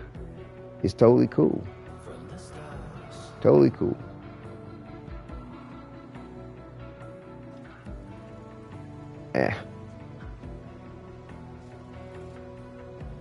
Oh.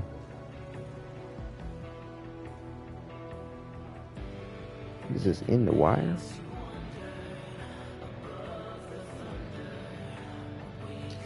Fuck it. Taking too long. Fuck with that. Alright. That's enough decorating for tonight.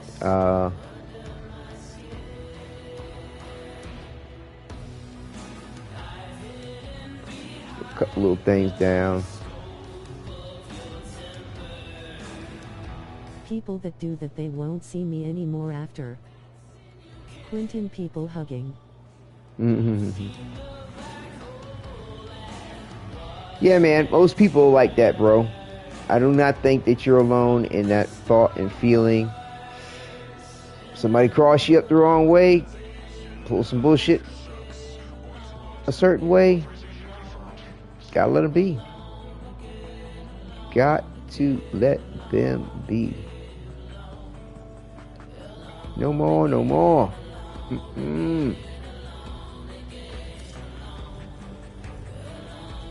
nope, nope.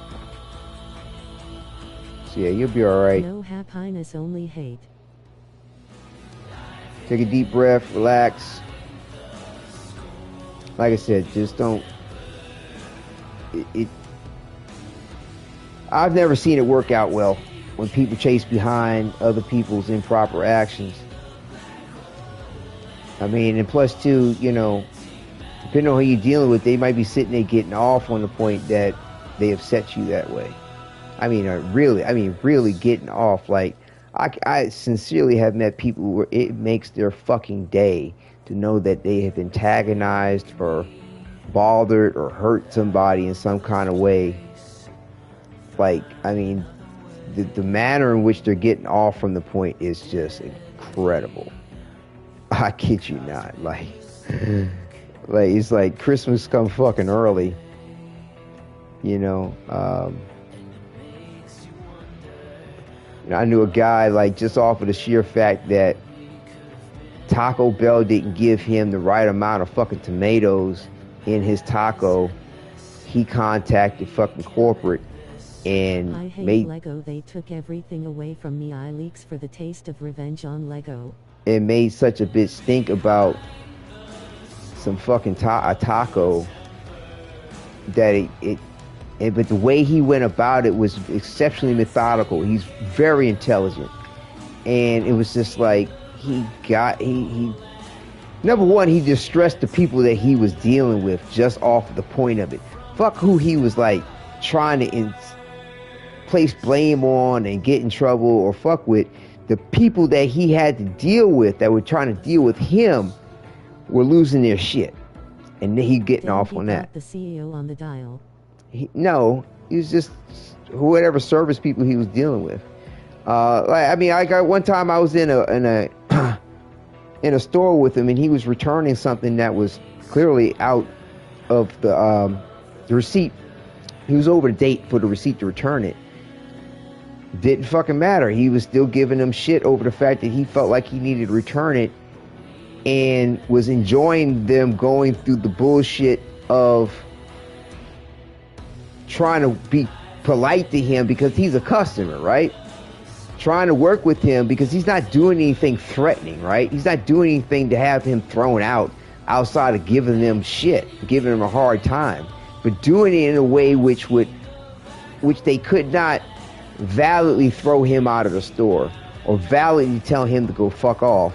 So they had to validly stand there and deal with the shit and explain the shit. Kind of a little bit like what Neil does sometimes. You know what I'm saying? Not quite to the extent, but like it's like what's going on, but yet you're asking certain things and you're presenting it in a certain way as if it's innocent or benign. Is Better Call Saul. To have somebody go through these extra changes to explain something to you or potentially present something in a way where it can be misunderstood.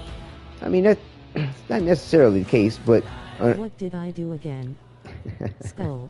You didn't do anything. I'm just comparing a little bit of what you do with what this guy does on a regular... well, he used to do it on a regular basis. I don't know. I haven't been around him in years. I don't know. He may still do it. What he used to do on a regular basis to antagonize people. And we get off on people's... the anxiety and that they would have going through dealing with him with whatever it was that he was asking them or trying to get them to do, or in whatever way he may have been trying to mislead them so that they would go through 51 different flavors and changes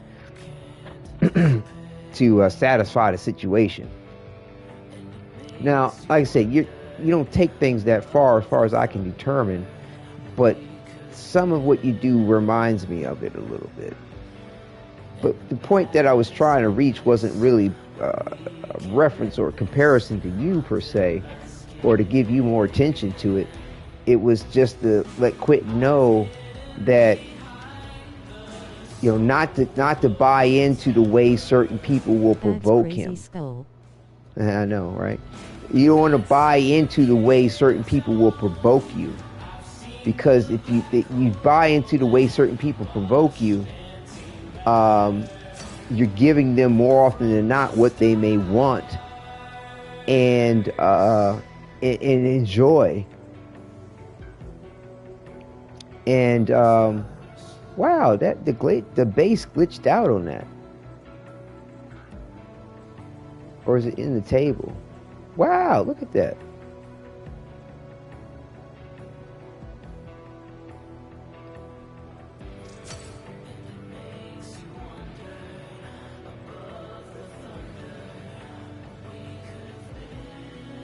I said before, the best way to deal with those provoking situations is remaining nonchalant, lol. Mm-hmm.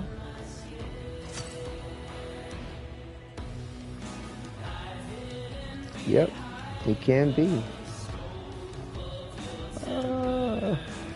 Okay, there it is. Can you make it big? Make it big? So don't say what I said anymore, is that right? So how do I handle it when I'm not trying to resin?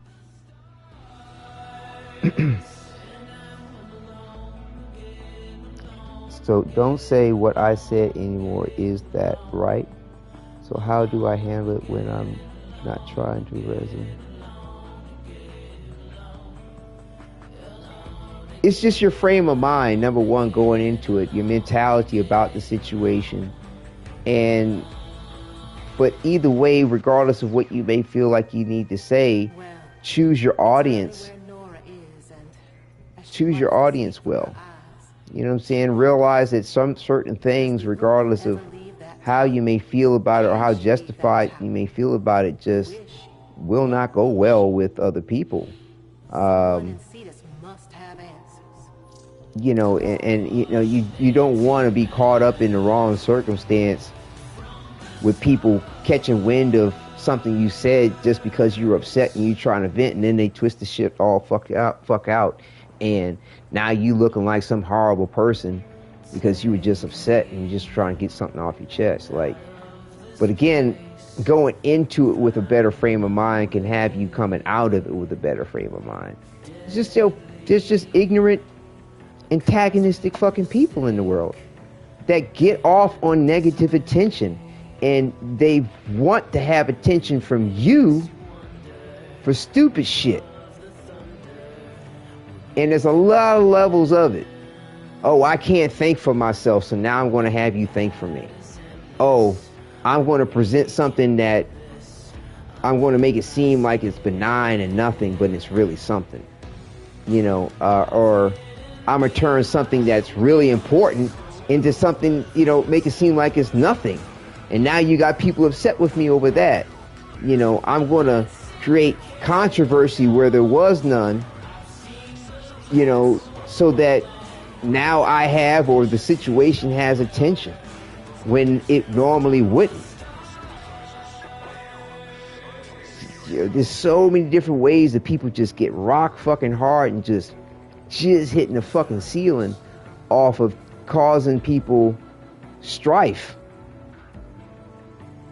They love it. I mean, like, you probably couldn't literally fuck them in a way where they would get off as much as they get off on the kind of strife, antagonism, grief, just the attention that they get off of silly shit. You know what I'm saying? Oh, I can't fix this.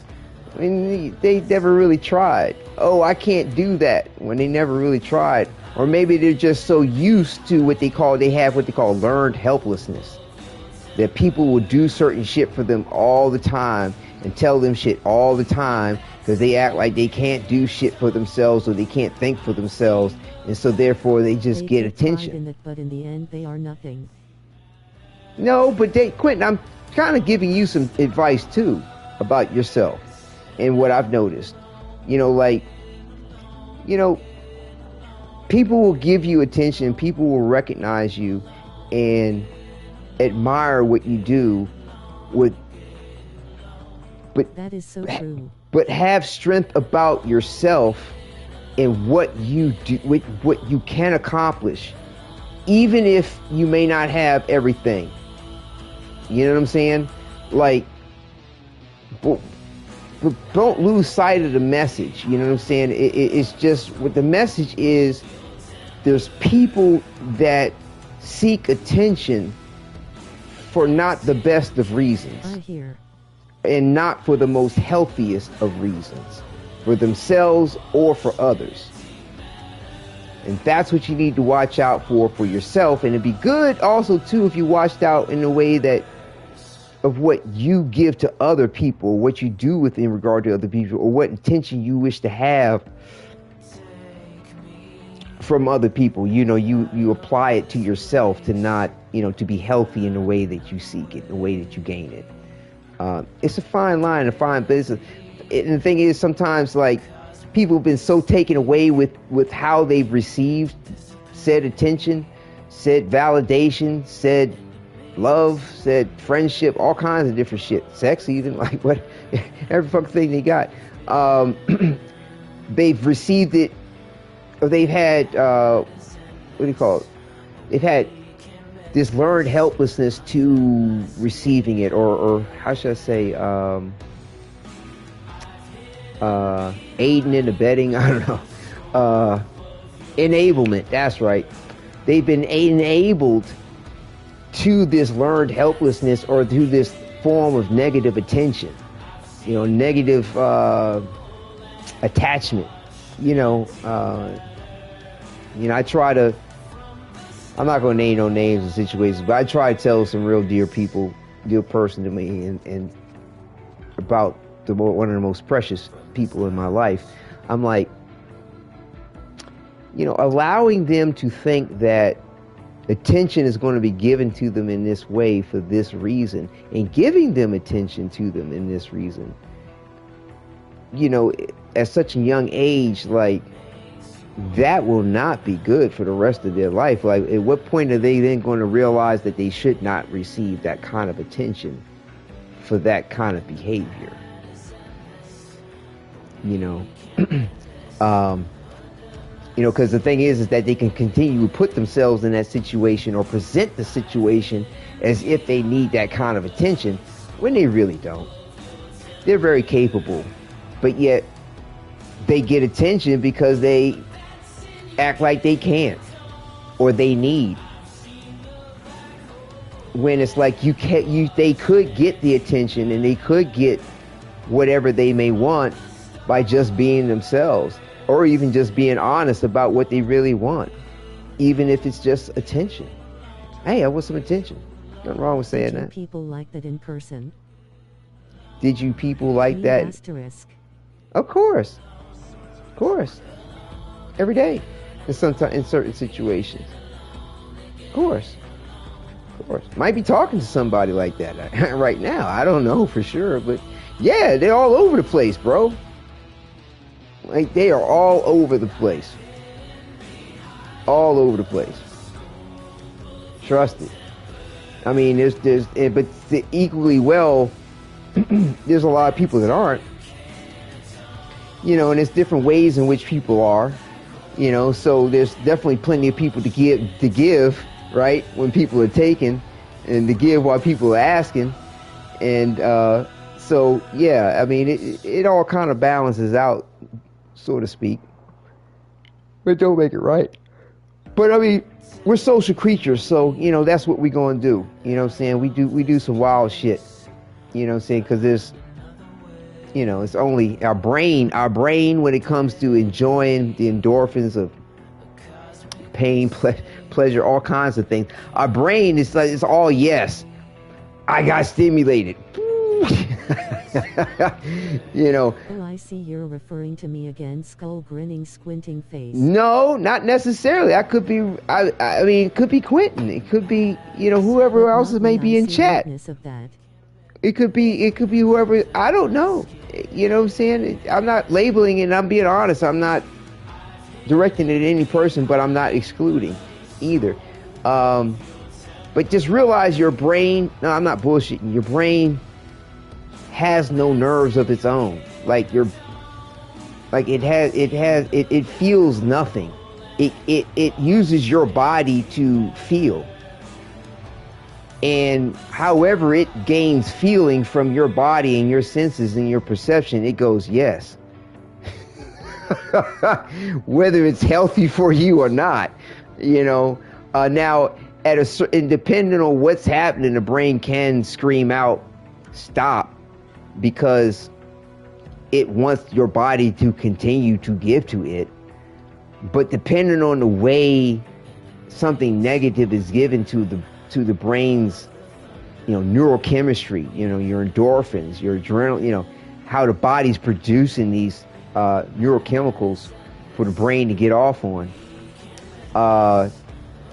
If it's not negative enough, the brain is still going to go, oh, I like the sensory input. Gimme. I'll take some more of that. You know, and then if you have like certain endorphins in your body going off that are made for you to survive, right? Your body would just start, you know, craving to give it, like adrenaline and cortisol and shit like that. But eventually you can't keep it up like that. Your body will shut down. Your body will go against it, and your brain will still be like, fuck you, gimme. You know, but you know, if your body goes through the wrong kind of pain, like, you know, something dropped on your foot, you know, or whatever, the wrong way. Some people might like that, but 9 out of 10, if you don't like something dropping on your foot, your brain's going to go, hey, don't drop some cereal on my foot again. Relationship friends are weak, not the Avenes. I want the kids are weak, but I hear you. But yeah, so, you know, bottom line is how we get off in life and how we get attention, more back to the subject, which applies to everything. Unless you have a healthy understanding, in other words, it's healthy meaning it's not harmful to me or harmful to others, it's not distressful to me and it's not distressful to others. That's the definition of healthy.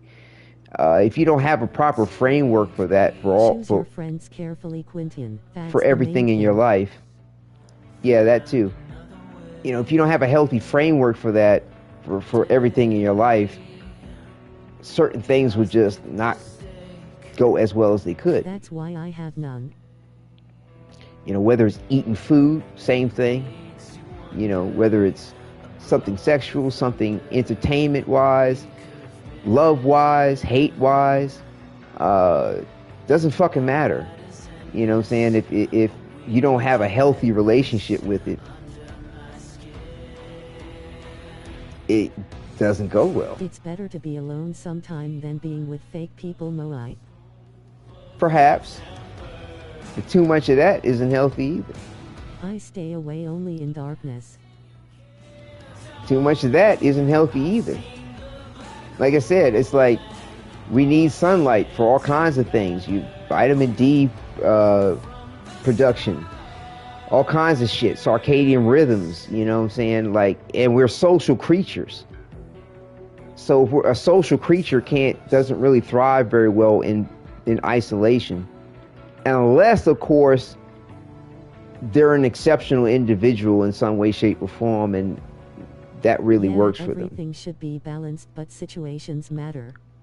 And 9 out of 10, even if they choose that for themselves, it's not the reality. They've chosen that for themselves. I'm trying to put this chapstick on. They've chosen that for themselves. It'd be only if you lived in a world where no one existed could you ever understand what it is to be truly alone. Anything that we have right now in this world, you go off somewhere to your solitude, or like Superman, my fortress of solitude shit, that's by choice. Because people still exist. So your isolation from them is a positive. If that's your thing, it's a positive get me off too, because you're like, look at what I'm choosing. I'm choosing to be away from everybody. Hoo-hoo. But the reality is that you are not truly alone, because there's still people in the world. So you'd never really know what it was like to actually be alone. And I have a feeling if it ever actually truly happened, it'd scare the fuck out of you. Eventually, someday, at some point. Family, Quentin, if you're feeling down. Yeah, hopefully there's somebody in your family that you can talk to and confide in and really let loose your innermost thoughts, right or wrong. You know what I'm saying? To find healthy balance. You know, sometimes it's good to vent. And then to be like, you know, I like to say what I mean and mean what I say, but sometimes you may, every once in a blue moon, say some shit just because it feels good to say it, even though you know it's not right to say, but you don't need to be saying that to nobody. You know what I'm saying? Some things are best kept to yourself. But if you feel like you have to say it to somebody, then that's what a therapist is for. That's what a best friend is for. That's what a confidant is for. That's what a family member is for. You're like, you know, I don't mean this, but sometimes I feel like coloring my wall with a purple crayon. Oh! And insert purple crayon and wall with whatever you want, you know? But, you know what I'm saying? There are ways to deal with it and cope, but just realize in the process, hopefully you're not being a hypocrite to the point and doing something similar yourself in some other way. People that are grown-ups, so I ask them questions. Yeah, it's good. It's good. I did the same thing, bro. Like, I did the same thing, but make sure you're applying yourself to know as much as you can on your own for things, too. But yes, I did the same thing. I used to... There was this, these older guys I used to work with, they used to call me Grasshopper. You know, they used to call me Grasshopper because of this Kung Fu Marathon series came on TV and they all watched the shit. And it just, they all agreed that I reminded them of, like, I'm a hypocrite to NGL. I reminded them of David Carradine, or the character in Kung Fu, and how he would always ask his master questions.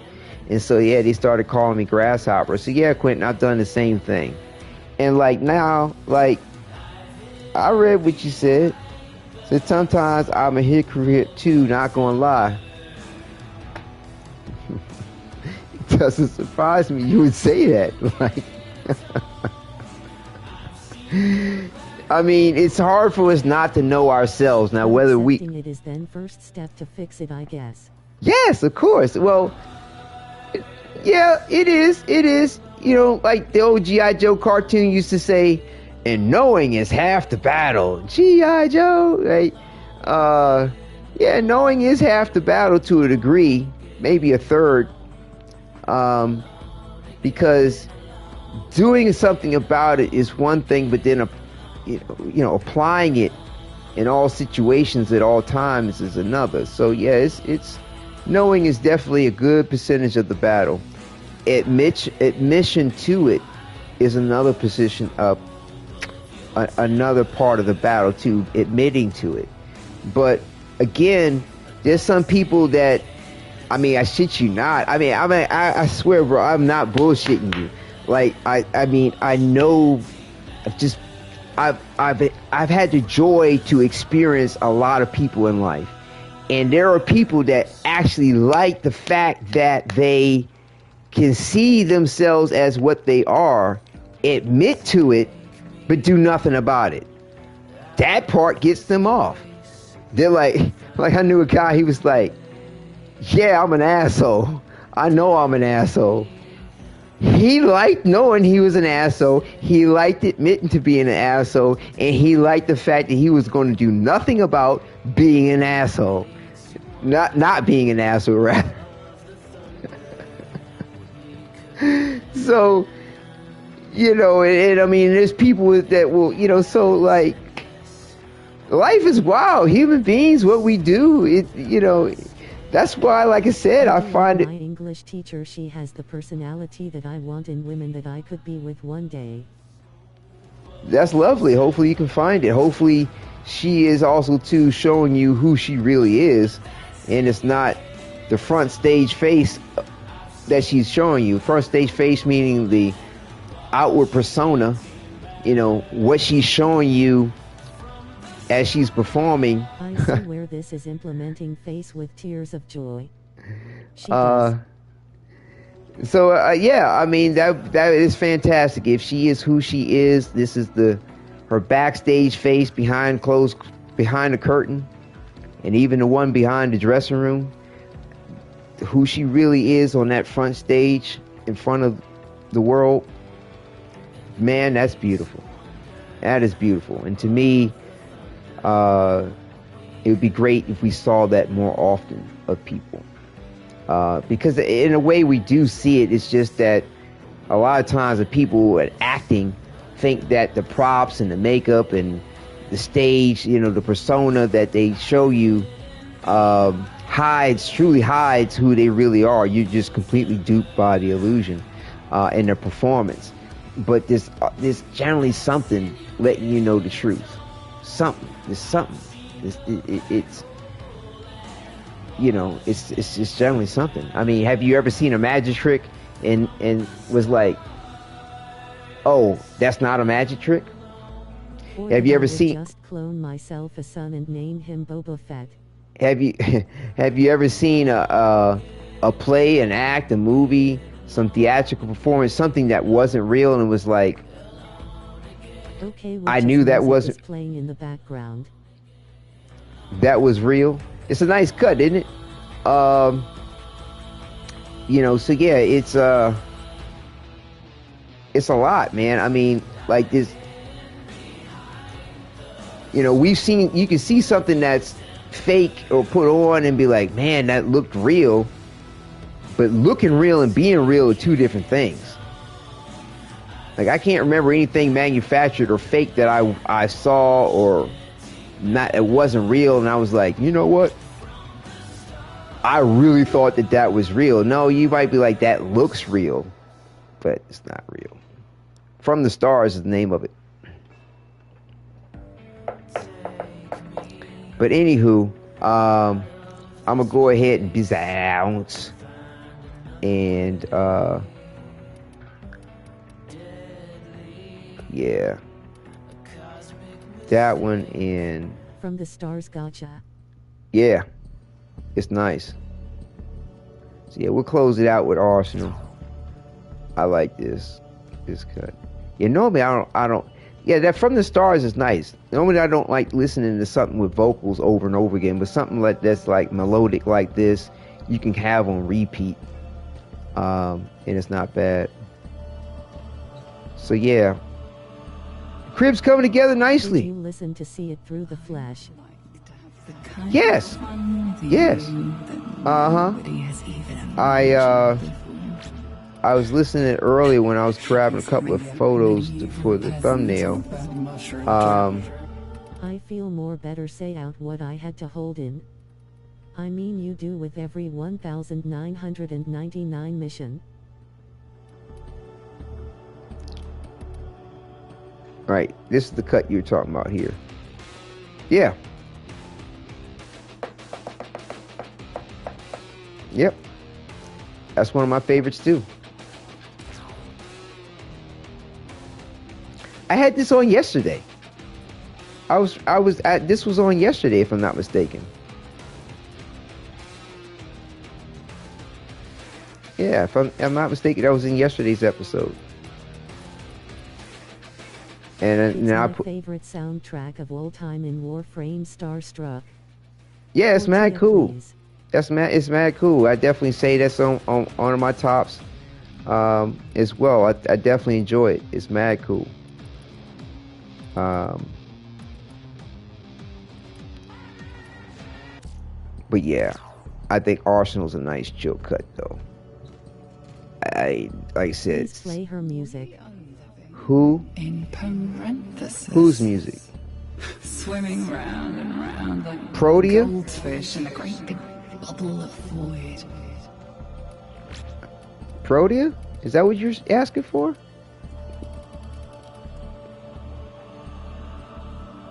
Protea. Arsenal got that bass going fire. Yeah, Protea's music is pretty. If you don't pay attention to me, I'm gonna go and snog the helmet.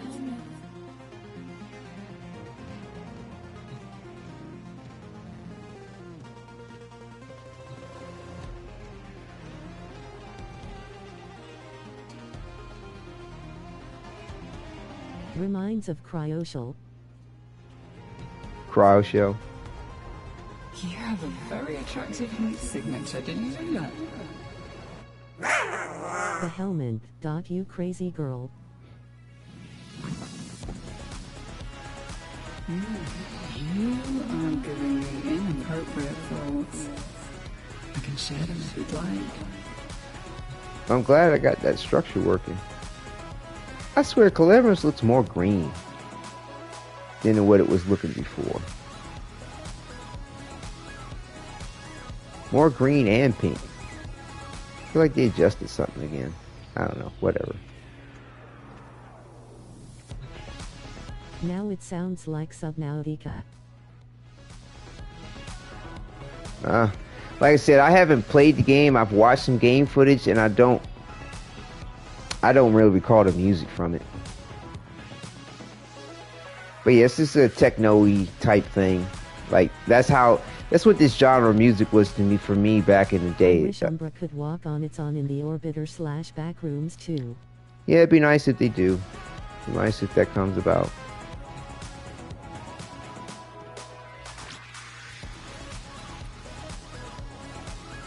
But yeah, I'll go ahead and close it out here. Give Quentin a little love for the with this nice Protea track. And again, I'll see everybody later on. Definitely take care. Hope I wasn't too preachy with my jibber jabber, but it's just relating, just sharing life, trying to reach a common ground, and hopefully also to respect the boundaries that I may be setting in the manner in which I'm trying to conduct the channel, and share myself and look to. Well, I feel more comfortable with saying out how I felt. That's good. At the same time, like I said, it's best for some of those things definitely not to be on live broadcast and shit. Like,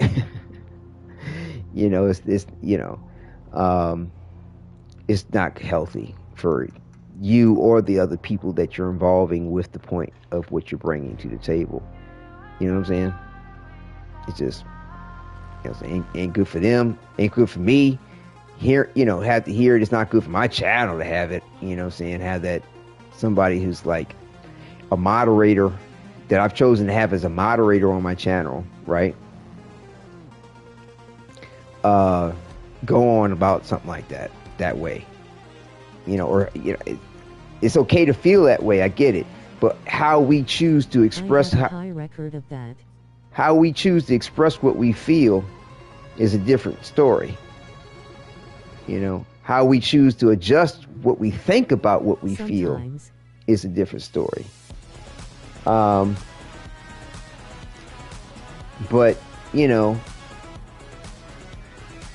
I'm still getting to know you. This is my first example of it in the degree that you've taken it. Is it horrible? No. Is it good either? No. Are there worse things that could be said? Yes. But at the same time, it's like, this is the Warframe community, bro.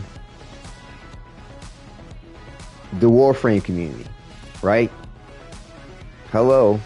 Like, I'm giving you the eyebrows. I'm giving you the nod. Like, do you not pay attention to,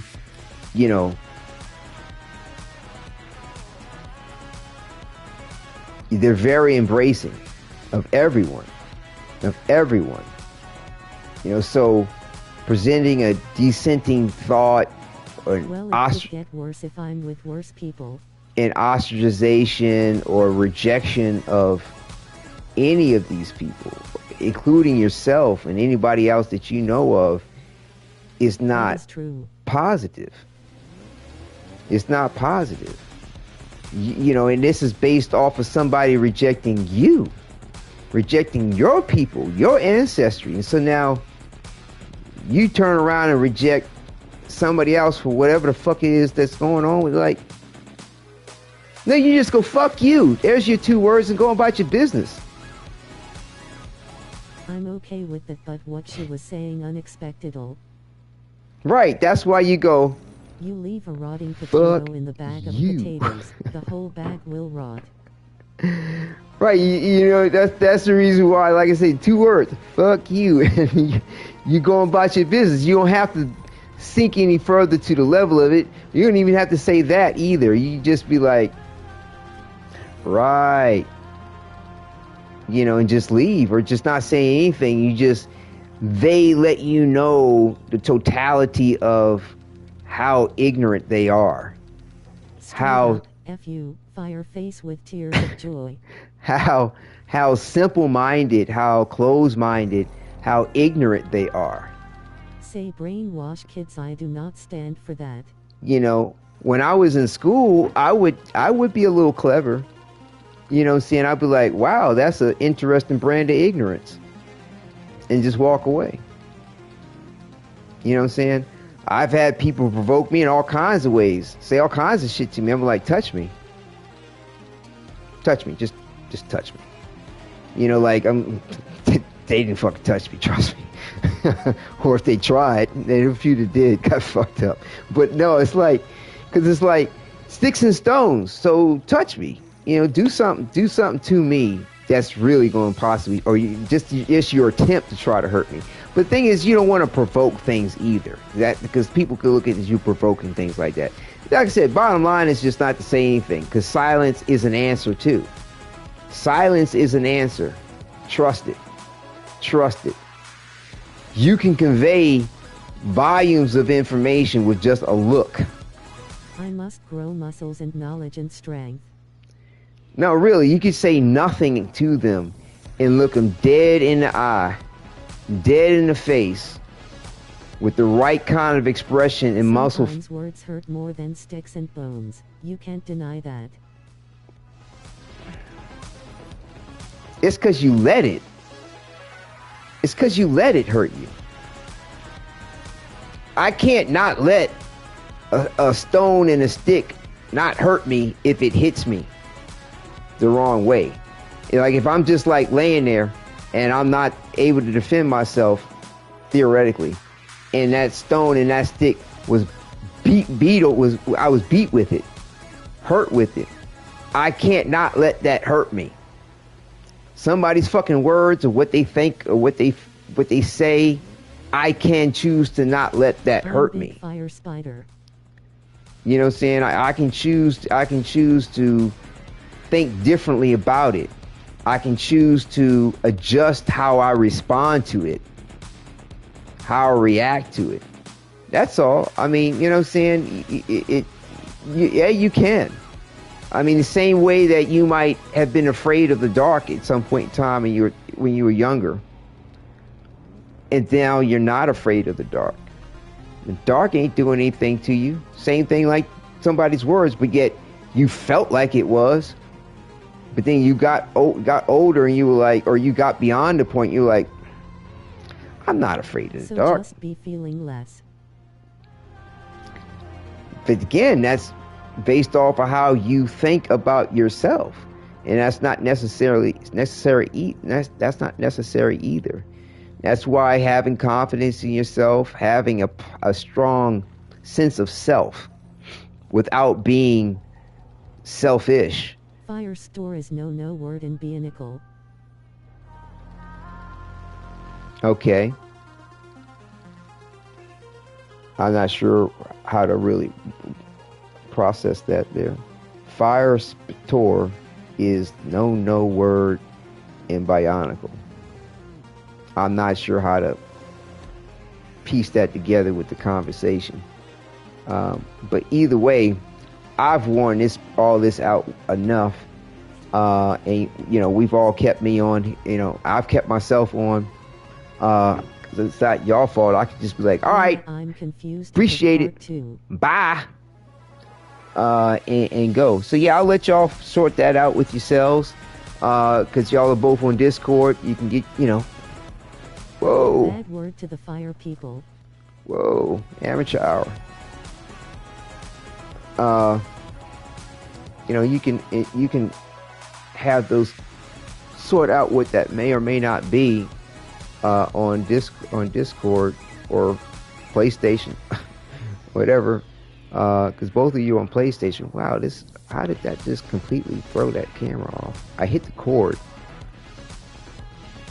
and it totally fucked that up. Oh well, I'll have to adjust that later. So we will leave it off there. Life lessons 501 class 101 to 501.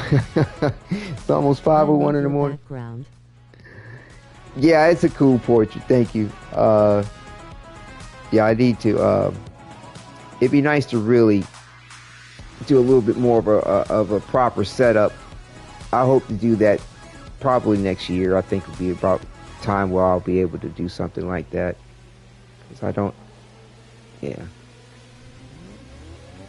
Yeah, there we go.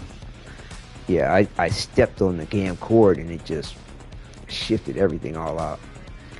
Anywho, there we go, y'all. Here we go. And I appreciate it. Well, I like the talk we had.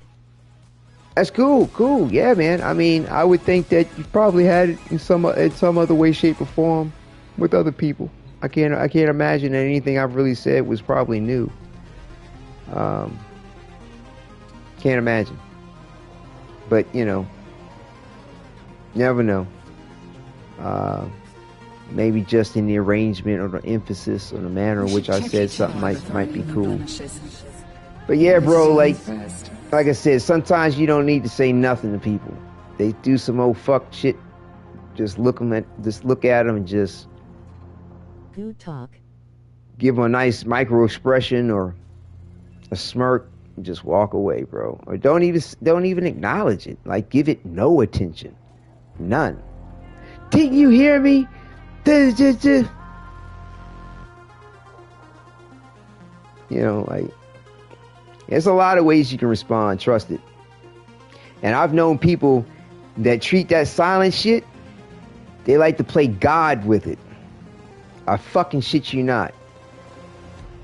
Because though people may say God speaks to them and God works in mysterious ways, or they have a communion with the Holy Spirit, and a lot of people say a lot of things. You know what I'm saying? By and large, God's not talking to everybody. So I've known people that like to play God with what they say and do not say. They will not tell you shit unless it serves them, or everything that they say to you is like a gift from God in their head about themselves. I lie to you not. I almost fell in love with a woman like that. And she liked me because I was like, well, I'm kind of in tune with folks. Most of the time, they don't need to really say certain things, and I kind of get the point of what's up. And she's like, oh, I've been waiting for a person like you all my life. I was like, that was kind of strange to me. But nevertheless, it was phenomenal what she would do, and what she would choose to say, not say to people, how she could maintain silence, even at the expense of herself. Like, it was incredible. And like, her avatar was like Raul Julia, the silent actor. Not Raul Julia. Oh man, not Raul Julia. Who was it? Real your pride in the negativity and degenerate person that you are, therefore you are nothing like my quote.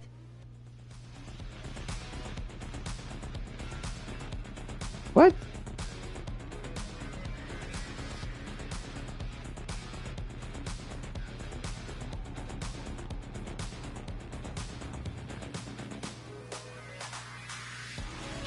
Can't quite follow that line, that phrase. I'm not sure. Maybe we're all just a bit tired, or maybe your voice to chat is not going well. Voice to text. But yeah, but sincerely though, just letting you understand the powers. Okay. It's your quote. Okay, you are not real, your pride in the negativity and degenerate person that you are, therefore you are nothing like my quote. Interesting. I think I get it, although it takes a bit to have to process how clever it is. Polish that up a little bit so people can catch it a little faster. But I get your point. But yeah, man, take it to heart. Take it to heart when I say that people can use silence with immense power. Because you will never know the truth of anything unless someone confirms it for you. You can suspect it. You can guess it.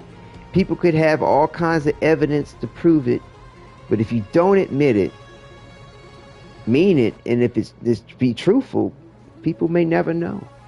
I mean, there's a lot of people in prison like that who never truly admit to what they did, no matter how much evidence there is, no matter what people even physically saw them do or actually do, they still don't want to admit it. And it's like, or they won't explain why, for example. And because they won't, no one will ever know. And that power of the situation, and the way people will play God with what they know, how they feel, what they think, in expressing it, is crazy, including, you know, retaliation per se. It's somebody that just, you know, disrespected your ancestors or said some shit that you don't like. You're now in a position to play God with silence. You're in a position now, you know, they've just given you everything, and now you get to sit back and go, okay, how do I want to deal with it, or do I want to even deal with it? You know, and they've just shown you their hand of beyond ignorance. So, like, you'd be surprised just how much power people give up in this situation. Like, I give up a lot of power, I admit it, but at the same, I can be a better person. Yeah, you are. It's just you're a good person. It's becoming a wiser person more so than a better person. I think just wiser. You know what I'm saying? You know, but yeah, I mean, with all the jibber jabber that I do and all the talking that I have and all the shit that I share, I give up a lot of power. You know, some people would say, you know, but at the same time, I'm sitting going, I'm just sharing life with you in a way that is, you know, a little less inhibited, but has boundaries, has respect, and what you think is power might be the it might be exactly what I need to understand you, even if you say nothing, because that's giving me an answer too.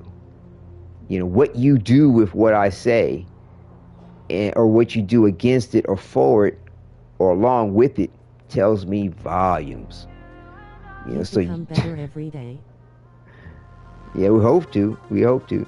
So if you think I'm giving up power, then that's fine. Then understand that, like, there's another notion in psychology where they say the one who is most submissive, the one who submits the most, is the one who's most in control.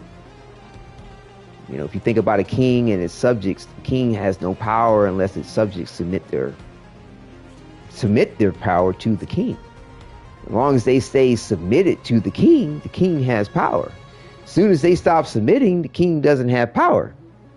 I mean, France had many kings lose their heads because of that. You know. But yeah, so people will sometimes be like, all the talking you do is like, let's see what you do with it. Be surprised what I'll learn and what I'll understand and how much power I may actually have by the end of it, based off of what you do or don't do with what I've submitted. I don't know. There's a lot of different philosophies you can have about shit. Life's wild. I definitely sure ain't playing no game with it. I'll let you know that. But I'm just giving you a different context or framework of mind that you can potentially have when it comes to these things. That, you know, within balance is it's all pretty cool. You know, it's not all about being stoic, yeah, or being free loving even, or just find your own way with it. You'll be fine, and within time that will be. And if you're still willing to grow, you'll know that there's really, like how Warframe has true master, there's no such thing as a fire red heart. Yeah, there's no such thing as true master, because a master technically would have the wisdom to know that he can continue to learn every day something different and something new. He can learn that which he knew better. So if you could learn that which you knew better, then how is it that you ever truly master something? You know, so certain words to me are a slight misnomer. Like they're overstatements of a reality, so to speak. You know, for various different reasons. But you know, there's ways to master a thing but to be a master of it, in which case it denotes that you have nothing more to learn.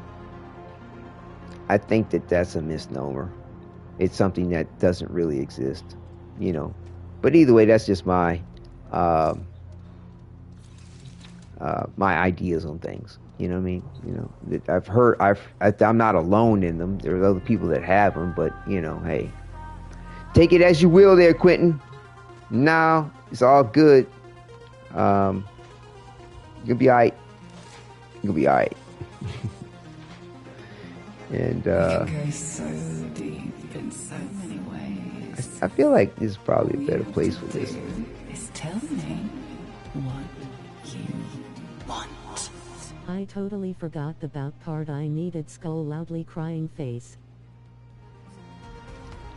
About the part I needed? You mean as far as the relic stuff?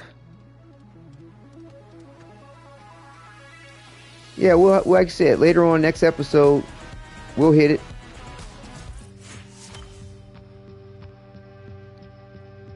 We'll do some of it then. Mal. Don't worry, Niall, tomorrow.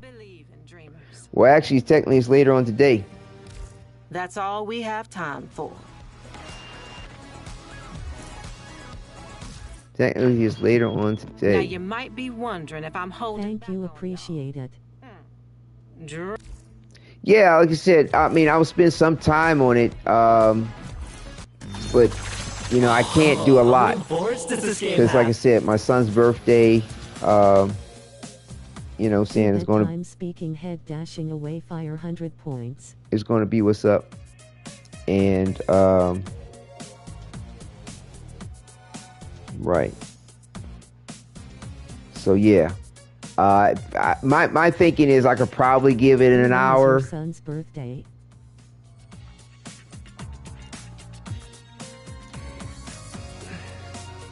Now, I already spoke on it. Like, I'm not going to repeat the point of it, and it's not really good to be giving that information out anyway. The point I'm trying to make is that I'm going to give you, I can give an hour to it later on, you know what I'm saying, when I do the broadcast, in between doing the Kim chats for good night for them. All right, Quentin, have a good night. And it looks like I've exhausted. What? I thought I already did that. I thought I already wished her a happy birthday. Why is it still up there like that? That's weird.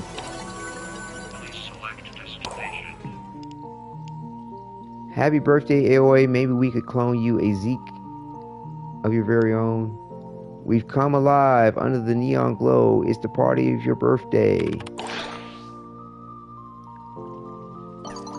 Okay, just wanted to wish him happy birthday. Yeah, that's weird how I had a double birthday wishing and we saw that thing drippy message come up. Aha, no parties please, but thank you. Guess what? I'm listening to you right now. Winky face. That's weird. Yeah, I don't think it was supposed to give that to me.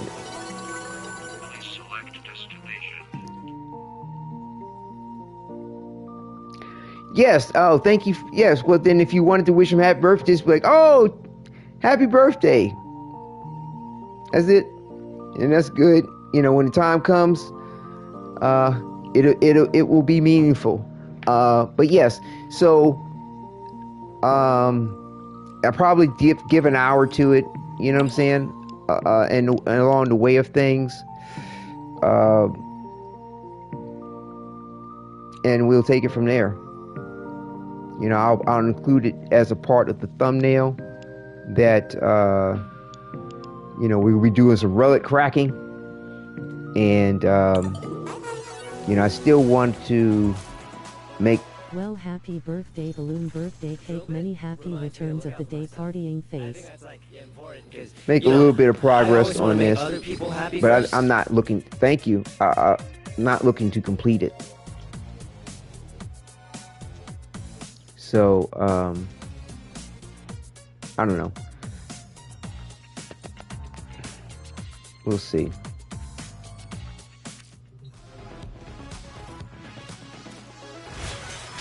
Yeah, we'll see. I still got to level this pox up. Still trying to decide on this. Yep. There you have it.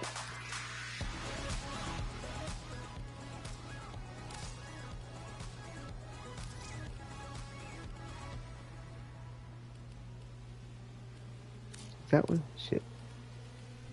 Which one did I choose for that? Right, middle. In the middle.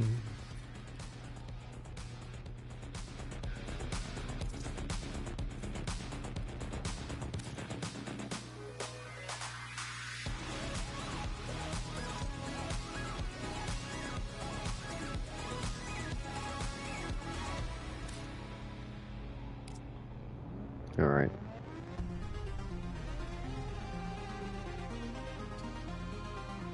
Well, now why is it like that?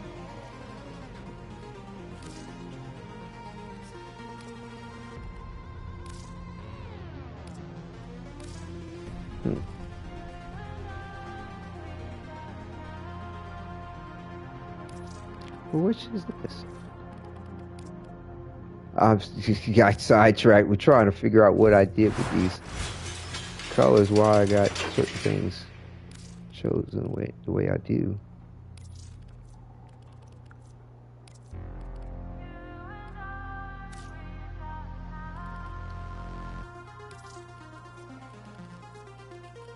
Kind of like a certain arrangement.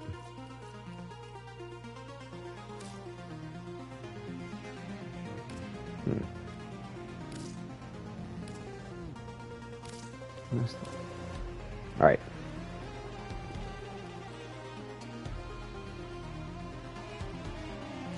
All right. There we go. All right, we're gonna go to the profile here, do the little spin around, and close it out. So, thank you, viewers. Thank you for viewing. Take care and enjoy.